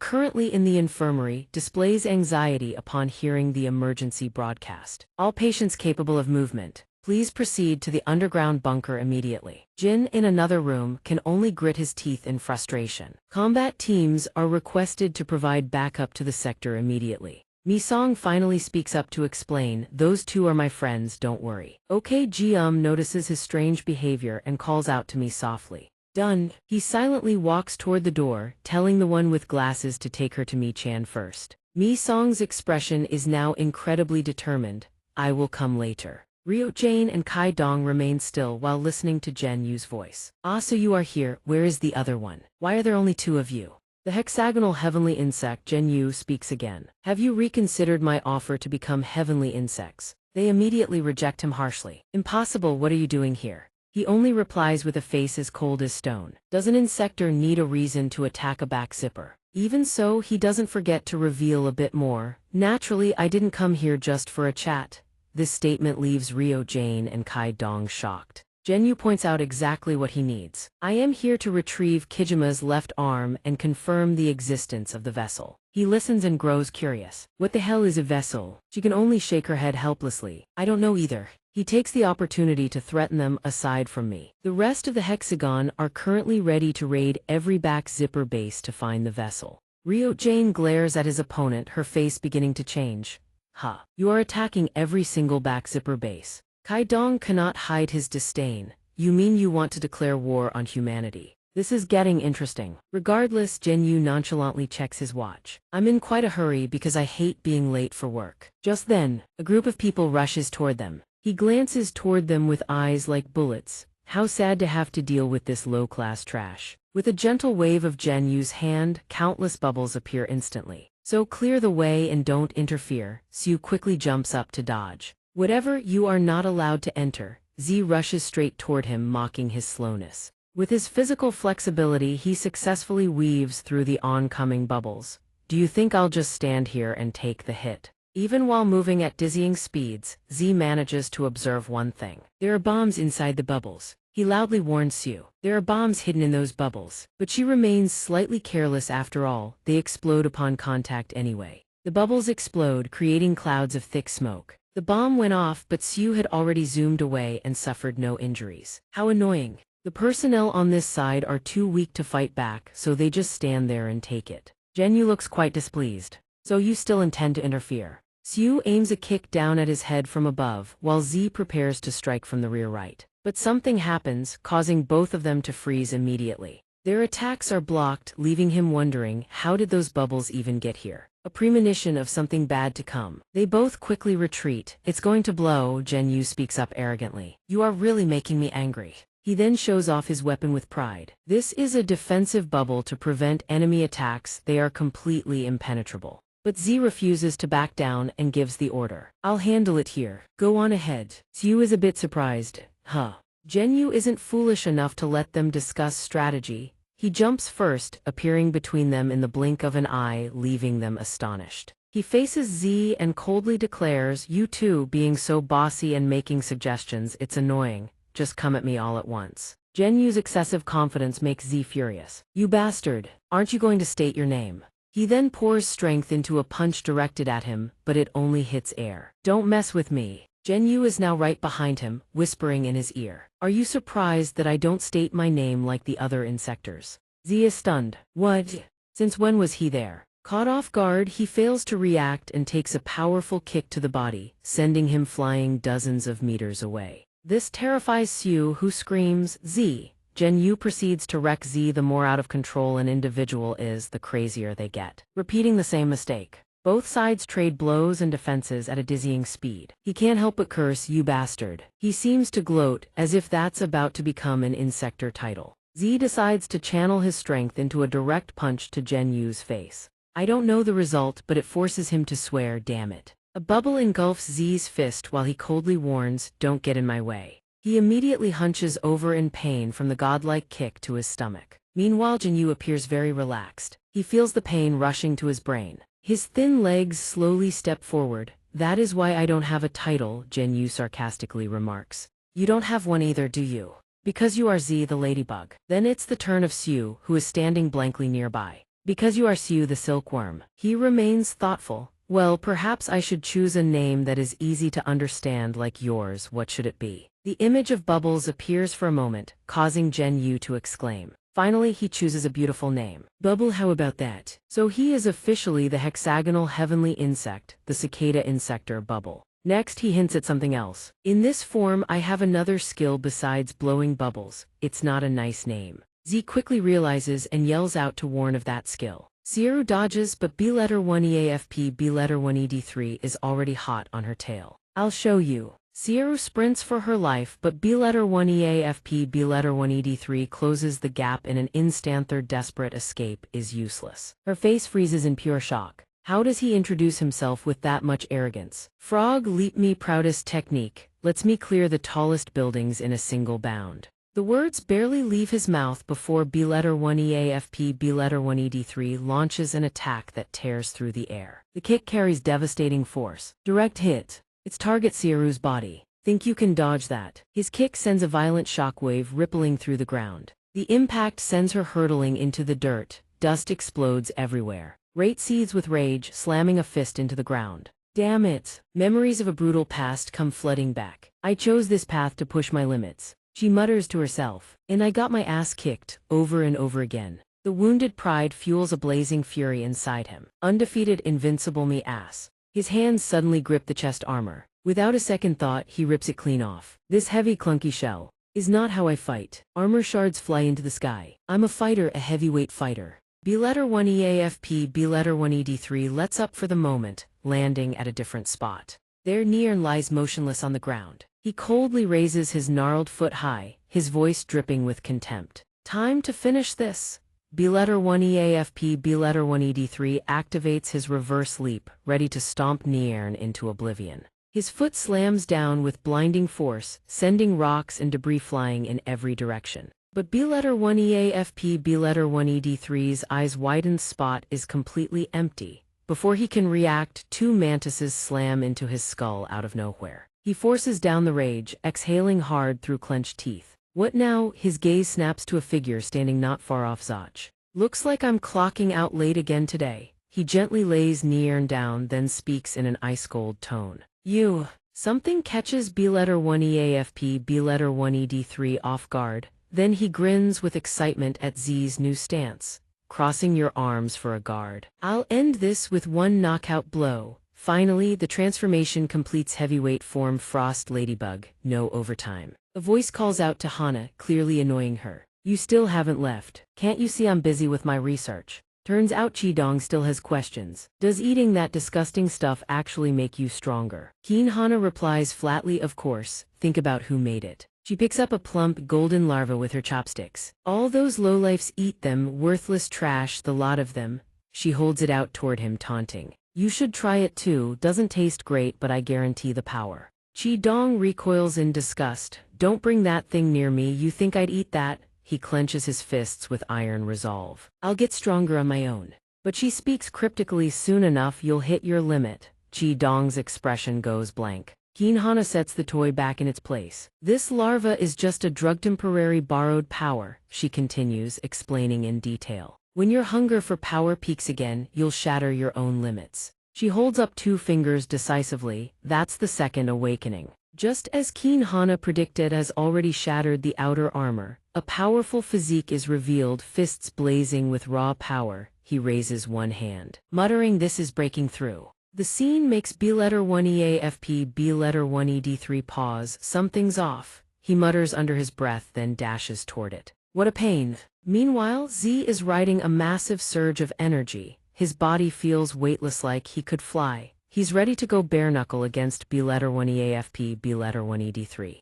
B letter 1 EAFP B letter 1 ED3 throws a devastating kick, but something blocks it. It only fuels Z's confidence. The barrier holds no need to dodge anymore. He throws a straight punch, but B letter 1 EAFP B letter 1 ED3 tilts his head and dodges. Doesn't matter, Z's other fist connects square with his face.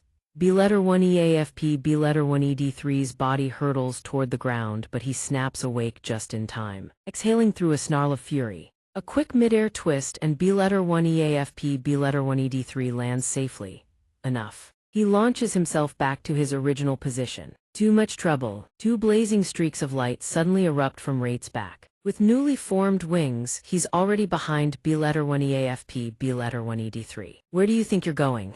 Only now does shock register on B letter 1 EAFP B letter 1 ED3's face. No time to recover, Rait slams him straight into the earth. From the white smoke left by the shockwave, B letter 1 EAFP B letter 1 ED3 rockets out completely unscathed. He taunts, only one breakthrough, pathetic. Don't get cocky. He faces Z without flinching. I've broken through countless times. Countless strikes rain down in rapid succession, each one a display of raw dominance. A mantis activates its protective barrier. Instantly Z stands within, untouched by the onslaught. The first ladybug takes a direct hit from his punch. The second ladybug suffers the same fate. Both are sent flying, leaving a sudden suffocating silence. B letter 1 EAFP B letter 1 ED3 activates his Techniquebable's form at his mouth, pulsing with a furious red glow. But Z stands tall, channeling the red storm for the finishing blow. The mantises spiral through the air in tight formation.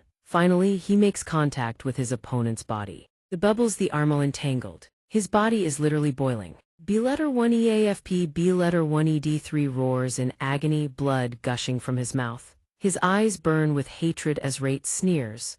Oh, and one more thing I forgot to mention. Rait steps forward with a smirk. That title of yours couldn't be more of a joke. The words push B letter 1 EAFP B letter 1 ED3 past his breaking point, pure volcanic rage. A catastrophic explosion rips through the spot where they stand. He's gone, only RT remains standing tall amidst the black smoke. He holds his stance as the transformation recedes, returning to normal form. The result leaves Niern completely stunned. He defeated a Tian Chong of the hexagon. A sudden presence behind Hirsch turns and gasps. Mi-song, what are you doing here? Niern beams, eager to boast. The fight's over. Z took down a hexagon member. Impressive, right? Overwhelming victory, but Mi-song coldly cuts her off. Stand up. His tone leaves no room for argument. Niern's eyes suddenly widen. It's Mi-song's expression. Deadly serious right now. Hurry! Niern freezes in terror, having just spotted something. She spins toward the source of the frantic wing beats. Countless dark winged silhouettes have swallowed the entire sky.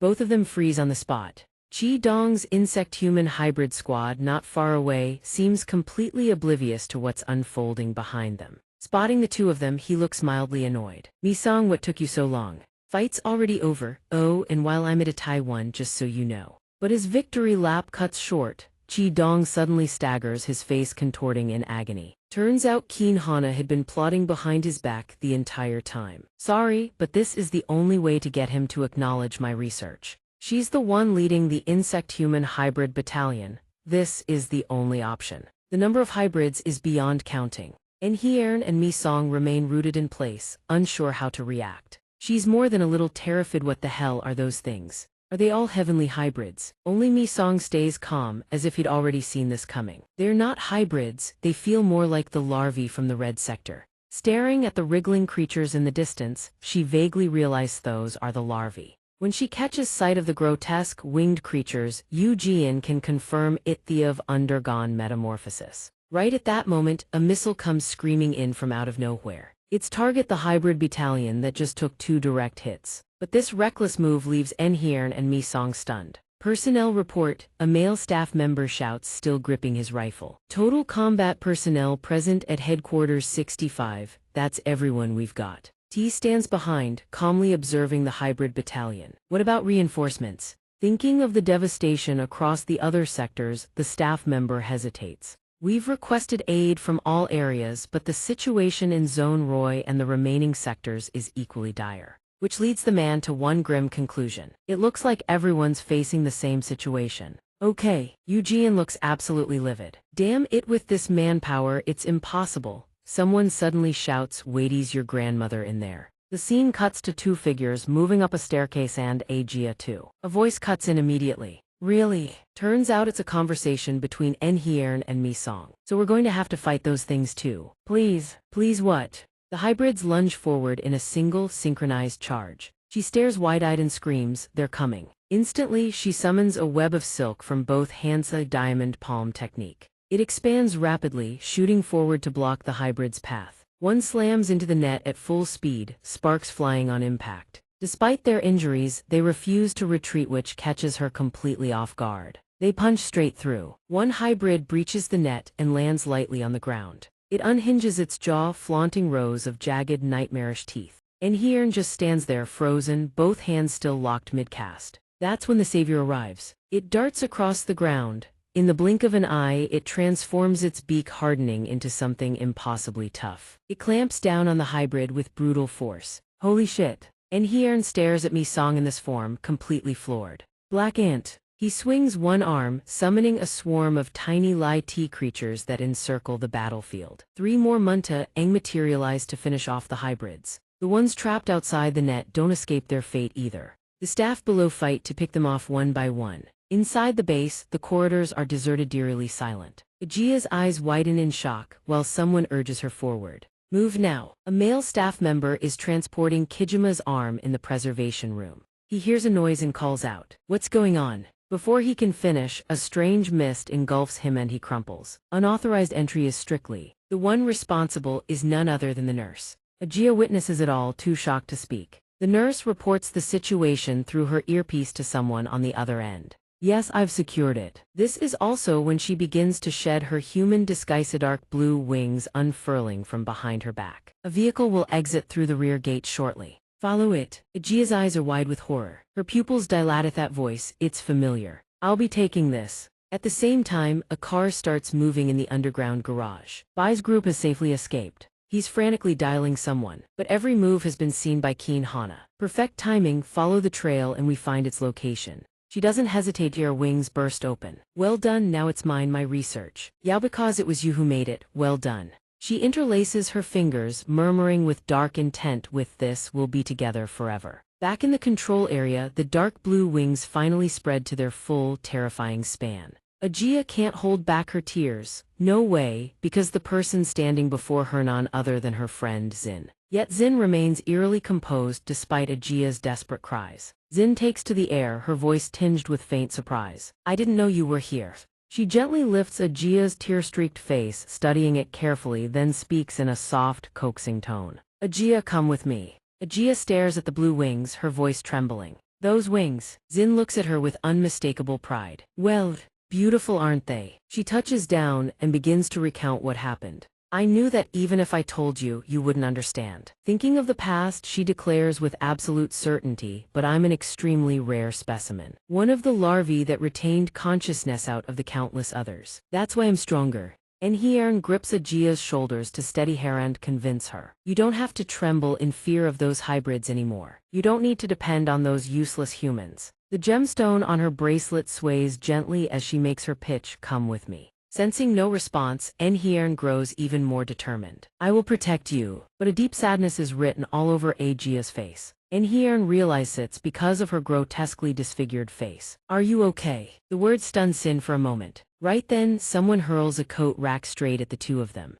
Its sharpened tip happens to aim right at Enhiern's face. She instinctively launches into the air to dodge, sending the rack hurtling into the glass vessel holding Kijima's arm behind her. Ajia's entire body slams into the nearby wall for no apparent reason. Blue preservative fluid starts spilling through the cracks. Someone's bare feet scrape hard against the floor, propelling them upward. Jin unleashes a bolt of lightning at Enhiern. She screams in agony. She stares wide-eyed at him wielding a massive blade. Who the hell is he? How can he fight with just one arm and one leg? Fortunately, Ajia has already thrown herself at Jin to hold him back. He's visibly stunned by her actions. What the hell are you doing, kid? But Ajia refuses to let go. I'm sorry. Witnessing this sends a shock through Sin. Ajia's whole body trembles in waves, yet she still manages to urge them on. Go now.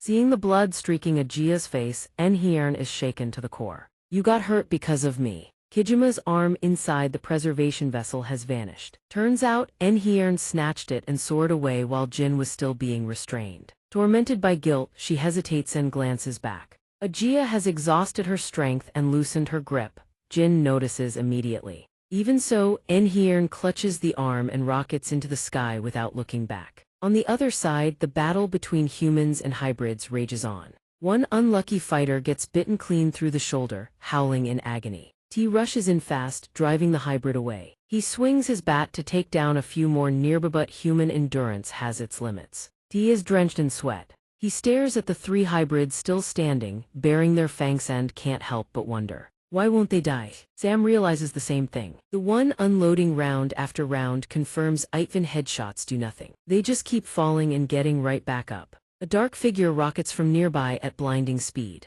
All three hybrids are obliterated right before T's eyes. The one who did it none other than Mi-song. He opens his palm wide, unleashing golden creatures from his neck that purge the parasites.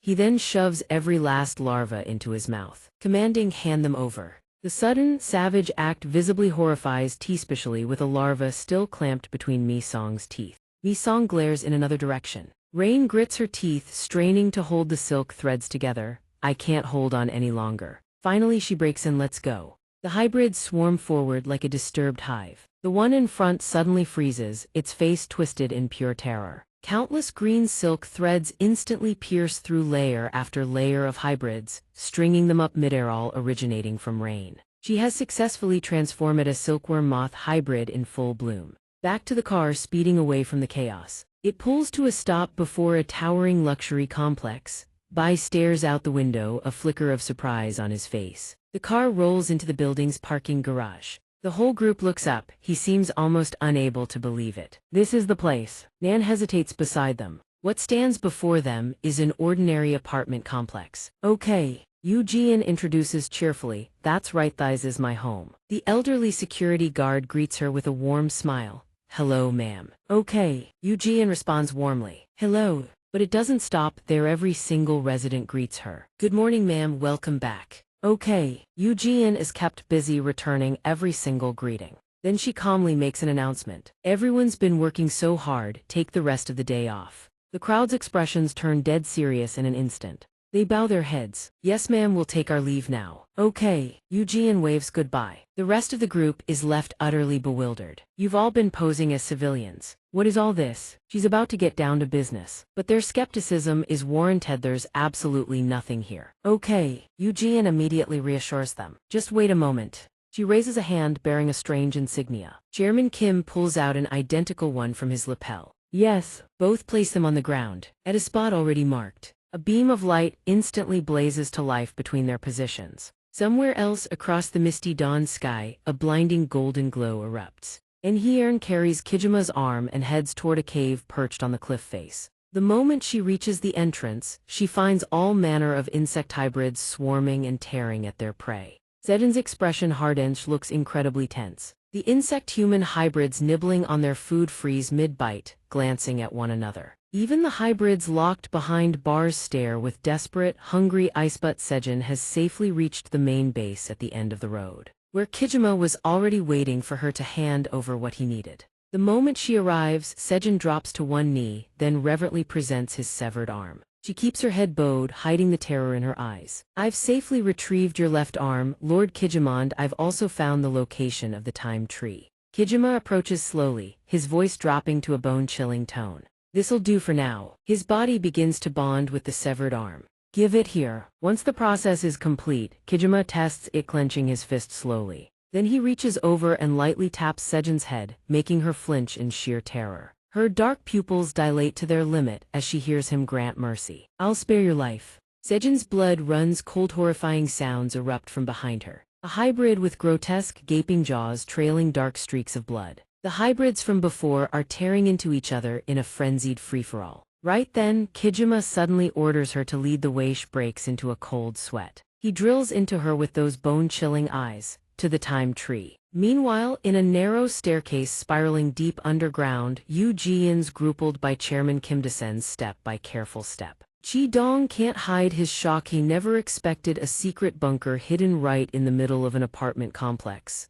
Nan, on the other hand, stays perfectly calm. "I'm getting used to this kind of thing by now." "Okay." Yu Jian feels a pang of guilt. "This is my first time coming here directly too. I'm sorry for putting everyone through this." She quickly responds, "Chairman, please don't be so formal." She begins to recount everything. "This building was constructed right on top of the old ant colony research facility, one that was burned to the ground." The image of holding Mi Song's hand flashes through Yu Jian's mind, stirring something deep inside her. Nemun Apartments. Back then she had smiled warmly at him. "This is where Mi Song and I used to live." Yu Jian's voice turns heavy with sadness, and it's also the place where Mi Chan was imprisoned. Before long, they reach an elevator at the end of a long corridor. Chairman Kim says nothing, simply presses the button to open the doors. After doing so, he turns to report, "Take the elevator down from here, we're there." Then he ushers the other three inside first. I'll come down after." "Okay." Yu Jian respects his decision. "See you down there then." In the silent corridor, the sharp click of heels echoes against the floor. Looks like this person got word ahead of time and is already waiting by the elevator doors. The moment the doors crack open, a tall figure in a white lab coat comes into view. The three of them freeze at the greeting. It's been a long time. Turns out it's Dr. Getch's former assistant. "Dr. Wu Yaijin, is the chairman doing well?" Yu Jian warmly shakes his hand. "I should be the one asking you that." He continues, "It's a pleasure to see you again, Chairman." Wu Yaijin's smile looks forced. "I've been living quite comfortably thanks to the chairman's unlimited supply of food and materials." That only makes her feel more guilty. "I won't forget what you've done for us." "Ma'am." He quickly turns away. "Please, there's no need for that. Let's save that conversation for later." Then he glances toward the door marked with an X. "He's in here." Chi Dong and Nan exchange a look. "We should give them some space." "Yes." Meanwhile, Yu Jian looks nervous, unsure what she'll find. The moment the door opens, she goes completely numb at the sight before her. On a single chair in the center of the room, Mi-chan sits bound from head to toe. His battered, broken appearance tears at Yu Jian's heart. Mi-chan back to the battle. The insect-human hybrids are being dominated by super threads. She panics when she realizes something: ant colony is vanishing. Countless web threads hang suspended in the air after the recent clash. But they don't get away either, not when Mun-ta charges in to attack. Xiaoru stands below, sees the chaos, and screams, "My song!" The larvae are snatched up one by Mun-ta-eng on Mi-song's command. Mi-song targets the larvae from his end too, then raises his arm high and calls out, "Assemble!" Mun-ta swarms converge around his body at once. The merging sends searing agony through him, screams, his face beginning to shift and transform. Deep in his subconscious, Mi-song's entire body burns red-hot, using an insect beneath his feet as a foothold. He clenches his jaw as a new insect-human mask gradually takes shape. Finally, the process completes. Waves of energy spiral around where Mi-song stands. Having witnessed the entire spectacle, Zero can't help but be curious. What the hell is that form? But Mi-song shows his gratitude toward her. "Thanks." He calls out to En-Hyeon, then gives a decisive order. "Follow me." Zero stands there dumbfounded. What the hell? He doesn't explain, further launching himself forward at breakneck speed. She can't help but curse as she watches his silhouette vanish. "That idiot's way too fast though, am I supposed to keep up?" Still, Xiaoru has no choice but to chase after Mi-song and smartly drags the unconscious Chi-dong along. Tear and the staff watch the two disappear into the distance. Who the hell were they? They wiped out those bugs in the blink of an eye and just left. Suddenly, someone shouts in panic they are coming back to life, sending a chill through the group. Then Tear asks Sam what's going on. Sam is just as confused. "I don't know." Tear goes completely rigid. He confirms it. They're definitely coming back to life. The insect-human hybrids begin shedding their gray outer skin, reverting to human form. Cut back to Yu Jian, still staring at Mi-chan, her expression unable to mask the guilt as she takes in his state. Mi-chan keeps his head down, refusing to so much as glance at her. And yet, he finally manages to speak his first words. "I missed you, Grandma." Hearing this, her eyes tremble even harder. Mi-chan's expression turns reproachful. "Why did it take you so long to come?" She stammers in response. She apologizes. Every time, she only dares to stand at the gate. Bit looks on in surprise. "That child is Mi-chan." Nan widens her eyes, checking to confirm it is exactly the same. Their voices catch Mi-chan's attention. "Who did you come with?" His gaze falls upon the sword strapped to Bit's shoulder. Is that why Mi-chan assumes they have come to eliminate him? These words leave them frozen in place. "Okay." Ji-um hurriedly points toward them to explain. "That is not it at all. Mi-chan." The more she speaks, the more she loses her composure. "They are employees of the company you founded. They are not here to kill you." She falls silent upon hearing Mi-chan's interrogation. "Then why?" His cold, soulless eyes peer straight ahead. "Why are you still coming to find me?" "Okay." Ji-um replies simply. "Mi-song is arriving soon." He looks startled at the news.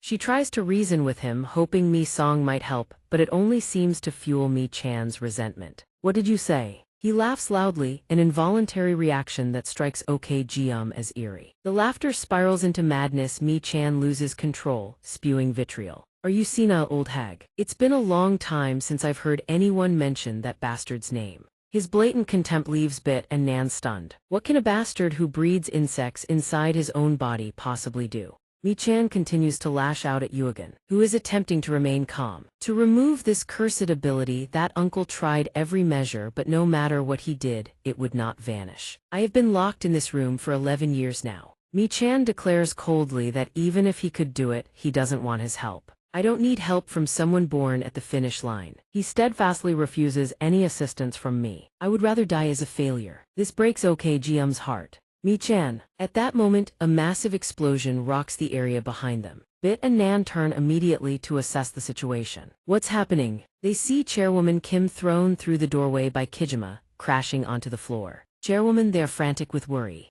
Driver Kim, don't get near the chairwoman before they can even react. He identifies himself as Kijima. Kijima's appearance leaves Yugen in disbelief. Impossible, that is, while Mi-chan remains frozen in place. His eyes are wide, fixed on Kijima, the one trying to engage him. He gathers energy in his palm, preparing to strike. The owner of this perfected form won't let Kijima act freely. Bit charges forward with his sword, protect the chairwoman. Kijima shows no hesitation, swinging his hand directly at them. My hero. A purple beam slams into Bit, forcing him to grit his teeth against the impact. Boom, an explosion follows, black smoke filling the space. Bit is wounded, his whole body trembling. Nan screams from behind. He turns back to see her trying to call out to OK Jium. Chairwoman, chairwoman. Bit's expression goes blank at the sound of Nan's increasingly desperate voice. Chairwoman, please wake up. Okay. Jium is wounded in the chest. She lies motionless on the floor, no matter how many times they call out to her. At the same time, Mi-song is flying as fast as possible. He senses something is wrong.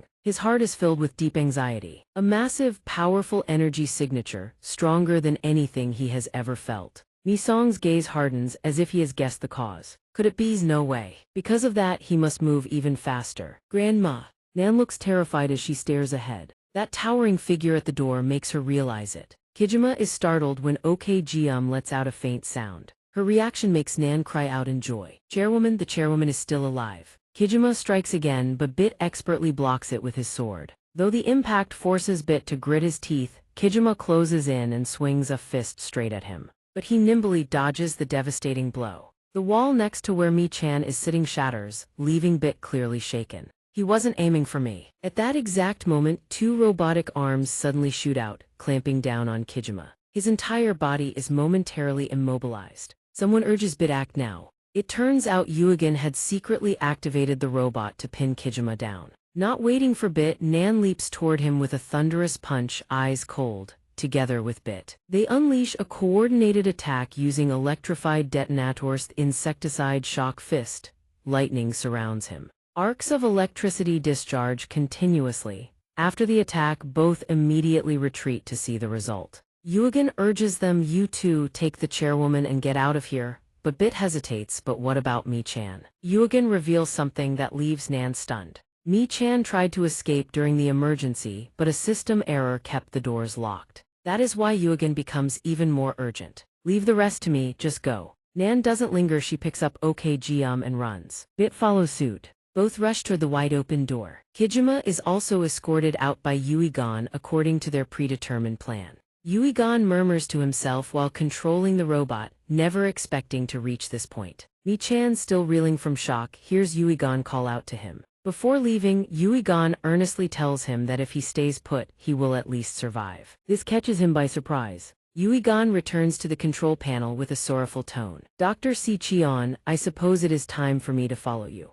As he finishes, he reaches for the red button and screams, forgive your incompetent disciple. But his hand freezes in midair. No matter how much force he exerts, he cannot move it. It turns out Koen Hana has stopped him. Self-destruction is very naughty. Mi-chan slowly rises from his chair. I won't fall for that trick a second time. The sight leaves Yuigan stunned. How could he? He looks quite proud of himself. I released him. Mi-chan takes a step forward slowly. His expression is now chillingly cold. Don't even think about stopping me. Mi-chan has a few words for him. You've worked hard all this time, old man. Yuigan tries to scream. No, regardless of his desperate cries, Mi-chan coldly unleashes his cursed skill. Yuigan's body is instantly paralyzed by the overwhelming power, while Koen Hana swiftly jumps outside. Seeing the opponent's body transform in a flash, she realizes, is this the kind of power an insector can create? Now I understand. Glancing at Kijima and Mi-chan nearby, Koen Hana becomes even more determined. Why won't Lord Kijima acknowledge me?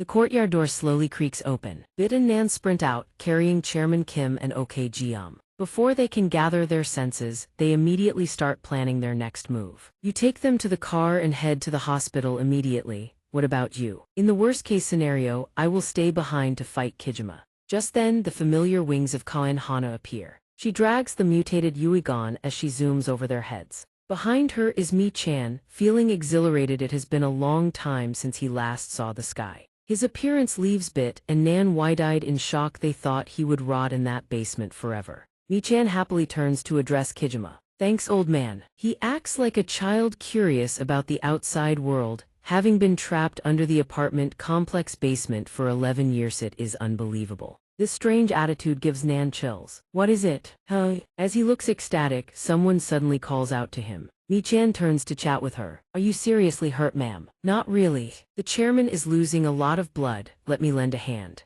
Thinking he meant well, they are horrified when he utters something completely deranged since she isn't living long anyway. She should just sprout wings and fly away. Mi-chan doesn't hesitate to blast his power in that direction. You have to give me a chance for revenge, right? Bit gives a command and jumps aside, dodge it. The result is that the powerful attack strikes a pigeon directly. It begins to shift into an insectoid form, spreading its wings and screeching ferociously at them. Only Mi-chan acts completely innocent. Success. While Nan and Bit are still reeling from what just happened. What the hell is that? Why would a pigeon? That's impossible. The bird thing dashes between them. Its razor-sharp wings instantly inflict wounds on their shoulders. She screams in panic as awakens is thrown aside. The bird hybrid seizes the chance to attack the elderly woman with its beak. It missed. Thankfully, someone strikes in time to destroy it and save awakens. It is Mi-song. He stands tall, crushing the newly created insector beneath his feet. Its head rolls away, coming to a stop nearby. Kijima and Mi-chan's eyes reflect interest, yet they are also filled with intense hatred. Mother's colors. Ignoring the chaos, he focuses on Han. Ma'am, are you okay?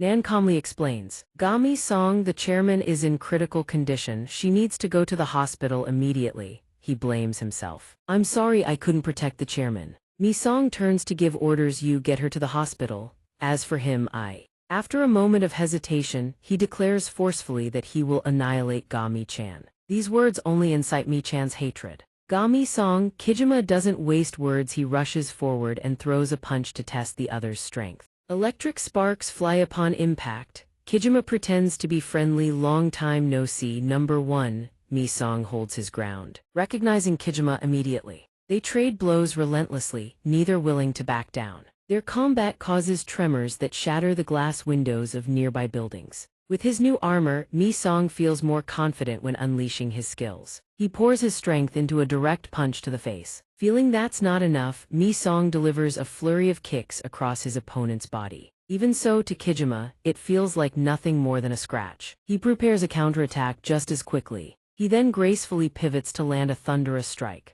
Mi-song is blown backward by the massive force, his momentum slicing a nearby high-rise building in half. He changes tactics, circling around Kijima. Kijima finds it amusing. Is that fire ant power? As soon as Kijima finishes, Mi-song slams his knee into his face. He grabs the horns on Kijima's head and proceeds to bash him violently. Kijima is unfazed and acts contemptuous, possessing that power and you're still nothing compared to me. It's Kijima's turn to counter, ignoring whatever Mi-song attempts. How disappointing. His hand easily wraps around Mi-song's throat, his voice dropping to a low growl. Number 1. Holding Mi-song in place, Kijima shifts his target to the boy's gut. He gets blasted backward toward the high-rise at terrifying speed, his body smashing through multiple floors of the building, sending shockwaves of thundering destruction through the concrete. Kijima doesn't let up. In the blink of an eye, he's already on top of Mi-song, raising his fist and driving it straight at him. He slams Mi-song down onto the rubble, pounding his body into the ground so hard the earth beneath craters deep.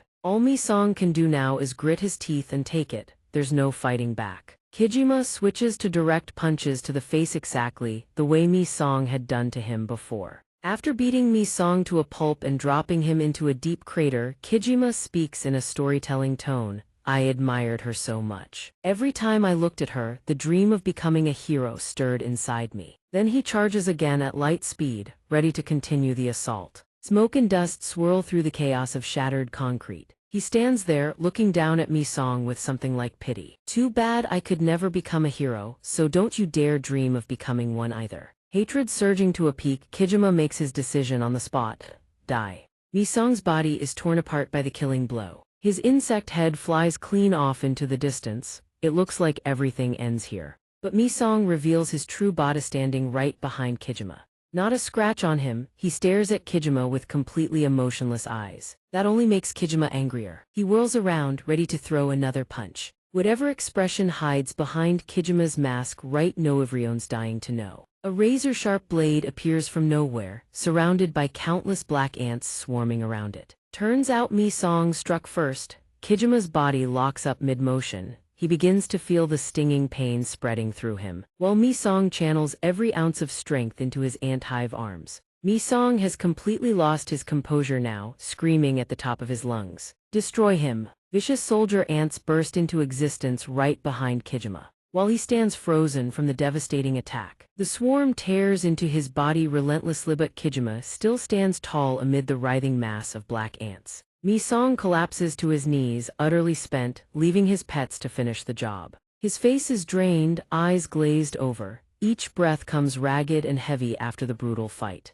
Suddenly his pupils contract, a familiar voice cuts through Kijima. Mi-song snaps his head up to look. Kijima is slowly shedding his outer disguise. Song Aowen's face flickers in and out of view beneath, looking utterly devastated. Mi-song sits frozen in front of him, completely still because the shock hasn't hit yet. Kijima's half-face begins to tremble and moan. "Don't mess with me, don't mess with me." Mi-song speaks up hesitant. You're dead." His arm shoots up and the words keep repeating, "Don't mess with me, don't mess with me." Danger is right on top of him, but Mi-song can't react. His body refuses to move. The massive fist comes crashing down a potential gay mender until Mi-chan steps in from nowhere and blocks it. "Enough." Mi-song's eyes go wide with shock. "Mi-chan." Song Aowen falls silent the moment he hears Mi-song murmur the name. "I haven't even gotten to say hello to my brother yet." Bare hand send Mi-chan blocked that blow just like that. Mi-song's eyes widen even further at what Mi-chan says next. "Now go."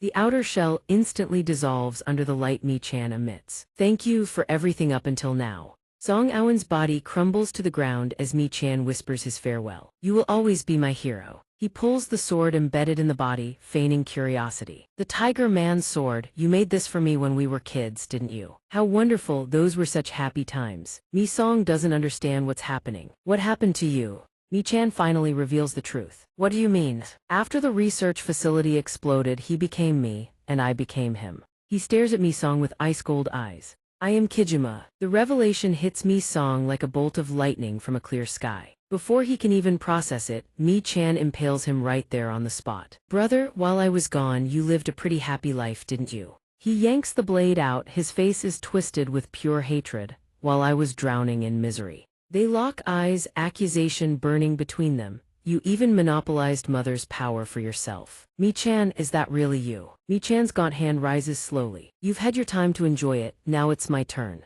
He aims straight at Mi-song's stunned face. "I'm taking it all back." Mi-chan laughs like a man gone mad, fury blazing in his eyes, his hand clamped around Mi-song's throat. He squeezes the ant-hive arm tighter, letting fire ants swarm over his hand, gritting his teeth to force out even more strength. As Mi-song's mask begins to dissolve, "Don't let them eat me." He screams with everything he has. "Eat him alive." The fire ants swarm over Mi-chan's body instantly. Both of them writhe in agony, their faces twisted beyond recognition. High in the vast sky, Si Juan carries Chi Dong in her arms, scanning the surroundings for any sign of them. Where did Mi-song go? The thread was cut right here. She freezes midair, catching sight of something familiar. This place is, at first Si Juan stays calm, but the next second she's in full panic. The apartment complex, that's Mi-song's place. The light ahead swells wider and more blinding by the second. She can't help but scream. A corner of the apartment building erupts in a massive explosion, the sound splitting heaven and earth. Not long after, a white ceiling swims into someone's blurred vision. A few seconds, and everything comes into sharper focus.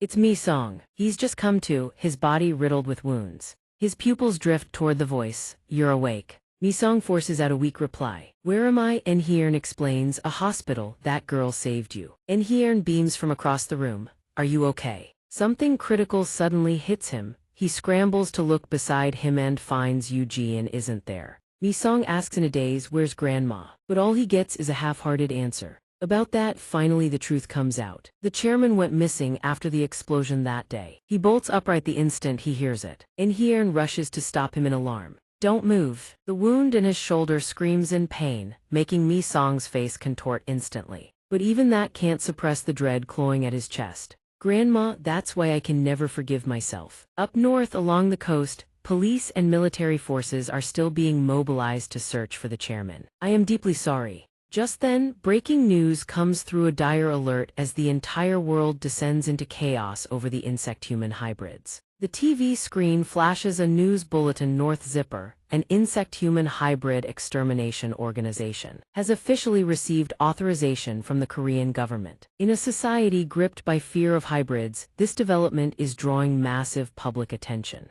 Seeing Mi Song staring intently at the news, Bit breaks his silence after a long beat and calls out to him. Finally, he speaks slowly given the current situation, as much as I hate to say it, I have to. We need your help. Mi Song bites down hard on his lower lip as Bit's words keep pouring into his ear. You must have felt it by now, you no longer possess the Black Ant's power. Even so, we still need you. His fist clenches tight as Bit poses the question, will he join North Zipper? Bit and Niern freeze when they hear Mi Song's voice rise, raw with hatred, as long as I can destroy those hybrids. His face holds nothing but hostility now as he declares, I'll do it. The fierce battle before left a strange black mark on Mi Song's neck. Deep beneath the layers of skin, a creature with two blazing eyes lurks within. Turns out a fire ant survived completely undetected by Mi Song. Time shifts, a gaunt man is desperately trying to flee. He scrambles to hide while his comrades get seized right behind him. Good number 9, spare me. Shut your mouth. He squeezes his eyes shut, trying to block out the piercing screams. You treacherous bastards, from now on you're all bug food. But the ringleader spots him anyway. There you are, number 10.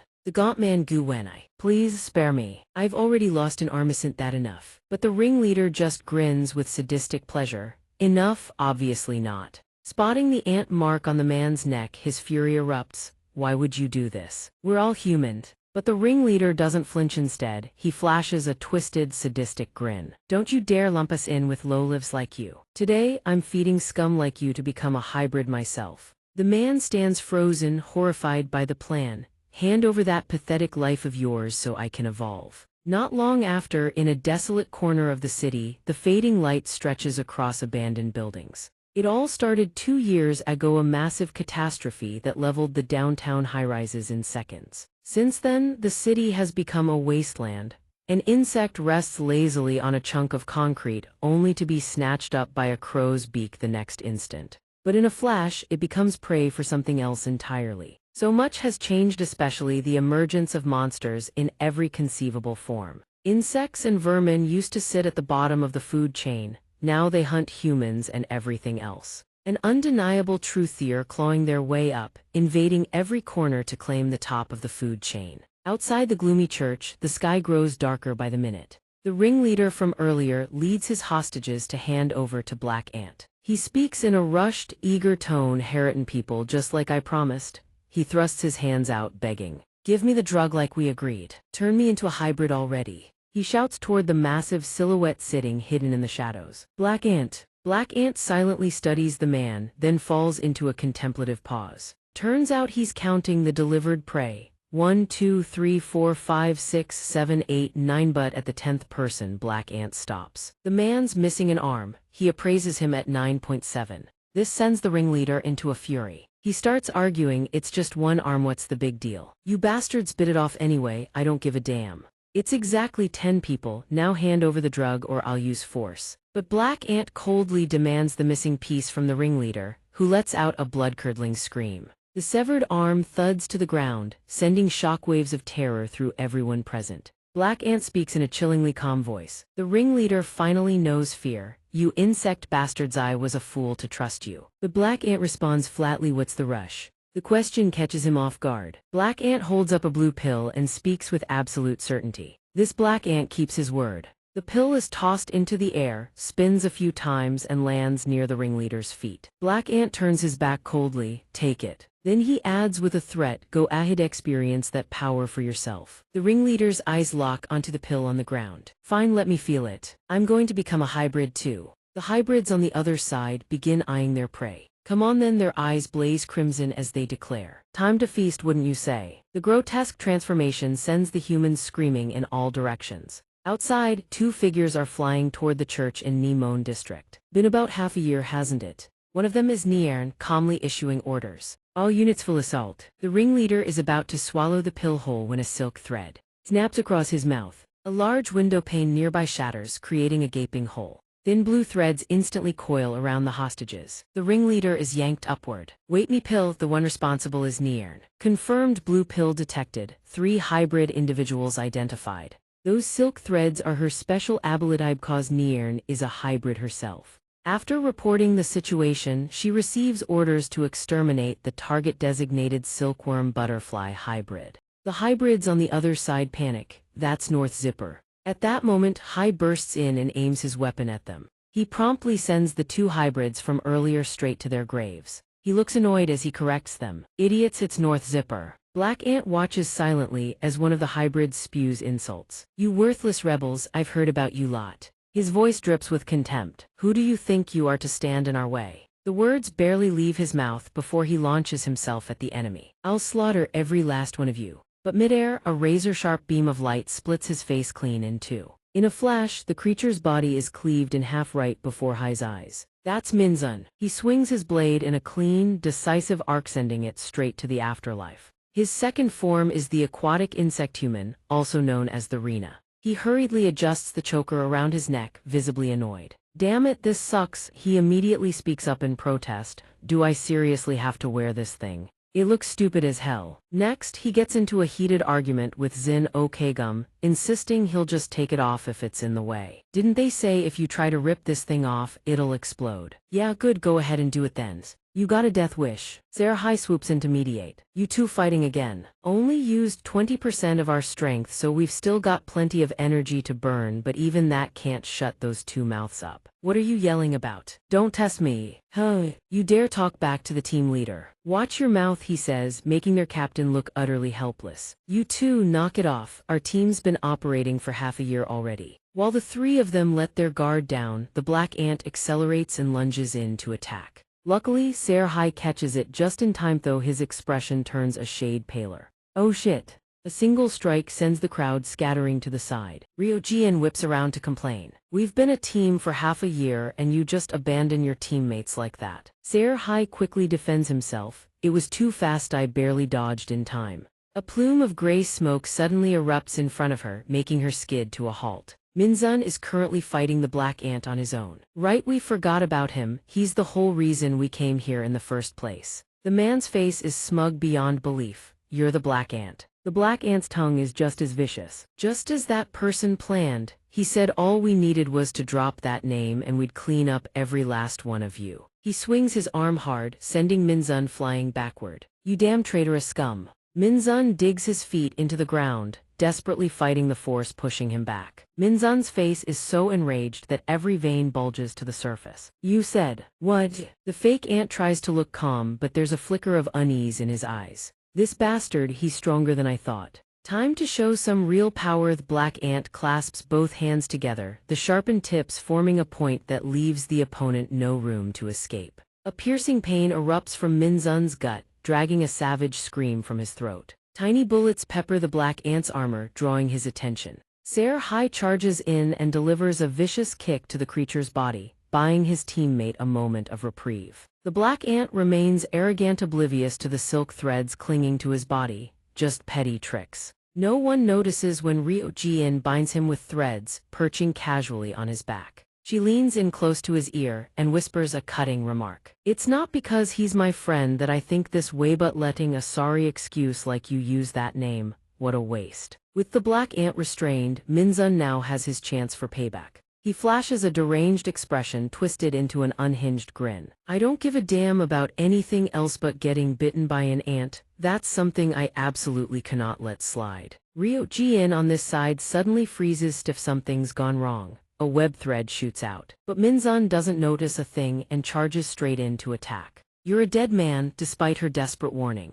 No, Minzun, don't. He levels his sword forward and rockets ahead at the speed of light. The Black Ant on the other side doesn't flinch either. It swings its fist savagely at him without a shred of hesitation. But Mi-song leaps in between them. A single strike that knocks both their arms flying upward. Minzun stares wide-eyed and demands, "What the hell are you doing?" But Mi-song only replies curtly, "Change of plans." Then sheathes his sword and takes a defensive stance. "We're taking it alive." Those words are something the Black Ant refuses to accept. But Mi-song's gaze is utterly unyielding. He activates the skill Thunder Split control. The Black Ant's entire body is instantly paralyzed by crackling electricity, while Mi-song simply glides through its body with his release blade. Though the wounds across its body steadily spread, it still forces out a scream. You were right after all. Before losing consciousness, the Black Ant keeps muttering something no one gives a damn about. Everything goes exactly according to that person's plan. The massive body crashes to the ground, while Mi-song still stands tall right beside it. Only now does he calmly give his orders. The commander's directive is to capture valuable specimens alive, restrain it. I'll meet everyone at SC headquarters later. I have something to take care of first. Ryo Jin acknowledges the mission on their behalf. It's still breathing. It's been ages since we've brought one back to Nermun. Be careful out there. Mi-song is walking slowly toward the door when someone calls him back. Hey, getting kill-stealed like that puts Minzun in a foul mood. Next time don't butt in like that, otherwise don't blame me. Despite being the leader of Zipper, he remains incredibly humble. I know, but this attitude openly makes Minzun seethe. I can't stand that guy not one bit. Always showing off like he's hot shit. Ryo Jin beside him immediately sets him straight. Hey, you're the one who's always flexing. Ryo Jin fires back bluntly at Minzun. You think Mi-song did all that just to show off how strong he is? He hears this and furrows his brow in confusion.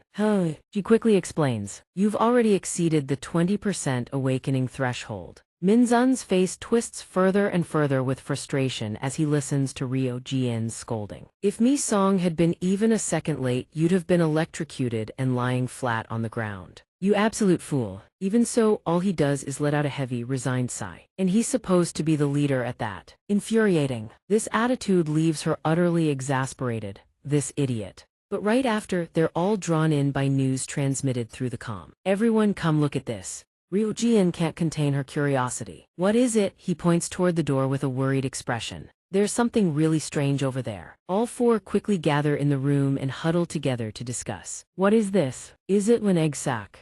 It looks like a cocoon. After a closer look, Gami Mi-song's expression suddenly shifts. The strange object they just discovered is shaking incessantly. Ryo Jin suddenly raises his voice. It's moving. Zihai starts to panic. What the hell is that? Mi-song reveals his theory that it's an insector, leaving her stunned. In a flash, the other three ready their weapons, aiming straight at the cocoon. Watching it move, they remain skeptical. But there is something different about it. Different how? What do you mean? His expression immediately goes blank. I can feel a familiar energy inside it. After all that shaking, the first crack appears on the cocoon. Zihai instantly freaks out. It's breaking. Minrun gets fired up. We have to destroy it before it hatches. The shell rips open, releasing a blinding, intense light that leaves everyone unable to act. A human figure with white hair emerges from the cocoon. The sight leaves Mi-song frozen. Before Ryo Jin can finish his sentence, he sees him rushing forward. What are you doing? It's dangerous. Ryo Jin's eyes widen as he looks in that direction.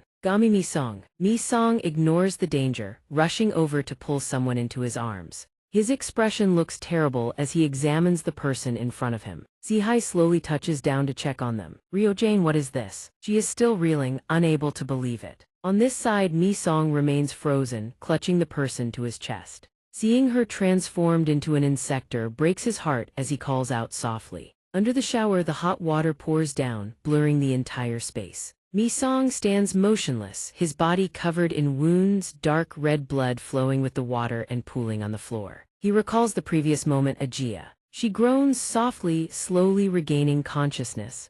Her dazed eyes drift forward, finally locking onto the person next to her as she whispers, Mi-song. Mi-song becomes frantic upon hearing this. Ajia Ryo Jin, watching from outside, is equally shocked. What exactly is going on? Her eyes suddenly snap open as she screams for Mi-song. Ajia suddenly goes berserk and lunges for his throat. Everyone shouts in panic. Gami Mi-song pull her off. Soon the roar of rescue engines tears through the sky. Immediately after, another helicopter approaches in coordination. After landing, the propellers spin, gradually slowing to a halt. Ajia and the black ant insector are taken into custody. As Ryo Jin helps Mi-song walk away, she asks carefully, "Are you okay?" He struggles to reply, "It's fine, I might be poisoned. But I need to check on Ajia first." Mi-song looks up when he hears someone speaking. Long time no see. A familiar face behind blue-tinted glasses stares right at him. Director Back Zipper confirms the two subjects have been escorted safely. His appearance makes Mi-song suddenly accelerate. He reaches Bit, who still feigns concern. "You've worked hard." Unexpectedly, he delivers a heavy punch straight to his face. The glasses fly off and skitter across the ground. This sudden act leaves everyone terrified. "Hey!" A furious Mi-song grabs him by the collar and yells. "All the things you promised me. Why didn't you keep your word?" His eyes are full of deep resentment, including the promise to find her for me and the promise to protect Ajia. Faced with Mi-song's accusations, Bit only furrows his brow, staying silent. Two agents immediately point their guns at him and bark an order. Step back now. The bald agent threatens him. Otherwise we will shoot. But a blade is quickly pressed against his throat. While I'm still speaking kindly, put those trashy guns away. Despite not liking Mi Song, Min Run's sense of loyalty kicks in as he stands up to protect him. Or else I'll cut you. Before things get even more tense, Bit finally intervenes. Stop. Following his order, the two agents immediately lower their weapons. Bit looks straight into Mi Song's angry face and humbles himself. I'm sorry. Mi Song doesn't bother with further confrontation and storms off. Ryo Jane rushes to follow him. Hey, wait for me. The blonde agent hurries to help Bit up. Are you alright, sir? He gives careful instructions. Take the insector and the girl they just brought in to see Dr. Back Zipper. He immediately follows orders. Yes, sir. Zihai finally dares to ask. Is that the insector weapon they're always talking about? Is it complete? She gets scolded by Minrun. Don't be an idiot, the thing they have there could wipe us all out. Meanwhile, Ajia screams in the distance. Mi Song. After assessing the situation, Bit gently lowers his glasses, revealing a pensive gaze. He mutters to himself in a heavy tone, I've offended him again. Inside the office, Ryo Jane's jaw drops. Huh? Mi Song repeats it instinctively, amnesia. Dr. Back Zipper explains clearly, perhaps we need to monitor her further, but that is my professional opinion. The doctor turns to look at Ajia. If that's not the case, he continues hurriedly. Then what is it? But very quickly, she receives a grim answer. This is a bit complicated. You said you found her inside something that looked like an egg sac or an ant colony, correct? Dr. Back Zipper begins to explain his deductions. In that case, she might have fully metamorphosed into an insector. Her human body decomposed within the cocoon, reborn as an insector, and she emerged once more with fragmented memories. Mi Song's expression darkens. What did you say? That's impossible. I've never heard of such a thing. The doctor looks regretful. I've studied insectors extensively, but this is my first time seeing a case like this. Ajia is held back by a chain, which only makes her more ferocious as she lets out a crazed scream. Mi Song. Dr. Back Zipper explains the situation calmly. It seems your name has become her nickname. She screams it like that but fails to recognize you. Mi Song becomes increasingly vacant after the doctor's words so cruel. Back in the present, he stands motionless, ignoring the pouring water above his head. Not long after, Mi Song walks out of the bathroom dazed. He passes the kitchen unconsciously, lost in thought. Mi Song's gaze is instantly drawn to something. It's a photo frame of him and OK Jium back when he was a student. Mi Song hurriedly looks away, his expression filled with sorrow. Just then, Ryo Jane pokes her head in and calls out, Hey, hurry up and boil the water. A while later, Jane pours the boiling water while making conversation. You haven't eaten in 2 days, right? She quickly ties her hair back neatly before starting the meal. Even if you don't have the hunger you did when those ants were crawling inside you, you can still handle 2 bowls of noodles, right? Mi Song slowly breaks apart his wooden chopsticks. It's a small thing, but he looks at the remaining noodle cups on the table with curiosity. Are the others coming here later too? Unexpectedly, Jane lunges over and clutches them all to her chest. These are all mine. Mi Song isn't very surprised. Eat up until you're stuffed. At that same time, an insector is crawling toward the buildings. It is immediately annihilated by a blue bolt of lightning from somewhere, then slowly falls onto the grave mound in front of Back Zipper's headquarters. Inside the apartment complex, only a few rooms still have their lights on. After polishing off 4 bowls of noodles, Jane finally brings up the main topic. It's been half a year since we last saw Ajia, hasn't it? Hearing this, Mi Song's grief resurfaces. He quickly lowers his eyes. Yeah. Recalling the scene of meeting Ajia before when she stood in Back Zipper's hall, her weary eyes glanced up at the balcony, seeing Ryo Jane shaking Mi Song's hand to wave hello. During that time, he was by her side whenever she felt sad. Only then does Mi Song open up. I was so worried when Ajia applied to Back Zipper after losing her parents and brother. Then suddenly she disappeared and returned looking like that. You didn't. Stop blaming yourself. It wasn't because I couldn't protect her. Jane immediately retorts, why are you acting like that? How is that your fault? Mi Song's expression is just as Jane predicted. I was afraid you'd start blaming yourself again, so I came to check on you. As expected, his sudden suggestion leaves her stunned. We have to find him. Mi Song's gaze and face are filled with pure determination. I have to find that guy, Mi-chan. Ryo Jane stares at him, unable to believe her ears. As he continues, I just need to find him. Thinking of Mi-chan, she gently reassures him everything will be resolved. After that, she nonchalantly ruffles Mi-song's hair. That's Mi-song for you. That's the spirit, you're right. That's why we formed a team. Hang in there. Next, she heads toward the door and says her goodbyes. I'm heading out. Sleep well. See you tomorrow. He remains seated in his chair. Yeah, get home safe. Once outside, Ryujane hangs her head and mutters, dummy. She knew all along how much Mi-song was hurting, looking like he was about to cry. Don't try to hide it, I understand you. Ryujane glances back inside, whispering as if he could hear her. Stay strong. Meanwhile, inside the laboratory, agonizing sounds ring out. A syringe filled with purple liquid is aimed at Agia as Dr. Back speaks. Quite intense, isn't it? The doctor reassures her gently, don't scream anymore, I'm just checking your genes. While she continues to remain uncooperative with a sour look, Dr. Back persistently tries to convince her. Since you're still in an incomplete awakened state, I have to figure out which strain you belong to, don't I? I wonder what the results will be. The test tube is finally placed into the analyzer. Dr. Back is incredibly excited now. This is worth looking forward to. He watches the screen intently to see the data. The doctor suddenly cracks a twisted smile upon seeing the result. A giant centipede appears, leaving Dr. Back stunned. Is this real? The corners of his mouth curl up, revealing teeth missing in several places. The doctor can't hide his joy and yells, it exceeds all expectations. In a remote and gloomy area on Bayan-Onkang Mountain. On the trail, a dry branch is crushed by someone's foot. The special agent is running for his life as if being hunted. His gasping breath echoes through the dense forest. No matter how exhausted he is, the special agent forces himself to keep going. Behind him, two hideous insectors have caught up. The special agent's face contorts in terror as they loom right over him. Knowing he can't run, he pulls out his gun to fight back, screaming while unloading rounds at the insectors to hold them off. Get lost. A purple liquid splatters from the insectors. Seeing their bodies collapse, the special agent stops firing. His lips curl into a smug, victorious smile. He looks up at the sky and sneers, see that?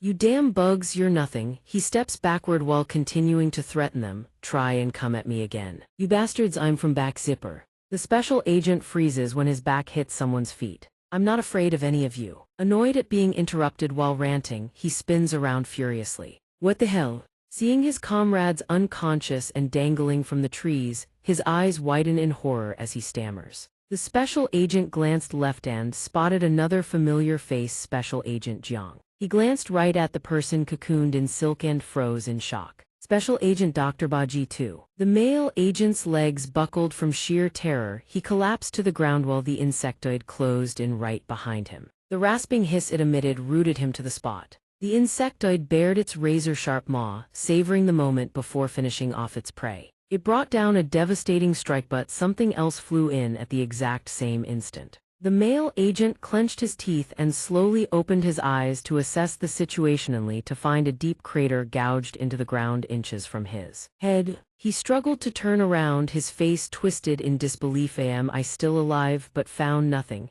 The insectoid was gone, no one behind him either. Agent Jidao, the other agents, all vanished. His hand pressed against the ground suddenly clenched into a fist, furious. Damn it, another FC King nightmare. The male agent slammed his fist into the ground to vent his rage.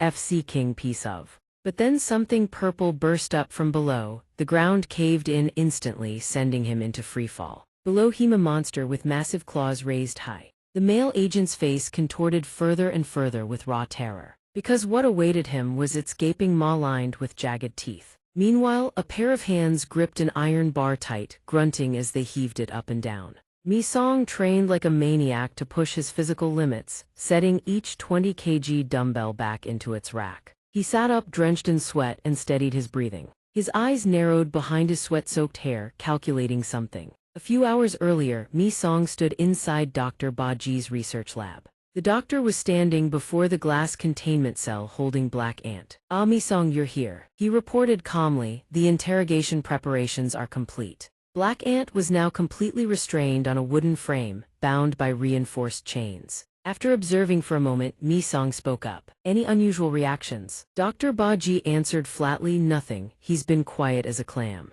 Then the doctor suddenly made a suggestion that caught Mi-song off guard. Why don't you try talking to him yourself? A few seconds later, Black Ant's eyes flickered open at the sound of the voice. Can you hear me? He cut straight to the point. You said you had something to tell me. No need for small talk, just answer my questions. Black Ant listened intently to each question. Where is Kijimagami-chan? How did you manufacture the blue pills? But all that answered Mi-song were menacing, guttural growls. In the end, Black Ant deflected. Have you received your gift yet? His green pupils fixed on Mi-song with amusement. That little girl. The moment Mi-song heard that, he lost all composure. One punch, the reinforced glass cracked. Mi-song's eyes burned like a feral beast's. What the hell have you done to Ajia? But Black Ant remained utterly calm. I am merely the messenger, the words belong to him. My mission is to deliver what he wished to say to you. He paused, recalling the moment he met Kijima. Once you've lost the power of the ant, you're nothing but a useless shell. Stop struggling, it's pointless. Mi-song gritted his teeth as Black Ant repeated those words. No heroes left anymore. Back in the present, his gaze grew even more consumed by hatred. Gami-chan. Right at that moment, the alarm blared to life. Alert, emergency situation. Emergency situation. Luo Zhen burst into the training room in a panic. Mi-song, emergency deployment orders. Comms with the agent squad deployed to Bayankang Mountain have gone completely dark. She urged immediately, we need to get there right now. Mi-song was more than ready to take the mission. Got it, moving out. As he walked through the corridor, Dr. Baji called out to stop him. Mi-song. A cryptic look flickered in the doctor's eyes as he probed. Hold on, are you all right? That very question made him freeze, completely baffled. Not long after, the rescue helicopter soared over the Bayankang Mountain region. Inside, besides Mi-song and Luo Zhen in the pilot's seat, Min Zun sat in the back. Through the comms earpiece, he checked in. Shizi, what's the situation over there? Shizi was still weaving through the treetops. I'm still en route, almost there. His eyes suddenly went wide, as if he'd seen something horrifying. Staring at the dense web of silk threads strung everywhere, Shizi was utterly bewildered. What the hell is this? He couldn't find the words to describe it. Mi-song, you need to see this for yourself. How long until you get here? On Mi-song's end, his team had already spotted the web. We're here, what the hell is that thing? He quickly devised a plan. We need a path through it. Can you do it? Shizi clenched his wrist, hesitant. Let me try. He aimed his gun arm downward, adjusting the targeting line in rapid succession. He steadied his mind, then pulled the trigger, firing non-stop. 5 streams of bullets whooshed out at screaming velocity, streaking straight down into the web. Each shot that struck the silk severed it clean, lithe threads snapping apart on impact. A clear path opened up. Shizi's spirit soared. Nice punch-through, confirmed. But the victory was short-lived. As silk knitted itself back together, he stood there, stunned. He rushed to report, it's reforming. It was bonding back together, but Shizi wasn't about to give up. I need to hit it harder this time. But at that very instant, a mass of silk threads shot in from nowhere. They latched onto his legs, immobilizing him completely. Seeing the creatures swarming toward him, he screamed in panic. Insectoids, where the hell did they come from? No matter how hard he thrashed, it was useless. He couldn't move. Seeing his teammate in danger, Min Zun didn't hold back the sarcasm. Pathetic, you look like a bug caught in a spider's web. He leapt from the helicopter without hesitation, his blades igniting into arcs of light that sliced through the silk threads. Min Zun landed gracefully, having handled it himself. He stood up and taunted, oh my, our little dragonfly would have been done for without me. You were in deep trouble there. The other 3 had arrived as well. Shizi forced a few awkward laughs. Thanks. Only then did he feel safe enough to touch down and continue the mission. Mi-song immediately issued orders. We're on site. Stay alert on all sides. Simultaneously locate the missing agents. Split up. Min Zun, his back still turned to them, suddenly spoke in a low voice. Wait, don't bother splitting up. He'd spotted several cocoons dangling from the trees. Look what they'd done to the others. After assessing the situation, he changed tactics. Prioritize rescuing the agents first. Shizi, keep watch around us. He responds immediately. A massive hand from the insect human suddenly slams into the ground. Boom. Min Zun is curious about its strange behavior. What is wrong with this guy? Little did they know, it is a distress signal to a monster lurking deep underground. The atmospheric anomaly makes Mi-song realize something is coming. Zihai is still unaware, lying still. He shouts a warning, everyone move now. Seeing that the 3 haven't moved, Mi-song urges them again. Move it. As he speaks, the monster's purple pincer bursts from the ground. Whoosh. Its massive body leaps out from below, then it shrieks at them. You damned back zipper rats, there is no escape for you today. Instantly, all 4 of them draw their weapons on Mi-song's command. Team, activate back zipper instincts to 20%. Ryu, Jane and Min Zun launch a simultaneous aerial assault on the monster. Below, Mi-song and Si-hai take their positions. Each grips their sword and aims their gun directly at the beast. Mi-song barks the order back, zipper team, activate 20% instinct output. As the command ends, the three move like perfectly programmed combat machines. Si-hai triggers his transformation, shifting into a dragonfly frame with arm-mounted weapons ready to fire. Minzun, brimming with combat intent, morphs into a water spider, sharp blades glowing in his hands. Ryo-jane quickly assumes her silk moth form, shimmering threads coiling around her palms. She roars and lunges straight for the enemy, her movements swift and decisive. Upon closing in, Ryo-jane unleashes her silk, binding the target and pinning him down like a trapped fly. Minzun shouts excitedly, "Hold him steady, silk moth." He swings his blades, leaving a trail of lacerations across the enemy's body. Thud, POW. Finishing the strike, Minzun launches himself forward, sliding across the ground like a living arrow. He shouts with a piercing echo, "Dragonfly." Si-hai raises his integrated weapon and says firmly, "Time to work."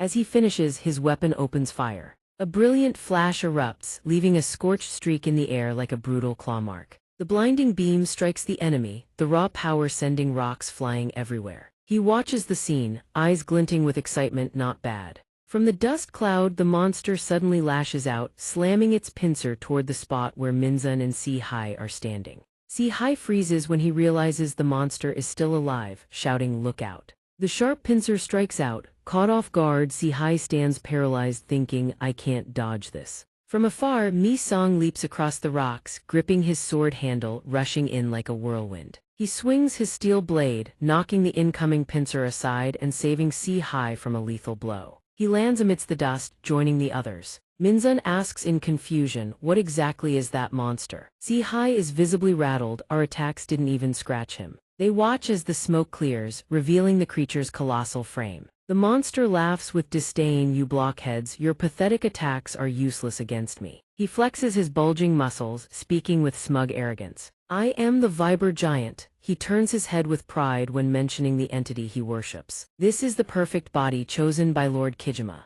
Si-hai is stunned. "That's clearly a scorpion, and earlier there were spider-like ones. Are insect humans not just strictly insects?" Minzun shakes his head, eyes fixed on the enemy. "Not necessarily, that's just a general term because insect forms are more common." Mi-song nods, recalling a past memory. Minzun has seen a few like this before. He grinds his teeth. If this were Gami-chan now, he'd be many times stronger than this guy. Hearing this, the monster snorts nonsense. He slams the ground in frustration. "There is no one stronger than me." Minzun darts back, mocking him. "Idiot, you're just big and tough, your speed is nowhere near ours." At that moment, the monster's tail rises, whipping through the air. Before the motion finishes, the giant body spins, delivering a devastating blow toward the two. Si-hai and Minzun take a direct hit from the toxin, both screaming in agony. Si-hai screams from the distance, "Ryo-jane, Minzun." The monster tilts his head, feigning innocence. "Was that fast enough?" Minzun tries to push himself up. "This can't be." Minzun leans on his blade, cursing, "Damn it, if I awaken, you're nothing. Want to know what it feels like to die? Let me show you the true power of." Before he finishes, his body convulses and he vomits blood. The monster flicks his tail, enjoying the scene. Looks like the toxin is working. A single scratch is all it takes. He hisses, gathering force, "You'll all die from this poison." Suddenly, a hail of gunfire rains down on him. Si-hai roars, unloading his weapon. The monster mutters pathetic tricks and waves his pincer dismissively. Just then, Si-hai and Minzun secretly cast silk webs binding the monster's arms. He growls and struggles. "You bastards!" Minzun exerts his full strength, urging them. "Attack!" The sword in Mi-song's hand glows, energy converging to create overwhelming power. Mi-song plunges it into the monster, discharging a surge of electricity, thunder strike. He attempts another move, but the sword buckles under the pressure crack. It snaps in two. As the monster lashes out, Si-hai rushes in to block. The monster roars, "You brat." The violent collision sends Si-hai flying. He slams into the ground, rolling several times in the chaos before coming to a stop. Mi-song is also thrown back, landing on the hard, cold ground. He rolls upon impact to disperse the force, head snapping up in shock. Si-hai, his eyes lock onto the one who shielded him from the fatal blow. "He rushed in to protect me." Mi-song looks to the left, seeing Minzun clutching his wounds and Ryo-jane. He scans the area, seeing them all in critical condition. "I have to do something." Sweat drips down Mi Song's face, thoughts racing. I need to act, but without the blade, I'm helpless. At that moment, a glowing object nearby catches his eye. The monster sighs and approaches, his shadow looming over the exhausted group. Pathetic traitors. He raises a pincer like a sledgehammer. I will sacrifice you all to gain Lord Kijima's favor and rank up. In that instant, Mi Song launches himself like a lightning strike across the battlefield. A flurry of lightning-fast attacks follows. The monster screeches and stumbles back, horrified to see his own arm shattering. It hurts. What is this? He hisses, his voice filled with extreme rage and confusion. You bastard, what did you just do? A crimson steel blade floats in midair, so sharp that the space around it seems to fracture. Mi Song lands, dual blades clutched tightly, eyes glowing with killing intent. He speaks through gritted teeth. I will tear you into pieces. Mi Song stands in the office, his gaze lingering in a distant corner. Inside the glass cabinet, a pair of crimson blades lie motionless as a voice resonates. I made them for you, take them. He clenches his fist, suppressing his rage. Why did you take matters into your own hands? We could have extracted more intel from him. Dr. Baki shakes his head. I couldn't wait any longer. How could I not retrieve the ant bullets? A calculated, twisted smile curls on his lips. That is why I separated it. Mi Song grinds his teeth, his fury boiling up to his throat. Dr. Baki, you. Dr. Baki calmly cuts him off. Don't get so worked up, you know exactly what's happening. He maps out the structure locked tightly within Mi Song's body and his mind. The ants can no longer replicate inside you. Now Mi Song, you only have a body stronger than an ordinary human's. Glancing at the distracted boy, he lowers his voice. Do you think that's enough to fight the insect humans? That body won't even have an effect on insect remains. As he finishes, his aged hand slowly places the crimson weapon into a bag. The only way you can fight now is by using this. I hope you understand that. He then holds it out before Mi Song. Come on, take it. Returning to reality, the creature explodes in a fit of rage. You bastard, what kind of trick did you just pull? Mi Song grips the two blades hovering in midair. He leaps from above, his silhouette like a black lightning bolt tearing through the air. I'll tear you to shreds. His body tenses, power surging into the crimson blades with a scream that pierces the silence. A sharp, clean slash severs the creature's arm, causing it to scream in agony. Watching the arm fall, it screeches deafeningly. Inferior scum, how dare you! Without hesitation, it spins toward Mi Song. A giant, venomous tail whips forward like a jagged dagger. Mi Song reflexively backsteps with incredible speed. Before it can steady itself, the tail is sliced into tiny pieces, shattering in the air. He dashes forward like a cyclone. The blades carve out beautiful curves, slicing through every segment. The creature stands stunned, its eyes wide with shock. Everything happens too fast. Mi Song's weapon slams into its body, pinning it to the ground. He tears fragments from its body, sending jets of black, foul-smelling energy spraying everywhere. His eyes gleam with a cold, red light, fixated on the creature before him. His hand slams onto its flesh, then suddenly exerts force, piercing deep and causing the creature to howl in pain.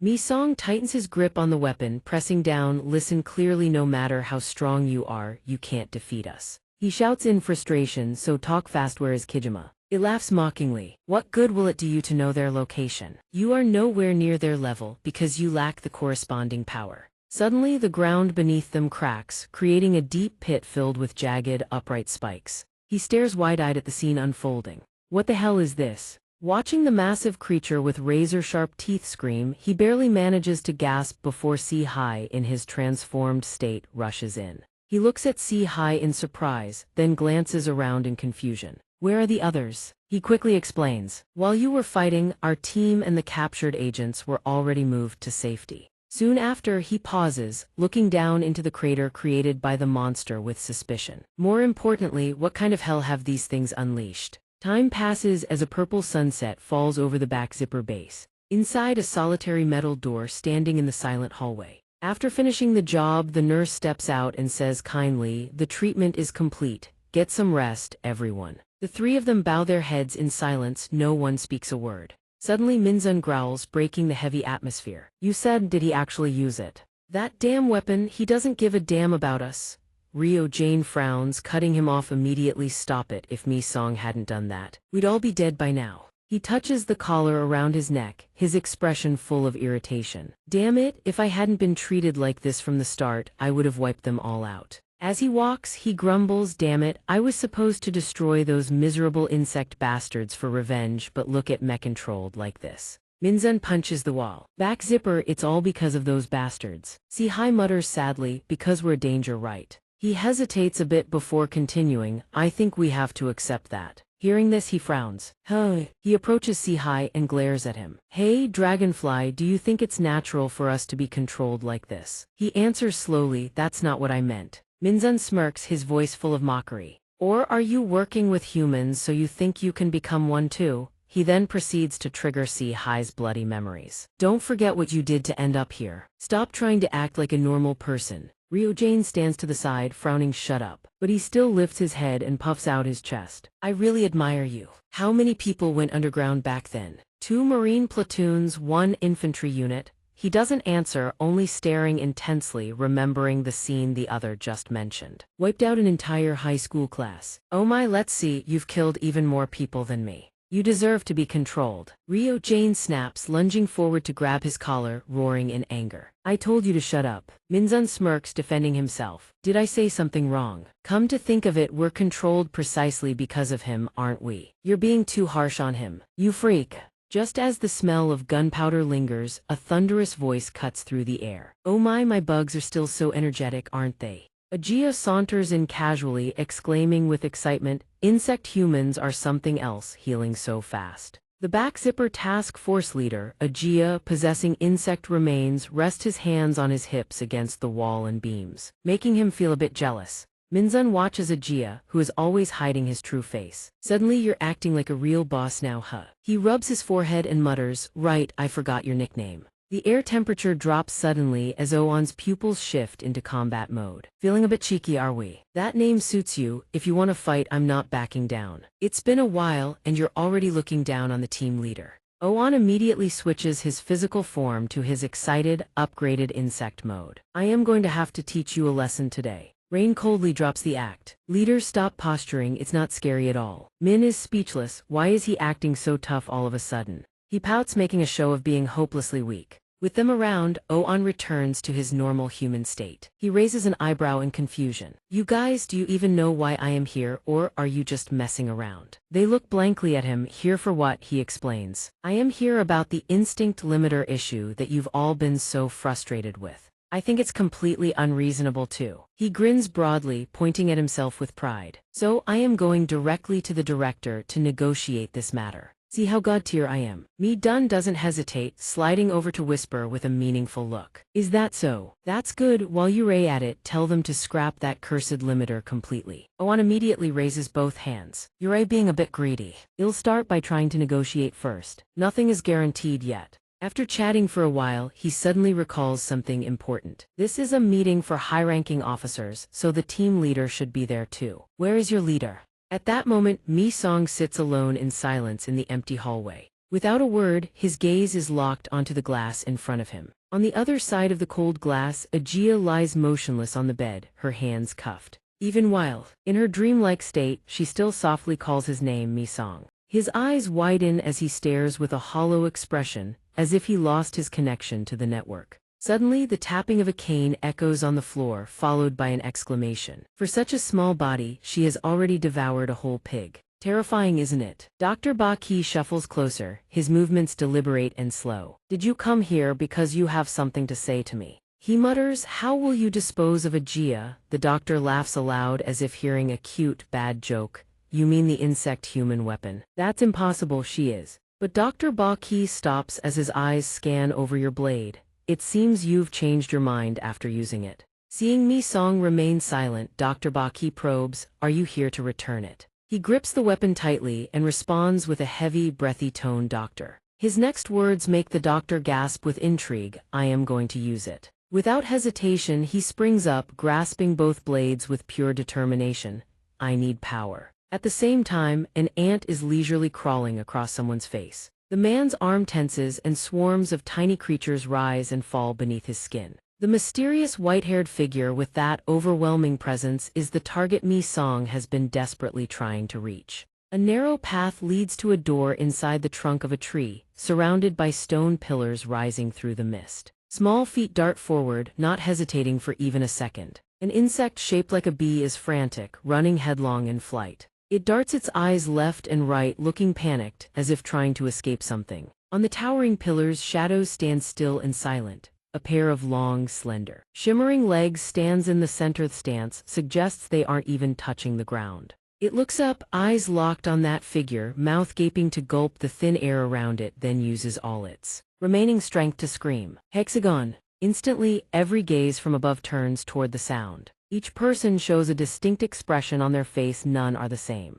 And at that very moment, that small life is shattered by a single slash. The body splits in two, the head rolls off, ending the journey in silence. Suddenly, a voice sounds from the person standing next to Xin. Clearly, only the Hexagon team was supposed to assemble. The stone bracelet glows faintly as she clenches her fist. She guards Pillar 6, keeping a blank expression, unbothered by the mockery, but a different species has slipped in. Yet he doesn't flinch, drawing his sword in a sweep. The steel cuts through the cold air. Roykang stands at the 4th rank, immediately pointing his weapon at her in threat. The position of this pillar isn't low enough for someone like you to just climb up and stand. Step down. Zane stands still without a word, only glancing at the blade shining beside him. Suddenly, a blazing red fist launches forward, carrying a shockwave that recoils through the air. The impact knocks his outstretched arm completely to the side. Roykang grinds his teeth and turns sharply, voice harsh. You bastard, watch your tongue, Roykang. Look at Mayu, who holds the 5th position, doesn't even bother to hide your annoyance. This is Kijima's choice. Stop complaining and just accept it. This time, Roykang turns and points his weapon straight at Senta. Voice heavy. Senta, I think you've forgotten your place again, haven't you? He huffs in utter contempt. Don't get cocky, I am always ready to fight to move up the ranks. Jai takes a drink and spits out a comment. As expected, this place is truly terrifying. Jiang Ren's subordinate, who holds the 3rd pillar, continues to ramble. It's so scary that I can't even taste the sweetness of human brains anymore. He winks, lowering his voice to probe. Does a lowlife like me have any part in this battle, I wonder? Before he can finish, a violent streak of light flashes by, sweeping away his arms as if they were never attached to his body. Rolai panics, stuttering, eyes wide as he looks down. My brain on my hands. See, Anan Ho glances at him from head to toe, curling his lip in mockery. You've got guts, wanna fight me? Jiang Ren's errand boy. He holds the 2nd pillar, one leg raised to reveal the sharp horns protruding from his knees. Let's see what you've got. He breaks into a cold sweat, face pale with fear. I won't. How could I dare fight Lord Xian Ho? I still value my life. Maybe if I were up against Zhen Yu, the one who vanished like a soap bubble, I'd have a shot. The words barely leave his mouth before a horn rockets straight past his face. At lightning speed with terrifying force, it shears clean through one of his ears. Jai goes dead silent, sneaking a glance at the horn embedded in the wall, and swallows hard. He continues, Hey errand boy. Zion Hao's veins bulge purple at his temples. Say that again, you really think you could beat Dai on you? He watches in terror as the man leaps past him. What I mean is, that guy, the one who killed Jin Yu. Judging by Zion Hao's reaction, he continues with a trembling voice. He wasn't that strong. This makes Zion Hao frown in suspicion. Jai seems to rewind his memory. 3 years ago, I fought him in the underground arena run by Dezun. He was only my equal back then. Then he connects it to what happened to Den Yu. That guy got sent 6 feet under by someone like that. He forces out a wry smile, so I figured I could beat him. At that exact moment, Zion Hao's knee slams straight into Jai's gut. He doubles over in agony, mouth gaping wide, sending spit and the straw still dangling from his lips flying. One hand gripping his head tight, Zion Hao hisses, the more I go easy on you, the more you treat Hexagon like a joke. Even beating a lowly errand runner like you is nothing to brag about. Jai grimaces, one eye squeezed shut, blood trickling from his lip, but he keeps listening. Burn these words into your skull. Hexagon is Sir Kijima's most powerful weapon. Dare to touch Hexagon and it's the same as picking a fight with Sir Kijima. Murderous intent radiates off him, eyes blazing. To disrespect Hexagon is to disrespect Sir Kijima himself. Right after, he pictures the silhouette of the one who sparked that tragedy. So I won't let whoever dared to put Jin Yu down rest in peace. I'll make an example out of him for all the others. Zion Hao releases Jai, turns his back and walks away, muttering, the fate of those who dare touch Hexagon, who dare touch Sir Kijima. Zheng Ta charges relentlessly, a blazing red fist rocketing straight at Lei Gang. Lei Gang clenches his jaw and dodges quick, the punch only grazes his shoulder. He draws his blade, a razor-cold aura crushing the space around him. Zheng Ta clenches his fists, energy surging, readying the finishing blow. No stands nearby, tears streaming, voice trembling. Stop! But both of them keep charging at wind-shredding speed. Nobody cares. The old man tenses his entire body, forcing out each word stop, no longer able to hold back. He tears his mouth open, ripping the air apart with a devastating shockwave. The sonic blast hurtles toward the two of them, threatening to crush everything in its path. Zheng Ta and Lei Gang instantly break apart, escaping by a hair's breadth. The ear-splitting sound crashes through the air, everyone grimaces, scrambling to cover their ears. Jai squeezes his eyes shut in panic, gasps for air, then frantically shields his forehead with both hands. Zheng Ta's body goes limp on one side, jaw clenched tight as he endures. Lei Gang doubles over, clutching his head, his entire body staggering under the crushing wave. Xianhao can't keep his composure. He roars in fury. "No goo, you bastard, I told you not to go opening your mouth carelessly." Hearing that, the old man frantically slaps both hands over his mouth. No, you, the one holding the first pillar position of hexagon, stammers, sorry, I told them to stop. Zian too. Now the stone pillars beneath their feet start cracking, one by one. Xianhao watches the stalactite shards scatter before him, muttering through gritted teeth, everything's gone to hell. He scratches his face and turns to give an order. Hey Jiang Ren's underling, clean up this mess. But then his gaze freezes, locking onto something bizarre. Jai stares wide-eyed at his fully regenerated hand. "Huh, clean up, but my hand," he murmurs in confusion. "That fast you've already recovered." Zheng Ta also looks down at his own body in shock. "The wound on my left hand, the one Kang caused, it's healed too." Lei Gang glances at his old injuries. Everything is as if nothing ever happened. The golden creature from before suddenly scurries over. It stops in its tracks and shouts, "Hexagon. Full team, assemble." He's startled. It's the figure right beside him who spoke. "How's that?" "It's still me, you know." Xin, in beast-human form, eyes gleaming, murmurs, "You all got way too absorbed. She used Mo-Fa butterfly techniques to create all of this. That was just my hypnosis trick." Lei Gang stands frozen like a statue, stunned. "Since when?" At the same time, a cackling voice rings out. Xianhao bursts out laughing. "We got duped by that fake girl, talk about a headache." Zheng Ta's eyes go wide, face blank. "I didn't notice at all." No nods in agreement beside him. Suddenly, a colossal foot appears, slamming down onto the cold ground. A deep, heavy voice thunders out, freezing everyone in terror. "What's so funny?" Now, instantly no one dares laugh or bicker. Everyone stands at rigid attention. From the shadows, a colossal creature emerges, fangs razor-sharp, eyes burning red. The iron-hard voice continues to echo through the oppressive silence. "Are you lot actually intimidating the humans? I'm starting to doubt your capabilities." A commanding figure gradually materializes, seated majestically atop the beast. "From where I stand, it looks more like humans are fighting insectoids on equal footing." "How laughable." Mi Song lowers his head and reminds them, "Remember, we are the hunters." He sits firm atop the massive creature, stressing each word with deadly seriousness. "To us, humans are nothing but prey. The word fighting is far too generous. Carve this into your bones, it's time to hunt." His hollow gaze sweeps across the entire team before he issues his steel-cold command. "Leave none of them alive, wipe them all out for me." Meanwhile, the sky has just begun to brighten over the Dark Zipper base. Inside, everyone has gathered around the long table in the command room. Ren rests his head on his hand, eyes glazed from sleep deprivation. Min stares intently at his phone screen, not bothering to look up. Sam says nothing, eyes locked on the team captain, his gaze deep in thought. On, on the other hand, is visibly excited. The corners of his lips won't stop curling upward, waiting for something interesting. Mi Song sits beside them, silent as a shadow, his face betraying not a single emotion. T stands in the center of the hall, his calm voice ringing out. "Then, I'll begin the briefing."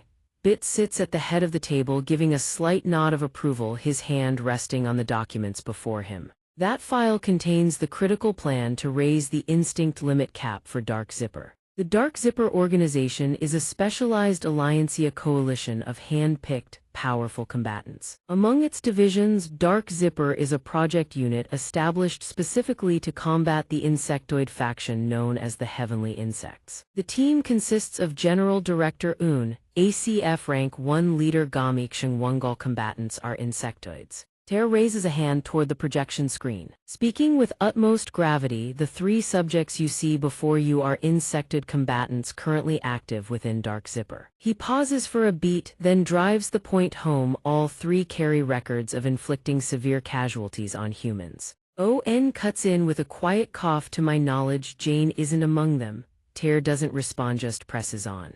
First, allow me to introduce Lizen. According to our investigation, she is an insectoid who actively participated in the recent battle alongside me Song, fighting on the side of humans. In recognition of those achievements, she was recruited into Dark Zipper. However, a critical piece of information has since come to light. Per the original plan, she would not be subjected to restrictions while on active duty. But the moment Dark Zipper was established, she voluntarily confessed to having a prior conviction related to human trafficking. Because of that, her training intensity is being ramped up significantly, and so a limit threshold has been imposed.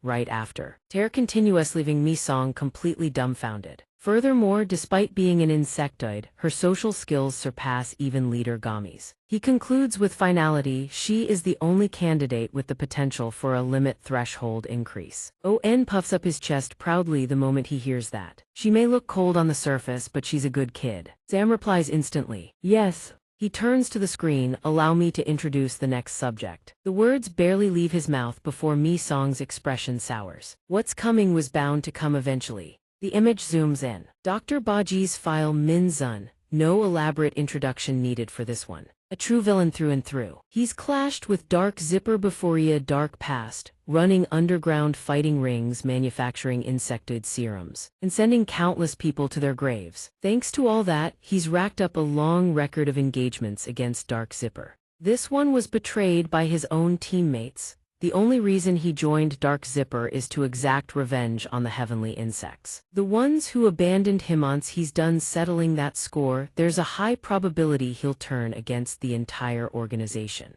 Meanwhile, Min Zun is sprawled out, fidgeting with a notebook and scratching his ear, clearly feels the sting. He's scrawling down names one by one: known Hong, then Jiang Ren and Lei Gang, followed by sanctinumbered 1 through 6, muttering that he'd need to take out Gen Yu too, but that one's already gone.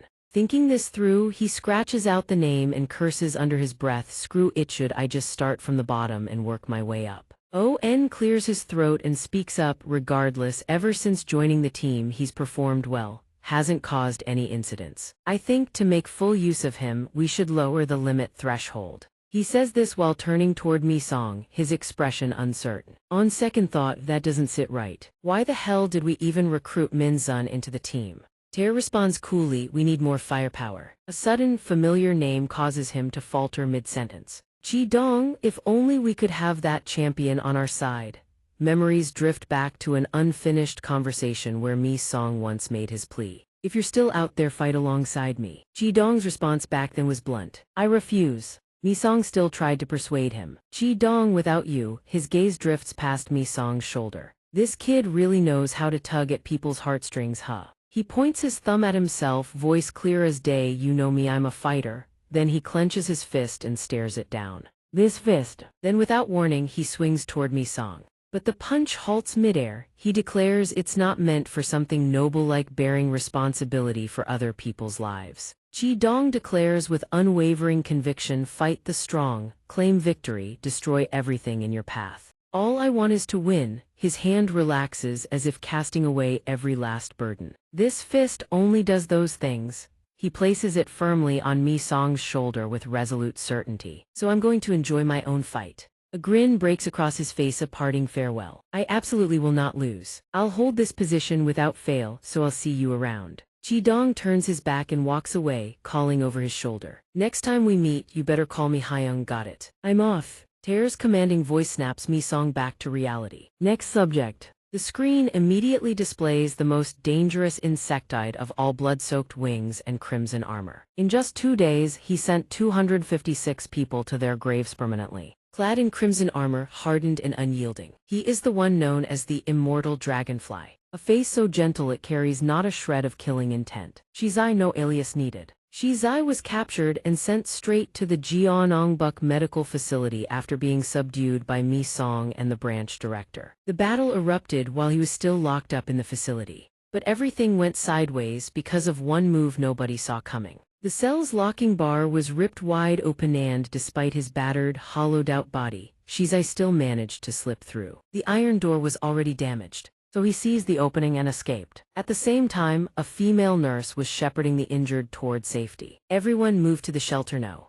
She urges them frantically, "Hurry!" Then her eyes go wide-locked in horror on the hazy void stretching before her. Shizai materializes behind the dozens of fleeing patients headed for the shelter looking like something ripped straight out of a horror film. From outside, the winged creatures smash through the windows and swarm in, scattering in all directions. Their jaws split ear to ear, teeth serrated like saw blades. They lunge forward in a frenzy of bloodlust. His mask shattered, Shizai quietly glances over the horde of monsters. Suddenly an earth-shattering boom leaves the nurse white as a sheet. He takes them all down single-handedly. They were protected by a fellow insected. After that incident, Shizai was thrown right back into his cell. But while serving out the rest of his sentence, he was personally recruited by leader Mi Song. A gaunt face, hollow eyes fixed on the team's leader. Nose become rock-hard, brimming with vitality. Shizai now lives with his family in the shelter, happy and actively serving within Dark Zipper. Tear shuts off the screen and drives the point home. That covers the full dossiers on all our members. This meeting is to gather all of your opinions on whether to raise their instinct limit caps. Min pulls out a lollipop and speaks up, prompting On to click his tongue in irritation.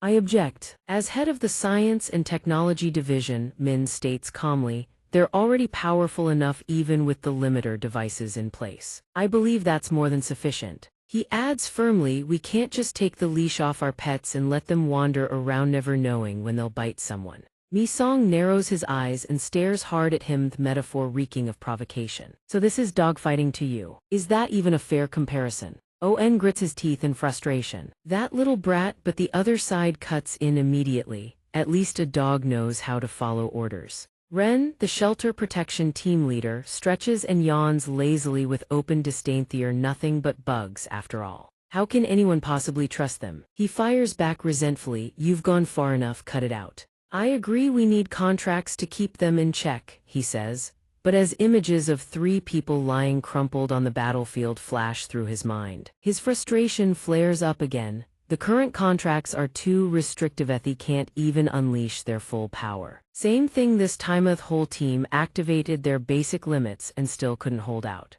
Lei Gang, who had been silently pondering until now, finally speaks up. The Dark Zipper really does need a power boost. Hearing that, On's face lights up. Lei Gang, you never let me down. I knew I could count on you. But the tactical team leader crosses his arms and continues without even glancing at On. But not from the insectoids. Surprised, he reminds them, we lost 2 branch directors in the battle 2 years ago. I barely escaped the hexagon's clutches myself. With that argument, his conviction only hardens. Yes, we need strength, but we cannot trust the kind of power they once used to commit such atrocities. On clenches both fists, seething. Sam, sitting beside him, leans in with a nod of agreement. I'm also wary of those 2. Mi Song can't hold back any longer and cuts in. You all scared that Dark Zipper will turn on you and finish you off. He fixes a hard stare at the 3 people across from him and drops the final blow. I think that would actually be better. The moment the words leave his mouth, his aura erupts like a shockwave. Killing intent crashes down on the room, a cause at least that would only happen after the heavenly insects have been wiped out.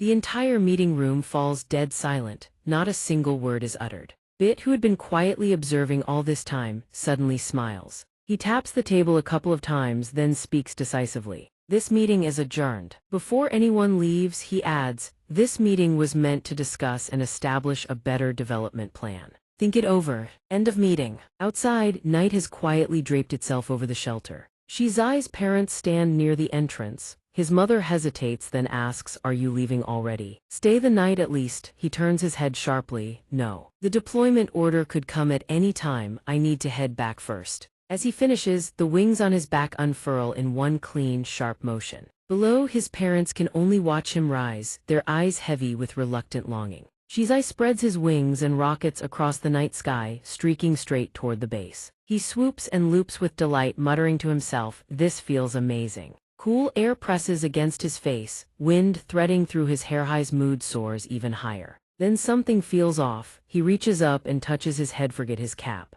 Without hesitation, Shizai wheels around and glides back toward where his parents are staying. But something unexpected slams into view, freezing him midair. Two familiar figures, each carrying a backpack, are silently moving away under cover of darkness. Where the hell are they going at this hour? His eyes widen in shock as the scene below comes into full view. Both of them are crouching, sweeping tall grass aside. Their movements are practiced and furtive as if this isn't their first time. A large opening reveals itself, concealed so cleverly it's nearly impossible to spot without looking closely. Shizai chokes, hovering frozen in midair. He watches their every move, sees them crawl through one by one, and wonders, where are you two going? Mi-song trudges into the room, his figure heavy with unspoken burden. He lowers his head and lets out a deep, weary sigh. Exhaustion weighs down his entire frame. A voice rings out, startling him. Why the long face? Luo Zhen, fresh out of the shower, is drying her hair. She speaks up to comfort him. Just one look at your face and I already know how the meeting went. You've been through a lot. He stares at her, puzzled. Why do you keep coming to my room? She answers casually, my room's water pressure is too weak. Then, turning curious, did you manage to convince them? The bosses never liked us to begin with. Mi-song nods, a trace of worry on his face. They were dead set against it. I tried to push a few more points, but I'm not sure it didn't backfire. Seeing his spirits crash without recovery, Luo Zhen reaches over and pinches both of Mi-song's cheeks, squishing his face together. You did great. Her hands won't stay still, poking and prodding at his mouth as she chatters on. I don't know exactly what you said in there. Even if the results aren't what we hoped for, we just keep pushing. Hey, let go of my face already. She blinks her sparkling eyes encouragingly. Just pull our combat power back up from 20% to 100% like before and we'll be fine. So don't worry too much, okay? Mi-song lets out a soft laugh, nods, his face brightening as he answers quickly. Yeah. He asks where are the others. She answers nonchalantly, Min Zun's probably asleep in his room. Sure enough, inside, the guy is hugging his pillow. Sleep-talking nonsense, pushing my limit stats higher. Heavenly insects, you're all dead for sure. She thinks for a moment, then guesses, Shizai will probably sleep at his parents' place before coming back. In reality, he's squeezing through his parents' secret tunnel with a furious expression on his face. Why would they do this? He mutters in his head as he crawls through the narrow passage. When did they dig this? He silently curses himself as he watches his parents about to disappear. I should have shouted to stop them, but I was too shocked to say a single word. He resolves to catch up to them fast, drag them back, and demand to know why they left the shelter. Then a sudden thought strikes him. His steps freeze. The reason they left the shelter, could it be because of Ming? Old memories flood back, pulling Shizai to a time when his hair was still neatly trimmed. Back then, both his parents worked at an hospital as veterinarians, and back then he was a god-tier warrior. The son of two people who dedicated their lives to saving small creatures had ironically contributed to a devastating population decline. They didn't learn the truth right after the incident. It wasn't until a full year after he resurfaced under the banner of Dark Zipper that the truth came to light. When they saw Shizai, both of them broke down sobbing. Before that, they had believed their son was killed in the insectoid naval marine incident. They thanked the heavens when they saw him return alive. The family reunited in tears and choked sobs. The very perpetrator behind that incident was right there in their arms. When Shizai came back, he no longer carried an ordinary human body. Yet they still opened their arms and embraced him. It was those trembling moments that only fueled his resolve further. I don't care about the rest. Shizai sweeps his gaze across the surroundings. First I have to find them. It's dangerous out here. About to move forward, he freezes if someone just grabbed his shoulder. On the ground, a trail of fresh footprints stretches out before him. They went this way. The moment the trail is confirmed, he snaps his wings open and whoosh darts forward at full speed. He traces the series of signs amid the chaotic battlefield littered with insected corpses. Footprints leading deeper into the forest. His eyes blaze with intensity, veins straining across his taut face. Where are they? His gaze pierces through the dense canopy, sharp eyes slicing through the interwoven leaves. Two familiar silhouettes gradually emerge. Found them. But right at that moment, another figure slips between them. A girl with fiery red hair and a face as stiff as a statue, Jiu-nai. He frowns slightly, a jolt running through him as if someone just sent a light electric shock down his spine. Immediately, he slips behind the trunk of a massive ancient tree. Shizai tilts her head, a thought flashes through his mind, there's one more person. A girl, who is she? Before he can guess, a shriek tears through the night, snapping him to high alert. The two elder figures don't panic, they calmly soothe her. Stay still, don't scream like that. Shizai narrows his eyes, studying them with a puzzled expression. She bends down to examine the wound on the girl's leg and murmurs, it's severely inflamed, we need to debride it. Dear, hand me the scalpel. Now do your best, try to bear the pain a little. After a grueling effort, she lifts her head to ask, how do you feel now, dear? The girl smiles and answers, much better. Nothing to worry about, Mr. N, just bandage it for a few days and it'll heal. Only then does Shizai exhale softly, all his worry dissolving into the wind. The corner of his lips twitches upward. He mutters in exasperation, what so they left their hideout just to treat wounds for the villagers. He silently presses his lips together, the rims of his eyes reddening, overcome with emotion at the scene.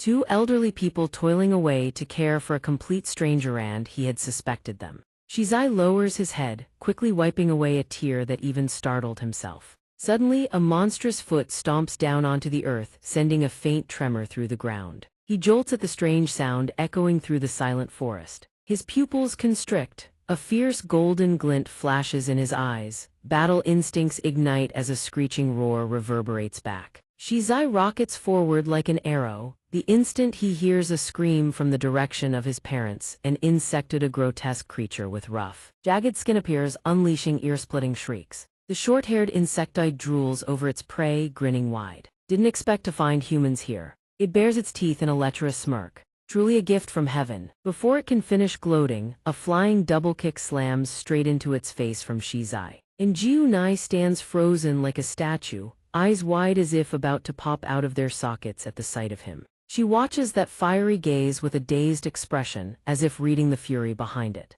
Then her eyes drift down to the black emblem emblazoned on the chest of his dark zipper uniform. The short-haired insectoid staggers, knocked back by the surprise kick. It scrambles in panic, eyes darting around, face twisted in rage. What Thuo's there? Dare buzz around here. Shizai doesn't bother responding. He coldly channels force into his fist and lunges forward with a whoosh. Seeing this, the short-haired insectoid widens its eyes and snarls, you damn fly. It swings a lethal punch, determined to land a devastating counterblow, but Shizai is already there. Rocketing in with a fist to the face before it can even blink. Shizai channels every ounce of force into a devastating stomp, slamming the enemy to the ground. His parents scream out in panic, Shizai. The short-haired insectoid hasn't even managed to sit up before a gun barrel is jammed straight into its mouth. What the hell are you? He growls, face twisted, its whole body emitting eerie, crackling hisses. You bastard, you dare touch my family. His jaw clenches tight, eyes ablaze with fury. You're going straight to hell. Before it can utter a word, Shizai pulls the trigger. A burst of armor-piercing rounds drills straight into the creature's skull. Smoke and dust spiral upward into the sky, obscuring the entire stretch ahead. The haze gradually clears, his silhouette sharpens back to his familiar, composed form. He turns to check on them, is everyone okay? But before he can even breathe a sigh of relief, another insectoid lunges from the shadows, snatching his father amid a blood-curdling scream. Honey, Shizai's eyes go wide with horror. Dad, there's another one. It grins, gnawing into his father's shoulder until blood sprays, then tilts its head up in a taunting challenge. Go ahead, try shooting. His father cries out in agony. Everyone run now. His mother panics, face drained of all color. Honey. He shakes his head frantically, voice cracking. No. Fear surges through him. He screams desperately. Not undo it. The insectoid doesn't hesitate. It unhinges its jaw in a grotesque, gleeful gape. Haven't had a meal this fine in ages. His father shouts out. Close your eyes. Don't look. Shizai's mother bursts into tears, eyes squeezed shut. Nah, please no. He screams frantically too. Dad. At that very instant, a volley of long, dark tendrils rockets toward the insectoid. They plunge deep into its tough, rough hide, clinging as if refusing to let go. When the barbed tips rip free, blood sprays everywhere. Its shrieks echo through the forest like a living torture. The poisoned insectoid collapses. She rushes over. Honey, are you okay? Mr. Vin grips the wound on his arm. I'm fine. Shizai freezes, mind reeling, then hears his father speak haltingly. But the identity of this girl, Shizai. His face goes pale, beads of sweat rolling down, mouth stammering without forming a coherent sentence. She's right before their eyes. A massive pink insectoid materializes out of nowhere. Its head is nothing but a tangle of tendril-like rods with a single tripupil eye barely visible within. A pink insectoid takes form, arms crossed over its chest, radiating an air of arrogance. Its head is no more than a web of intertwined rods, housing just one tripupil eye. Shizai raises his hand. The glove bears the dark zipper logo clearly, fingers shaped into a gun ready to fire a warning shot. He shouts toward the figure, "Back off, no." The two face off, neither moves. Tension hangs in the air like a grenade with the pin half pulled. Suddenly he frees, caught off guard by a familiar voice. "Shizai." Father Jiang raises a hand between them. His tone is gentle. "It's okay, son." He frowns. Behind the creature, a figure is gradually reverting to human form. This girl isn't a hostile insectoid. Once her form fully returns to normal, he softly calls out the name Jiu-Nai. And Jiu-Nai's insectoid identity insists further that she's a good person just like you. Shizai freezes, her expression riddled with doubt. "Is that really okay? Junie, mom, dad, you two know her." He begins to recount the journey. "Shizai, before we found you, while your mother and I were wandering in search of shelter, we treated the wounded we came across. You know about that, don't you?" While dragging ourselves through a deserted path, both of them suddenly freeze before a figure barely clinging to life at their feet. "Along the way we came across Junie." Your mother points in bewilderment. The color of this girl's blood. He hesitates. "Let's just go." Suddenly, a massive insectoid appears behind them. Its jaws gape wide, snarling, ready to devour the easy prey in front of it. Before it can make a move, it takes a full volley of sharp spikes straight into the center of its forehead. Junie's hair strands spring to life, shooting forth to save them both just in time. The monster groans and topples over like a felled log. Her strength spent, she gradually fades and collapses, devoid of any life force, crumpling onto the cold ground, laying still between the two of them. Ever since then, the girl has been by our side. She handles reconnaissance and protection. Thanks to Junie's help, we made it safely to Uncle Zipper's shelter. He glances over at her after parting ways with Junie near the shelter. Through the identity verification at Dark Zipper, we learned of your existence. He confirms it firmly, and that's how we finally got to meet you. She touches the shoulder of her frozen son. "Junie is a good person, son." Shizai leaps to his feet, shouting so loud it startles her. Good person or not, she's still an insectoid. Mid-sentence, he suddenly freezes, his lips barely moving as the syllable trails off, "Human." Then his gaze drops to the distinctly different feet planted on the ground. She calls his name, making him jolt his head up. "Shizai." Without coordination, both of them blurt out the same apologetic line. Each in their own way. "We're sorry for causing you more trouble, son." He drops the subject entirely and switches to another topic. "Did you two really carve through the wall to get out?" She panics. "Of course not." He chimes in too. "How could we possibly punch through a wall 5 meters thick?" She starts recalling when they found it, who just stumbled upon that hole by accident. "Besides, we were worried about the tremor situation too." Shizai furrows his brow, annoying anxiety churning in his gut. If that's true, this is a major crisis. The protective wall of the shelter has been breached. He continues probing. "How did you two contact her?" Shizai's father hesitates, his hand rummaging through his pocket. About that, he pulls out a communication device and explains. "Before we parted ways with Junie, we gave her the walkie-talkie your mother used to carry. This one can sync with the one I still use within close range." Before he can finish, Shizai snatches the devicium, confiscating this. He urges them to move quickly before things get dangerous. "Let's go, we need to head back, now." He laughs anxiously, all flustered. "Wait for me a moment." He doesn't respond with a single word, just stands still, his eyes quietly tracking their every move. She hands Junie a bag of supplies and instructs, "Here's food. Remember to throw away the trash where no one can see." He also stuffs a medicine box into her hands. "When you get hurt, remember to apply this. You still remember how to use it, right?" Junie nods and accepts it. "Yes." The two of them choke up as they walk away with him, constantly turning back to look at her until she disappears from view. Junie stands still, head bowed, her heart overflowing with gratitude for everything they've done for her. Dawn begins to break at the Dark Zipper base. An iron door stands sealed shut, quietly nestled in the stillness. But behind it lies a scene that's the complete opposite because of Luo Zhen. She launches silk threads that morph into weapons, rocketing after Shizai. He charges forward like a whirlwind, rapidly closing the distance to counterattack. She spins midair and swings her leg in a wide sweep, as if performing martial arts on a stage. The moment he dodges the first strike, the second kick from her other leg slams into him. Shizai goes flying. His back crashes against the wall, Deep inside, he groans, did I overdo it yesterday? Luo Zhen steps forward, a clear look of curiosity on her face. Shiza, are you tired? He pushes up his glasses and drops a compliment. Luo Zhen, you've been grinding hard lately. Your skills have seriously leveled up. I can't even keep up anymore. Hearing this, her eyes widen with delight. So all that training wasn't for nothing, he confirms, spot on. She jumps up and down, buzzing with excitement, while he tilts his head back and lets out a long, exhausted breath. On the other side of the battlefield, two swords clash, sending brilliant sparks flying. Mi Song and Min Zun grit their teeth and lunge at each other. Sword paths in killing intense swirl in a violent tempest. Both lock weapons, steel ringing nonstop, tension stretched taut as a wire. Just as Mi Song finishes his slash to counterattack, Min Zun has already leaped up swift as lightning. An instant later, the freezing cold blade presses against Mi Song's throat. Want me to send you off or give you a shot at starting over? He taunts, your technique is still green and raw.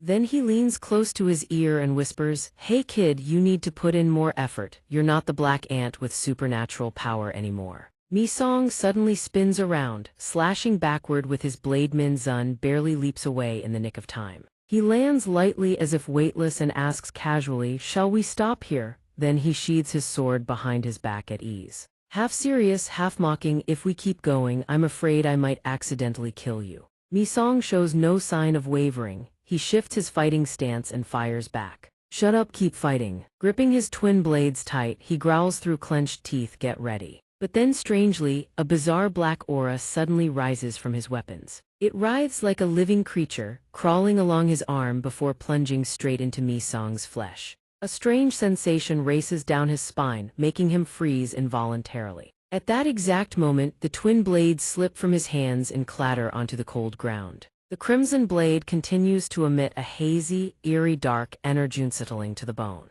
Min Zun doubles over, laughing hysterically. What's wrong? Arms run out of strength already. He smirks, taunting. I told you to stop. Mi Song doesn't bother responding. He just looks down at his own hands, mind tangled in knots. What is this feeling? Meanwhile, somewhere nearby, someone is still guzzling down some unidentifiable substance, sucking away without a care. Mi Song suddenly snaps his head up, suspicion flickering across his face as if he's just sensed something wrong. He whips his head around, trying to trace the source, while Min Zun keeps smirking, shaking his head. Don't want to admit I beat you. Mi Song drops low into a ready stance. The insectoid's energy source. He squints, conflicted. Impossible, the energy is radiating from. Luo Zhen calls out anxiously from the side, Mi Song, are you okay? Outside there is nothing but silence, peaceful, same as any other day. From the distance, three dark silhouettes take shape, hurtling forward at a speed that demands respect. On each beast's back sits a silent figure, legs folded alongside murky gray containers. Mi Song's pupils suddenly shift to red. It's here. Without hesitation, he rockets forward but manages to look back and bellow the order, dark zipper, prepare for combat. In another corner, the one from before is still guzzling down whatever that substance is. Jai stands tall on the back of a giant hummingbird, belly swollen round as if pumped full of compressed air. Time to strike. The thought barely forms before he spews out a blazing torrent of energy that rockets forward. The swirling blue fire spirals into a tornado, surging at a speed that chokes the very air. It crashes down onto the buildings in the shelter zone as if intent on wiping the entire map clean with a single breath. He stands there steady as a living monument, one hand raised to shield his brow for a better look. Hell of a shot. The sealed metal door, pale blue light seeps through the seams. A man in a dark zipper uniform sits before the screen, face tense as he tracks the signal. The display flickers non-stop, red dots clustering densely in the right corner. He whips around and reports approximately 6 insectoid entities 1 kilometer out at the 3 o'clock position, closing in fast. Ren sits nearby, legs crossed, squinting as he asks Van, zoom in, let me see. On the screen, 3 dark silhouettes glide silently through still clouds. The display slowly zooms in, blurry outlines sharpening bit by bit. As the distance closes, 3 figures become crystal clear, riding atop charging beasts. She immediately barks the order, this is bad, lock on targets, will intercept. He complies at once, copy. 2 heavy cannons angle upward, trained on the incoming black shapes against the blue sky. The giant insect charges in, the insectoid sitting firmly on its back, guzzling away without a care. He freezes, face going rigid. She frowns, what's going on? He panics they're attacking first. She's stunned. At that range. After inhaling that strange air, Jai fires back through a long metal tube. A streak of blazing blue flame erupts from the barrel, roaring straight ahead. It howls and slams into the wall, shaking everything like cannon fire.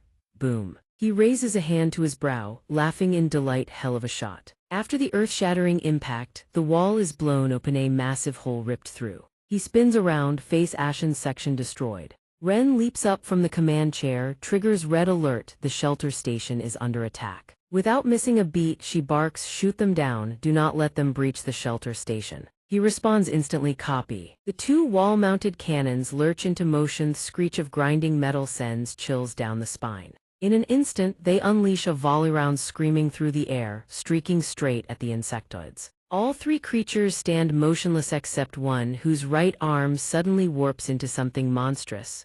No warning, he rockets forward. A swirling vortex in tow, closing on the blast radius. A massive shield smashes through a barrage of shockwaves, shattering the entire space ahead. The remaining turrets reload in unison, blazing energy bolts ripping through the sky. But he doesn't flinch. Instead, he counterattacks recklessly, a cornered beast lashing back. In a flash, every gun erupts in a thunderous roar. Sparks and fire spraying everywhere. The colossal shield in his hand spins like a mad steel storm, grinding everything to dust. Smoke and dust blanket the fortification wall, now torn open in jagged chunks, flames roaring high. They hover above, motionless, watching silently as fragments of shattered armor plunge into the ground. The devastation looks nothing short of hell on earth. Jai grins with delight, speaking with pure arrogance. Dear Hexagon teamlet, row lie here, drown dark zipper for you. He smirks, already imagining his master giving him a thumbs up. Lord Jiang Ren will surely be proud of me. A voice from beside him cuts in, startling him. Don't kid yourself, I'm the one who'll drown dark zipper.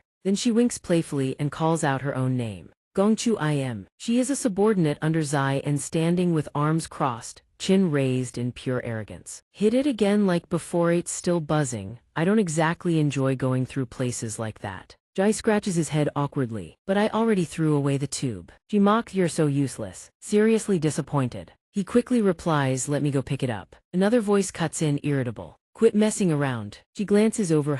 Xian whips around, face burning with fury. Just charge in. He's the second in command under San Ho. Leave the pathfinding to me. Chu Im blushes slightly, sneaking a glance at that sturdy back, then mutters. Fine. He looks back, waving to the group behind. All right, let's move in. Xian furrows his brow, on alert yet unaware of the foreign object looming right overhead. I'll take point. A crushing pressure descends suddenly, forcing Zahn to snap his head up on reflex. Before he can process what's happening, a colossal foot slams, dampening him flat against the ground.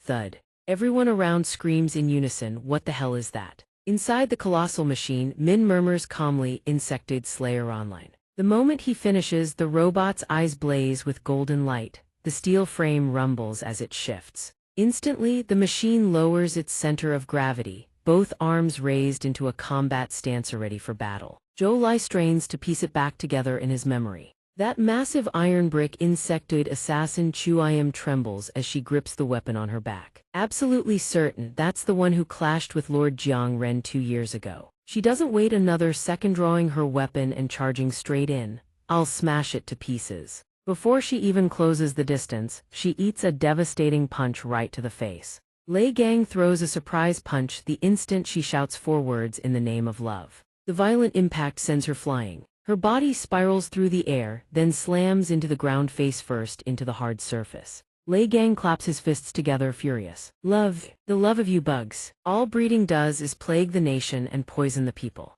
At this moment, Xian, the one who'd been pinned under the mech's foot, forces himself upright. You lowly humans. Min Zun jolts in the cockpit, eyes widening at the monstrous sight. He roars, kicking the foot aside. You dare step on me. His body undergoes full insectoid transformation, a rhinoceros beetle. You will all pay for this. On the other side, Lei Gang continues to taunt with swagger. Get up, you insectoid scum. Suddenly, a faint green mist drifts lazily through the air, giving off a pungent stench. He frowns, accidentally inhaling the strange scent lingering in the atmosphere. Immediately, he clamps a hand over his nose, face scrunching in disgust. What the hell is that stink coming off her? Chu Im completes her molting mid-shout. I'm a young woman, what stink are you talking about? That bastard, she twists her body into a coil, transforming into a stink bug insectoid.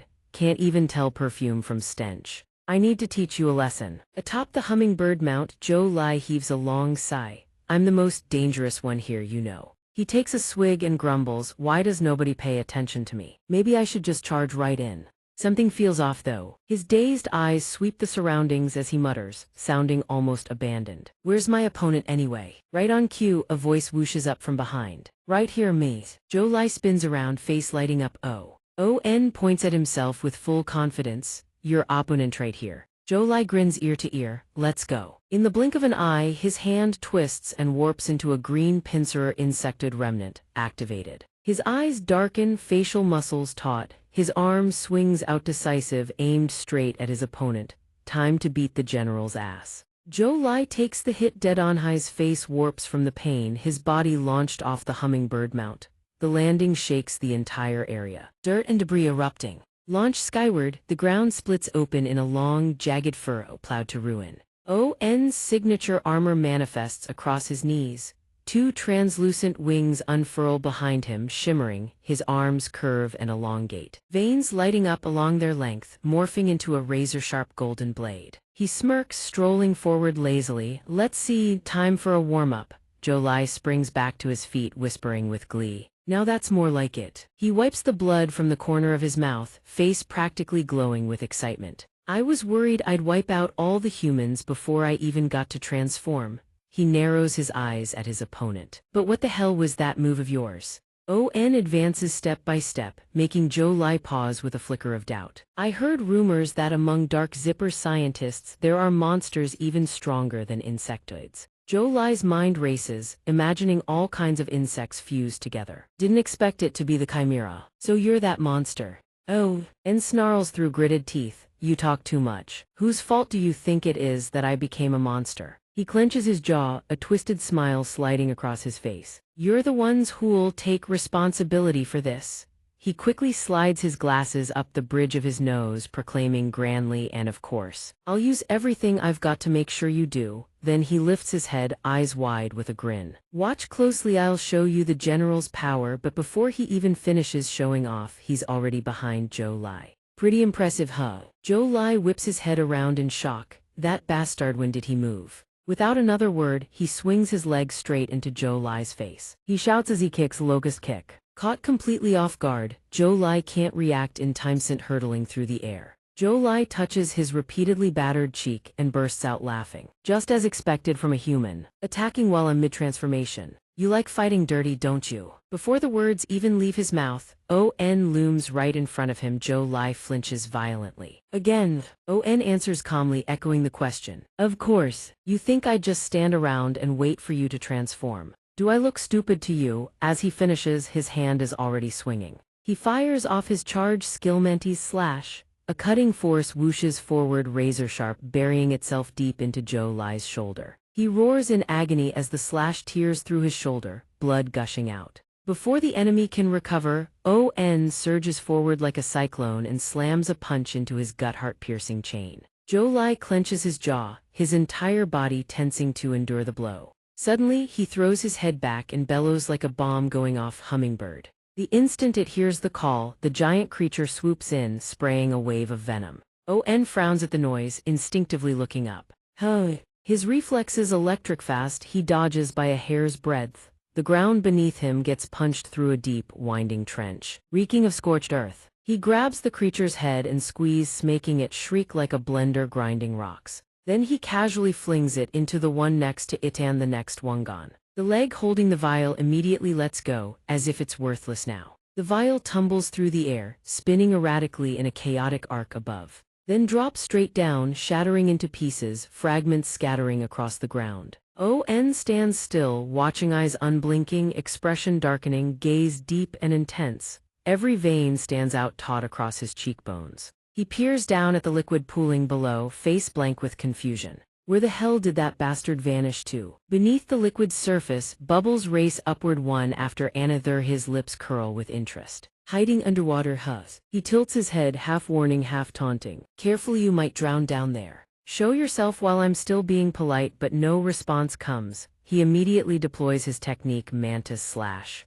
A razor-sharp beam whooshes across, sweeping down repeated lithe liquid surface erupts in froth and spray. Done, he squints, scanning the area. Did I get him? Nothing left to play with. On turns to his own hand, muttering to himself. Saying something like that in a situation like this is just asking for a counterattack, isn't it? Obviously, I know that. Truly worthy of the general's rank. Freaking genius. The moment those words leave his mouth, some kind of acrid, putrid stench hits him. His face contorts like he's about to vomit. He immediately raises his hands to cover his nose, shouting into the open air. Who the hell is taking a dump in the middle of a fight? Before he can finish his grumbling, a massive pincer snaps onto him, dragging his body away like a bundle of market greens. Ignoring all combat decorum, whoosh, he is slammed directly into the lake, sending water spraying like fireworks. From the depths, a pitch-black aquatic monster with glowing red eyes waits in silence. On the side, he hunches over, clutching his stomach and hacking violently at the stench of biological decay filling the air. Suddenly, a sharp pain makes him wince and let out a soft cry. Looking down, he sees a red, jagged line of fluid oozing out. He lets out a low growl. Blood. Im drops a comment that makes him jump. How is it? She strikes a satisfied pose, tilting her head as she asks. Critical hit, right? My signature scent. He immediately jerks his hand back and lunges forward. The stench is absolutely unbearable. She stares wide-eyed and shrieks. You can still move with that scent on you. He throws a punch, obviously. Im hisses through her teeth as pieces of armor shatter around her. He bellows with bloodshot eyes. My bronchial tubes have been tempered by chemical weapons. Before anyone can react, he strikes wildly through mountains or abysses. She is speechless. Keep singing, pal. He charges in, growling a melody. Mountain and river, she thinks, is this guy crazy? He pays her no mind, continuing his assault with a blank, emotionless expression. The violent impact, heavy as a falling hammer, lifts Im off the ground and launches her into the air. His eyes flash red as his body lunges like snow falling on a battlefield. Im grips her weapon, panicked. Damn it, I don't even know how to fight. She flails her staff wildly and accidentally strikes his metal armor. Upon impact, his entire body bursts into flames like a fireworks festival. Amidst the red inferno, he stands still, muttering in a daze. We still move forward. She stares at the scene, both excited and confused. What the hell just happened? I don't even know why I'm on fire. I heard something about the poison gas making the fire burn better. Bottom line, I have no clue. He strikes a pose and winks playfully. Let's just call it magic. On the giant mechanical monster, smoke billows out. Sparks fly, a hand is shredded, and cables spill from oil-leaking fingers. Julika drags his severed arm over his shoulder, moving slowly but heavily. His eyes flash cold as he advances through the ash. The insect-human assassin, once a harbinger of terror, is now nothing but a crushed heap of scrap metal. Min sits still inside, listening only to the blaring sirens. He hangs his head, ignoring the warnings screaming in his ears, his gaze listless, drained of all vitality. The lollipop that once stuck to his lips is shattered, rolling on the cold metal floor. Julika drops the heavy mechanical part and calmly advances toward the war chariot, now just a pile of iron. He raises his razor-sharp arms high, his armor shifting states. Defensive mode activated. As he lands, rows of steel spikes erupt from his surface. Offensive mode activated, momentum peaking. He thrusts his powerful, bulging arms into the air, gathering all his strength. Julika lunges, launching himself into the air and crashing down onto the robot. The machine lies motionless, offering no resistance, showing no signs of activity. Its joints snap apart, and its body crumbles into unrecognizable fragments. He kicks off the wreckage, landing on the ground with a shockwave that kicks up dust and sand. At that exact moment, the head of the insect-human assassin flies off, disappearing from sight. Oan grits his teeth, his face contorting as he is dragged mercilessly through the muck. JLY is pinning him down with two grotesque pincers, dragging him closer. He frowns, cursing under his breath. You bastard, looking so smug in that water beetle form, you think you've won, don't you? Suddenly, a metal needle shoots through the water, creating a swirling vortex of bubbles. It pierces him in an instant, giving him no time to react. Oan grimaces, his face twisted in sudden pain, completely confused by what is happening. A sharp, stinging sensation shoots up his spine, forcing him to let out an uncontrollable scream. He bites his lip, staring at the tentacle embedded in his body, his mind spinning. What the hell is it doing? This isn't a normal attack. Owan's entire body goes limp, stripped of all resistance. He feels his energy draining away. While drinking his fill, JLY suddenly freezes, sensing something wrong in his mouth. He immediately slams a fist into Owan's face, hurling him far away. His body hits the bottom with a thud, leaving a trail of pale blue blood spreading through the lake. Owan lies sprawled out but still manages a smug, painful moan. How does that low-quality food taste? Before he can finish, his face takes another direct hit from the creature's spike. Jai goes berserk, striking repeatedly at the mangled body. The most disgusting blood I've ever tasted, you monster. Owan grits his teeth. Who's the real monster here? Before his eyes, the massive form rains down blows like a machine. How can he move this fast underwater? He watches in terror as a strike aims for his forehead. His heart jumps. If this hits, he's dead. Without thinking, Owan twists his body to the side, dodging just in time as the strike embeds itself into the lake bed. He scrambles to swim upward, calculating the creature is a water beetle. He can't win in the water. Crawling and muttering, damn it, out of air. Should have added the aquatic insect tissue when I had the chance. Suddenly, an image of Dr. Baki appears in his head. Why not inject some more aquatic insect serum? Owan shakes his head in refusal. No way, I hate water. He frowns. That's exactly why you should inject it, boy. He reaches out, grabbing the edge of the ledge. He reassures himself. It's fine, this pool is shallow anyway, I just need to get out. Before he can exhale, John Lai's two limbs appear right before his eyes. Where do you think you're going? The creature immediately wraps around him, his gaze gleaming. You wanted me to take responsibility, right? With that, he presses his probe against Owan's throat, clearly excited. Your blood smells terrible, but it's addictive, like stinky feet. Let me have another taste. Without waiting for a response, Ro Lai circles the probe around Owan's neck with fake gentleness. Just a little prick, he says. Owan twists and yells, stop it right now. You pervert! In an instant, the sharp needle pierces his throat, making Owan jerk. Suddenly, Zhou Lai's entire body begins to twitch violently, his joints turning rigid as if frozen. Wait, what's happening to my body? He bows his head, watching himself mutate in pure shock. What the hell is this? Owan observes quietly, his mind rapidly assessing the side effects manifesting from the insect remains in his blood. The chance is here. With a clean motion, he kicks off and breaks free from the guy's grip. Excited, he harnesses the momentum and launches himself like an arrow released from a bow. Owan whooshes through the water surface with a powerful thrust. Only then does he breathe a sigh of relief and activate his skill. The dragonfly wings are fully released. Frustrated, he looks down at the lake and whispers to himself, back on my turf, you freak, just you wait. Before he can finish the thought, another foot bursts out from the surface. Jolie flaps his wings and dashes forward, scowling, you're dead. Owan stands still, calm and unflustered. The guy rushes forward in a rage, his distorted body trembling in bursts. Nowhere to run. Owan slowly unsheathes his wings, whispering, total insect remains release.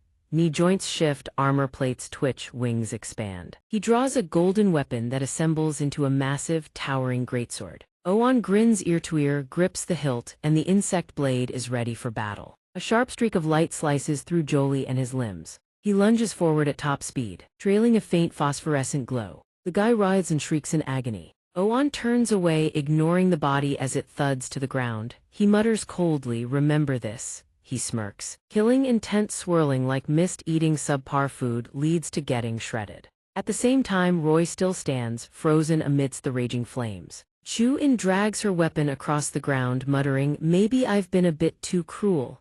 She sighs while walking toward the old man. This way. I've lost all princess dignity and I thought I could finish you off. Suddenly, the old man speaks in a low, muffled voice. Stopping Chu in her tracks, a young soul has departed. She looks up. Flickering light reflects off her visor, layering over a voice that echoes from the past. Back then, in that place, Roy stood motionless in a sea of fire consuming his body, repeating nonstop, the pine tree is destroyed. The old man slowly tilts his head, his cold voice dragging out every syllable. Forgot what I told you. He turns his head back to add emphasis. Comrade, do you hear me? Chu-im gasps, unable to believe what she is seeing. How? Roy keeps muttering, paying no mind to the flames licking his body. Furious, Chu-im aims her weapon at his face and yells, go meet your ancestors. She stands frozen watching Roy, who keeps repeating the same lines. The old man turns toward her, whispering a chilling question, "Do you see it?" The old man's hand snaps back. His fist surges with pent-up rage. Instantly, Chu Im's weapon snaps in two and Keng hits the stone floor. Her bright green hair and the withered badge lie right beside it. Even with her body scorched to a crisp, Roy keeps whispering nonstop, his eyes filled to the brim. The old man leans back, no longer able to resist the grudge, dropping everything to the cold ground to face her one last time. Turning to Min, he still maintains a dazed expression. The lollipop in his mouth is now shattered into pieces. The arm of the insect-human assassin is sent flying into the air by the demon's iron strike. Robot parts scatter, not a single piece left intact. Julika crashes into the ground with a heavy thud, shaking the entire area. The robot's head detaches and rolls away like a discarded ball. He walks cockily through the dust, sneering back, "Zipper, truly disappointing. If I had known your level was this pathetic, I would have crushed you long ago." Suddenly, an engine hums accompanied by blue flashes. He frowns to the side as a streak of light flashes past. Above, giant projectiles whistle through the air. Ryabaka looks back, his eyes tracking the strange objects orbiting mockingly behind him. Two pillars whoosh by with a metallic ring. A robotic voice shouts, "System Target 1, Target 2. From the right, the third one streaks past, looking no different than a cannon shell. Immediately after, object number 4 flies in, carrying a swirling cloud of dust. Finally, the head bearing the back zipper symbol emerges, and the part connects to the central frame. Indicator lights blink. System number 5. They close in, orbiting at equal distances, finally forming a line under a new designation. Spray-type insect assassin. He smirks, "Trying too hard, aren't we?" He narrows his eyes in contempt. "What's the trick this time? Don't think you can bring me down with human tech." Me pops a fresh candy into his mouth. "Let me give you a taste so you stop crowing." "That damn bug, Ryabaka." He struggles to regain his composure. Laser beams flash, discharging electricity that tears through space. The insect fragment protocol activates, and they all pour their full power into his defensive perimeter. Standing amidst the energy flow, Bika grinds his teeth. "Trifles," he pivots, generating a kinetic wave that blasts everything in the opposite direction. "That's useless against me." The recoil from the counterattack slams into Min, sending him tumbling back. The first metal sphere hits the ground with a thud, bounces once, and lies dead. One by one, the remaining objects share the same fate, lying defeated on the ground. He closes the distance, his voice low and dripping with killing intent. "Stop struggling, I'll show you a taste of pain."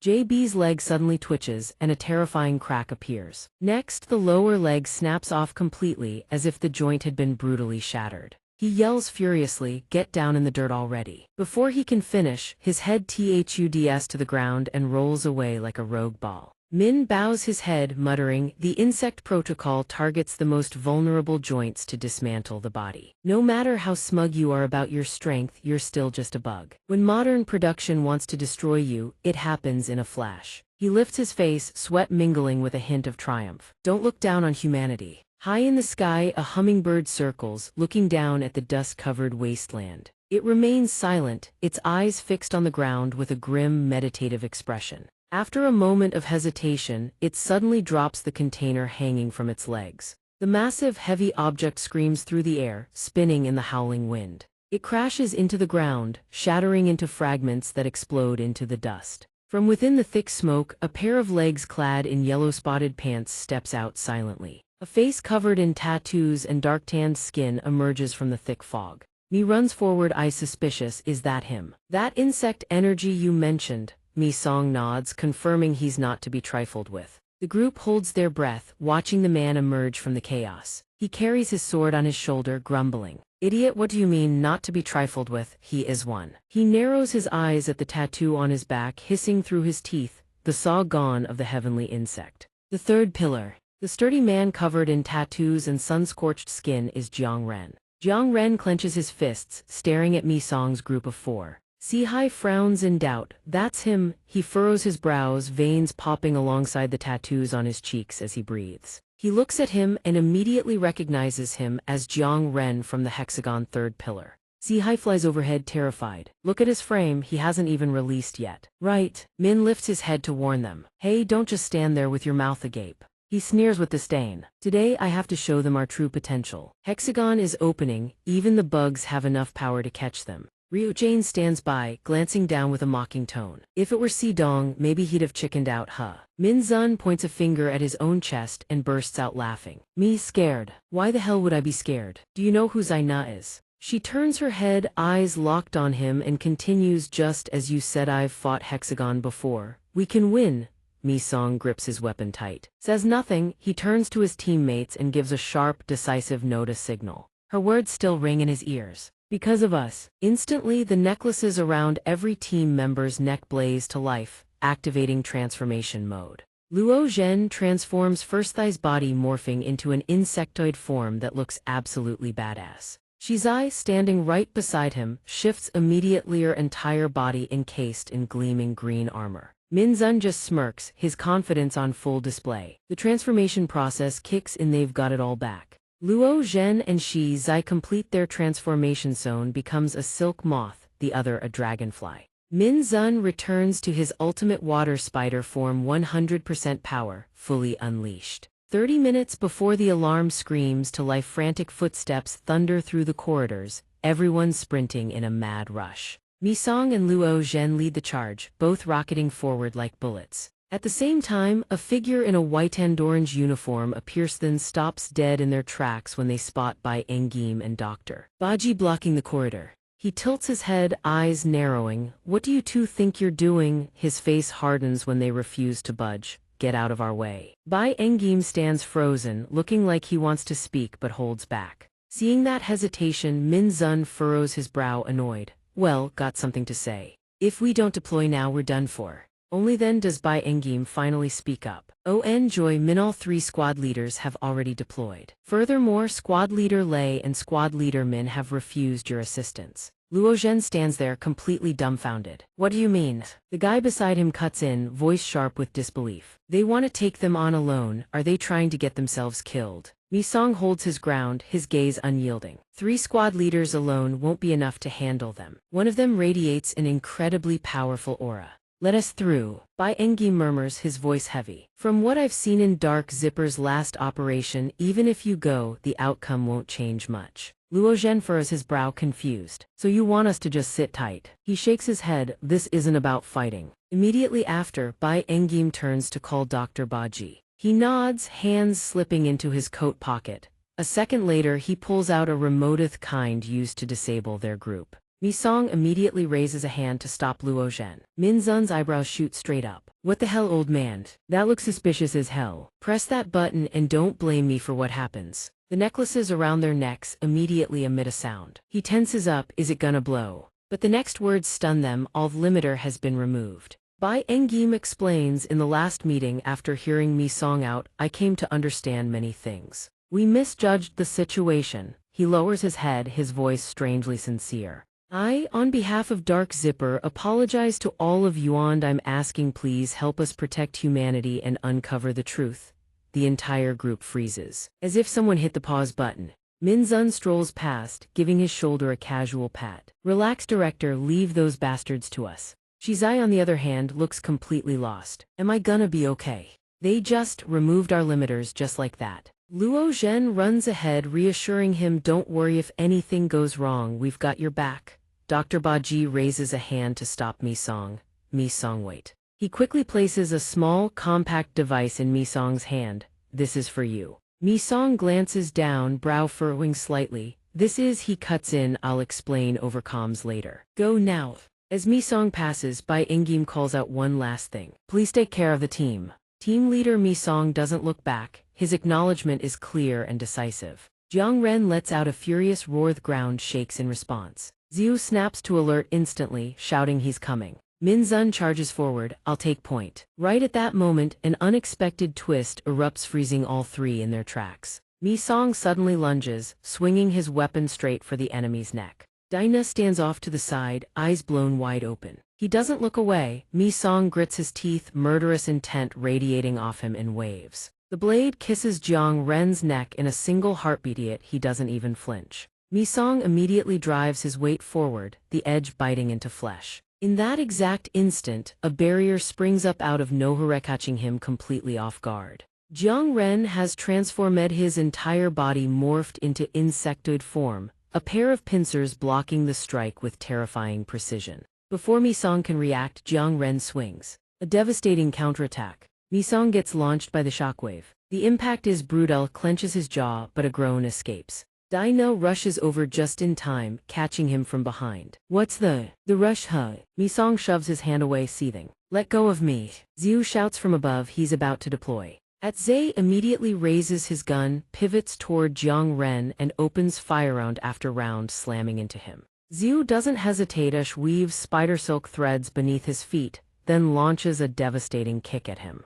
Zhe fires while voicing his doubt. Why is he so eerily calm about all this? Xiu beside him confirms, right, he used to be like a monster that only knew how to roar and rampage. Suddenly, two violent shockwaves rip through the thick smoke. They tear through the air, rocketing straight toward Zhe and Xiu above. A deafening explosion rips across the sky, shockwaves rolling outward in successive waves. The dust slowly clears, revealing a gleaming golden pincer bristling with dark crimson spikes. Jiang Ren stands tall. He is fully transformed into the six-horned cricket insectoid. He flinches hard and screams in panic, dark zipper. But right then, two streaks of violent light tear through the smoke from above. They burst out. His eyes go wide, screams a warning, watch out. Zhe barely dodges, letting out a relieved breath. That was close. Luo Zhen nods grimly. If this were like before, we'd be dead for sure. Dinah glances over at Mi-song, expression puzzled. Huh, what's that look on your face? You're not glad the whole team made it out safe. He still wouldn't shut up, continuing to spout brainless nonsense. Must be regretting his reckless stunt that dragged his teammates down, huh? He raised his weapon in a blocking stance. Quit yapping, prepare for combat. The guy sauntered off without stopping his rambling. Yeah, leave the rest to me. Just hole up somewhere, leader. Having the 5 factions watch is enough. Then he turned and made the most punchable face imaginable since there was nothing left to do. Raina sneered, showing open contempt that set Mi-song's blood boiling. Toying with him all over again. Raina deliberately pulled yet another punchable expression. Since there was nothing left to do, he kept pressing Mi-song's buttons, driving him absolutely insane. One more jab, then he continued moving, never forgetting to provoke. Watch closely, see how strong the members really are even without a contract.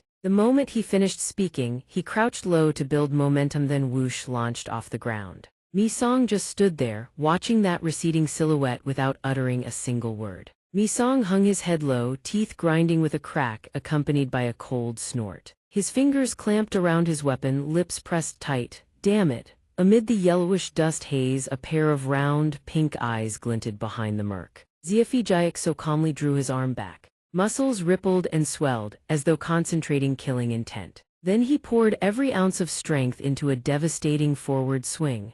Shockwaves erupted, the blast clipped At's wing, sending him screaming through the air. My wing, my wing! Xiaoru shot him a skeptical glance, it only grazed him. He flew in circles while screaming his head off. Luo Zhen, cover my rear. She heard the call and instantly shot silk threads that wrapped tightly around his legs. Good, keep it up. After that, the two of them kept dodging, ducking left, weaving right, all over the place. At's green armor shattered into fragments. Second stage activation. The old armor peeled away in flakes, revealing a completely new crimson body, freshly molted. He now wore a brand new suit of armor. In blood wind form, Zhe snapped to a halt, then raised his weapon arm straight toward the savage enemy. Next, he triggered the firing mechanism. A stream of golden-tinged bullets poured from the barrel. Each bullet took the shape of an insectoid head, tearing through the air with savage velocity. The barrage shrieked across the sky, instantly cutting off Xianxia's incoming charge. He halted abruptly, raising his head to watch a blinding halo of light erupt across the sky. The beam slammed into the ground, spawning shockwaves that made the earth tremble in waves. Moments later, Xianxia burst free from the dust cloud, his massive frame hurtling forward, jaws agape.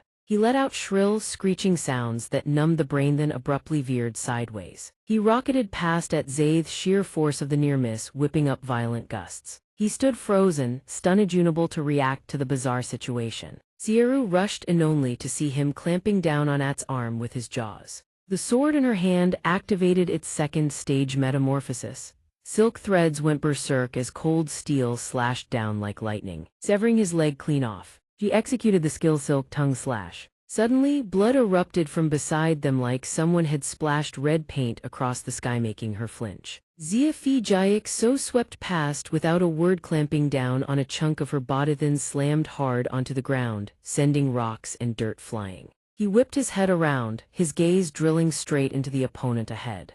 Zhe flew in, shouting Luo Zhen's name, but so didn't linger for even half a second. He bent his knees and launched high into the air. Xianxia saw the situation go south and screamed a warning, "Watch out." He shot straight toward the two still suspended in midair. His massive hand clamped over At's face, dragging Xianxia along. He hauled both of them toward the fortress wall, then hurled them like sandbags at the towering gate. Electricity from the defensive barrier crackled and snapped, striking their bodies. Both screamed in agony. Xianxia clenched her jaw, enduring wave after wave of stinging pain as if 1,000 needles were piercing through her flesh. She counterattacked, immediately launching twisted, razor-sharp thorns from her hair straight at him. The thorns pinned into him like conductors, channeling the electric current straight through. She growled through gritted teeth, "You damn monster." Yet he stood there, completely unfazed. They'd both been electrocuted. How the hell was this bastard completely unscathed? Xianxia shouted for her teammate Shizai. He responded instantly, as if reading her mind.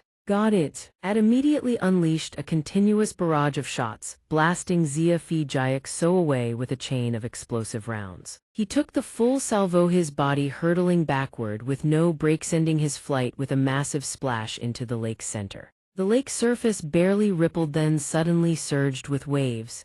Concentric circles spread outward from the point of impact. Water exploded across the surface as a massive arm bristling with spikes rose from the depths. He braced his hand against the shore and slowly hauled himself up. So dragged himself out of the lake, his entire body drenched and glistening. At that moment, a sharp, grating sound echoed as something pointed lightly touched the water's surface. "Going somewhere. Thought you could escape that easily." From behind, Rhina spoke up, seething with fury. Some lunatic had sprayed water all over the ground. He crowed with delight, "No W thighs is my stage." Then he tilted his head with flair and declared with full force, "Phase 2 permission to begin." He crossed his two weapons into an X shape. His massive pincers spread to their full extent. Second stage activation metamorphosis. At the same time, Xianxia and Zhe broke free from the opponent's crushing grip and dropped into freefall. Misong, sprinting from a distance, immediately yelled out, "Dark Zipper!" He skidded to a halt mid-sprint, gasping for breath, eyes widened until the lids strained. Seeing both of them reverted to human form sprawled on the ground, he stammered, barely getting the words out. Misong collapsed to his knees beside them. Luo Zhen looked up and asked in a rush, "Shizai, is your hand okay?" He shook his head. "I'm fine." "Luo Zhen is the one who's seriously injured." She suddenly spoke up. After a beat, he startled and called out softly, "Luo Zhen." She lay flat on the ground, both hands clutching her stomach, rolling to one side, murmuring weakly. "What are you doing?" Luo Zhen frowned in pain, then shooed him away with a weary sigh. "Go."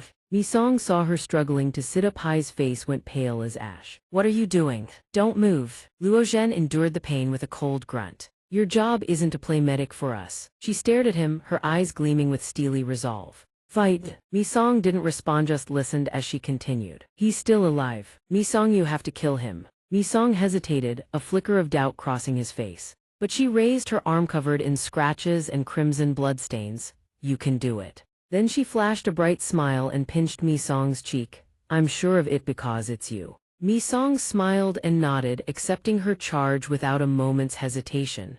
In the next instant, he launched forward, rocketing away, never once looking back. Luo Zhen and Shizai stood still, watching together in silence as that figure gradually disappeared from sight. Shizai turned, fidgeting nervously. "Will he be okay? This is the situation we're in." Rain responds, completely unfazed. "Of course not." He freezes in shock. "Huh?" She lowers her voice, dead serious. "It's going to be tough, but Misong has always found a way through before. This time will be no different." She keeps her gaze fixed in the direction he shot off, full of conviction because he's their hero. Right then, a voice crackles to life through the earpiece without warning. "Misong, do you copy?" He answers while still sprinting, "I copy." Dr. Ba Qi instructs him, "Take out the item I gave you earlier." Misong fishes out the tiny object in his hand. "From now on, listen to every word I say." His voice drops low, each word laced with hidden meaning. "I'll explain how to use that thing. Dr. Baki delivers a string of technical instructions that leave Mi Song only half believing what he hears. With this, the old man pauses for a beat, then sighs and admits, "I'm sorry for handing it to you before I had the chance to test it." His eyes stay glued to the schematic he's pinned all his hopes on. "I just hope it performs exactly as my research predicts." Mi Song replies quickly without breaking stride. "Understood." Before long, he bursts into a zone washed in shimmering light reflected off sprawling pools of water. Mi Song finally reaches the target location, his entire body drenched in sweat from the sheer speed. Suddenly, a deafening clang rips through the air, metal smashing against metal in a shrill, piercing screech. He jolts, eyes narrowing as he peers into the distance. Minzun stands there like a monolith, aura billowing sky-high, his expression as casual as a man out for a stroll. Right at his feet, Xia Fi Jiak lies sprawled on the ground, his body riddled with wounds. Minzun lifts his head, spots Mi Song, and immediately widens his eyes in surprise. "What? I told you to stay hidden somewhere." Minzun bursts into triumphant laughter, eyes glinting with sadistic pleasure. "No matter, you showed up at just the right time. Look, I took him down myself." Then with arrogant mockery, he shifts back into his human form. "Jiang, those three raggedy bastards." He shoves his hands into his pockets and casually steps down off the body beneath him. "Or maybe I've just gotten abnormally strong." Walking toward Mi Song, Minzun murmurs, "Been a while since I got to stretch a little." The moment the words leave his mouth without any warning, he drops his hand onto Mi Song's shoulder. "Come on, let's head back to HQ." But it's his next words that make Mi Song freeze on the spot as if struck by a pressure point attack. "Hey, buddy." He hasn't even finished laughing when the blade is already pressed against his face, cold and sudden as a backhand slap. Mi Song's arm whips out in an instant, the blade tearing through the air in a single, decisive slash aimed straight at him. Without wasting a single second, he snaps his body backward in a burst, leaping back to create distance. Minzun tilts his head, the corner of his mouth twitching upward in genuine surprise at the unexpected move. Mi Song grips his weapon tight, eyes locked on his opponent without blinking. Minzun tilts his head, a trickle of blood seeping from his neck, bewildered. "Hey, what the hell are you doing?" Mi Song holds the blade across his body, jaw clenched. Mi Song's voice comes out ice cold, stripped of every trace of emotion, enough to make Minzun stand there, frozen stiff. "Since when was I ever your friend?" Without warning, something horrifying begins to slither out from Minzun's neck. Well, bold words." Mi Song's eyes widen as he watches the creature slowly crawl free. Clearly, this bastard's brain has registered you as his friend. Minzun's face has now completely transformed, nothing but a hollow, empty shell. Jiang Ren continues, "Isn't that right?" The creature controlling his body continues its taunting. "That's exactly why I told you to keep your mouth shut." Mi Song stands in a combat stance, eyes unblinking, locked dead onto the enemy before him. He clenches his weapon tight, muscles taut, curiosity burning about the old man's true identity. "How did you get into his body? Who the hell are you?" The old man bursts out laughing as if watching a botched circus act. "You're looking right at me and still can't tell. What a blockhead, I thought you'd figure it out right away." From the darkness behind Minzun, a pale, sickly white object begins to materialize, inch by inch. It looks like a living strand, long and writhing, through the air like a serpent. And it crawls out from a desiccated cricket corpse. He introduces himself with glee. "I am Jiang Ren, parasite of Hexagon, third pillar," not giving him a chance to spew more nonsense. Mi Song grips his weapon and charges forward like a maelstrom. Jiang Ren throws his mouth open in a gleeful laugh as two razor-sharp blades clamp around his beaming face. Mi Song doesn't hesitate for a second, leaps and brings a vicious slash down on the pale, writhing body. The old man slithers aside, dodging like a water snake, his sneering never ceasing. "Don't even dream about it." Then he lets out a yell and darts past Mi Song's waist. "I'm not that easy to take down." Jiang Ren soars through the air, crimson streaks lining his body, radiating pure arrogance. He circles overhead with a provocative swagger. "Why bother hiding the wound? Afraid I'll parasitize through it." Seizing the moment, he suddenly lunges forward, throwing a punch straight at Mi Song's face.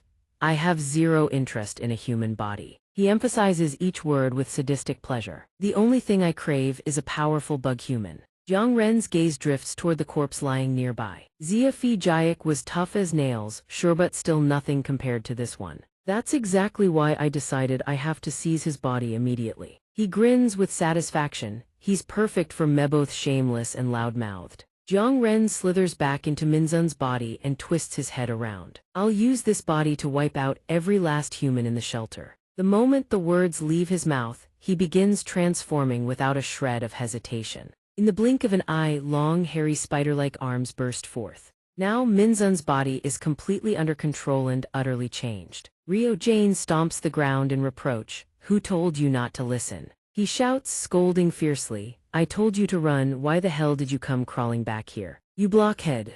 Jiang Ren freezes in total confusion. He's stunned and hurriedly explains. Hey, that wasn't me just now, that was him talking. Ryo Jane cuts him off. Can't you ever stay put? Mi Song, after a long silence, finally speaks up, stopping everyone in their tracks. I don't want to run anymore. He says it with absolute conviction. I refuse to be left behind again. He raises a hand to his neck, lingering with hesitation. Mi Song tears the tape off his neck. His other hand grips Dr. Baki's device. I will evolve. Dropping those words, he stabs the device straight into the gash on his neck without a moment's hesitation. Ryo Jane's whole body jolts. Her eyes go wide, staring at him. As the item activates, veins bulge across his entire body and crawl up his face in sheer agony. His hand clamps down on his weapon, dark energy continuously seeping into the blade. When Dr. Baji contacted Mi Song, he posed a question. Mi Song, when you've been using the insectoid weapon lately, have you noticed anything unusual? He answered immediately, yes. It happened during training, right before deployment. A strange current of energy surged from the blade and seeped into his skin. It felt like my body was absorbing the energy radiating from the weapon. Dr. Baji studied the double helix data string displayed on his system. In truth, after the battle with the scorpion insectoid, I spotted anomalies in your test results, a massive amount of bullet ant DNA. Hearing that, Mi Song jolted in shock. What? Dr. Baji theorized during the previous battle, in the midst of fighting alongside his brother. A portion of his brother's power had been absorbed into Mi Song's body. That's my best guess. Mi Song pressed him. What exactly do you mean? Dr. Baji broke into a cold sweat and reassured him. Calm down, hear me out first. Mi Song fell silent, immediately waiting. Dr. Baji continued. I've amplified this source of power and channeled it back into loaded the data into the device. In other words, evolution. The torrent of energy flooding into his body was so violent that he screamed in agony. Jiang Ren seized the opening and lunged. You bastard, don't even think about it. But the instant he closed in, a ferocious shockwave erupted in all directions. Blasted by the violent force, he scrambled backward. Dust and debris billowed high into the air from the impact. Jiang Ren whipped his head around, staring at Mi Song in disbelief. You son of a... He took in the bizarre, mutated form after the transformation and grimaced. An insectoid. A crimson ant radiating sonic waves. Mi Song rose in a brand new exoskeleton armor and activated Operation Ant Colony No. 1. Ajia was still locked inside the chamber, both wrists shackled by frigid chains. A sudden jolt of electricity shot through her skull, jerking her awake. Every nerve cell fired at once, her eyes snapped open. She bolted upright and blurted out a name carved deep into her memory. Mi Song. She threw her head back, chanting the name over and over as though instinct screamed that he was close. Mi Song's sharp blade-like footsteps screeched across the ground. Jiang Ren rested his weapon on his shoulder, eyeing Mi Song with amusement. He widened his eyes, scrutinizing every micro-movement, but Mi Song didn't budge. Jiang Ren frowned. Why aren't you rushing in? Mi Song held his guard, not a word, not a twitch. Jiang Ren pivoted fully and raised his leg with theatrical flair. Fine, then I'll strike first. The kick never came. Instead, two razor-sharp pincers shot straight toward Mi Song's body. But what happened next caught Jiang Ren completely off guard. Mi Song intercepted the blow. His arm locked firm, dead stopping the vicious jab. He ground his teeth, his fist clenched so hard it seemed ready to crush the flesh beneath his grip. This time, it's my turn. The words barely left his lips before he drove a devastating punch straight into Jiang Ren, sending him hurtling backward. Jiang Ren stabilized his stance, crossed both weapons before his chest and burst into a delighted laugh. Mi Song felt it clearly, streams of energy surging through every fiber of his body. So this is the new power. Not wasting a single second, he launched forward like a bullet, leaving only a streak of red light. His full body and devastating fist bore down on Jiang Ren. But Jiang Ren wasn't one to back down. He exploded forward, his entire frame charging with savage aggression. The two streaked past each other. A dry, deafening crack split the air then silence as if neither had ever moved. Neither spoke, both watched the other from the corner of their eye, coiled tight, waiting for the counterattack. As if bound by some unspoken pact, they both surged in at once, a battle intent blazing, the ground beneath their feet trembling. Jiang Ren slashed with his blade, Mi Song dodged and fired back a relentless barrage of counterstrikes.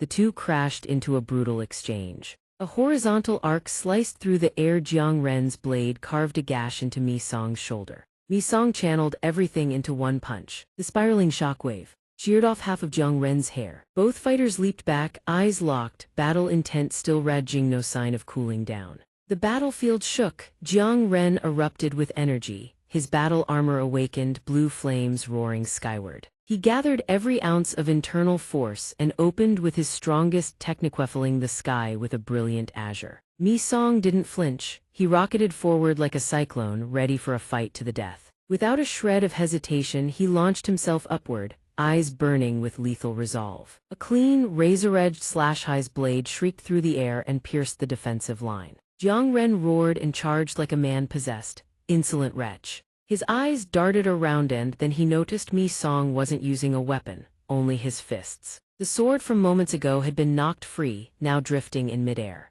Jiang Ren flicked his wrist, hurling it aside in confusion. What the hell is going on? His gaze hardened, then spiraled into disorder. More important, lithe intel in his head about this man. Mi Song's new form and abilities, none of it matched any known profile. Jiang Ren clenched his jaw and tightened his grip on his weapon. Not a friend, not an insectoid, what the hell was he? Useless host body. Across from him, Mi Song had gathered his strength, cocking back for a devastating punch. Bu Emhai's fist hammered into the steel blade. The impact bent the edge as if it were snapping. Pressing the advantage, Mi Song surged in close. Jiang Ren muttered to himself, "No choice, I have to." A sinister grin spread across his face. Take him over. He leaped to dodge, but Mi Song's strike still sliced through one of his legs. Mi Song twisted midair, his feet skidding across the ground. Then he coiled his muscles and shot forward, tearing a gale through the space behind him. He jolted as countless tentacles erupted from every direction, encircling him without warning. But he didn't stop. He contorted his body and weaved through them, every movement calculated. Jiang Ren stood still, watching. Then he launched a volley of writhing tendrils straight ahead. He cackled with glee. "Come, let me claim you." The tendrils coiled around his limbs, freezing him midair. But Mi Song reacted in a flash. He grabbed the writhing strands and wrenched them back. Turning the tables, Mi Song locked down one end, the other he whipped violently in the opposite direction. Both hands free, he launched forward like a crimson arrow. Jiang Ren stood motionless. His expression was utterly indifferent, not a single step. Without a moment's hesitation, Mi Song clenched his fist and drove it straight at the target. But in that very instant, something strange happened, and he froze. Jaina's faint voice cut through, fragmented, desperate. "It's behind you." Jiang Ren narrowed his eyes and snarled. "Fool!" Mi Song went rigid. Before he could even speak, Jiang Ren surged forward, dissolving into a mass of tendrils and burrowing into his body. The parasite wriggled and forced its way in. The old host was discarded, crumpling to the cold stone floor. Jiang Ren slipped inside as Mi Song collapsed. Beneath the armor, strands slithered and writhed. Under the exoskeleton, the tendrils crept deeper, drilling inward. They wormed into his eye sockets, threading through the neural pathways, locking his body rigid. Jiang Ren hisses with glee, convinced victory is already in his grasp. He lets out a mocking, booming laugh. "This body is mine now." But suddenly, Mi Song's hand twitches. He grips the embedded cables, yanks hard, and flings the disgusting creature aside. Jiang Ren is ripped away, sent spinning through the air in total shock. Refusing to give up, he immediately lunges back. "Trying to tear me out of this body, are you? Dream on, honey." Mi Song delivers a decisive blow to Jiang Ren's physical vessel. It leaves him hacking and coughing, his face twisted in agony. Without missing a beat, Mi Song unleashes a barrage of brutal strikes into his torso. He lets out a mocking laugh. "You blockhead, do you really think those pathetic tricks can take me down?" Instantly, a cold, glinting iron blade manifests from Mi Song's hand. He tilts his head back, laughing triumphantly. "You're nowhere near finishing me." Before he can finish his sentence, his body is sliced into neat, clean pieces. Jiang Ren stares in disbelief at the cross-shaped slash across his chest. What the hell is this? Mi Song's twin blades carve lines as fast as lightning, mincing him like common meat. Mi Song pivots to finish the drawn-out battle, his aura still surging violently. The two crimson weapons in his hands hum with lethal intensity amidst the desolate landscape. Mi Song bows his head, standing perfectly still, as if the echoes of the fight still ripple around him. As the wind blows past, his form shifts back to his familiar appearance. He collapses, exhausted, onto the ground, while two figures rush over from the distance. Si-Hai and Ryo Jane freeze in their tracks, their eyes locked on him. Both start running, their shouts ringing out. Mi Song, Mi Song. Si-Hai looks in another direction and spots Min-Zun lying motionless. Meanwhile, she supports Mi Song's shoulders, looking worried. Are you okay? But he suddenly calls out a name that makes her eyes widen. Ryo Jane. Mi Song breaks into a satisfied smile, whispering, I met Mom. Mi Song drags his heavy feet through the blood-red liquid. At the end of the path, 5 glistening crystals tower before him. His eyes widen as he murmurs, is that an insect-human armor inside the transparent crystal? He tilts his head, studying every detail with curiosity. Is this a new power? As the thought crosses his mind, his gaze falls upon a strange device held by the insect-human within. A powerful and familiar energy surges forth. It is the strength that originated from Gami-chan. Mi Song murmurs, his expression darkening, becoming my own strength. At that very moment, Jiang Ren begins to worm his way into his body. Tendrils shoot out from him, coiling around Mi Song's arm and tightening around every joint. Without stopping, more strands spread rapidly like a tangled spider web. Mi Song grits his teeth, bracing his entire body to resist. Parasitic infection, did I fail to dodge it? A piercing pain shoots through his eyes as Jiang Ren burrows deeper, making him clench his jaw in agony. Just then, a gigantic pincer descends from the sky. The fire ant manifests, charging in ferociously, biting off all the parasitic threads clinging to his body. Jiang Ren lets out a shriek and is sent flying, his influence completely severed. The red ant gazes at him in silence. Freed, Mi Song staggers, his breath coming in short gasps. He turns back, stunned. You're still here. Fire ant. A transformation occurs. Brown armor plates emerge in a flash of light. A crimson hand rests gently on his shoulder, conveying unspoken emotions. The red ant watches him, exhausted. Mi Song's eyes widen in shock as the red fragments crack and fade away. He looks up, his lips trembling. Mom! The red ant vanishes, replaced by Kijima, leaving him stunned. He stands frozen, his pupils trembling in disbelief. Mom! He rushes forward, wrapping his arms around her tightly, sobbing, Mom, so it was you protecting me all along. He whimpers, hugging her closer, thank you, Mom. But she suddenly pulls back slightly, leaving him feeling bewildered. A warm hand gently brushes through his messy hair. Kijima strokes his head with tender, affectionate movements. He looks up, catching sight of tears silently rolling down her cheeks. He asks hesitatingly, why are you crying? Suddenly, the scene before him makes him rigid. Her entire body begins to dissolve into red mist, fading away as if she never existed. Mi Song stands dazed, his lips still whispering her name in a hoarse voice. Mom! The red indentation on his neck flickers with a faint light, then dies out as if it were never there. Mi Song slowly opens his eyes, murmuring about the dream of his mother while lying on the hospital bed. Si-Hai shouts loudly, Ryo Jane, Mi Song is awake. She replies, huh? Immediately after, she pushes open the door, holding 2 flowers. She excitedly approaches him, you're up, huh? He nods confused. But why am I here? Ryo Jane hands him the flowers and explains, you wouldn't wake up, so we had to transfer you to the infirmary. You've been unconscious for 3 days. Si-Hai gestures with her hand, are you okay? Goen was really worried about you. She turns to reply, I was the one who told him he had to fight, so of course I was worried. Mi Song responds, I'm fine, thanks. She stuffs her hands into her pockets, her lips curling into a smile. No problem. Oan pulls back the curtain and speaks up aggressively. You guys, he complains with a long face. You're making me sad. Ryo Jane turns to him. What now? Oan adjusts his glasses, the corners of his mouth twitching. You need to care about me too. Mi Song looks blankly. Oan puts on his glasses and asserts himself. I am your general manager. He says in awe and realization. He rubs his temples and sighs, as your general manager. Seeing you guys clear that instance, I'm genuinely proud. All that pressure lately. I felt so pathetic I almost fainted. Ryo Jane ignores him and asks Mi Song, do you need anything? He nods, making both of them jump. I'm a bit hungry, he says, while Oan wonders aloud. Wait, is no one listening to me? Si-Hai, go quick, find me something to eat. Ryo Jane says excitedly. Bring it all here. He is walking happily down the hallway when he suddenly stops. Ryojane is thrilled knowing that he is also a patient. He is surprised to see a guy leaning against the wall nearby. Min trembles. Zihai points behind him and asks, "Why are you standing here? Mi-song is awake, haven't you gone to see him yet?" The guy frowns. "So what? Is waking up something to brag about?" He freezes. "You guys are friends after all, you should go see him," he teases as he walks past. Min is boiling with rage, his face twitching. You damn dragonfly, how did you know?" The other replies calmly, "I heard you talking in your sleep." Back then, he had visited the guy in the infirmary and witnessed something unexpected. In a delirious state, Min was muttering, "Can't I be friends with you?" The bastard sounded so desperate. Embarrassed and furious, the guy pulls out a weapon from nowhere and chases him down. "Hey, you're dead," he shouts in a panic. "Isn't your leg injured?"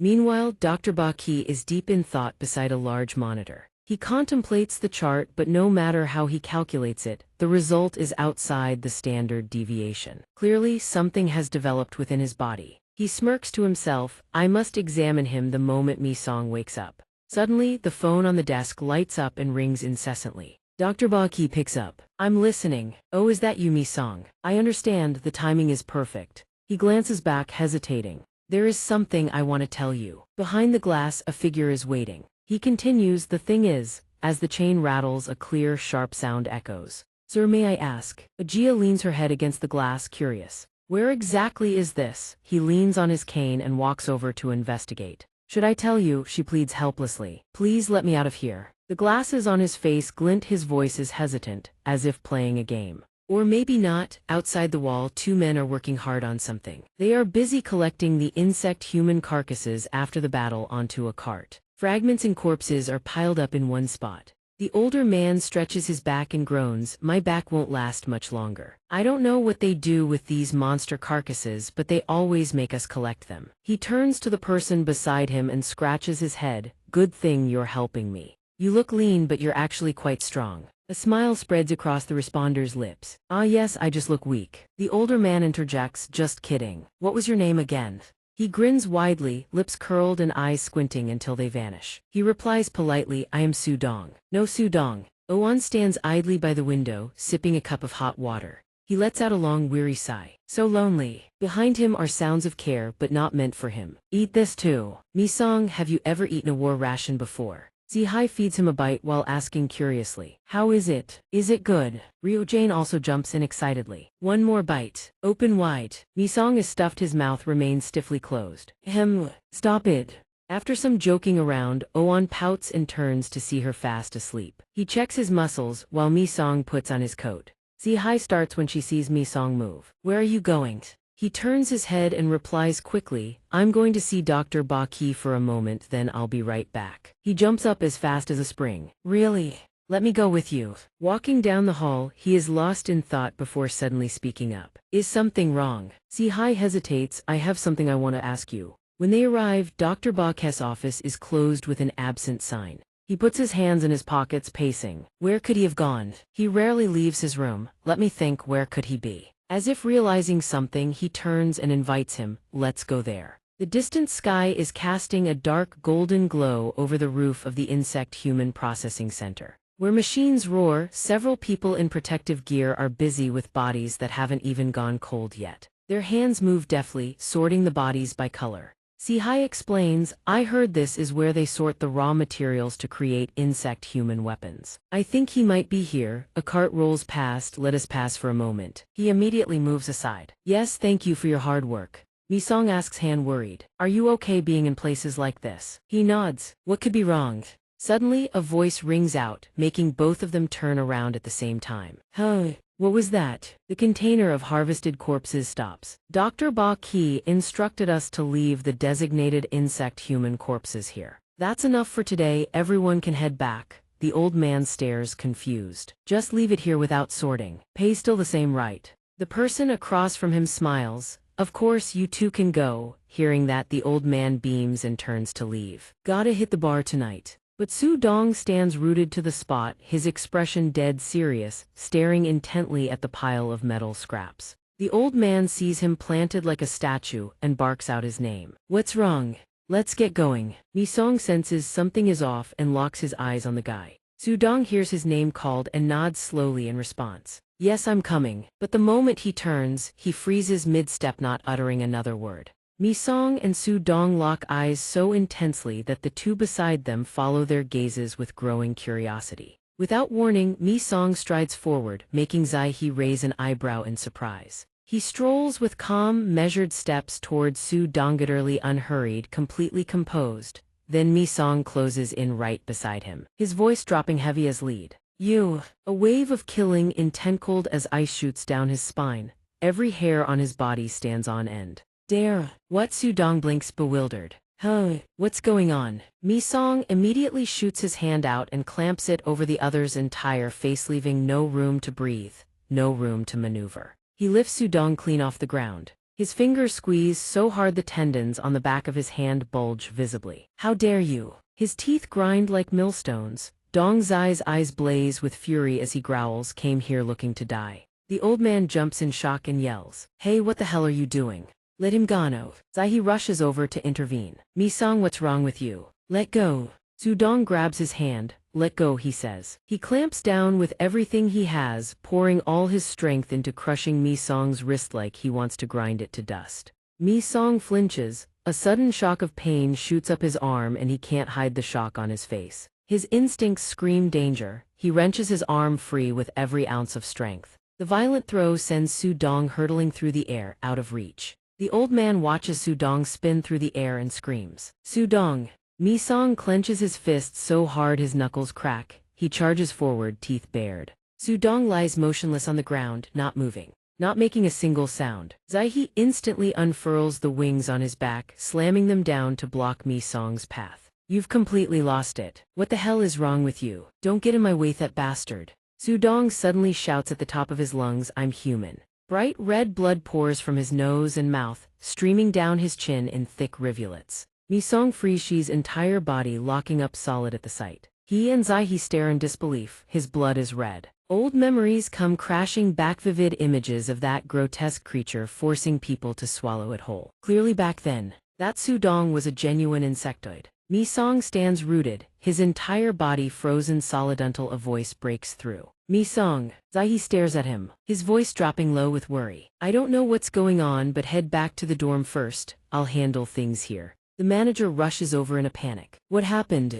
He hurries over to ask. Excuse me, are you all right? The old man immediately flies into a rage. Are you blind? Can't you see what happened? Why the hell are you even asking? Su Dong turns to face them, his face smeared with blood. Uncle, I'm fine, I'm okay. Mi Song remains motionless, paying no attention to the old man's scolding. Just now I saw him spread his wings. Those insectoid bastards, he'll stop at nothing. Sorry about this, let me take him to the medical station. Time crawls, darkness settles quietly over every silent rooftop. The old man walks slowly down the empty street, muttering under his breath, why would those things sneak in here? Su Dong replies quickly, I have no idea. The old man glances sideways. The one who hit Yao, you know him. He shakes his head. No, his expression is somber. You know, I lost my memory, I'm not sure either. The old man waves it off dismissively. Forget it, he's not worth your time. After walking for a while, Su Dong lowers his head to say goodbye. Get home safe, uncle. The old man waves and nods. See you tomorrow.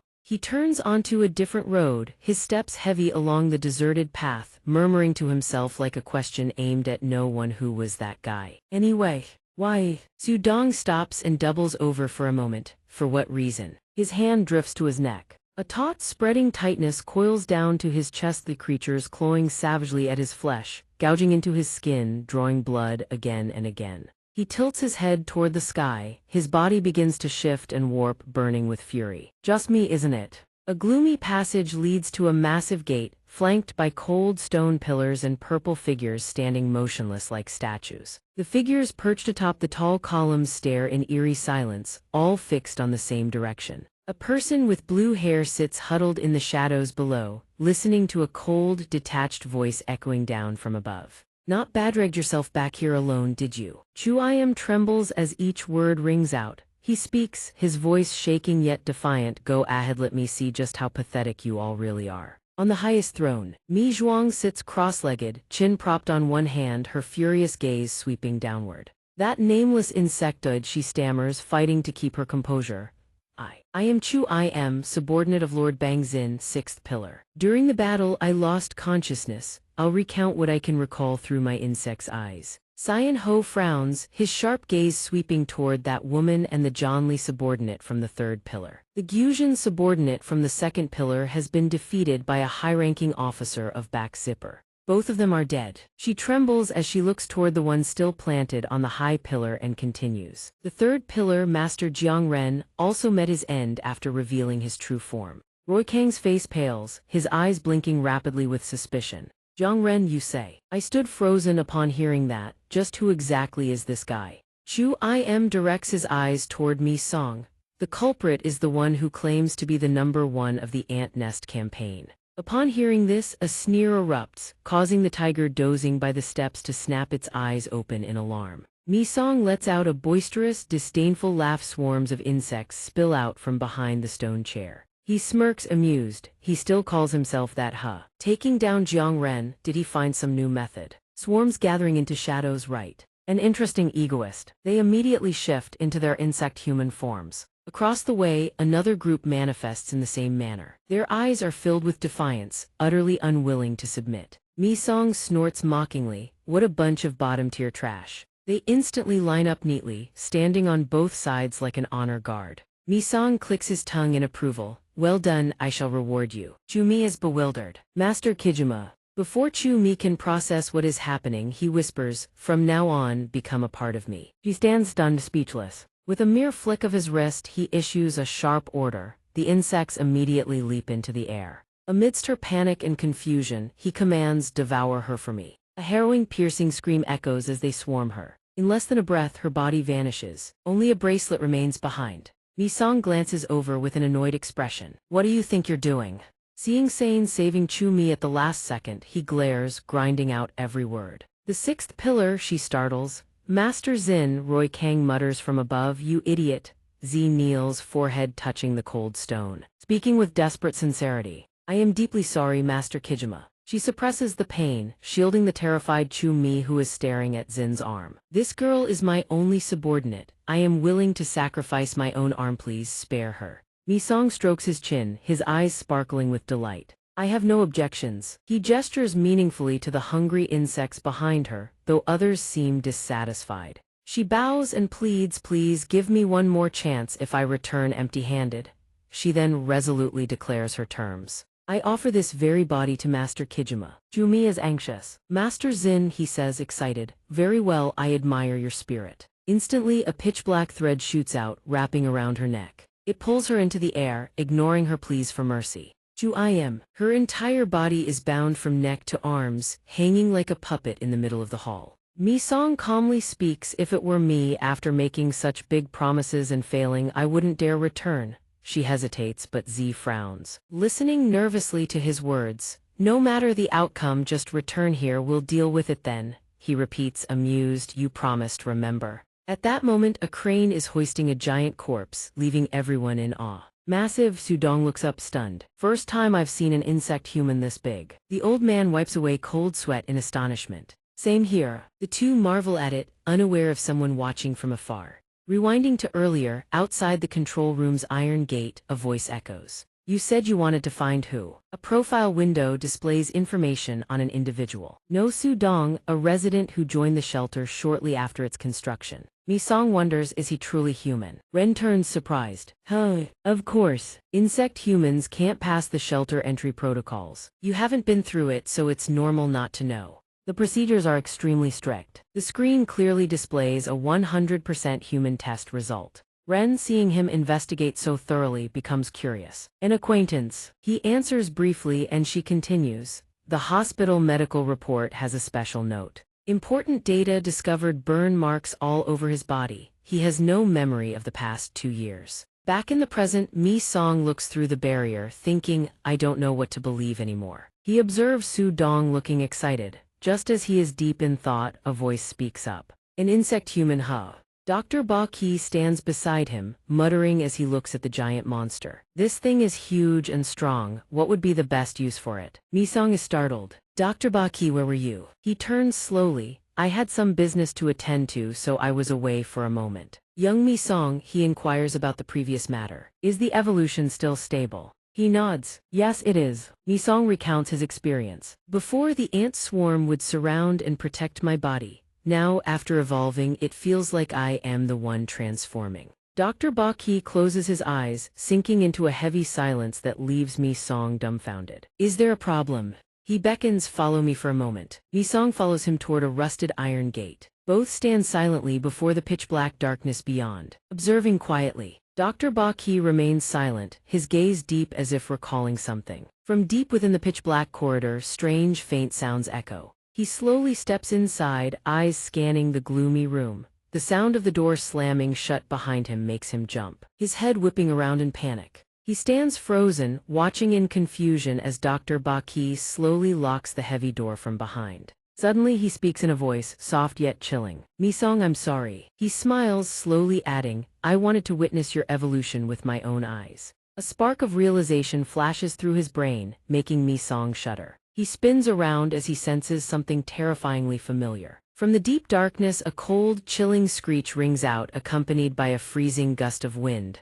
A long, sinuous tail slithers out from the shadows. Dr. Ba-ji, visibly excited, suggests, show me. As the colossal creature advances forward, he continues, go ahead, evolve for me. A multi-legged creature with a round, glistening pink-hued head reveals itself. Mi-song turns his head, glancing toward the dark, yawning hallway where Dr. Ba-ji's voice echoes. Show me. His words barely fade before, from that abyss of darkness, the colossal creature lumbers out step by step. Go ahead, evolve for me. He furrows his brow in bewilderment. What are you doing? Isn't there any other way to test this? He replies calmly, what better arena is there than the Insect King battle? You're curious about its identity. What is that insectoid exactly? Dr. Ba-ji bursts out laughing. How dramatic. He turns toward the long, lanky creature, grinning as he introduces it, then slowly adds, the most powerful insectoid. Using it as a test subject is a bit wasteful, honestly. Mi-song frowns in confusion. I don't understand. Is there an insectoid here in the first place? He's bewildered, but there's no time for explanations.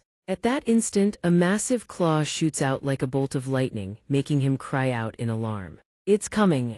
The long, sinuous tail slams down on the frozen ground. The floor heaves. A deformed arm extends straight as an iron whip, hurtling toward him, threatening and savage. But unexpectedly, Janti freezes for half a second, bewildered by the invisible pressure radiating from her opponent. Mi-song stands firm, taking the blow head-on, his armored hand catching the strike. Dr. Ba-ji smiles with excitement. This is a faint crystalline glow inside him. A form has been chosen. He realizes the evolution Mi-song has undergone is that of the bullet ant. A gleeful grin spreads across his lips. Mi-song is no less spectacular himself. Standing to the side, the doctor shouts excitedly, unable to contain himself. It's incredibly strong. Show me everything you've got. Let's go. Immediately, Mi-song swings his arm, deflecting the pointed appendage as if tearing through the very air itself. She swings her arm, against motion sharp and decisive, trailing a dry, rasping gust. A layer of viscous fluid coats the claw, launching straight at him like a slick, reeking javelin.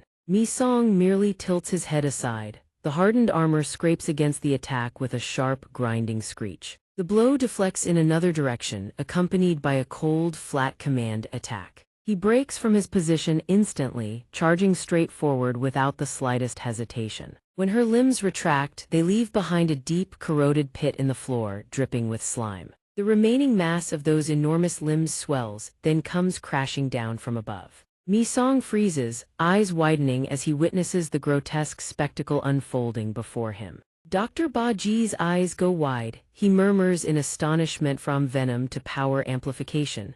The long, spindly arm swings downward with tremendous force. The ground heaves violently, sending rubble flying. However, the massive hand suddenly begins trembling uncontrollably, unable to maintain its strength. A deep gash appears from nowhere. At that instant, razor-sharp claws rise up like a spear standing on end. Mi-song had swung a devastating horizontal slash at the precise moment the attack descended.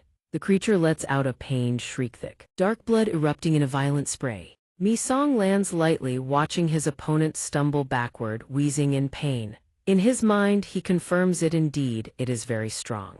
However, tracking every movement from the start of the fight until now, he realizes it's far too clumsy. His weaponized arm rises. Mi Song tells himself just one strike is all it takes to bring it down. The thought barely flashes through his mind before he channels all his power and surges forward. The blade is mere inches away when, unexpectedly, the opponent lets out a hoarse sound. Mi Song frees, never expecting his own name to escape from that mouth. In an instant, he changes direction, his blade carving through the air in a razor-thin dodge. The force of the missed strike tears a massive hole clean through the wall behind. Janti cautiously retreats, maintaining a safe distance from him. Dr. Baji stares in disbelief, stammering as if he can't process what he just saw. Wait, Mi Song, did you deliberately miss? Why? He raises his hand as the doctor rambles on a golden opportunity to witness the bullet ant's venom. Come on, do it again. Before he can finish, a razor-sharp streak of light tears through the air toward him, making him dodge in alarm.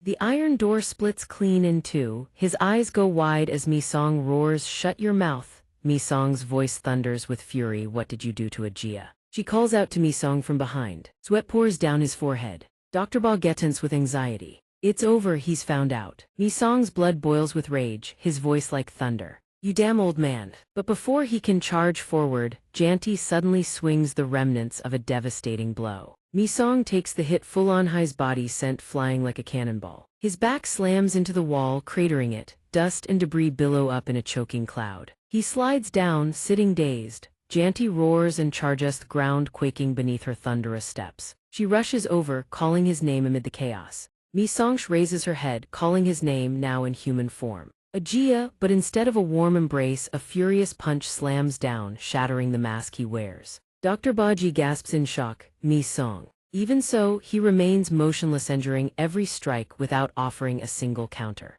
The doctor screams in panic, horrified. Why are you just standing there taking the hits? You'll really die at this rate. Mi Song continues to let himself be beaten, ignoring the doctor's words entirely. Are you trying to resist? Mi Song. He's bewildered, pupils contracting, mouth hanging open. Mi Song doesn't respond, he simply fixes the doctor with a cold, furious stare. Dr. Baji feels a chill in his heart. That gazite's full of resentment toward this old man. Is he trying to use his own death to make me regret everything? Watching Mi Song beaten to a pulp, the doctor murmurs in anguish, "Dark Zipper is my strongest armith, crown jewel of my research. No, I can't let this happen." He pulls a remote control from his pocket, silently admitting, "Yes, it was my curiosity, I had to know." Back then, he had ordered his men to take her away. What would Ajia look like after becoming an insectoid? But something unexpected happened. After waking up, Ajia had become more docile. The subordinate reports, "Sir, the insectoid indices are declining." Hearing that, he ordered the device to be implanted on her. "That's why I was forced to amplify it." At this moment, Janti raises both arms, about to deliver the killing blow, her mouth still calling out Mi Song's name. He immediately screams, "Forgive me, Ajia." Her body freezes midair, then stands perfectly still. He pressed the shutdown button, a belated but necessary choice. He lowers his head, uttering nothing more. Silence fills the suffocating space. Mi Songhai's body, torn and battered, simply sits in dead silence, as if all words are meaningless. A desperate, heartfelt call rings out, shaking him to his core. Mi Song. Ajia has returned to her human form, armor fragments falling away, tears brimming in her eyes. "Mi Song, are you okay?" He nods gently, his gaze softening in response. Leaning against the wall, he offers reassurance, "It's fine."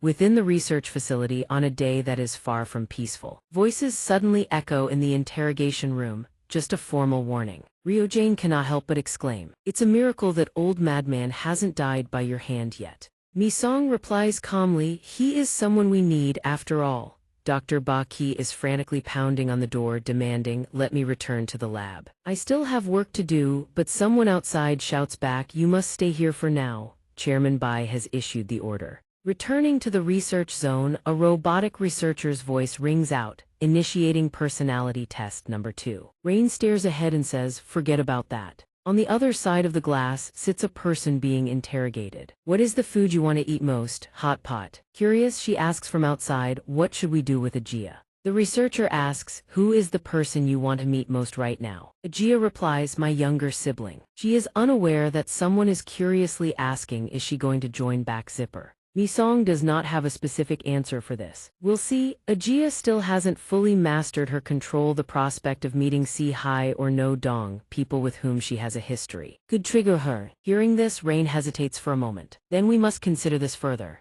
She then shares, I just ran into No Dong, which piques his curiosity. How was it? Rio recalls the moment she bumped into Su Dong in the hallway. It seems he really has lost his memory. She had pretended to be in pain, clutching her arm and complaining, which caused him to panic. I am so sorry. According to Rio Jane, he didn't recognize her at all. I was the one who bumped into him first, yet he was the one panicking and apologizing. She was surprised when the old man who clears the insect human corpses asked why Su Dong's face was so flushed, which only confused him more. It's not. And based on her account, he was blushing because he met a beauty. He certainly knows quality when he sees it. Rio Jane then brings up the main issue. Even if we assume he really has amnesia, the important thing is what kind of human ability is he using to survive here, right? I think he is the one who needs to be locked up in the doctor's lab. Sunset descends, leaving only a lingering warmth behind the thick walls. A figure is struggling to drag a pile of insect-human corpses to the collection point.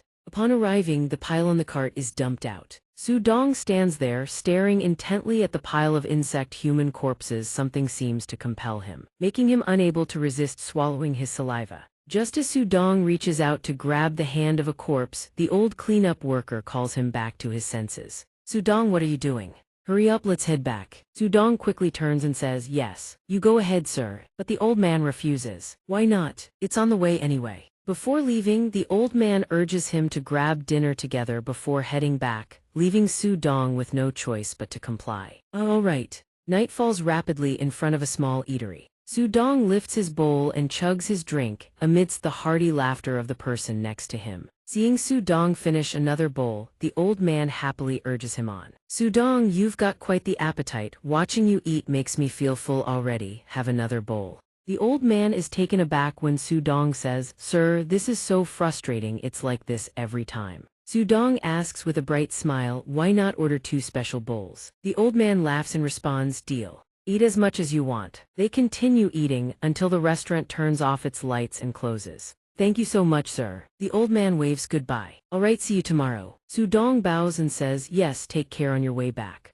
Afterward, he turns and walks in the opposite direction. But suddenly, Su Dong stops dead in his tracks. Alert, he turns and looks behind him. Confirming he is completely alone, in the blink of an eye, Su Dong vanishes from the area at high speed. He sprints through the long city streets. Su Dong accelerates, reaching the end of the road. He can't take it anymore, and bowls of rice wouldn't even be a snack. Soon he arrives before a partition wall. Driven by intense desire, he must eat it right now. As if possessed, Su Dong begins to smash through the wall with intense craving. She must eat that thing at all costs. In a split second, a hole appears in the wall leading to the outside. On the thick wall, a hole appears leading into the city. Nearby, the silhouette of Su Dong can be seen, gnawing ravenously on something. He munches on the insect-human corpse and exclaims with delight, so damn good, I don't know when I started liking this stuff. As soon as he finishes the sentence, Su Dong bites into another chunk of the corpse. He feels satisfied as his hunger is sated. After processing those corpses, I always crave this flavor. He's had some serious self-restraint after all.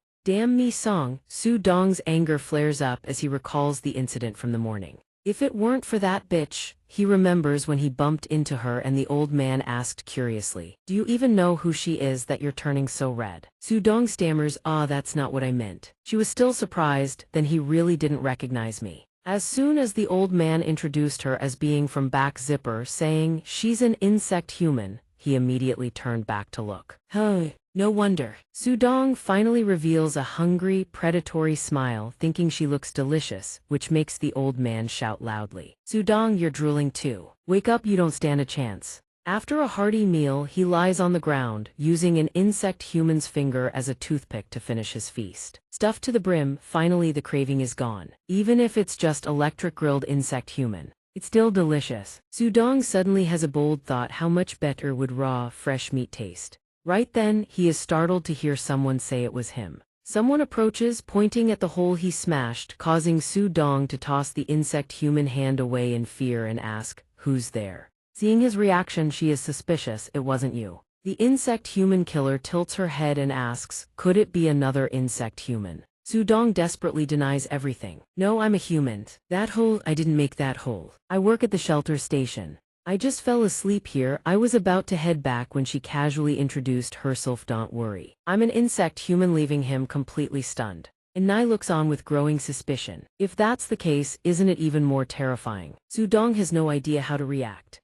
He grows even more terrified. Why are we running into insect humans outside the shelter? A single thought runs through Sudong's mind: I'm dead. She doesn't seem to understand and keeps stepping closer. Don't be afraid, I'm not going to eat you. Before Injuni can finish, he cuts her off directly. No, finally, overwhelmed by the pressure, Sudong lunges at her. Stop lying. But Anzuni effortlessly blocks his attack with a lock of her hair. You're the one lying. Sudong suddenly realizes he has completely lost control. Oh crap, I messed up. He stares in shock at his own mutated hand. Anuni's arm doesn't give Sudong a chance to react. She swipes, sending him flying. Panicked by the situation, Sudong can only beg for mercy. I'm sorry, it just swells up like this sometimes. I didn't mean to provoke you, please spare me. She hears this and gets so angry her hair bristles. I told you I'm not going to eat you. Seeing this, he pleads again. Then please retract that ferocious look. Anuni slowly retracts her hair and says, I just wanted to thank whoever made that hole. Sudong is suspicious. Thank you. She speculates, with that kind of power could you be from back zipper? Leaving him confused.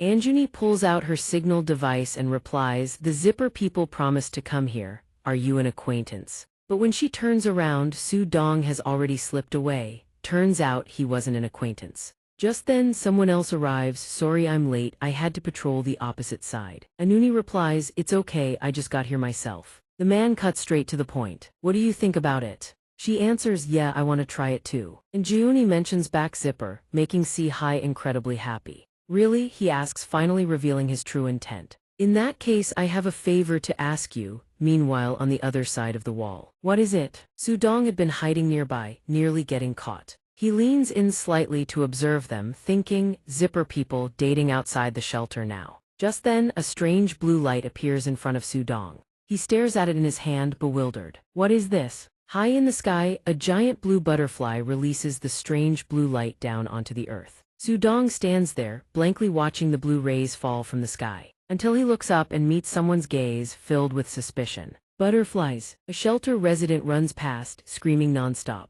Save me. The man continues to howl. Insect humans are here. Behind him, an hallucination of an insect human screams as it chases him, sending him into a panic. Save me. The pursuer is confused, shouting back. Hey, what the hell are you doing? Beside him, someone is swinging a baseball bat repeatedly at someone else. Die die. He uses all his strength to strike and curse. This damn bug. The person behind looks on in confusion. Look, in their eyes, an insect human is aggressively bashing a civilian's head in. A girl who hasn't been hypnotized watches the scene in a daze. Wait, why are you doing that? An officer wearing the back zipper logo reports to his superior. This is shelter number 2, road 19. We've detected insect humans during patrol. The agent is completely hypnotized, aiming his gun at the civilians. We have to eliminate it immediately. The street scene descends into complete chaos. A house is destroyed without mercy, leaving the woman inside in a state of absolute terror. At that moment, someone appears and asks, "What are you doing in front of someone else's house?" Immediately drawing the attention of the back zipper agent. "Are you?" The agent suddenly recognizes the zipper's Minzun. Minzun stands in front of the girl, repeating strictly, "I asked you, what the hell are you doing?"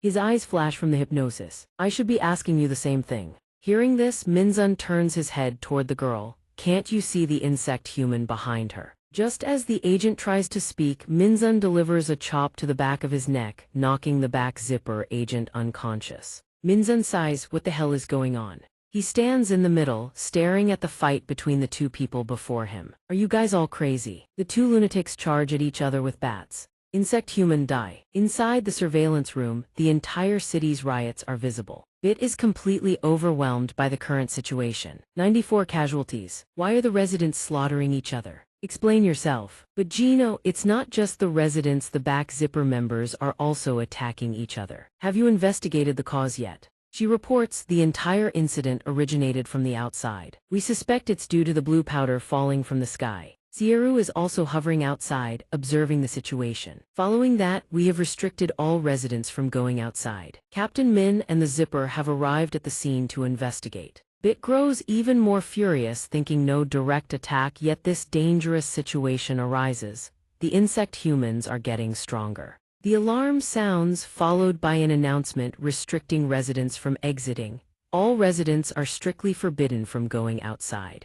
Sihai's mother is confused. I've locked all the doors, I don't understand what's happening. His father can't hide his anxiety either. I wonder if Sihai is okay. And Junai is still asking. Fight. Jizai replies, yes, to protect humanity. But she still has her doubts. But fight against who? He can't help but laugh, waving his hand. I'm not saying you have to fight right now. Jizai adds, controlling an insectoid's instincts is no easy task. What I mean is, you need to learn to control your instincts and fight to protect humanity. Can you do that? And Junai answers without a moment's hesitation.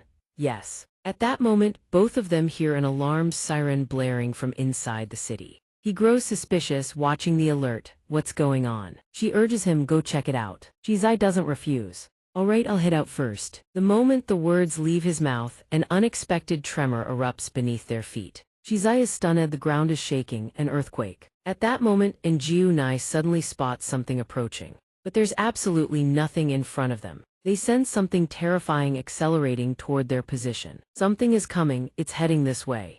Ziyu is still soaring through the sky, scanning the situation below. Where's the dragonfly drone? Its movement speed is better anyway. Min Zun responds arrogantly, relax, I'm way stronger than that pile of scrap metal over there. She just throws out a single comment, big talker. Ziyu flying ahead suddenly asks, see anything? Where did this powder come from? But he dismisses it, I'm not picking up anything. The moment she hears this, she scoffs. Seriously? And here I thought you were actually good. At that moment, the thermal display on the screen picks up 2 insected signatures. Wait. I see them. Min Zun can't help but be bewildered by what's being displayed. 2 targets, now it's Siyu's turn to search around in bewilderment. Where? I don't see anything. He finally relays the intel. Turn right, follow me. His mech banks hard and flies straight towards Zai En and King Hana. Even so, she isn't the least bit surprised. Looks like they've noticed us. The woman beside her grins and says, leave this to me. Before they part, Zai En suddenly calls out, sis. This leaves King Hana confused. She replies, thank you for healing my hand. Zai En is deeply grateful, and for coming here with me too. The woman glances over and urges, go now before the perception ability wears off completely. Before parting, King Hana can't hold back her tears. Don't get hurt, okay? Stupid girl, Zai En feels a helpless twinge. I know. The moment Min Zun and Siu appear is when the 2 groups say goodbye. The screen also shows the 2 signals splitting apart. One target has left its position. Min Zun hastily opens fire, trying to close the distance fast. In pursuit. Running. But then a strike pierces clean through his head. Min Zun's robot body detonates right before Siu's eyes. Boom. A warning voice rings out, don't you dare touch my people. Siu begins to recognize that back silhouette aids King Hana. The image matches the silhouette locked deep in her memory. Sensing her cover is blown, King Hana drops the act and admits it outright. It's me. On another side, someone knocks one man out cold with a palm strike, then turns and does the same to the other. Min Zun easily dispatches the 2 hypnotized men mid-brawl just like that. At that moment, he spots a familiar figure standing in front of Mi Song. Said figure is busy tying a group of people to a lamppost. Mi Song also happens to notice Min Zun's presence, but the latter couldn't care less, walking right past him, forcing Mi Song to scramble after. Mi Song pulls out a pre-prepared mask and warns, breathing in this green powder causes hallucinations. Min Zun's footsteps halt when he hears the follow-up, want to get your ass kicked again. Min Zun is utterly fed up with Mi Song's non-stop yapping in his ear. You listening? Finally, Min Zun snatches the mask right out of his hand and snaps. Fine, I'll put the damn thing on, all right. Even with the mask on, Mi Song won't shut up, skipping the formalities entirely. We're friends after all. This sends Min Zun into a rage, practically bristling as he screams into Mi Song's ear. Mi Song just stands there watching him storm off, then delivers a long-winded response. That was the parasite spouting nonsense on its own. I don't give a damn about being friends with that thing, and I'm 3 years older than you, you know.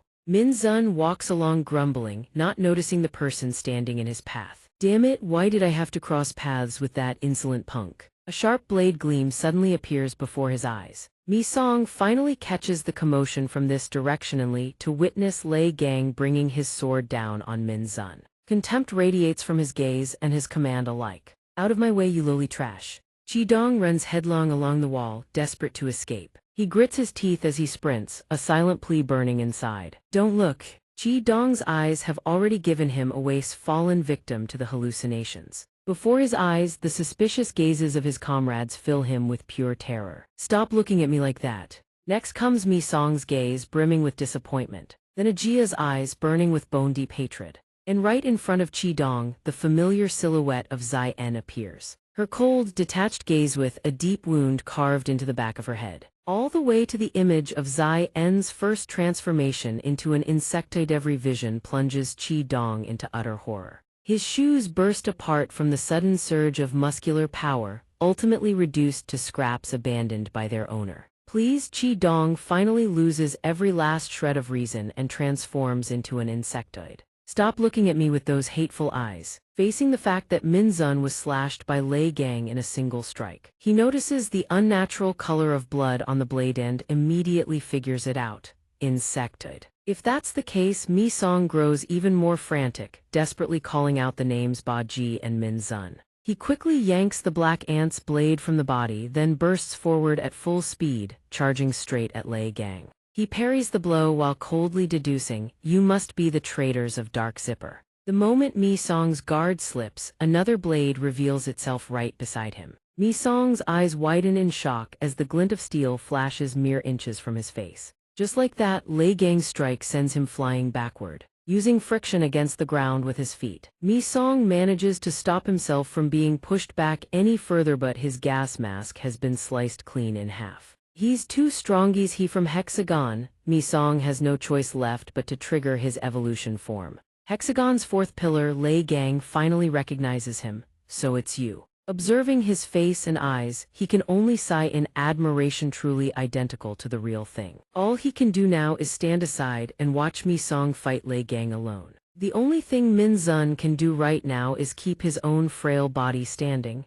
His insectoid form gradually takes shape, sketched out by the darkness. I should have gone all out from the start. Lei Gang also chooses to transform, shifting into a different form, fully awakened. His immense power can easily carve through portions of Mi Song's armor. If he were any weaker, he'd easily be destroyed by Lei Gang's transformed state. In an instant, beneath the ruined city, two insectoids face off against each other. Black Ant hears him declare, "I will offer him up to my master." With a blade lined in sharp thorns, the shield mantis insectoid emerges with fierce, unwavering resolve. At this moment, outside the research facility, a riot triggered by hallucinations is unfolding. Zai En lands softly below without encountering a single obstacle. Just then someone screams insectoid, which only annoys her further. The barrier's already failed. The Dark Zipper soldiers rush forward. Capture it, protect the civilians. Zai En then unleashes the power radiating from her wings with a taunt, "Come get me if you can," plunging the soldiers into hallucinations that turn them against the civilians while she calmly walks inside.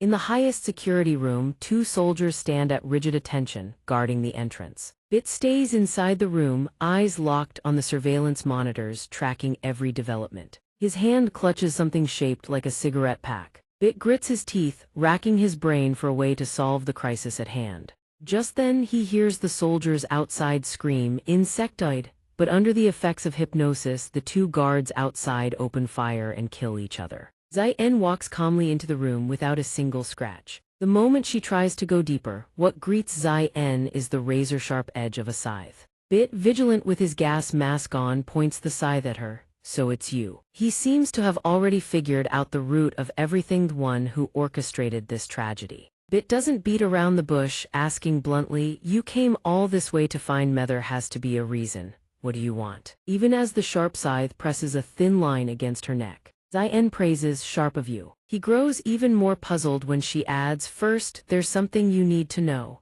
Zai En calmly unleashes the power radiating from her wings. Catching Bit completely off guard, he takes the hit head-on. In the blink of an eye, she drags him into her consciousness. The mask and scythe vanish one after another, leaving Bit even more bewildered. What the hell is this? His expression shifts the instant Xian declares, "From this moment on, everything of yours." As he stands there, making her proclamation, "Will be under my control." In the heart of the ruined city, two insectoids are about to clash. The shield mantis insectoid tries to hide his wariness behind his armor. "I can sense it." Black Ant simply stays silent, indifferent to how he's being assessed. Though outwardly resembling other insectoids, his energy signature is completely different. He suddenly drops low into an attack stance, startling the shield mantis insectoid with the sudden movement. Black Ant doesn't give him a moment to recover, instantly launching forward. He throws himself into the air and strikes, but the shield mantis insectoid quickly neutralizes the attack.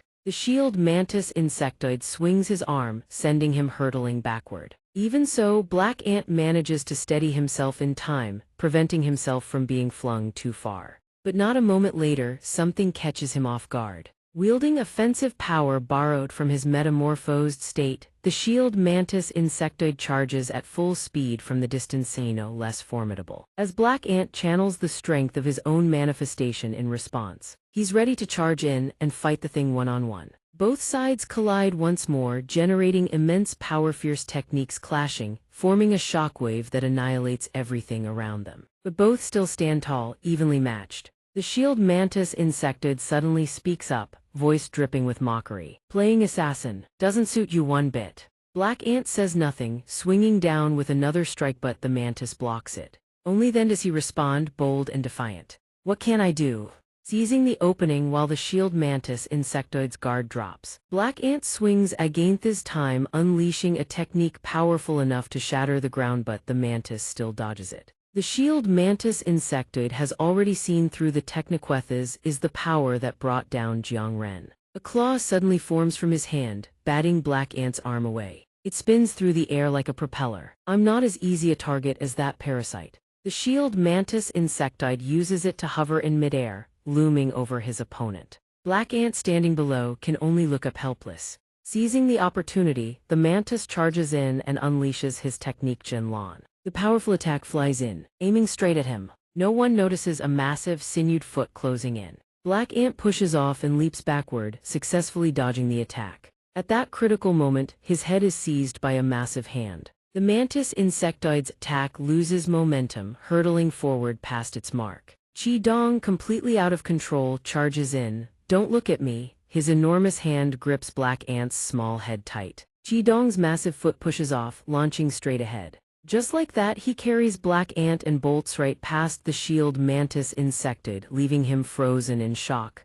There's another one. Shortly after, the shield mantis insectoid also quickly departs, leaving nothing but devastation in his wake. Elsewhere in the vast dark sky, a figure hovers in midair. Suddenly, the figure bursts apart, creating a streak of light across the night sky. Kao is relentlessly pursued and attacked by the mosquito insectoid. "Tired out already? I'm just getting warmed up." Annoyed by the constant harassment, she throws a powerful kick, but the woman easily dodges it. Just then, the mosquito insectoid suddenly realizes the blue powder is gone. Xian succeeded. Then she suddenly flies upward, intending to leave. "Now will you get out of my way? I don't have time for this." Kao is also startled upon realizing. Xian, that one from earlier was Xian, wasn't she? The mosquito insectoid moves to attack, but she manages to shoot out silk threads in time to block her. "It really is hexagon." She continues, thrusting her weapon forward. Kao immediately uses her silk threads to entangle the weapon tight. "Hexagon. Hey, what the hell did you do to her?" The mosquito insectoid replies coldly, "I did nothing, she grew up all on her own."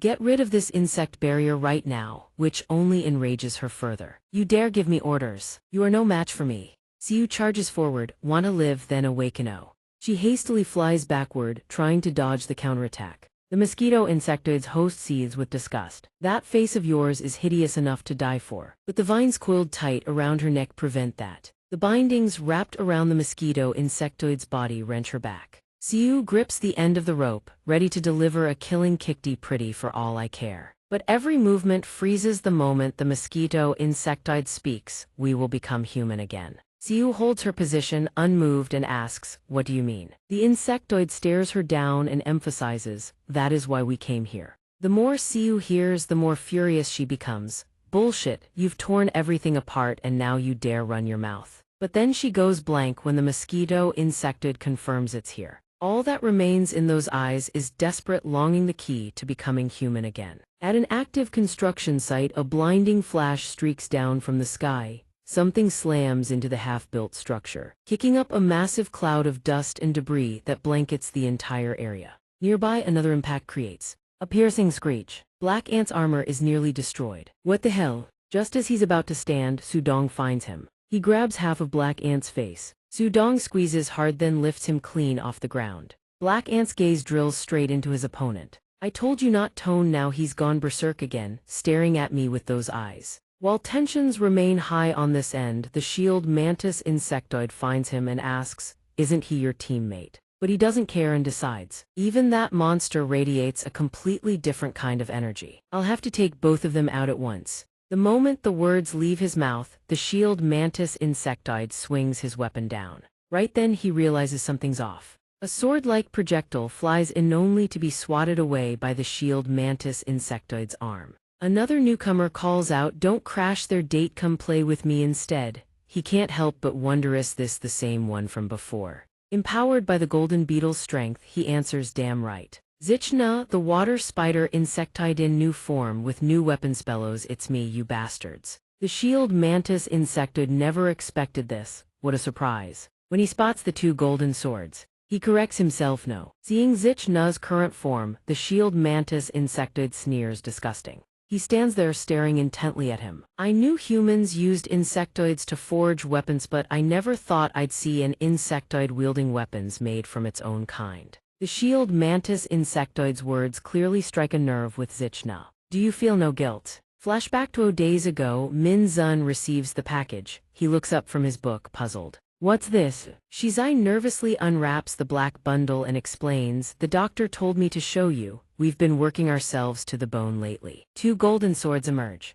"I think you should try them out. These swords are forged from elephant stag beetle chitin." Minzun takes one look and immediately curses. "What the F?" He turns away in disgust, going back to his book. "Get that cursed thing out of here or I'll kill you." Shizai hesitates. "If you don't use this, then..." Minzun turns to ask. "So what?" he snaps. "Won't you die first?" Before he finishes, Shizai takes a book spine to the face, then gets kicked straight out the window. "Get lost, you bastard." Minzun turns away in disgust. That Shizai prick has been itching for a beating lately unbearable. Shizai on the other end can only sprout wings and fly off. "See you tomorrow." Right then he notices something still left in the room. Right at Minzun's feet, the sword forged from elephant stag beetle chitin. Shizai's parting expression grows even more smug, ignoring Minzun's shouting behind him, "Hey, take this with you, you bastard." Back to the present, facing the shield mantis insectoid, Xianxia snaps, "Shut your mouth, enough. Want me to charge in and cleave you in one strike, turn you into weapon material?"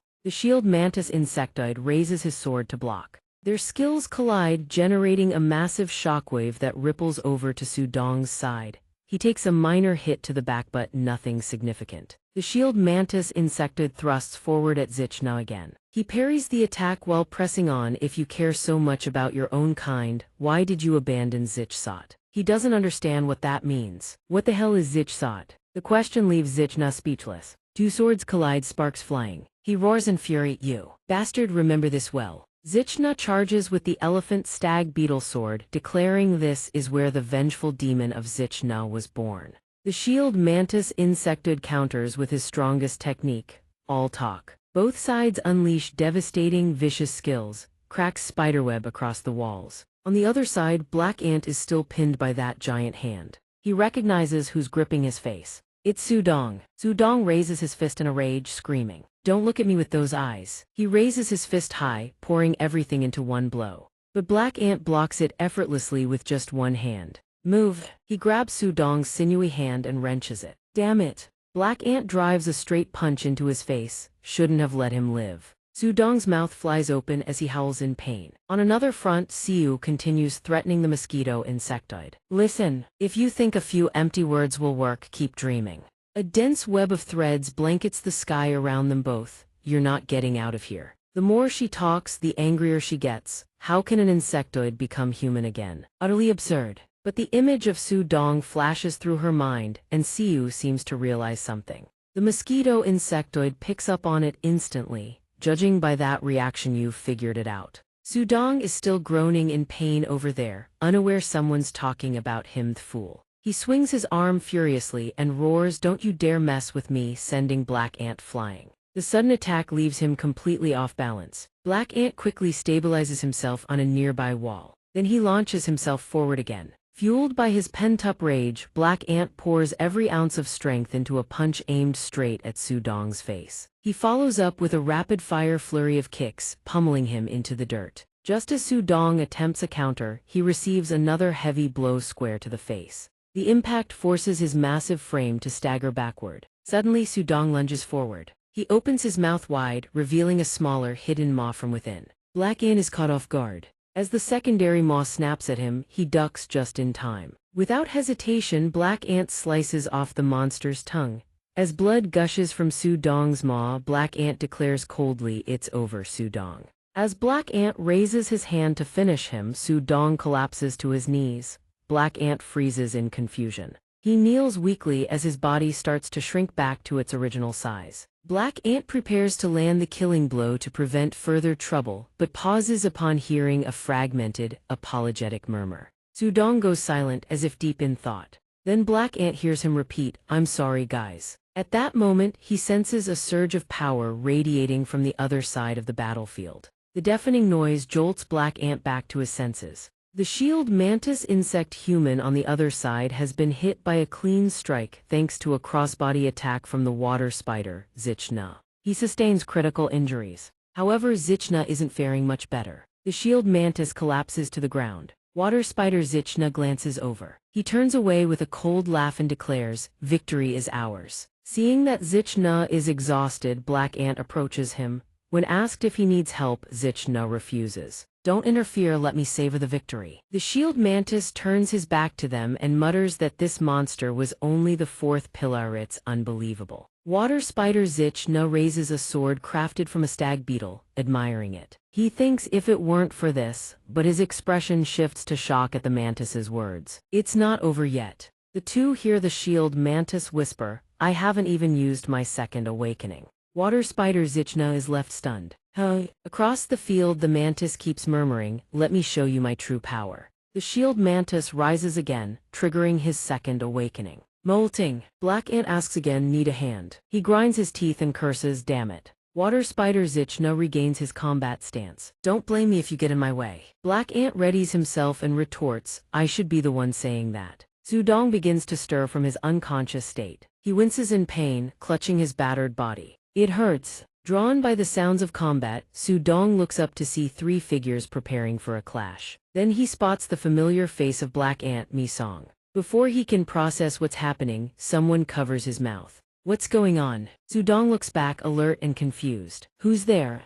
Hana signals for silence as she is asked who she is. In a blink of an eye, the two vanish. Black Ant and water spider Xianxia face the shield mantis together. It is known that when an insect human's power exceeds its limit, their skeletal structure adapts to sustain that strength. Power. That is the mechanism of the second awakening. As he shifts his form, he can't help but boast, "It's been a long time." Black Ant and Xianxia watch the transformation with extreme caution. The shield mantis has evolved into the sword emperor mantis form. Water spider Xianxia scoffs, "Insolent. You just shed a skin and you're already crowing." Without a second thought, he charges in. "Don't look down on my power." Even Black Ant is taken aback. Innumerable blades from the stag beetle strike repeatedly. "Think you're special," molting. Water spider Xianxia uses his Waikian form to counterattack. "I'm no slouch either." He unleashes a barrage of techniques, but the mantis dodges them all easily. Infuriated, Xianxia raises his blades high for a finishing blow, only for the mantis's armor to deflect it. As Xianxia stands stunned, the mantis sneers, trying to match the ocean with a sewer pipe. Shedding his shield, the mantis relies on combat experience to swing a blade, cutting the distance instantly. "You're way out of your league." Xianxia is left wide open, unable to dodge. Luckily, he is yanked backward by the collar, narrowly cheating death. Xianxia gasps in horror as another strike whistles over his head. Seeing the mantis lunge again, he shouts, "You bastard, let go of me." Black Ant uses the momentum from the pull to launch his own attack. "I'm here to greet you." He grips his blade tight, ready to test his strength. Both men combine their weapons to block the mantis strike, but they are met with a crushing force that is impossible to withstand. The inevitable happens, both are sent flying by the impact. Black Ant realizes and Xianxia screams out. He's gotten much stronger. As soon as he speaks, the mantis appears right beside them. Still got time to chat. He kicks off the ground, vaulting backward. The mantis hunches over, rocketing forward like a missile. The others can only retreat. The mantis sets his sights on Black Ant. You underestimate me. At the 11th hour, just as the blade reaches him, Xianxia appears to intercept the strike, shoving Black Ant aside and saving his life. Managing to plant his feet, he uses friction to stop his slide. Black Ant watches in shock as blood sprays across his vision. In the end, Xianxia still catches a blade. A stag beetle blade slams into the ground. Cursing in frustration, he charges back in. The mantis watches the incoming strike with icy indifference. He unleashes a flurry of slashes, batting aside Black Ant and all his techniques. One of his weapons is shattered, and the other is destroyed by a follow-up blow. Black Ant is driven back toward the stag beetle sword. Move aside. The mantis hunches low and dashes like a cannonball. He stands his ground, gritting his teeth as the mantis says, "I'll see you to the end of the road."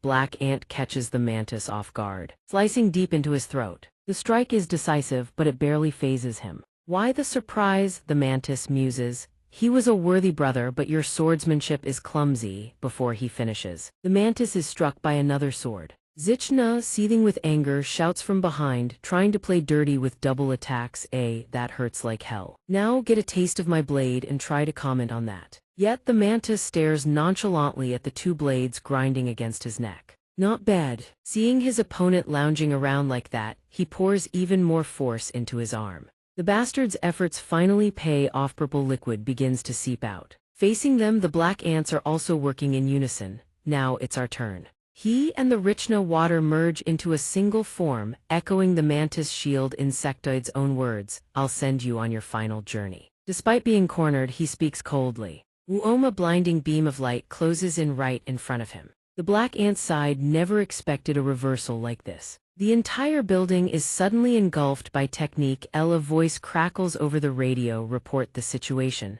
Before them, countless soldiers are going berserk. Insectoid detected, target located, eliminate on sight. T knocks a soldier unconscious while reporting. The corridor leading to the chairman's room is impassable. Soldiers have all been hypnotized. Sam adds that they're continuously blocking our path. The situation at ON's position isn't much better. Same hero can't knock them out either. A soldier mutters under his breath and charges forward to attack. I must destroy the insectoid. He's stopped by an enraged whip strike. Don't you recognize the chief manager? Get out of the way, you idiot. The voice from the radio continues crackling. What the hell is going on here? Jenin is still reeling from what's unfolding. Impossible. She quickly orders a status report on Dark Zipper. Unable to contact Mi Song or Min Zun, the subordinate responds immediately. He adds, Shizai is currently engaging a giant insectoid outside the shelter. She's metamorphosed into a dragonfly combat form. Sei is locked in fierce combat. His opponent is reportedly an unregistered insectoid not in Dark Zipper's database. That insectoid is none other than the one who killed Njiu Nijust, as the subordinate turns to elaborate further. As for Luo Zhen, Jenin is currently in conversation with Shizai, so she signals for silence. It's me, Luo Zhen. Captain Min, are you all right? Yeah, I'm fine. Shizai is currently working with several soldiers to evacuate civilians and the wounded. After breaking the hypnosis, we rescued the residents and are en route to the shelter bunker. She asks in surprise, what did you just say? Why there? But after hearing the answer, Jenin freezes on the spot. What? Is that true? Seeing her still hesitating, Shizai loses his temper. I believe it's true. Now's not the time for explanations. Move now. Hurry. The alarm bells blare to life, flooding every corner with deafening noise. The sound reverberates endlessly, reaching even a room buried deep inside. Ajia, sitting on her bed, looks up in curiosity. What's going on? She stares blankly toward the source of the noise. She can hear chaos outside, but the hallway is completely empty. Is anyone out there? The moment she spots someone passing by, Ajia frantically bangs on the door. Hey, mister. What's happening out there? Before she finishes, the door suddenly swings open right in front of her. The abnormal action terrifies Ajia. Her face goes white. "You're not allowed to open the door, I'm a dangerous subject." But the soldier's eyes flash with a dangerous gleam as detected an insectoid. She doesn't understand what's happening and cooperates honestly. "Yes, that's right I am," but he cuts her off coldly. The soldier aims his gun forward. "Eliminate on sight." Ajia's eyes fill with panic and utter terror. Right at that moment, someone strikes him hard enough to rattle his skull. "How dare you!" Dr. Baji roars in fury. "Don't you dare lay a hand on my precious research subject." She never expected this situation either. The doctor waves her over urgently. "Get out here now." Ajia sees Dr. Baji's trembling hand and hesitates. "No, all right, I'll go." The doctor's face twitches, clearly losing patience. "Follow Menno." Meanwhile, at a devastated ruin, a lone figure stands. It's the mantis shield insectoid, his body battered beyond recognition, his blade long shattered from the previous fight. The mantis shield insectoid mutters, "I followed the sixth pillar all the way here. Who knew I'd run into you lot?" Min Zun has reverted from his Richno water state, lying motionless atop the wreckage, his body riddled with wounds. He stares at the remnants and murmurs with regret, "Is this how it ends?" Mi Song on the other side has also reverted to his original form, no sign of movement. The mantis shield insectoid raises his blade high, intent on eliminating the threat for good. "Then I'll take your head now. And bring it back." The words barely leave his lips before he glides forward through the wind, closing in on his target. Weak but still conscious, Mi Song stares straight at the figure before him. His hand trembles as it reaches for a shard of the broken blade. The bullet ant's power ends here. Mi Song clutches the shard so tight it's like he wants to carve it into his palm. Right then, the mantis shield insectoid hears a ragged voice calling out, "Hey!" Min Zun staggers to his feet, somehow still strong enough to issue a challenge. "What, am I not worthy of being your opponent? Come on then, you bastard, this won't end that easy." While the insectoid's attention is diverted, Mi Song launches a sudden ambush from behind, clinging like a starving leech, relentless and desperate. Sensing something wrong, the mantis shield insectoid whips his head around and slashes, but Mi Song ducks just in time. The mantis shield insectoid snaps, raising his blade for a killing blow. That cheap ambush trick again. But Min Zun throws himself in, grabbing the insectoid's arm and holding it tight. "All I need is to win," he sneers, taunting his opponent. Anything goes right. The mantis shield insectoid never expected such a dirty move. "You damn bastards." Mi Song seizes the opening and lunges forward. Unable to move with his arm pinned, the mantis shield insectoid takes a clean hit straight to the gut. Despite the agony, his mouth runs at full power. Cheap shot. Mi Song's eyes blaze with murderous intent as he suddenly activates Gene. The mantis shield insectoid seems to sense something is very wrong. Until his body is pierced through by his own techniquely, then does the mantis shield insectoid notice Mi Song's mutated arm. "That arm, Tao." But before he can finish, Mi Song seizes his face with arrogant dominance. He announces coldly, "I'll be taking the rest while I'm at it." Then he drives that mutated arm straight through the mantis shield insectoid's body. The insectoid is still reeling, unable to process what just happened. "What did you just say?" Mi Song's eyes now hold nothing but madness and bloodlust. "Bring it on." After that, he begins frantically absorbing the shield mantis insectoid's power. The insectoid finally realized, but it's already too late. This power, it was as if the shield mantis insectoid could perceive Mi Song's silhouette radiating from within, channeling the very power of Jai Dao. In an instant, its entire body dissolves into a phantom and plunges into the boy. Down to the very last trace of energy, everything is absorbed into Mi Song's palm. Min Zun, having witnessed this, can't help but show wariness before the extraordinary skill, yet he musters his courage and tries to say something. Mi Song's hand suddenly morphs into a bizarre new form. He seems to have become some kind of unrecognizable creature. "What the hell?" Mi Song grits his teeth, enduring the agony of absorbing an entirely new species. Deep within his body, an unpredictable transformation begins. At the deepest layer, a new form gradually emerges. Right beside the black ant insectoid, the shield mantis insectoid has been sealed within a crystal core. Finally, Mi Song manages to regain control and returns to his human form.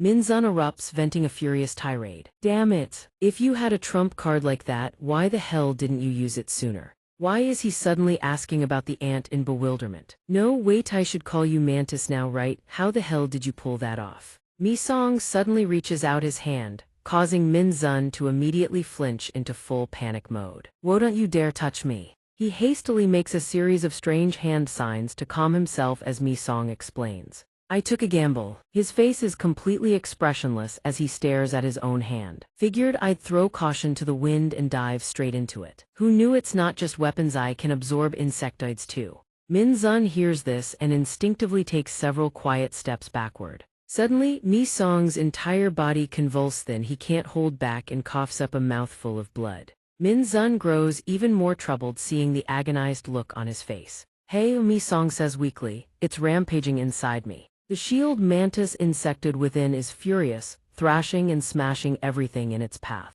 "That bastard." This only deepens Min Zun's worry. "Hey, you okay?" Blood still trickles from the corner of his mouth, yet Mi Song flashes a reckless grin. "I'm used to it." Gradually, he grows intensely excited, though the agony of something ravaging his insides is a sensation he hasn't felt in a long time. So the shock is real. This bizarre behavior makes Min Zun's face go pale. He's lost his damn mind, coughing up blood and still laughing. It's only then that Min Zun suddenly notices the sound echoing around them. "What? Huh? Why is the warning alarm going off again?" Mi Song cradles his wounded body and says, "Let's go." He grits his teeth in frustration, understanding full well this isn't over yet. Right at that moment, a shadowy figure of unknown identity appears behind the two. Both turn their heads as the figure advises, "You'd better not go." Upon recognizing who awaits them, Min Zun snarls, "That bastard." Mi Song is equally stunned upon seeing the person. The warning alarm that had been blaring relentlessly suddenly cuts off without any warning. A strange sound echoes through the air, leaving everyone bewildered. "Where is that sound coming from?" A subordinate reports from the director's office. Sir On and Lei Gang, doing their utmost to carry unconscious soldiers to safety, also receive the news.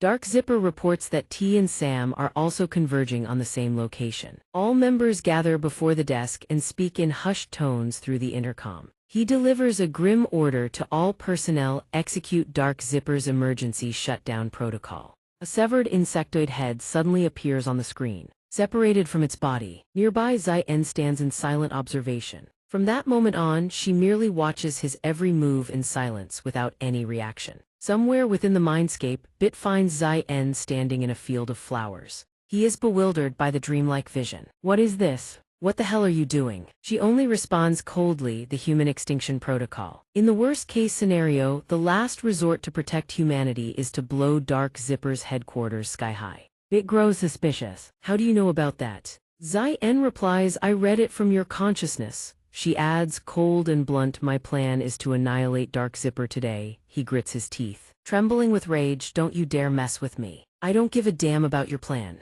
As long as I'm standing here, that will never happen." And then, right before her eyes, Bit's mouth begins to overflow with fresh blood, leaving Xian utterly stunned, never having expected this. Blood keeps flowing, soaking the area beneath his chin. Then it drips, drop by drop, on the verge of falling onto his suit. Bit suddenly springs to his feet and lunges forward, blood droplets splattering directly onto the desk. Gripping his scythe tight, he charges out from behind the desk and launches his attack. Xian hasn't even recovered from her shock. He broke free from the mindscape. She quickly spreads her wings, deploying her techniques in retaliation. A crimson ring swiftly locks onto Bit's face as its target, but he raises his scythe to shield himself and shatters the technique in the same motion. Fury blazes in Bit's eyes. "I will never let humanity perish." He charges forward with everything he has, bearing a mouth flooded with blood. Xian finally grasps what happened. He bit his own tongue to break free. In no time, Bit closes the distance and swings his scythe in a devastating slash.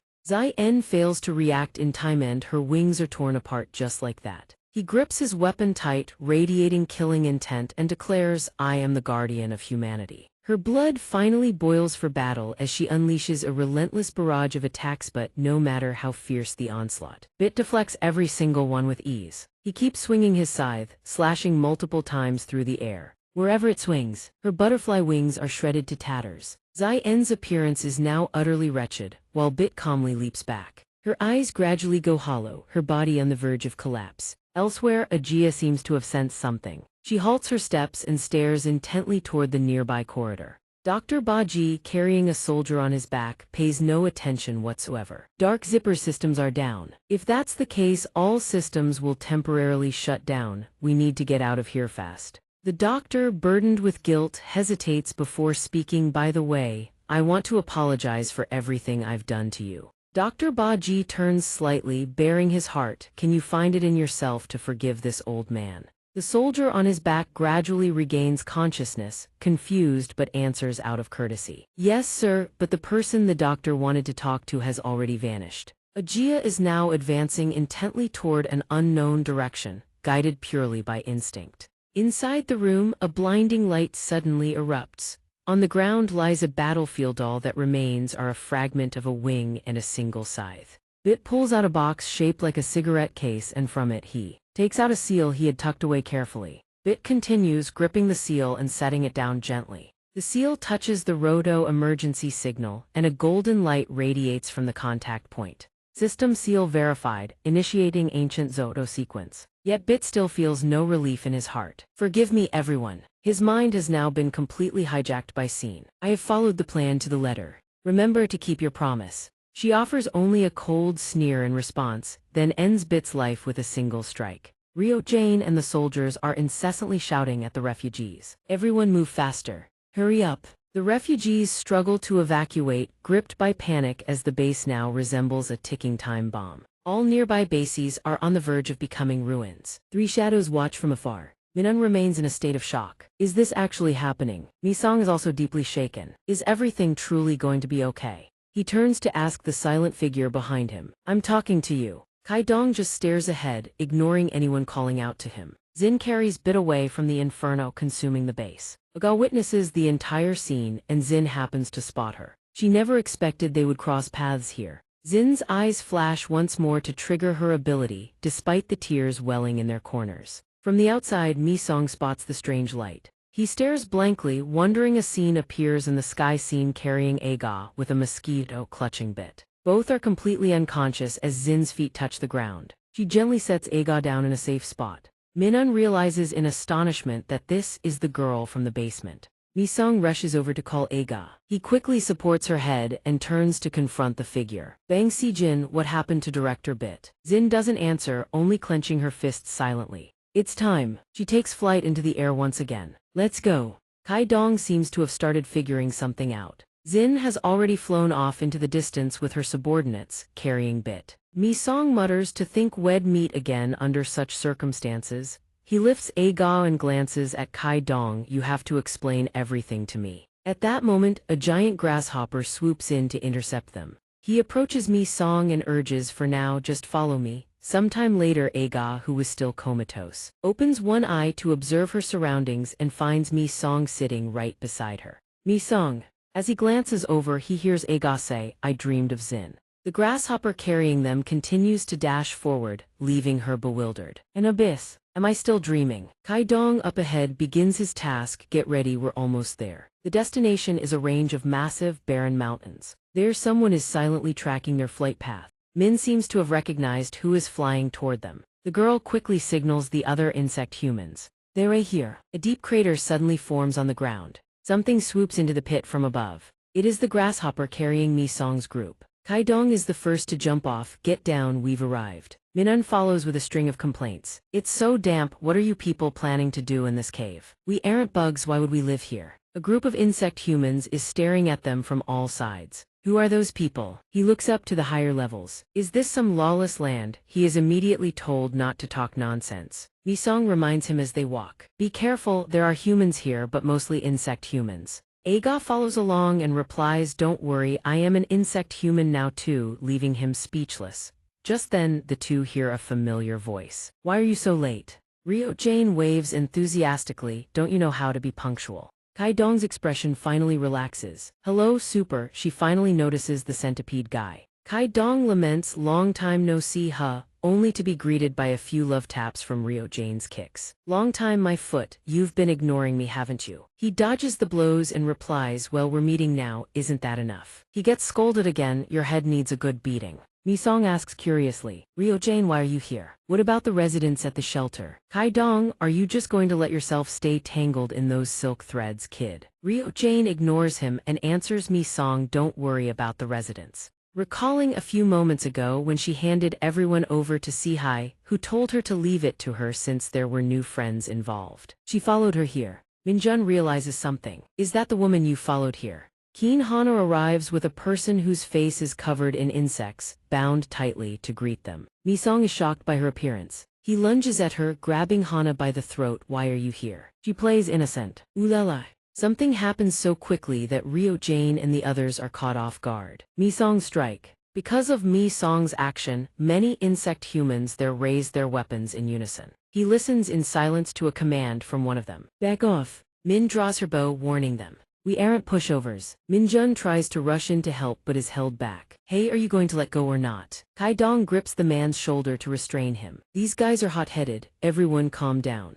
Mi-song glances back coldly. Sung Kai-dong, what is the meaning of this? Just then, another person steps forward. Everyone, stop. He widens his eyes as he listens. Let me explain. Many of the insect humans there follow his lead. We want to become human again. One of them is even clutching a child's hand tightly. We want to live alongside humanity. They all turn to face the one introducing them. We are the symbionts. Mi-song cannot hide his shock when he hears that name. Mi-song, his younger brother Mi-chan. Yu-gon finally shows his face, a butterfly wing sprouting from his back to eradicate Kijima. The insect humans there share a single goal. We, including the Min, Ka and Hana group and Chizdong, have gathered here. Elsewhere, Zin has already returned to his territory. No looks disgusted, covering his nose and mouth tightly. Xianxia glares over with a look of pure loathing. X stands silently, eyes locked on those entering. Furthermore, Mi-chan is there, appearing deep in thought. Zin quickly kneels to pay respects, with the mosquito carrying bit behind him. I report, she says quickly, Lord Kijima, I have successfully submerged the Northern Zipper headquarters and returned. He offers no shortage of praise. Good, well done, bit is left hanging there. Silence, she commands. This person is B, the director of Northern Zipper. Mi-chan recognizes him instantly. I've met him once before, so. He took my grandmother's place. He cannot hold back his rage and begins to shout. Where did you hide my grandmother to climb into that position? You bastard! The man remains silent even as Mi-chan lets out a maniacal laugh and beats his own chest. How could she possibly have survived that explosion? Mi-chan mocks himself. I thought you would fail. Truly impressive. Not like that guy Roy Kang, who went there and came back with zero intel. Zin bows his head low. I tried my absolute best. He asks again for what reason. She replies, of course it's for. Zin falls silent, remembering Gu I am. Back then, I stepped up to take responsibility not because I wanted to protect Gu I am, that was just a perfect excuse.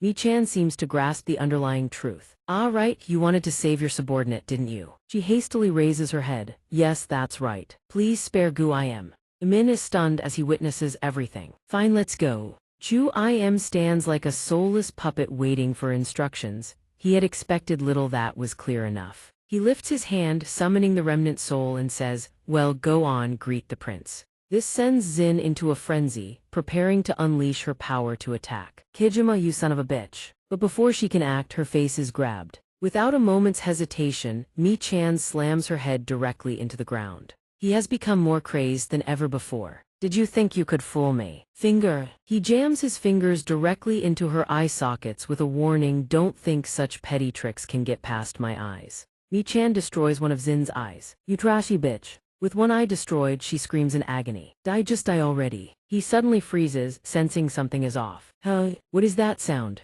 A long blade is swiftly drawn from the mosquito's body. The chance is here, finish him. Bit leaps from above, intent on delivering a clean strike. While Mi-chan is left stunned and reactive, powerful green lightning strikes down. Bit slams his weapon into Mi-chan's head. The blade, crackling with lightning, carves a path down his spine. But the twisted laughter that follows leaves him bewildered. Mi-chan still has the breath to mock, as expected, humans are just blockheads. Seeing this, Sen lunges forward to rescue Lord Kijima. But he is blocked by Zin's overwhelming power, leaving X unable to close the distance to his lord. Xianxia speaks from behind. Back off, watch and learn. He turns, questioning in doubt. Nahung, what do you mean by that? No Gu stays silent, covering his mouth. In his eyes, could Lord Kijima really be defeated so easily? Even as he seethes, Xianxia can only restrain himself. Stay there and wait. Mi-chan pulls his finger out of Zin's eye socket. I don't know what deal you made with her, but it's not going to happen. Whether you are human, insect human, or anything else. He turns and punches deep into Bit's body.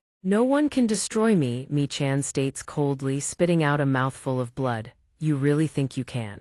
Bit then blows a cloud of black smoke directly into his face. Feeling the strange mist seeping into him, Mi-chan lashes out, throwing Bit away. The force of the throw sends Bit slamming into the cave wall, causing him to cough up more blood. Something flies out of his mouth, and blood continues to flow. Despite coughing up blood, Mi-chan continues to hurl insults. Damn it, you bastards! The insect humans within his body begin to lose control, driving him insane. How dare you? What kind of twisted game are you playing? Mi-chan is even more astonished when Zin explains from behind. It's a gas created from a synthetic toxin of all the insect humans who want to resist you. We've been planning this for a long time. Her eyes are filled with hatred. The one who turned my precious friends into monsters and threatened humanity. Z emphasizes you will die. This only fuels his rage. He begins to condense his power. Damn it! Who do you think you are? Mi-chan screams. A bunch of trash, dark power forms into a lance charging toward her. She stands frozen, watching it hurtle toward her.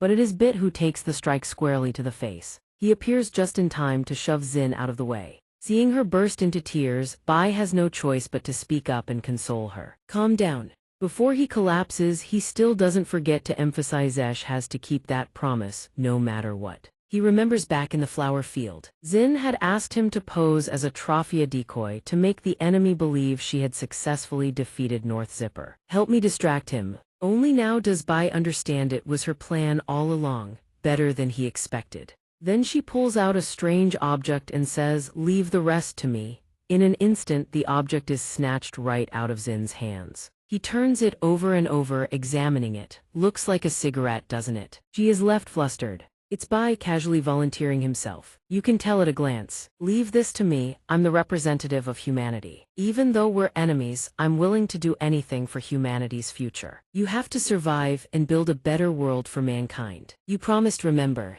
And No is completely engulfed by the dark energy. After it dissolves his entire body, the energy finally fades away. Only a pair of broken glasses remains on the ground, one thing the black ants cannot destroy. Mei-zhan cannot hide his surprise seeing the swarm of ants gradually die off. The ant swarmies there some other toxins still lurking in his body. Zin grips her sword tight and flies straight at the opponent. Distracted by his own turmoil, Mei-zhan takes the full brunt of the blade. He quickly seizes Zin's head, cutting off all resistance. Mei-zhan speaks, "Do you know what the deciding factor is that keeps you from killing me?" She drowns in unbearable grief. "I must eliminate you." He stares coldly at Zin and speaks those words. The hope of becoming human again. She can no longer hold back the tears, but Mei-zhan continues, "You think I don't know what all of you have been plotting. Because you cling to that delusional hope, you can never kill me. I abandoned all hope long ago." Then he sets Zin ablaze with fire. "I gave up my right to be human for revenge. Until nothing remains before him, that is the reason." X sees him collapse and rushes over. "Are you all right, sir?" But he is stunned when Mei-zhan suddenly throws his head back and laughs maniacally. Xianxia and Lu Gu are just as spineless, a bunch of worthless trash, all of them. He suddenly calls X over, leaving him bewildered. "Yes, sir." Mei-zhan points toward his swarm of ants and gives an order. "You, go where the ant swarm leads." X immediately understands. "Is that their nest, sir?" "I'll head there at once," but Mei-zhan cuts him off. "No." Mei-zhan lifts his head, a manic grin spreading across his face. "I will go there myself." In the barren, desert-like wasteland, dawn finally breaks. Ryujin strides into the room. Jia and Hana sits before the lab bench praying, "I hope she comes back safely." Suddenly she hears someone calling her name rudely, right in her face. He leans against the nearby cliff and raises an eyebrow. "Didn't expect to run into you here." Memories of the building bombing come rushing back. After their boss trembles and passes away, the entire network collapses with him that day. Ryujin approaches step by step and asks cautiously, "I got snatched by North Zipper and got the hell beaten out of me. What were you doing back then?" Jia N. Hana fiddles with her lab equipment and replies, "Me. Obviously I grabbed 50 larvae and bolted." He casually drapes his arm over her shoulder. "What exactly are you scheming?" "All along, you've been creating those fake insect humans." Jia N. Hana replies coldly, "Better than some wretch who sided with the humans during the war against the insect humans." Ryojin turns away fuming. Shut up. I only did it for personal revenge. She seizes on that and fires back. Same here. I was just doing my own research. Hana gently swirls the purple liquid in the test tube and muses. Our current appearance versus our manifestation form, which one do you think is our true self? He stares at his own reflection. If we're insect humans, then obviously it's the manifestation form. We're just shapeshifting to fit into human society. Hana places the test tube back in its rack. Exactly.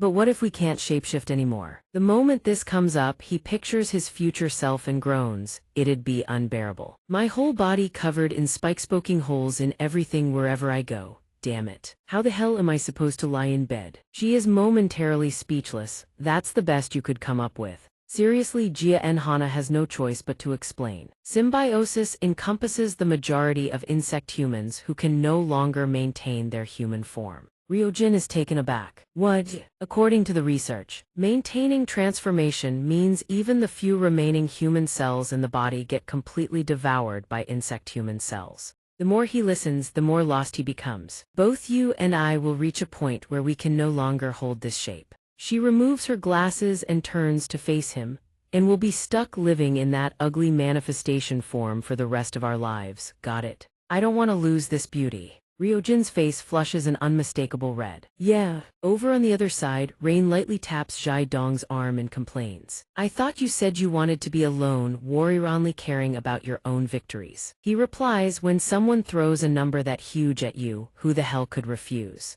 She looks displeased again. What, you did it for the money? What are you, some kind of mercenary? Absolute trash. Jai Dong can only scramble to defend himself. You guys never even promised to pay me. Why so heated? Ajia watches them closely, then guesses. Must have been ages since they last saw each other. Just then, she hears a voice echoing from inside the chamber. Right now he's the only hope. Only then does Hana remove the head covering from the person beside her. When he was captured, he kept insisting on killing Xin. She explains further. So I had no choice but to wipe all his memories and release him. The moment the hood was pulled off, Jai Dong wouldn't stop trembling, pleading. Put it back on right now.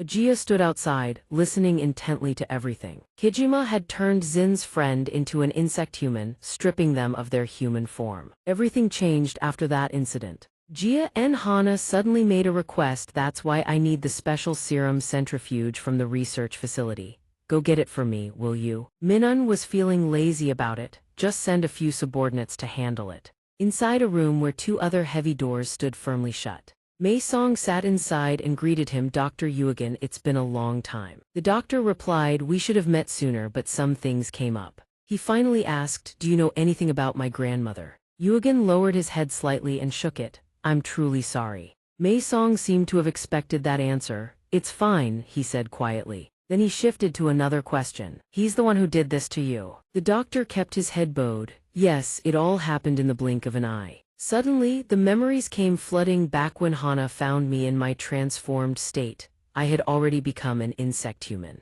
But Yuigan spoke about it with almost indifferent calm. Mei Zhan must have hated me for keeping him locked up for so long. Mei Song understood it wasn't the doctor's fault, it had become a monster. The doctor glanced at his own ruined wing. Holding on to my human form gets harder with each passing day. Then Yuigan looked ahead and smiled warmly. I'm just glad I got to meet you while I still look human. He never expected to hear an answer like that. Doctor. A long while later, moonlight poured into the deep pit. Hana gazed down from above. You all heard what Uncle Minun said, right? Ryojin looked annoyed. We heard you. Quit acting like the boss already. Jai Dong only cared about one thing, how much the mission to the research facility would pay, making Ryojin click her tongue in exasperation. She replied calmly. Ryojin asked curiously from the side. What Uncle Minun said yesterday, is it true? Jai Dong answered, yeah. From now on, maintaining human form is going to be extremely difficult. A moment later, the 5-person squad with Mei Song leading the charge set off. Let's move. Meanwhile, at Hana's research facility, drifting above the waterline, a massive hole suddenly ripped open in the rooftop of the building. A figure stepped through, muttering to himself. Lord Kijima said he'd handle this personally, but clearly his condition isn't great. Singta clutched the vials tight. Got the drugs I need. But then he and the entity formed from the black ant colony decide before heading back, they might as well take care of a few more. Zhai Dong and Ryo Jin quickly matched Minun's pace as they tore through the forest. Behind them, Mei Song and Jia brought up the rear. Worried, he glanced back. Her face was streaked with sweat from exhaustion, but she held firm. Don't worry about me. At that exact moment, two insect humans burst from the undergrowth, blocking their path. Halt, this forest is the territory of us Scarab brothers. But before they could finish, each one took an arrow straight through the skull. The girl shot past them in a blur, tucking the arrows back into her hair. They quickly sprinted past the two lifeless insect humans. Ryujin couldn't help but marvel. Not bad for that girl. Zhai Dong grinned and explained. Looks can be deceiving. In terms of symbiosis ability, she ranks second only to me. Right then, Minun suddenly turned his head and called out. We're almost there. Mei Song was currently pushing hard, sprinting right behind them. Suddenly, he sensed danger closing in. Wait, stop. Ryujin used her wire to drop to the ground. What's wrong? Mei Song answered, insect-human reaction detected. There's something incredibly strong nearby. Minun still didn't buy it. Are you sure you're not mistaken? This whole area is nothing but insect humans. Zhai Dong also picked up on something. That energy signature is different. I can feel it too. Now you're the one doubting. The group all turned their gaze toward Hannah's research facility, source of that powerful energy. The wall of the research facility suddenly exploded. From within, two intruders emerged, Seng Ta and Mei Zhan's shape-shifted black ant colony. Spotting Mei Song's group in the distance, Seng Ta couldn't hide his surprise, but then a grin split across his face. Walking right into the slaughter yourselves. The trio from Mei Song's side stared daggers at them, the traitors. He gazed forward, cold and silent. The ant colony on the other side also fixed its gaze on Mei Song. Right at that moment, an arrow tore through the air, streaking toward its target. Before it could reach Seng Ta's skull, the ant colony blocked it. He turned and ordered, "Ant colony, pull back." The two sides had just separated. Ryujin was already charging in. She launched a vicious kick straight at Seng Ta's face, but he blocked it with his forearm just in time. Saved me the trouble of hunting you all down. Ryujin roared in fury. How the hell would you even know where to look? Suddenly, her movements seized at her body began to spin out of control. Ryujin's entire body whirled as if caught in a vortex. All it took was a single flick of Seng Ta's hand. She froze in shock as a shadow loomed right before her eyes. You said it yourself. A foot came crashing down from above. Seng Ta stared coldly at the one he was about to crush beneath his heel, while Ryujin still hung suspended in midair. At that razor-thin moment, Zhai Dong surged in and struck hard at his knee joint, sending Seng Ta into a blind rage as his attack was interrupted. He spins around and launches a straight kick at him, but Zhai Dong still manages to block the attack. You a pillar? He calmly confirms the question. Correct. Zhai Dong grows more excited than ever upon hearing this. Battle lust is already rushing to his head. Min has now realized he is the fifth pillar of Hexagon. Why is he here? Ajia doesn't quite understand, so she turns to Hexagon for answers. Right at that moment, T letter 1ED5K I letter 1EBFN suddenly swoops down in front of the two of them. She looks somewhat confused. That's Mei Song, that kid. The girl suddenly understands. Could it be? A green arrow whooshes straight toward T letter 1ED5K I letter 1EBFN. The reason he came here was to steal all the antidotes. He must have achieved his objective and is now looking to escape. Min fires while confirming clearly her strategy has paid off. Ajia hears this and grows even more determined. If that's the case, absolutely cannot let him escape. T letter 1ED5K I letter 1EBFN bends low and rockets through the air, trying to break free from the forest.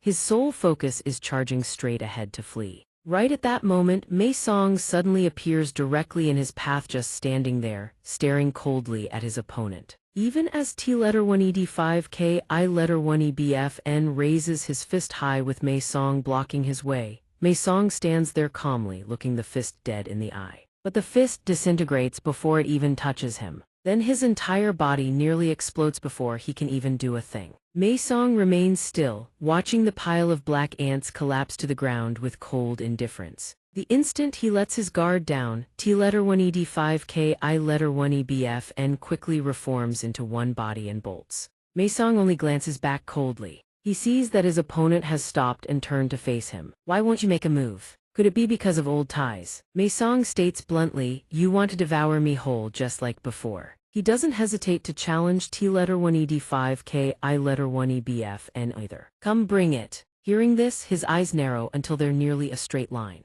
T letter 1ED5 K I letter 1EBF N seethes with fury. He lets out a roar that shakes the heavens. Mei Song also begins activating his own evolutionary ability. His feet shift ever so slightly, a hint of hesitation. T letter 1ED5 K I letter 1EBF N suddenly changes his mind, turns tail and bolts. Right at that moment, Ajia lunges at him with her killing hand. She whips her head around and shouts, "Mei Song, don't let it escape." Seeing this, Mei Song panics and yells, "Ajia, get away from there no." But countless black ants have already swarmed up from Ajia's centipede arm. She is even more horrified to see ants crawling up toward her face. Even so, Ajia stubbornly screams. No, her centipede hand grips T letter 1ED5 K I letter 1EBF N tight as she declares, "I will never let you escape." No matter how hard they try, the ants can't pry the medicine from Ajia's grip. So regardless of how much they manage to grab, the swarm quickly flees from the two of them. Mei Song stares after them, murmuring, "Black ants." Ajia suddenly cries out, "What do we do now?" She turns her head and bursts into tears when she sees the number of vials in her hands. This must be all of the antidotes, right?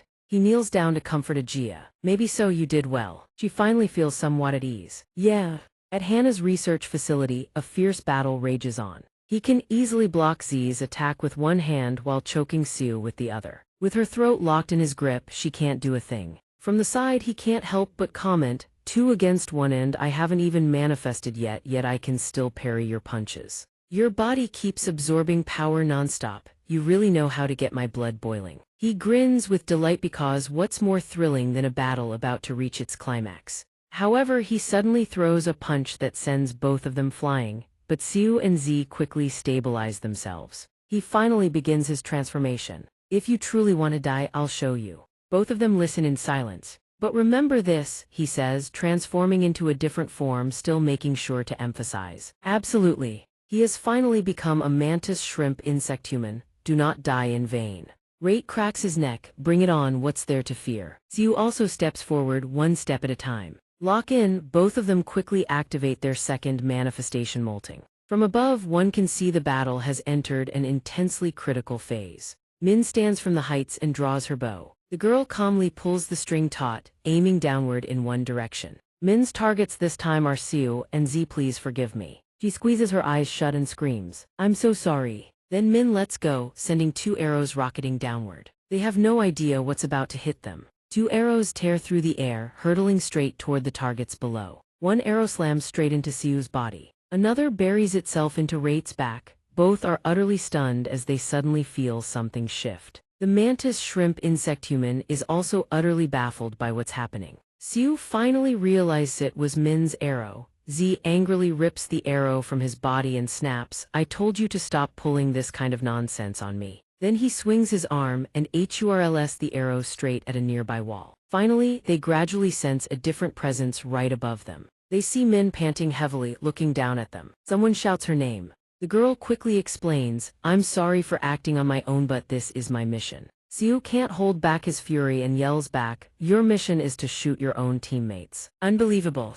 Suddenly, she feels the arrow inside her shifting, but why doesn't it hurt? On top of that, Siu's entire body begins to glow. She actually feels even more energized than before. She asks curiously, "Is this okay?" Z shifts the armor across his body and explains, "It's fine, that's called a buff. Give it a moment and your body will adapt. Once you've made your decision, leave him to me until then." Min on the other side is suddenly struck by an attack that sweeps across her body. The devastating blow tears straight through the research facility's ceiling. The mantis shrimp insect human has lost patience and launches a warning strike. "How dare you bore me? Die!" No sooner had the words left his mouth than he conjured another glowing orb. Min plummets straight down just as the orb rockets toward her. But a silk thread slices the orb clean in two, saving the girl's life by a hair. The two halves continue tearing through the research facility's wall. The shrimp insect human flicks his gaze to the silk thread whipping through the air before him. Siu catches the falling Min just in time with her silk thread. But then she asks unexpectedly sharp, "How could you let your guard down like that?" While he's caught off guard, Rhett slams a fist square into his face. The brutal punch sends the shrimp insect human hurtling through the air. Rhett roars in fury, "Where the hell are you looking?" Seeing the shrimp insect human raise his guard, he lunges in for another attack. Rhett smashes through his guard with a vicious punch, then drives a direct blow straight into the shrimp insect human's face. Enraged, he swings his arm in a wide arc, unleashing 3 shockwaves. Next, the shrimp insect human fires a blazing orb straight at the projectile. His ladybug takes the full brunt of the attack head-on. Seeing a single strike obliterate his bug, Rhett lets out a low whistle. That's pushing it to the absolute ceiling. He raises his fist, enveloping both it and his bug in a blazing red aura of power. Rhett, the shrimp insect human, also clenches his fist tight. Rhett charges straight in, throwing a devastating punch at his opponent. No stopping now, he counters instantly with an equally devastating strike. The two forces collide, unleashing a cataclysmic explosion. In moments, the surroundings are reduced to rubble. Through the thick smoke, a lone ladybug emerges, lying stranded on the ground. Right behind it, Rhett slowly materializes from the haze. Why stop here? The shrimp insect human can barely fight anymore. But he stubbornly refuses to back down. Who said you get to end this? Even with half his face shattered, he insists the duel isn't over yet. Rhett shows a grudging hint of respect for his tenacity. I'll give you credit, your warrior spirit is admirable. He clenches his fist once more. Sorry, but for you, this may be a duel. Black Ant and Siu arrive on the scene, charging in together. But for us, this is a war. They fan out behind him, cutting off every escape route. The shrimp insect human has nowhere left to run, nothing personal. He still roars defiantly, bring it all on, I'll take every last one of you. Black Ant's crew springs into action the moment they hear. Let's see who the real powerhouse is. He slams a devastating strike downward, sending out a shockwave that scrambles their vision. Hana's entire research lab explodes into fragments. Ajia is outside tending to Min when she hears the massive explosion. She looks up in shock, calling out, "Guys!" The explosion leaves a field of debris floating on the water's surface. Beyond the scattered rubble, footsteps appear on the water's surface. It's the trio: Black Ant, Centipede, and Siu, completely unscathed from the blast. He's puzzled. Where did he go? He figures he must have gone underwater. Small ripples spread across the water's surface, a telltale sign something lurks beneath. He's likely already molted.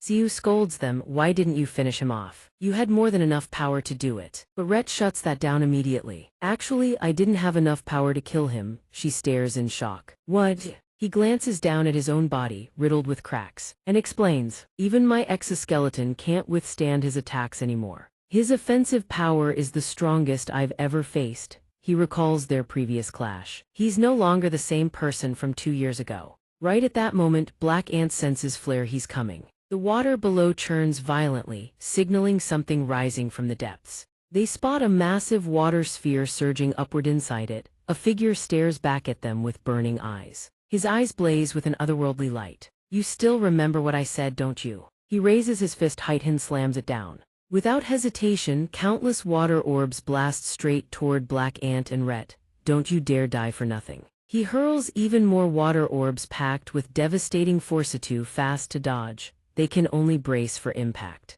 Seeing the situation spiral, Siu whips out countless silk threads. She snaps them out in a flash, unleashing her wire sever technique, leaving his water sphere clean in half. Siu hears him mutter, that noisy brat again. He's already transformed into the shrimp insect human's unrivaled form. She senses the danger and bolts. At this rate, I'll take a hit for real. The shrimp insect human strikes. Don't even think about running. Siu takes the hithard. She spins around in fury, unleashing silk threads from all 5 fingers to counterattack. Threads rain down a bat's most aside, but one slips through and pierces clean through his shoulder. The thread's end twists and knots tight, anchoring itself, pinning the shrimp insect human in place. Black Ant seizes the opening and charges in. With one arm pinned, the shrimp insect human can only fight back with his free hand. While the shrimp insect human dodges with ease, Black Ant isn't so lucky. His arm gets shattered in the exchange. Both of them plunge into the water below. The shrimp insect human suddenly erupts in fury.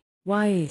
He glares at what he just saw moments ago. The golden, thorned mantis bladeth hallmark of the shield mantis form has appeared. One of Black Ant's arms has already shifted into a new form. How the hell did you get the Roy Kang form? He hears this and immediately quips back. So it's an old acquaintance. Blood starts streaming from Black Ant's nose and mouth. Now that the shield mantis is howling from within, it's the perfect time to use that bastard rampaging inside me. His other hand grips a bow tight, taking aim at himself and channels its power into his own body. Centipede is also caught off guard. Meisong, when the hell did he get that? Without a moment's hesitation, he drives the arrow straight into his own chest. Mei Song finally feels the surging energy coursing through his evolving body. The shrimp insect human sees him transforming and bursts into laughter. Now I get it, he's thrilled. This is getting interesting. By the way, I've been dying to settle things with that Roy Kang from the fourth pillar. Mei Song has now fully transformed into an entirely new form.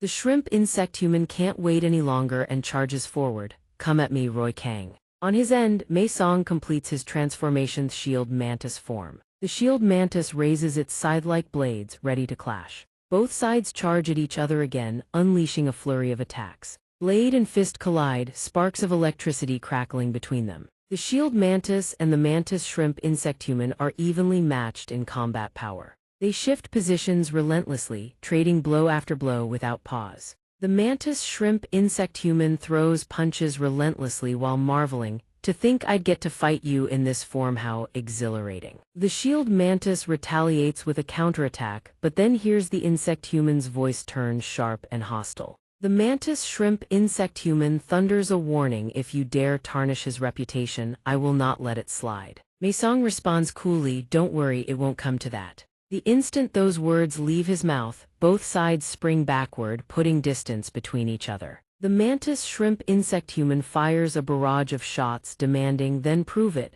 The shield mantis stands his ground. Watching the rapid-fire volley hurtling toward him, he swings his twin scythes in a blur, slashing apart every incoming round. Amid the countless bullets detonating in midair, the shield mantis throws himself straight through the crumbling barrage. The mantis shrimp insect human catches a slash across the face. Mei Song closes in instantly and brings a blade down across his throat. But in return, the mantis shrimp insect human nails him with a vicious uppercut, then chains it into a relentless flurry of punches. The sheer knockback sends both fighters rocketing apart. Razor-sharp scythe and iron fist lunge forward once more. The shield mantis hurls both sides ahead of him, slicing a bullet clean in two. The mantis shrimp insect human keeps firing back, watching the twin blades sail harmlessly past him. He sneers. "Why would you throw away your own weapons?" The mantis shrimp insect human suddenly materializes behind the shield mantis, locking him in place just as a bullet closes in. "Have you thought this through?" The shield mantis takes the hit head-on. Then the insect human wrenches his body tight and jerks his head backward. The mantis shrimp insect human arches his body and drives the shield mantis headfirst into the ground, shattering the armor encasing his skull. After that, the shield mantis is hurled violently forward. The devastating throw is executed by the mantis shrimp insect human. He then turns to Z, clicking his tongue. Not bad pickings. But Z simply stares forward in silence. The mantis shrimp insect human turns back and extends his hand in a taunting gesture. Seeing this, Z raises his hand and subtly gestures toward a certain direction. The gesture leaves the insect human utterly confused. He then makes a throat-slitting gesture with his hand. Too focused on Z, the mantis shrimp insect human never notices the shield mantis appearing behind him, blade raised, ready to take his head. Mei Song swings without hesitation, cleaving half the insect human's face clean off. Before the mantis shrimp insect human can even register the wound, Mei Songin his shield mantis form clamps down on the scythe's shaft with his teeth. In one swift motion, he extends a hand and begins absorbing the insect human's entire body, leaving the mantis shrimp utterly stunned. "How dare you! Even if you are Lord Kijima's sworn brother, I will not forgive this." He lunges in a frenzy, screaming, "This body was not meant to be surrendered to someone like you." The mantis shrimp insect human strikes, punching violently into the water's surface. Explosions erupt beneath, thundering through the depths. A torrent of devastating power surges upward from below, tearing toward Mei Song. The mantis shrimp insect human stands there, glaring at the column of steam rising into the sky. Mei Song, too, seems to be slipping into a state of losing control. Witnessing this, the insect human is taken completely off guard. By then, Mei Song has successfully fused the twin scythes back into one. Reflected in the mantis shrimp insect human's eyes is the image of Mei Song raising the scythe high overhead. "How's that?" In a single instant, the insect human's head is severed from his neck. The double-edged scythe radiates an overwhelming killing intent. Mei Song simply swings his arm coldly and the mantis shrimp insect human is decapitated. He reaches out and catches the severed head with ease. Mei Song's eyes burn with murderous fury as he stares down at the head in his hand. Come and get it if you dare. Then he begins using his power to decompose and absorb the head. Z, standing not far away, watches the entire process as Mei Song absorbs the mantis shrimp insect human. Zero flies in just then, asking, "Is it over?" Their combined power begins to dissipate together. Rain clutches the wound on his abdomen and lets out a sigh. "Well, pretty god to your right. That's Mei Song's new power." Jai Dong replies, "I've seen it once before." On the other side, Mei Song is still desperately absorbing power, terrifying, overwhelming force. At last, dawn begins to break on the horizon. Behind the brutal battle, all that remains is a field of devastation. He suddenly speaks up. I'm sick to death of running errands." She, supporting Mei Song, asks, "Now you want to pick and choose your jobs." Right then, Minun appears behind them. "If you're talking about the centrifuge machine, don't worry." The girl grins and pulls out a device from her person. "Before I shot those two, I snagged the machine in the chaos." They cheer, "Way to go, kid." Ajia rushes to Mei Song's side, worried sick. "Mei Song, you're bleeding." He replies calmly, "I'm fine." Jai Dong suddenly notices the sun rising. It's morning. The gentle light of dawn shines down on everyone. "Let's go home." Scene change to the base. Sunlight reflects off the ground below. Minun walks in one direction, raising both hands to shield his eyes. So bright. He lets out an enormous yawn and the chain around his neck suddenly snaps. Minun holds the broken chain in his hand, puzzled. How did this dog chain come undone? He parts the curtain of a room and steps inside, asking, "Hey, did you take this off?" But before he can finish, Jia and Hana screams in shock. "You met everyone from Saigon." She sighs helplessly into the phone on the other end. "Oh really? The target was the antidote. Get it? You all worked so hard." Minun suddenly yells, "Hexagon. Who? Where did you meet them?" Jia and Hana turns and answers, "Everything's been resolved." He's stunned. She repeats, "They said we won." Minun blurts out in disbelief. "What?" He pouts, "I should have been there." But Jia and Hana couldn't care less. "When you were needed, you were nowhere to be found." "Let's go," he asks, annoyed. "Go where?" She answers while walking, "They've been through so much, we should have a meal ready when they get back." Minun parts the curtain, laughing. "Wait, what? You're actually going to cook breakfast for them? Now that's a first." Jia and Hana, walking ahead, suddenly stops and asks Uncle Minun, "Did you just say you were preparing breakfast?" He finds it somewhat confusing and asks back, "What about breakfast then?" The two of them stare dumbfounded at the door above, which has turned nothing but pitch black. "Dinner?" Not a single ray of sunlight reaches the exit anymore. "What? It was bright just a moment ago." The other insect humans rush outside to assess the situation. "What's going on? Why is it suddenly pitch dark?" "You again?" Gon asks in confusion, "What's happening here?" The yellow insect human stands bewildered. It went pitch dark in the blink of an eye. The ladybug insect human volunteers, "Let me go check it out." With that, he quickly takes flight toward the area's entrance. The ladybug insect human is busy examining the surroundings and doesn't notice the strange sound. What on earth happened? As if something is blocking the way. The moment he lets his guard down, something pitch black slams straight into his face. Yugen freezes in place when he hears the ladybug insect human's blood-curdling scream. His eyes mirror his own shock. Impossible, the ladybug insect human's body is swarmed by an army of ants. "Watch out." Another insect human moves to fly in and help. "Let me cover you." But Yugen rushes to stop him. "Too dangerous," the insect human looks confused. By now, the ladybug insect human's body has been torn apart into pieces by the swarm of black ants. Minun can't hold back his fear either. "Get out of the way." The insect humans below hear him shout, "Everyone get out of here now." The black ants surrounding the area grow denser by the second. Mei Zhan begins to emerge from within the swarm of ants. "So this is the place." He looks like he's gone mad, having finally found it. The mass grave of these pieces of trash. The massive black ant swarm surges into battle, charging to attack. The insect humans below can't dodge the assault. All they can do is scream, "Help me!" But in mere moments, their bodies are completely obliterated by the black ants. "Everyone run!"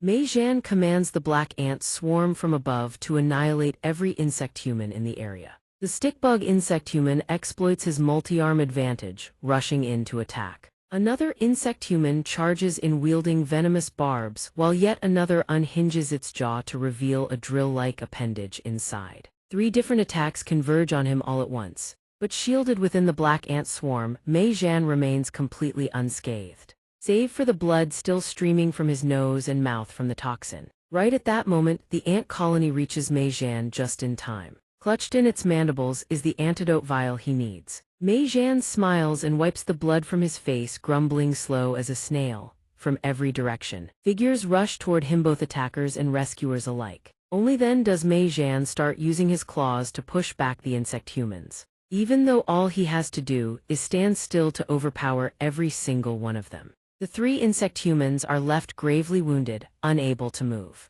Mei Zhan lifts his head to survey his handiwork. "You lot actually look useful." He begins channeling his power to summon them over. On another side, someone is quickly unlocking the wrist chains. The dangling chains are unlocked, and the head-mounted mask is removed. Zhai Dong flexes his injured wrists and asks, "What's going on? Why are you suddenly releasing me?" He gets his answer. "Run now," leaving him bewildered. Huh.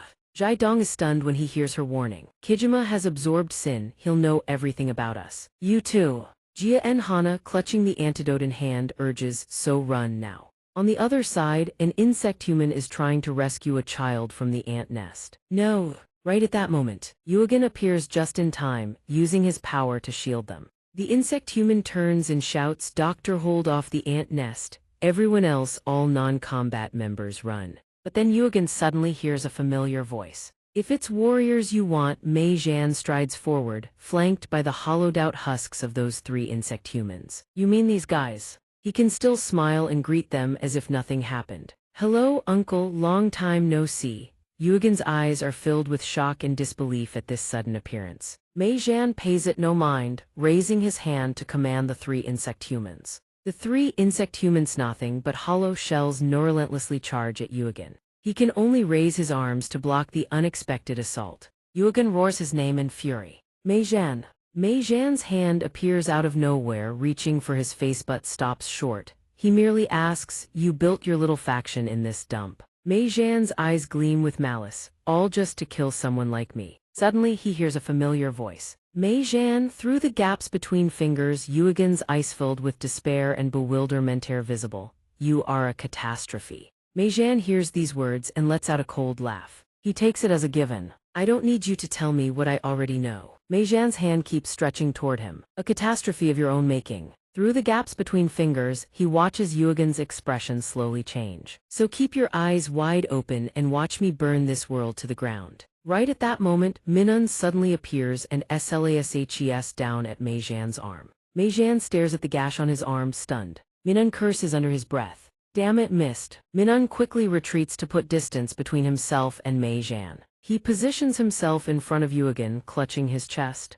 "Those damn ants are driving me insane. At this rate, I'll end up with PTSD." Mei Zhan looks puzzled. "What kind of bug are you supposed to be?" Minun finally responds. Allow me to introduce myself." He raises his sword and speaks through gritted teeth. "I was once loyal to Tian Chong, but after being betrayed, I became a demon servant Richna." Minun levels his sword forward. "Currently, I'm your brother's best friend." He points his sword at Mei Zhan and remarks, "I always wondered what you'd look like." Turns out it's still that same familiar face. More precisely, Minun has now shifted into his Richna water spider hybrid form. "You look even more pathetic than Gami-song." Mei Zhan grows even more excited. "Seems like he doesn't know how to pick his friends. Don't expect to die with your body intact." He begins grinding the 2 swords together, quite the bold talker. Before him the crimson tide surges. Right now it's him and countless ant colonists, just as I expected. The scene shifts to the forest. Ryo Jin runs at the rear of the group.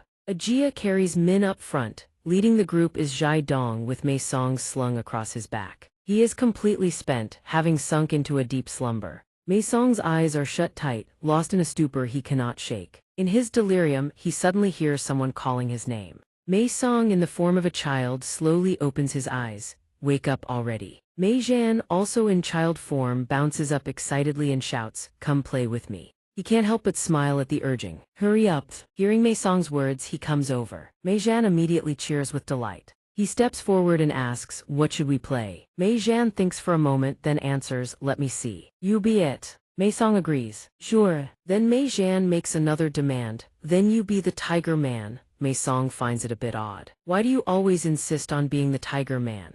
Before he can finish his sentence, a sword is already pressed against his neck. From now on, Mei Zhan has already shifted back into his adult form and declares he will play the villain. Mei Song, also in adult form, falls silent for a moment then agrees. Sure. The moment those words leave his mouth, the present-day Mei Song snaps awake from the dream. Zhai Dong senses something off and turns to ask, "You all right? Want me to slow down?" Mei Song, panting hard, manages to say, "I'm fine." Then he urges, "We need to hurry, I have a bad feeling." Before long, their base looms into view straight ahead. The group has finally returned. Mei Song's feet finally touch the ground. Before them stretches a wasteland, winds howling on all sides. Countless insect-human soldiers have perished right before their eyes. Ajia is bewildered. What the hell happened here? Ryujin suddenly arrives at a guess. What is this? Could it be? Zhai Dong seems to have guessed what she's about to say. You're not wrong. Mei Song is engulfed in utter shock. The ants. Seeing his state, Zhai Dong makes a proposal. Let me go down first and check the situation. Wait here. But Mei Song has already started walking forward. No, you all stay here. Min is up ahead checking on the condition of an insect human. Is he all right? But the moment she touches him, the man's arm tears clean off. Min screams in terror, not noticing someone sweeping past her. Without a second thought, Mei Song leaps straight into the pit. A pair of small wings sprout from his body, generating drag to slow his descent. Before long, Mei Song manages to land safely below. He cannot hide his shock at everything he sees down here. Not far away stands a familiar figure. Mei Song is stunned to recognize Uncle Minun. Minun's condition is absolutely horrifying to behold. The moment he hears someone calling, he turns, revealing a missing eye, and says reproachfully, "What took you so long?" His eyes suddenly widen as he witnesses something beginning to manifest. "I can only hold on until here." Mei Song rushes forward frantically to stop it. No! Uncle Minun's body begins to get sucked into the vortex. Uncle Minun, the mastermind behind it all, finally reveals himself. Mei Zhan watches the entire scene with a delighted smile, igniting Mei Song's fury into a full-blown charge. "You bastard!" He opens his mouth and bellows the other's full name. Mei Zhan. Mei Zhan, brimming with excitement, charges to attack. "Come at me." In contrast, he wears an exhilarated grin and calls out, "Brother." Both sides clash, intercepting each other's attacks head-on. Two evenly matched fighters strain against each other, unleashing technique after technique to pin the other down. Mei Zhan suddenly seems to realize something, his eyes light up. "Huh. You have it too." Though he mocks this cursed strength, Mei Song fires back, "Mine's nothing like yours." Mei Zhan howls, commanding his power manifest. Unbeknownst to him, the one on the opposite side screams the exact same command in unison. Both their hands grip each other tight, unleashing their power, but neither gains any advantage. All they get in return is a shockwave crashing back onto themselves. Mei Zhan furiously raises his fist. "How are we supposed to fight when we're stuck to each other? You idiot!" Mei Song, equally enraged, raises his other hand to strike. "Shut up." The two blows have no intersection, cutting across each other at an angle. Mei Song ends up taking a punch square in the eye, and Mei Zhan eats a vicious uppercut to the jaw from Mei Song. Done, he grows furious and unleashes a flurry of punches with his remaining arm. On the other side, Mei Song holds nothing back, trading blow for blow. He channels every ounce of strength into his fist and strikes. Mei Zhan, too, tenses every muscle and unleashes a devastating blow. Both sides deliver a full-force punch to each other, finally freeing their other hands in the process, but simultaneously sending both of them flying apart. Mei Zhan grits his teeth and calls forth a swarm of soldier ants from his body. He orders them to charge, tear him apart. The ant colony surges forward ferociously. Mei Song, utterly unfazed, says, "Those ants won't do you any good." Just a few steps out, the tiny soldiers suddenly halt and split into two formations, dodging to either side. Mei Zhan erupts in fury, screaming at them, "You stupid ants, I am your master, obey my orders at once." The ant colony swarm, upon hearing this, whips around and attacks Mei Song in an instant. The entire swarm charges forward at once, generating a shockwave that engulfs the entire area. He gets launched from the impact. Despite sustaining critical injuries, Mei Song grits his teeth and says, "I'm used to being torn apart by bugs by now." He then shifts into his shield mantis form. Mei Zhan takes one look at the transformation and sneers. "What the hell is that? What a ridiculous getup." Mei Zhan doesn't even bother transforming himself, instead commanding other insect humans to attack. The shield mantis draws its scythe. He charges forward, cleaving those insect humans clean in two. Mei Zhan, upon seeing this, can't hide his surprise. Mei Song instantly seizes the opening and flies in for a strike. He swings twice across Mei Zhan's body, leaving deep gashes. Mei Zhan staggers and coughs up a mouthful of blood. Zhai Dong's group of 4 is still waiting patiently outside. Right then, Ajia happens to spot something. Not too far away, a figure is sprinting with everything they've got. It's someone she knows all too well, Su Dong. He freezes in shock at the sight of a centipede-like body spanning the entire path ahead. Su Dong is stunned when he recognizes the person in front of him. He calls out in disbelief. Then Ajia, furious, demands, "Where do you think you're going?" Zhai Dong glances over, puzzled. "You know him?" Ryujin replies, "Know him all too well." Min is bewildered too, his expression hasn't changed one bit. Su Dong stammers his response. Well, of course, she cuts him off immediately. "Trying to run away, are we?" He grows even more flustered. "Huh. At the very least, it was for you all that I tried to survive, that's why I did it." Ajia's gaze grows colder by the second. "I don't care. Finish talking, then go wherever you want." Su Dong can only let out a single word. "Huh." She continues her interrogation. "How did you climb up here safely?" He immediately points toward the pit. "You want to go down there?"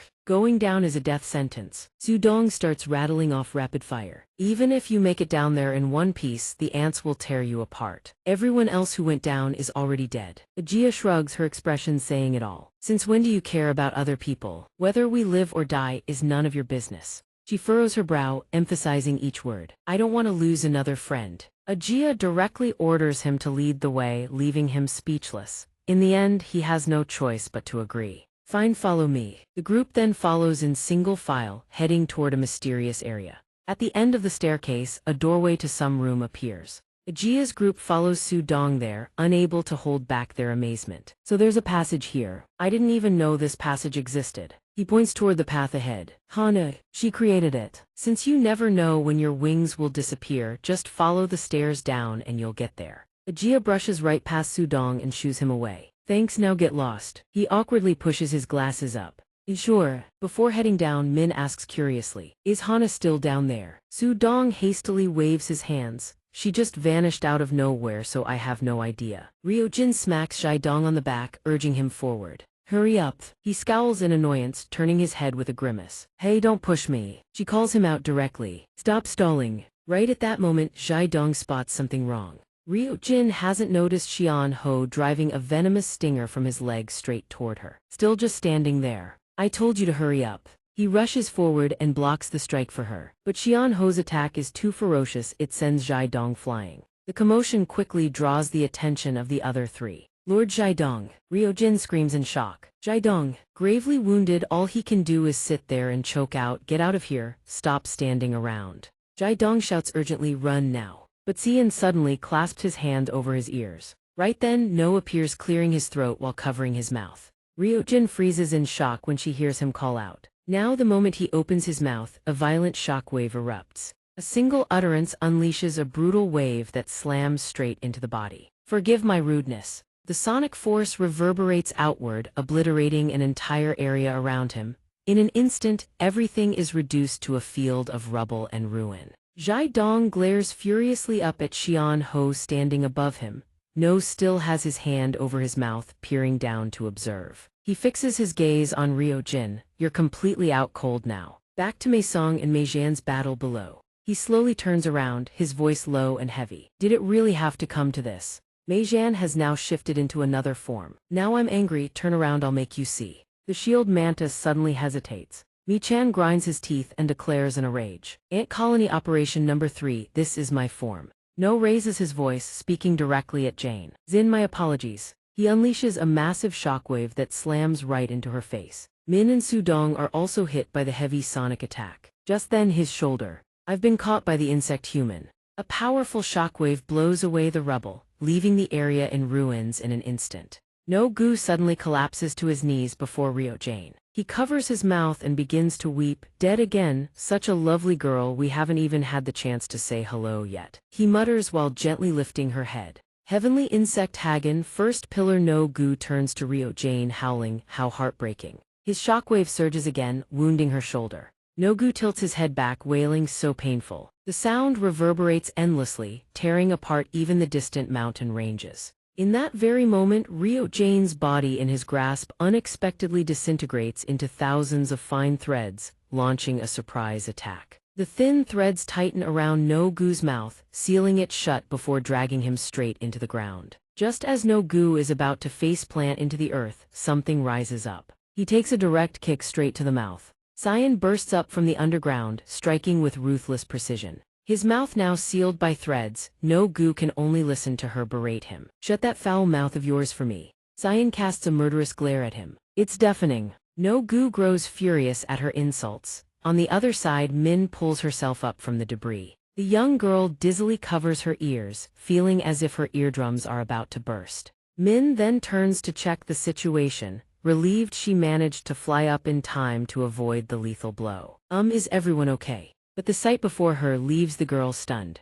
The only thing left on the ground is a severed arm made from insect body parts. Behind Min lies nothing but a desolate wasteland devoid of Aga. At that moment, another shockwave volley erupts. The sonic blast causes the girl to clutch her head in pain. That noise again. No Gu is unleashing shockwaves forward while Cyan scrambles to escape the barrage. The powerful technique obliterates yet another mountain range. Seizing the opportunity, she launches a threadnet attack. Instantly, a spider-like web appears covering his mouth. Taking advantage of the cicada insect human's distraction, Cyan lunges again.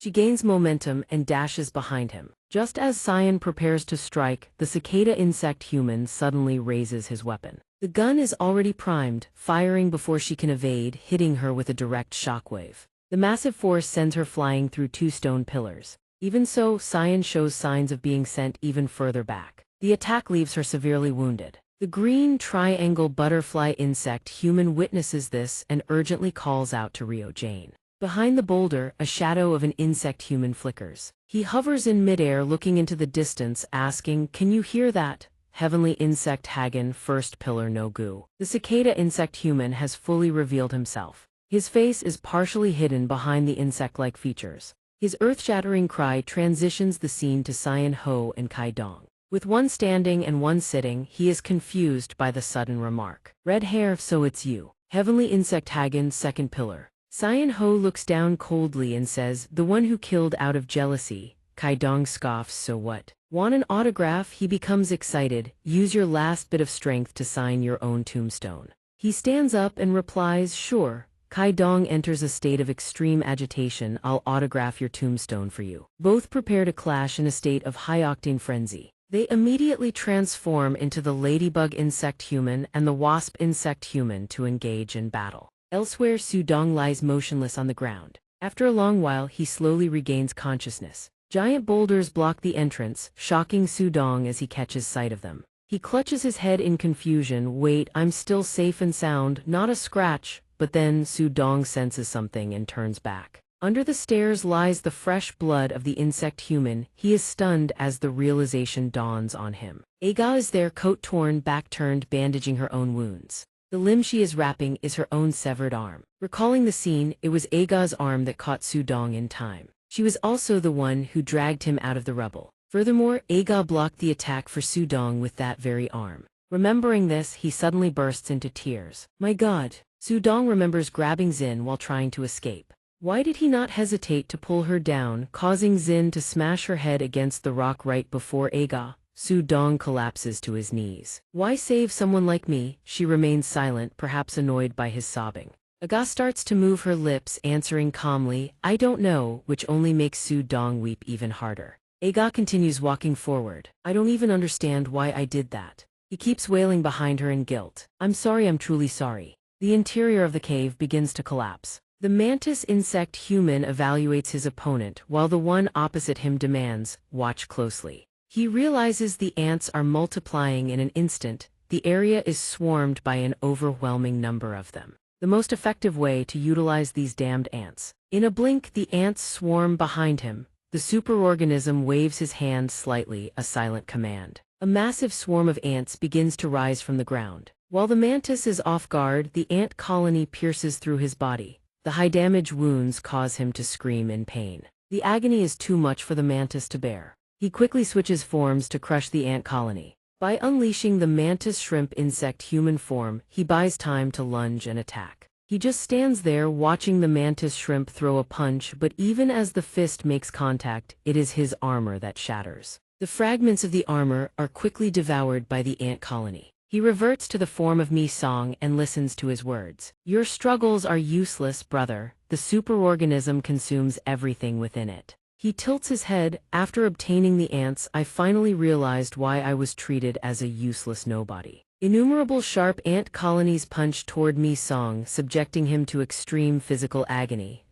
All of Mi-song's power slowly drains from his body to be consumed. All that strength flows toward him. This world is, in turn, the power of the mantis and the bullet ant. Even the power of the mantis shrimp leaves Mi-song's body. From someone who had nothing, he finally found a way to fight. He calls out their names one by one. Bullet ant, scorpion. He misses no one. Come out, everyone. He reaches out, summoning them all. Come here, everyone. All the power flows from Mi-song's body into his hands. Just as he is absorbing it, he suddenly senses something. Something is wrong. His hands are absorbing the final wisps of energy. Noticing his body suddenly tense up, Kijima just laughs coldly. Finally, he can't help but burst into laughter. Everything finally belongs to me. Kijima mutters, nonsense. Very good, keeping them in your body that way. Now it's his turn to cough up fresh blood, thighs unknown energy. Kijima suddenly reaches out toward Mi-song, saying, that's right, brother, you really are a pathetic loser. Did you endure pain worse than death just to take revenge on me?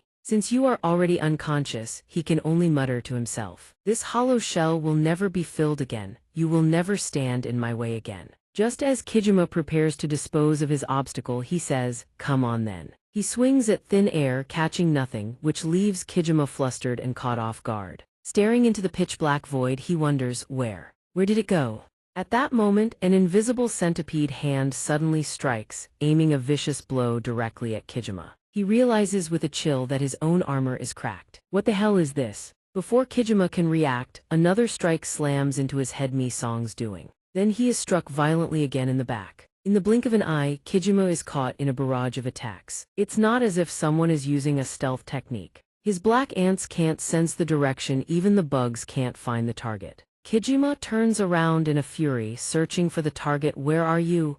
Even in his invisible state, he doesn't hesitate to rush forward. Who is it? Not long ago, when Aga and Sudong were heading down into the area, both remained silent, neither speaking a word. Just then, they hear Iyugan walking toward them, asking, wait, why are you still here? Kain Hana is supporting her uncle as they head back up. I told you to run, he says, leaving the two in shock. Hana. After a brief conversation, an unbelievable sound suddenly echoes. Huh? She asks suspiciously. You all intend to go down to the symbiosis zone. In this state, are you crazy? Iyugan advises as well. It's nothing but hell down there right now. Aga grabs her injured arm and replies, I can't let Mi-song fight alone. Her uncle tries to explain, don't go down there. We can't do anything, we need to treat your wounds first. Hana asks cruelly, do you think Zin would fight for anyone else? Wake up, but she only keeps repeating. I don't want to lose another friend, leaving the other speechless, nearly driven to madness. Sudong is a bit startled when he hears this. Fine, if you want to die, go ahead. Hana turns back to lead them. Let's go. This leaves Iyugan confused. Hana interrupts directly. Doctor, just stay here with no goo. Kijima is stronger than before. I thought there was no hope, that's why I ran. Hana glances over and asks, but now there is hope. You're Giganti, right? Aga answers softly, yes. She says, I will help you hide as effectively as possible. This leaves the other suddenly very confused. Meanwhile, Janti is pouring all her strength into attacking Kijima, following the instruction to use every ounce of power to shatter that bastard's armor. But then her arm is pushed up by a swarm of ants. Thanks to that, he discovers the target's position. Found you. Noticing the ants on her hand increasing, Janti mutters to herself, oops, found out. But she still delivers a powerful punch to Kijima's stomach, shattering his armor into pieces. Seeing the situation, Janti calls out, act now. With one arm as a giant mosquito proboscis. Hana clutches the poison vials in her hand and replies, leave the rest to me. Kijima is stabbed by the tiger mosquito. He turns around, furious, and questions her. What the hell is that? She begins to murmur. Even though I didn't want anyone to see this ugly form. The tiger-mosquito hybrid quickly pumps poison into Kijima's body. What other way is there to become completely invisible? She lifts her head and asks mockingly, surprised aren't you? Kijima finally can't take it anymore and starts coughing up blood.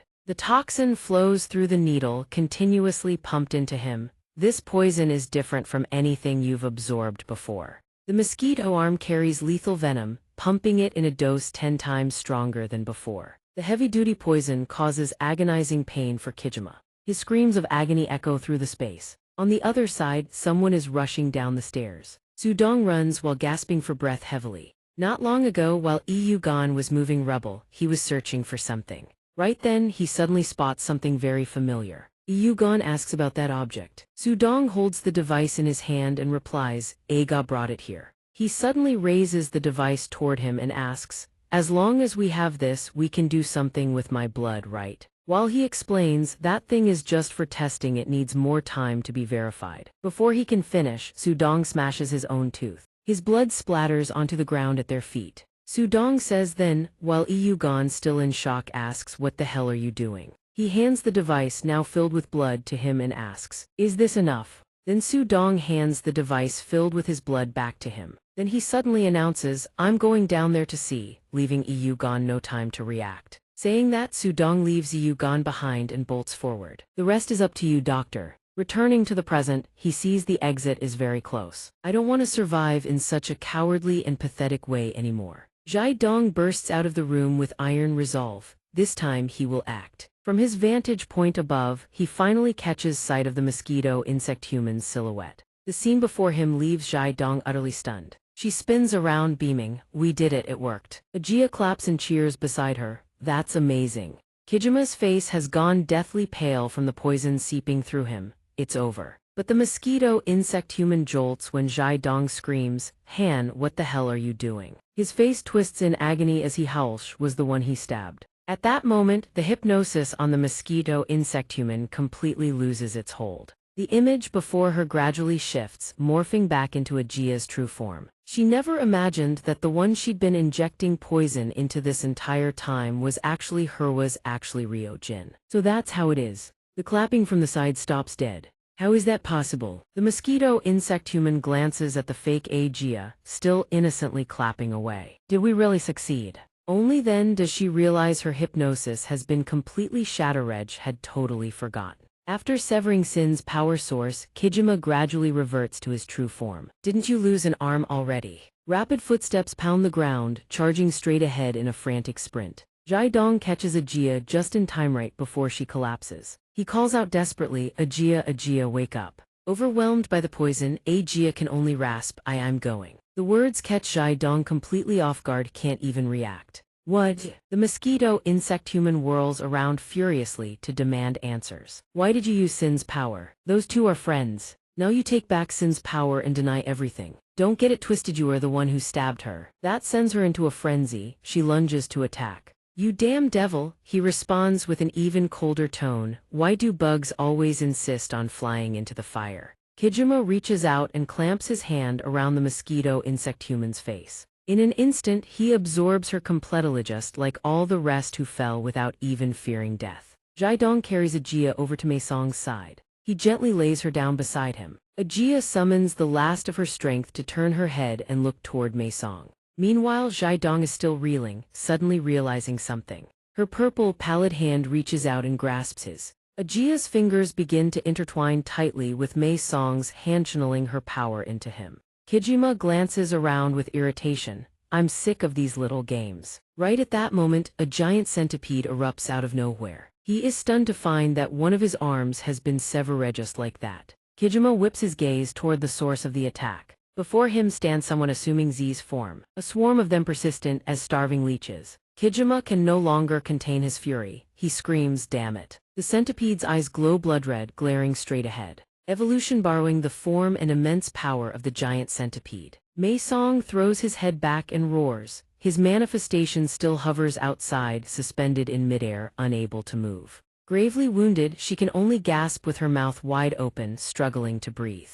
The cicada insect human watches everything unfold from afar. Impressive to look at, but in the blink of an eye he manifests behind Siastil. It's time to say goodbye. The instant the cicada insect human fires his volley, the blue triangle butterfly insect human swoops in and rescues her. He spins around only to see the girl beating her wings and vanishing in a flash, soaring into the distance. The cicada insecthuman can't help but marvel. Fast little thing, aren't you? He keeps his eyes locked dead ahead, completely ignoring what's behind him. Quick on your feet too, but your time to hop around is over. Instantly, an arrow pierces clean through the cicada insecthuman's body. He is stunned, since when, in that split second where he can't even react, the cicada insecthuman is struck hard. The blue triangle butterfly insecthuman reappears, landing a devastating blow that sends him crashing straight into the cliff face. The girl swiftly draws her bow and unleashes a rapid volley of arrows at him. The first arrow pins clean through his leg, the next buries itself deep into his arm.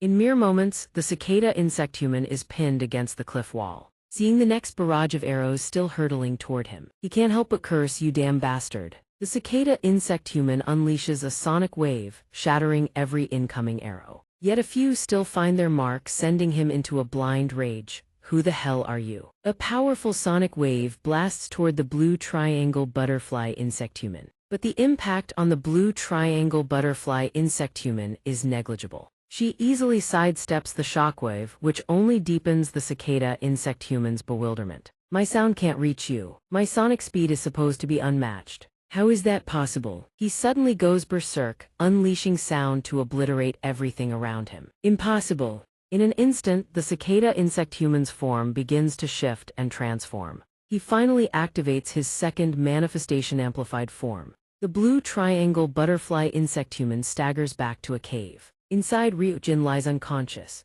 Seeing her current state fills the girl with dread. What should she do? Ruptured eyeballs, perforated eardrums. The fur on her body prevented bones from shattering, but her muscles are severely damaged. The blue triangle butterfly insecthuman begins to summon golden arrows from within her wings. Without hesitation, she drives them straight into Ryujin's body. Watching Ryujin's body begin to absorb the power, the blue triangle butterfly insecthuman calculates silently. The golden arrows channel her own life force into others and enhance their physical condition, the perfect healing tool. But she also knows that while this can offer partial recovery, Ryujin's condition remains critical. Ryujin suddenly stirs awake. The blue triangle butterfly insecthuman asks anxiously, "Ryujin, how do you feel?" Outside, the cicada insecthuman is using sound to destroy everything in his path. Who knows how many zones he has leveled in his hunt for them. The cicada insecthuman continues scanning the surroundings.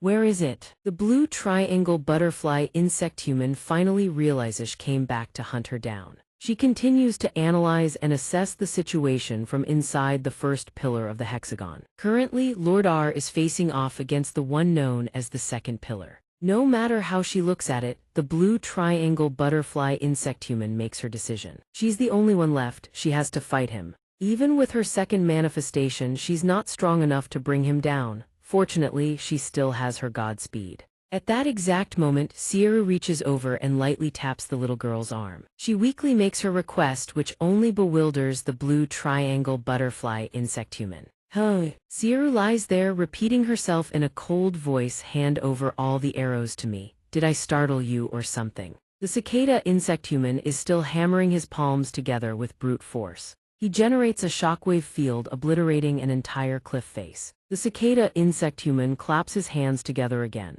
His sound waves flat yet another nearby area into slabs of solid stone. Just then, the cicada insecthuman spots the blue triangle butterfly insecthuman flying past. He immediately adjusts his aim to track her flight path. The moment the cicada insecthuman claps again, the blue triangle butterfly insecthuman emerges unscathed, and instead, a dense web of silk threads wraps around him from every direction. He jolts in shock, realizing he's been ensnared in a thick cocoon. It's a soundproof silk membrane. The cicada insecthuman hears a voice echoing in from outside. "Hello there, can you hear me clearly?" Zieru speaks through a makeshift speaker connected to the cocoon's interior. "You're way too noisy, so I had to craft a soundproof membrane just for you. Go ahead, rehearse your voice all you want in there." She doesn't forget to add, "Don't even think about escaping." But the cicada insecthuman knows better. "You dare look down on me?" Strange rumblings echo ceaselessly from within the silk cocoon. In mere seconds, he shatters it and breaks free. The cicada insecthuman glances at the silk threads still clinging to his body and mutters, "You think these petty tricks can muffle my voice? The concert is about to officially begin." While he's still basking in his triumph, the silk threads wrapped around the cicada insect human's arms suddenly spring to life. He's annoyed, trying to rip them off when he suddenly spots Sieru standing before him. More pointless nonsense. A final death throes. Killing you in this state would be far too ugly to watch. But she grips the arrow tight without saying a word. What's with that wretched look? The cicada insect human studies Sieru's appearance, puzzled.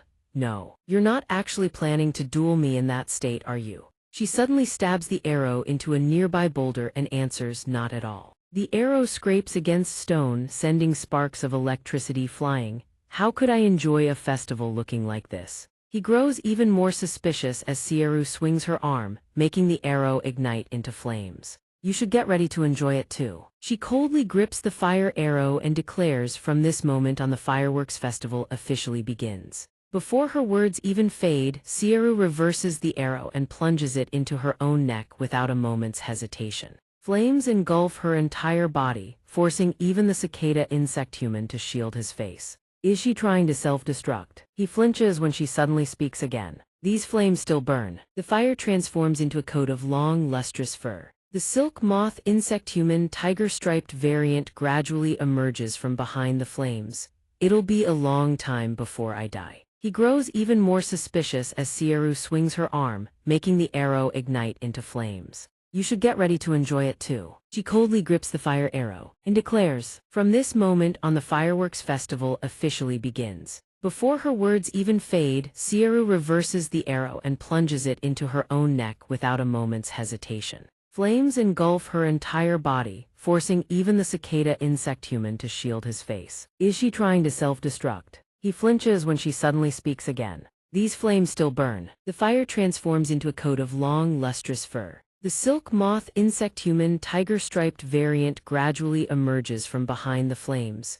It'll be a long time before I die. The fine fur ignites into blazing crimson. I will spin silk without cease to keep these flames alive. Sieru uses her own body as kindling, burning herself alive until he is destroyed. The inferno radiating from her body rapidly scorches the surrounding space. Even the cicada insect human struggles to withstand it. The thermal output is absolutely devastating. Upon seeing her transformed figure, he can't hide his shock. An insect human wielding flames, how is that even possible? With the massive heat still radiating outward, the cicada insect human has no choice but to retreat at full speed. He scrambles to flee, first priority get away from her as far as possible, but then he discovers the silk threads draped all over his body have already started to catch fire. The moment he notices, the flames have already spread across part of his body. The cicada insect human roars, generating a powerful shockwave pulse. The sound explodes, shattering part of the cliff right beside Sieru, but she stands her ground, taking the full brunt of the shockwave head-on. Meanwhile, the cicada insect human can no longer endure it. He screams that it's too hot. He spreads his arms wide, extinguish these flames, now. Both palms slam down toward Sieru with full force. Though she knows exactly what's coming, she simply stands there staring. The cicada insect human unleashes his vacuum slash, clapping down with devastating force. The sonic blast detonates head-on, hurtling straight toward Sieru. Using silk threads to form a fire whip, she cleaves his technique clean in two, throwing the cicada insect human onto the defensive. One arm severed by the flames sends him into utter panic. Sieru's voice rings out from the other side as she clenches the fire whip tight. Split in two, huh? She lunges forward, unleashing the fire whip technique. Just as the fire whip is about to crash into the cicada insect human's face, he raises his arms to block. No matter which direction Sieru attacks from, the cicada insect human manages to intercept every strike. But she never stops lashing the whip at him relentlessly, at speeds surpassing sound itself. All the cicada insect human can do is desperately parry each strike. The moment his visor shatters, he realizes, at this rate my stage will end far too soon. Sieru doesn't relent for a second, pressing her assault without pause. The cicada insect human unleashes a devastating sonic shout. No! He tears his mouth wide open, generating a massive sound field. It can't end like this. The cicada insect human fires his hyperultrasonic blast straight at her. Sieru gets caught in the violent sonic waves. I'll erase you along with this entire land. The ground around them, already being torn apart by the overwhelming sound, suddenly falls into an eerie, unnatural silence. The cicada insect human, still mid-technique, freezes in shock. Xiaoru had already deployed a wall of fire to neutralize his sound waves. What the hell? She responds coolly, whatever tricks you've got left, bring it. Because in Xiaoru's heart, confidence overflows. Your savagery only makes my flames burn brighter. Her wings sharpen into razor-edged blades, poised to strike the instant the cicada insect human lets his guard down. His entire body is pinned by Xiaoru's wings in an instant. I can't breathe, I can't move. Only then does the cicada insect human beg in terror, save me. I'm Hagen's trump card, spare my life and I'll do whatever you want. But Xiaoru cuts him off, sorry, my ears can't hear a thing anymore. Her entire body is now consumed by blazing crimson flames. No matter how much you scream, I can't hear a thing. The cicada's master was already being consumed by the flames. In an instant, the sky erupts a blast of searing thermal energy. The old man's body is hurled from the explosion and crashes to the ground. The blazing crimson flames gradually flicker out, leaving behind only a hazy silhouette suspended in the air. Ryojin has already reverted to her human form, utterly battered and broken. Her face slowly settles into calm as she sheds every last burden weighing her down. It worked. And then Ryojin lets herself freefall toward the ground. On the other side, Z is still locked in battle with the wasp insect human. He strikes relentlessly, but the enemy blocks every blow with ease. The wasp insect human drives a straight kick hard into Z's chin. Then he brings his foot stomping straight down onto Z's face. Despite the fractured, shattered plating across his face, Z speaks up, I can't hear that bizarre sound anymore. Looks like my friend already won. The wasp insect human lets out a cold laugh, then transforms his thigh into a sharpened stinger. Don't celebrate too early. He launches the stinger at Z in a barrage of strikes. Once I kill you, I'll head over there personally and teach that friend of yours a lesson. Z lifts his head defiantly, you really think so? He slams his skull directly into the wasp insect human's head. You think I'll just let you walk away, you insect freak? The sheer force sends both of them flying backward in an instant. Z lets out a sigh, at this rate neither of us is finishing this. You planning to stay in that form? The wasp insect human steps forward one slow stride at a time. You think I need to molting just to deal with someone like you? Scared? Then say it. Z fires back with another vague, taunting reply. Not at all, just wondering if you can even fight properly in that form. His words leave the wasp confused. What about this form?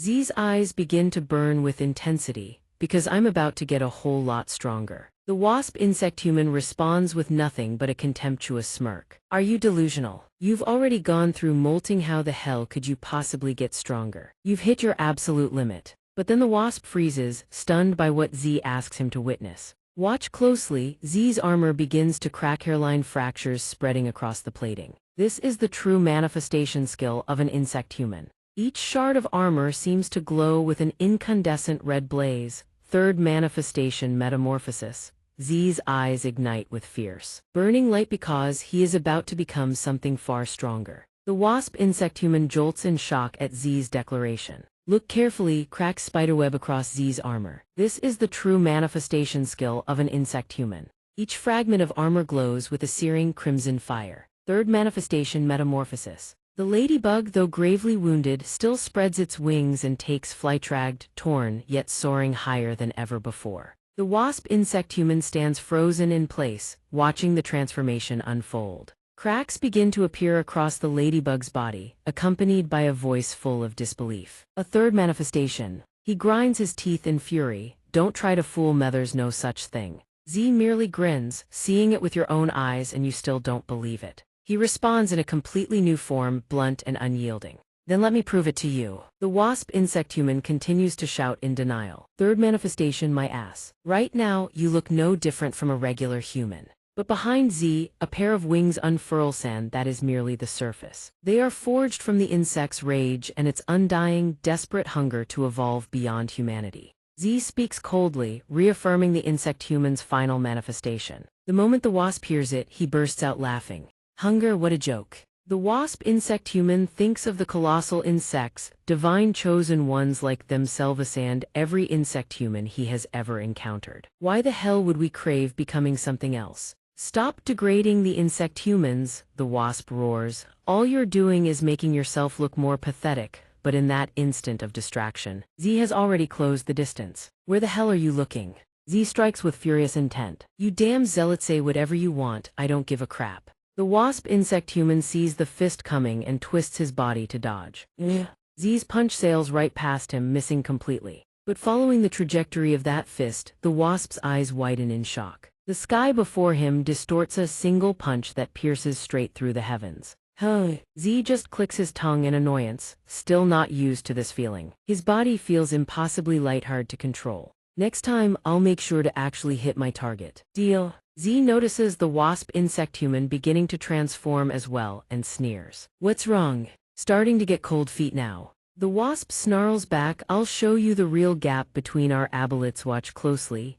His entire body begins to shift, second manifestation molting. In mere moments he assumes a new form entirely. The instant Z lays eyes on it, he can't hold back and bursts out laughing. He points and cackles without an ounce of restraint. Oh Manny, you look hideous. Did the gods accidentally assign you the wrong gender or something? While Z is still cracking jokes, the wasp insect human snaps his wings open, revealing the hive hidden beneath. Now I get why you never used molting before. Z jerks his head aside, narrowly dodging a wasp surprise attack. A swarm of wasps, each armed with razor-sharp drill stingers, comes diving in. The moment they rush in all at once, Z accelerates and weaves through them. Oh, right, when you use molting, you get back up too, don't you? Z activates his manifestation technique, conjuring a pair of combat gauntlets.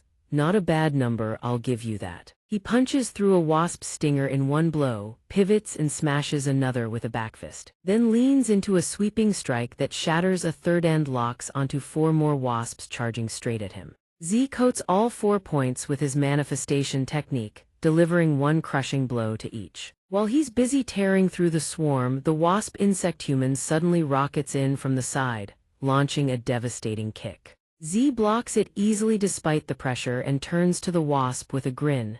There we go, the queen should have joined the fight from the start. The wasp insect human's rage boils over. I'll rip that filthy mouth apart, let's see if you can still talk trash. Z raises his fists without an ounce of fear, then bring it on. But Z doesn't expect his own strike to be blocked so effortlessly. The wasp insect human slips away in a blur, leaving Z's punch hitting nothing but air. When Z looks down, his eyes widen, his fist is coated in a strange, viscous liquid. Honey, what the hell is this? The wasp seizes the opening instantly, spinning into a counterattack with a hand morphed into a drill-like blade. He drives it clean through Z's body. Z grits his teeth and glares. You like playing dirty, huh? But all that stands before him is empty air, leaving him stunned. Suddenly, Z's pupils contract in shock at what he sees. The wasp insect human spreads its wings once more, summoning the swarm lurking within. He sweeps his arm end along the ribs of his cloak, drill-tipped spikes begin to emerge. The wasp insect human raises his hand from on high and roars the command, total assault. The wasps obey without hesitation, surging forward in a unified charge.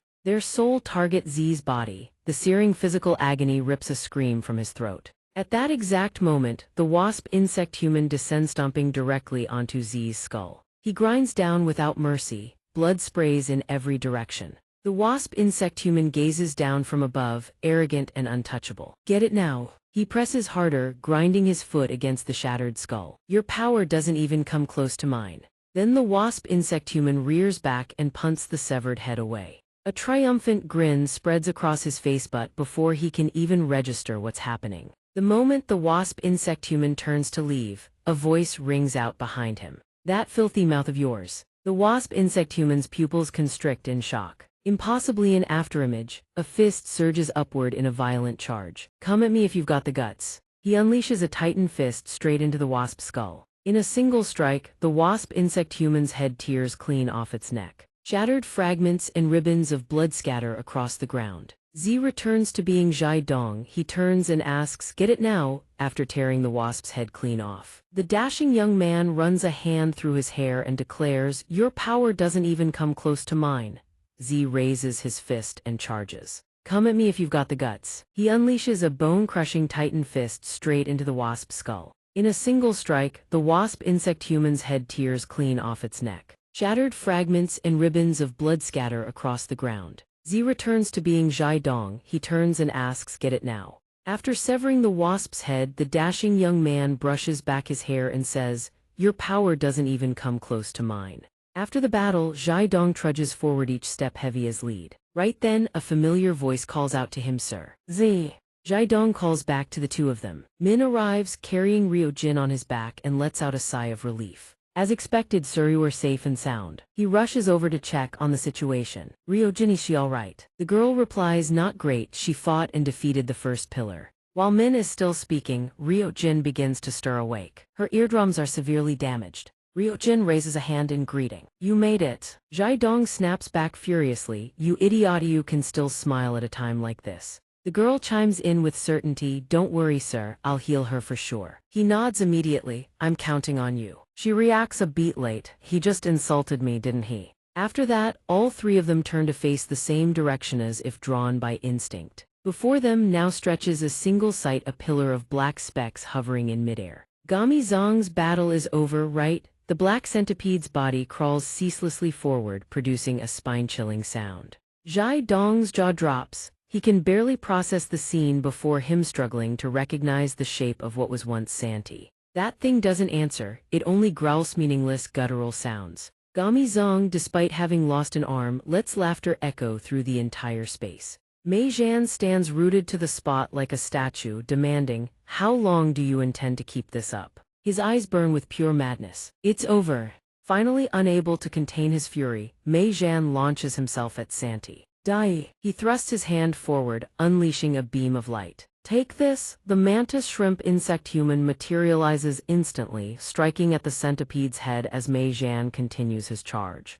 He raises his hand again, firing a purple energy beam from the back of his fist. The bullet ant appears in an instant, attacking the centipede's body. Then Mei Zhan summons the shield mantis as well, charging headlong into battle. The moment the barbed blade swings for Santi's face, he bats the shield mantis's strike away with his bare hand. Watching the razor-sharp blade go flying, Mei Zhan can't help but curse. "Damn it!" At that moment, another figure slowly materializes in the space. He opens his palm, summoning yet another combatant to the fray. The water spider Zich now answers the call, lunging into attack. "What about this friend of yours, huh?" The moment he lays eyes on the newcomer, Santi's shock is impossible to hide, giving the water spider Zich the opening to plunge its blade straight through his body. Mei Zhan seizes the moment, lunging forward, "Give it back." But Santi reacts in time, throwing a punch, catching Mei Zhan square in the face. Without a shred of mercy, he follows up with a brutal stomp. Mei Zhan takes the full force and goes flying. The giant centipede seizes the opening, lunging in to clamp down on his body. It coils its body into multiple loops in midair, then slams Mei Zhan into the ground. Santi leaps from the centipede's other end, attacking immediately. While Mei Zhan is still pinned to the ground, Santi dives down hard, driving his knee straight into him. Then, without warning, Santi throws his head back and unleashes a thunderous roar. He opens his mouth wide and bellows out the technique name once more. Super Colony. In an instant, the ground beneath them turns pitch black. Zhai Dong sees the ants swarming to devour the space and shouts in alarm, "What the hell is this?" Mei Zhan screams in madness, "Ant colony for me." Before the ants can completely surround him, Santi lets out one final roar, raising his arm, a devastating technique that swings the entire centipede body into a crushing blow against Mei Zhan. Mei Zhan, unable to endure any longer, finally erupts in a torrent of blood. Behind his armor, Santi stares down at him, cold, unblinking. Suddenly, the space around them freezes for a split second. He finally sheds the insect-human state and returns to being Mei Song. Despite grievous wounds, Mei Song's expression remains ice-cold as if nothing happened. In stark contrast, Mei Zhan lies motionless on the ground. Behind him, cracks begin to fracture the scenery. The black ants swarm, encircling the space, gradually disperses. Zhai Dong can't contain his shock at everything unfolding before him. He stares bewildered at the bizarre scene ahead. Mei Song is stunned, the ants that were flooding into his body actually returning to Gami Zong. He can hardly believe it. They're pouring all their energy into healing his wounds. Mei Zhan, lying on the ground, coughs violently in rage. "Damn ant colony, how many insect humans did I bring back for you?" He mutters bitterly, "Even you, even the ant colony wants to abandon me." Mei Song is momentarily stunned when Mei Zhan suddenly calls out to him. Mei Zhan starts rambling again-nonsensical, headless talk. You think you can destroy me? That makes no sense. What the hell are you talking about? Kijima suddenly bursts out laughing, sending Mei Song trembling with rage. What are you laughing at? He cuts in again, not a chance. At this point Kijima looks completely insane. Don't be ridiculous, you can't do it. A human like you wouldn't dare kill his own brother. Mei Song's fury only intensifies at his relentless denials. You absolutely cannot do it. Though Kijima's lips curl into a smile, his eyes are eerily void. You were born to be a hero after all. His hand rises slightly. And I'm the villain, I want this ending to be absolutely perfect. He can't help but flinch at Kijima's next move. Kijima forces his own hand toward his face, muttering, I'm sick of these games. This will be the final battle number 1. Through the gaps between his fingers, Kijima catches sight of Mei Song's panicked face as he shouts, What the hell are you doing? But he doesn't answer. He continues his incomprehensible actions, driving Mei Song into a blind rage until he screams out Mei Zhan's full name. Kijima's eyes shift instantly as a surge of power erupts and manifests within his body. Jai Dong's group outside also hears the strange sound. What was that noise? Someone quickly traces the source of the sound is coming from the symbiosis zone. A colossal, multi-eyed worm with a maw full of fangs suddenly erupts from the ground. Its point of origin is the former symbiosis zone. Jai Dong and the others stand in stunned disbelief at the sight. What the hell is that? The giant worm suddenly arches its body and lunges toward them. Then it straightens out and rapidly slithers off in one direction. Inside the worm's body, a towering figure begins to emerge. Mei Song is still reeling from what he's witnessing when Kijima finally appears in a new form, wings sprouting from his back. Kijima responds, That's right, if you want to become the Lord of Insects you have to at least reach this level. A pair of long horns crowns his head as he declares, I am the sovereign of the insect humans. Kijima, now in an entirely new form with one arm reattached by pure power, speaks, I am Kijima. The worm's maw gapes wide, as if preparing to devour everything in its path. Inside its body, the tense confrontation between Kijima and Mei Song unfolds. He's still bewildered. What the hell are you trying to do? Mei Song swings his arm in fury. You can't go back to the way you were, don't you understand? But Kijima merely mocks him. Just moments ago you were hell-bent on killing your own brother. So why the sudden concern? Kijima continues to taunt him. Stop deluding yourself, driving Mei Song into even greater rage. What did you just say? Kijima savors the sensation of the immense power now coursing through him. I am the sovereign. Kijima's arm lashes out without warning. Don't you dare even think of defying me. Countless worms burst from his palm, swarming forward in a writhing mass. Before Mei Song can react, the swarm is already bearing down on him. Insect humans clash head-on, their elongated bodies charge straight through. Yet they don't directly strike him, they simply streak past. But even that is enough to leave Mei Song severely wounded. At that exact moment, the ant swarm arrives just in time, enveloping his body in a protective shell. The mysterious dark figure leaps upward, dodging the assault of the green worms, but the maneuver causes the giant worm outside to scream in agony. Only then does Kijima finally pull back his hand and draw closer to observe. He seems to have been waiting for this moment for a long time. It's finally time for the reveal. The smoke clears to reveal Mei Song in his insect-human form, the number 1 of the ant colony operation. He swings his arm, hurling away the worm head he just crushed. Black Ant. Black Ant falls silent, lost in thought. Black Ant's feet shift in response to the movement command. In the blink of an eye, he closes the distance to Kijima. The instant Black Ant strikes, Kijima tilts his body just in time to dodge. His feet scrape against the ground beneath to break his momentum. Black Ant's target remains locked on Kijima ahead. He coldly executes the teleportation technique. Black Ant throws a devastating punch straight into Kijima's insect-human face. Kijima steadies himself and raises his hand, commanding another worm to attack. Despite the surprise assault, Mei Song still manages to counterattack using Black Ant. Kijima watches with a hint of admiration. So that's how you control Black Ant. What a shame though.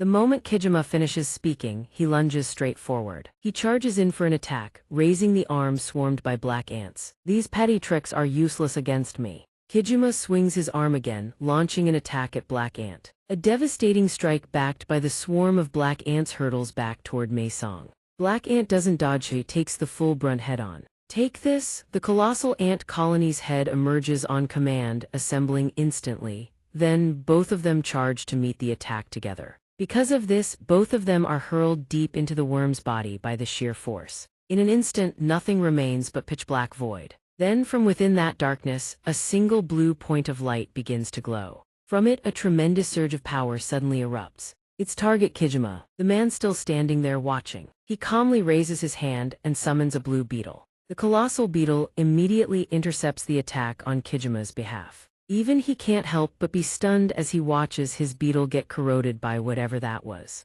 Right at that moment, Kijima suddenly hears a massive commotion. Black Ant appears once more, for ant heads mounted on his shoulders, locked and loaded. Maesong coldly commands the ant heads to fire. The moment the first ant head charges forward and unleashes its barrage, the rest of Black Ant's heads follow in unison. Kijima doesn't hesitate for a second. He releases a swarm of combat-type insect humans from his hands. That won't even scratch me. The two attacks collide, deadlocked in a stalemate. Without a moment's pause, Black Ant charges in. Gami follows suit, rushing in to engage. After that, the two of them drive their fists straight into each other's faces. Black Ant takes Kijima's punch to the side of his face while simultaneously landing a direct hit on Kijima's. The colossal force from both of them causes the worm to shriek in agony. In an instant, the worm detonates from the sheer force of their clash. Fragments of the worm's flesh scatter across the ground. As the smoke from the explosion gradually clears, a figure begins to emerge. Black Ant, relying on the strength of the ant colony, barely survives the explosion.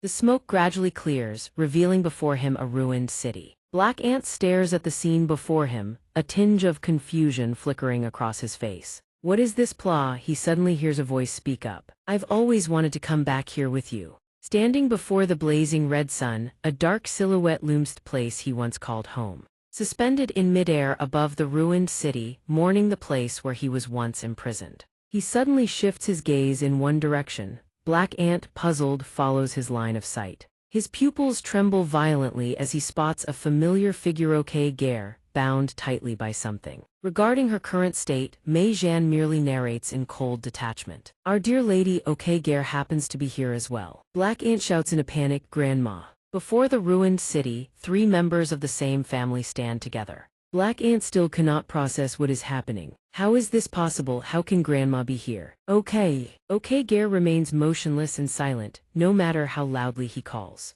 Grandma, channeling every ounce of power, Black Ant dashes forward in a burst of speed. He quickly builds momentum and charges straight ahead. Using the ant colony to support his body, he easily reaches the strange pillar. Then Black Ant desperately tries to wake OK Gare. Grandma, it's me. His heart lurches when he hears her weak voice respond. OK Gare strains with the last of her strength. My little one, you're here. Just as Black Ant is about to speak, an insect cuts him off. Grandma, he is hurled to the cold ground by Mei Zhan himself. Before Black Ant can even process what happened, a giant beetle charges at him. Trapped in its massive pincers, he roars furiously, "What the hell are you doing?" Suddenly, Black Ant hears him say, "The time for your tearful reunion hasn't come yet." Mei Zhan gazes down at him from above. You're not the only one who misses Grandma, you know. I miss her too, her beloved grandmother. Black Ant demands answers, his fury burning white-hot. Explain, why is Grandma still here, looking exactly the same as 2 years ago? Mei Zhan clutches his head and sighs dramatically. My quiet little brother. The moment he sees Grandma, he just won't shut up. Does it even matter? Mei Zhan says, glancing toward OK Gare. Either way, just seeing her alive is a blessing. But the answer he gives is cryptic. Grandma is merely existing. That is what shakes Black Ant to his core. What? She has completely lost consciousness and cannot hear a word of Mei Zhan's lengthy explanation. She's only surviving on nutrients extracted from the insects. All thanks to me. Black Ant from below tries to say something, but Mei Zhan coldly cuts him off. Let me finish. He is utterly astonished by what Mei Zhan says next. I saved her for a reason. Then he extends his hand toward OK Gare and poses a challenge. Now try to guess what I'm about to do. Just as Black Ant begins to guess, Mei Zhan unleashes a surge of power without hesitation.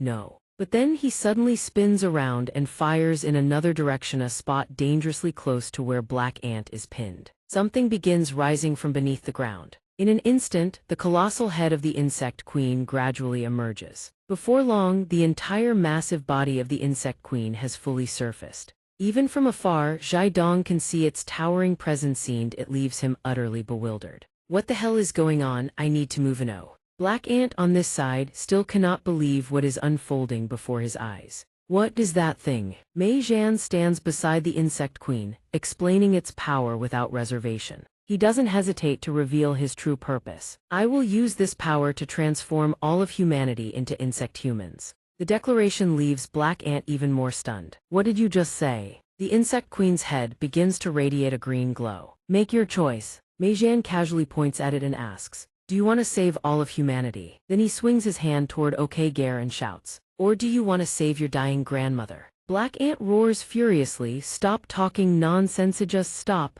The ant colony senses its master's rage and surges forward, ready to fire, but Mei Zhan, having already predicted the move, raises his hand and blocks it. Don't you dare. His power slices through the ant colony like a blade, cleaving it clean in two, then continues surging toward Black Ant. All he can do now is beg, his voice breaking, please just stop. Mei Zhan, but Mei Zhan cuts him off. If you can't choose, then there's no other way. Black Ant cannot help but freeze in shock when he hears the declaration. I'll make both of them a reality.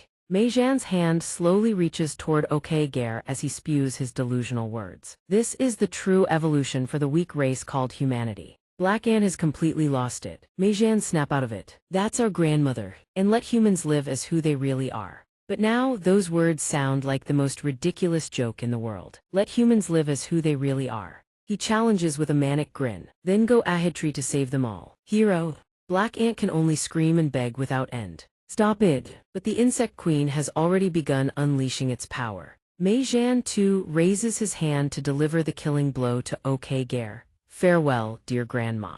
The beetle's pincers tighten around Black Ant, forcing a pained scream from his throat. The insect queen ceaselessly radiates its power in every direction. Zhai Dong, now fully transformed into an insect human, charges in. He slams his foot down against the ground to build leverage. Zhai Dong sprints straight toward the insect queen. Leave this to me. Despite its immense power continuously tearing his body apart, he grits his teeth and charges straight ahead, drenched in blood from head to toe. Zhai Dong throws his own body and blood into the breach, blocking the full brunt of the onslaught. In the blink of an eye, the insect queen's technique is completely neutralized, nullified by his sacrifice. Likewise, Black Ant's body undergoes a sudden transformation, rapidly tearing through Bo Hung's flesh to break free. Black Ant channels his power and rockets straight forward. Just as Jiao moves to strike, he materializes in the nick of time. The plan shatters, Jiao's fury only deepens. Don't even think about stopping me. But at that very moment, spectral hands seize both of Jiao's arms, holding him in place. Moreover, right before his eyes, the silhouette of the red ant appears. Kijima has also returned to Jiao's side by now. He can't help but freeze in shock when she pulls him into a tight embrace. Mom, in that very instant, something suddenly pierces clean through. Black Ant lunges forward in a blur, driving his hand straight through Jiao's body. Jiao doesn't even have time to react, taking the full blow head-on. A massive hole gapes in Jiao's torso, punched clean through by a single fist. Just like that, Black Ant effortlessly brings Jiao down. Only then does he snap awake, whipping his head around Grandma. But the hypnosis affecting him has already ended. Gum's silhouette is gradually fading along with reality itself. Grandma, Black Ant can only stand there watching the hypnotic influence slowly dissipate. Only now does an explanation emerge. There was never any grandma here. Is that what made you turn around in confusion? Jiao weakly repeats, even I couldn't find her, leaving Black Ant utterly baffled. Then why the hell did you orchestrate this whole charade? He lets out a laugh, it had to be done. Jiao's body is completely ravaged, not a single spot left unscathed, yet he speaks with perfect calm, yes. Only when pushed to the absolute limit would you finally kill me, right, big brother? On Jiao's face, nothing remains but a look of pure relief. This is the ending I've always yearned for. Mei Song's fury only intensifies upon hearing these words. You turned this entire world into a hellscape and now you want to die like this. He starts screaming, demanding Jiao not deordering him to restore everything back to the way it was. Mei Song's pupils tremble violently as he hears the words, it's all because that bastard suddenly charged in me plan went completely to hell. His grandmother stands frozen as she hears Jiao tenderly call her mom and Mei Song big brother as well. His eyes grow hazy as he forces out his final heartfelt words, I'm truly so happy to have seen all of you again. In the end, Jai Jiao can only lie there motionless, unable to utter a single word.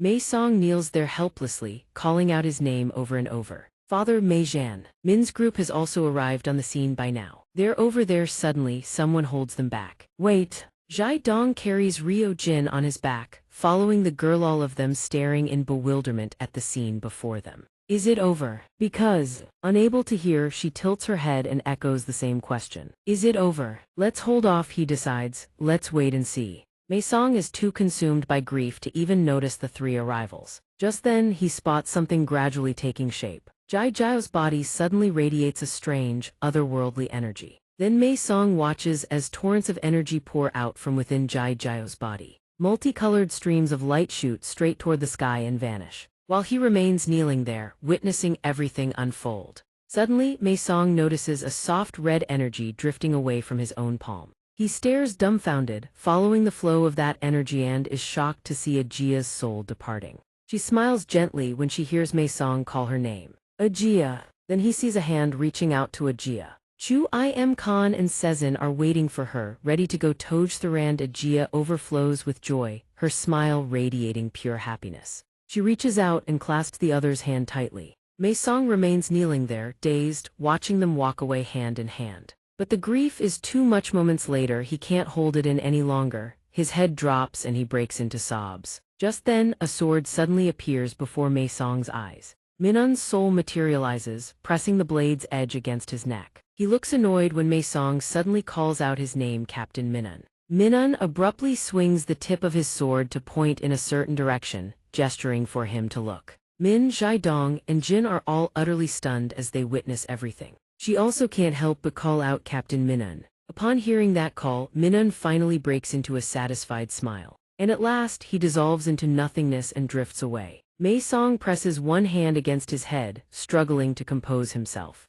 The black ants scattered across the ground are now nothing more than ordinary ants. That's right, he murmurs to himself. Then it's over. Ryujin is startled, calling out Mei Song's name. Mei Song fights to suppress his anguish, comforting himself that everything is finally over. Sunlight breaks through from behind the ruined buildings, casting its glow upon their group. Some time later, when the crimson light radiating from the Lord's power fades, Mei Song comes upon a weathered stone table, very one that restored all insect humans back to normal. Across the massive stone tablet are thousands of names of those who have fallen, after losing those he held dear. He reaches out and gently traces the names he once knew so well, then stands there in a daze, staring for a long while. Just then, a hand gently lands on Mei Song's shoulder. Ryujin steps forward, urging him. Let's go. Mei Song answers without hesitation. Yeah. They drive together in a car, stripped of all emotion and light. She drives while cheerfully chattering about something, but Mei Song is like a man who has lost his soul. Staring blankly out the window, he doesn't seem to register anything around him. He has truly become one with the darkness. Before long, they arrive in front of a house. A person stands there as if she has been waiting for them all along. The two of them stare intently at the figure. Mei Song seems to recognize something. He speaks up to ask, and she isn't surprised that he recognizes her as a member of North Zipper. Sorry for arriving so late, the person finally speaks. Mei Song flinches as she explains. My body was far too weak. It took an incredibly long time to get here. Go on in, she's waiting for you. The moment he receives permission, he sprints forward without hesitation. The only thing that fills his vision now is the familiar door leading into that small house. Without a second thought, Mei Song throws the door open. Perhaps because he hasn't seen light in so long, the brightness blinds him. Even so, he forces his eyes open, squinting toward that brilliant glow. Grandma Okji also rushes out of the house to welcome her grandson home. Her face glows with radiance, her voice drenched in love. You're back, my precious little one. Mei Song finally cannot hold back any more. Tears come flooding out. He bites down hard on his lip, forcing himself not to break into sobs. Then Mei Song flashes a radiant smile and replies, Grandma, I'm home. And with that, the story of the insect child comes to a close. Thank you all for reading to the very end. Wishing you all a wonderful day. See you again in the next one. And that's a wrap, folks. If you want to keep up with this series, smash that subscribe button right now. If you enjoyed it, go ahead and tap that like button too. Thank you all for watching till the end. Bye bye, loves.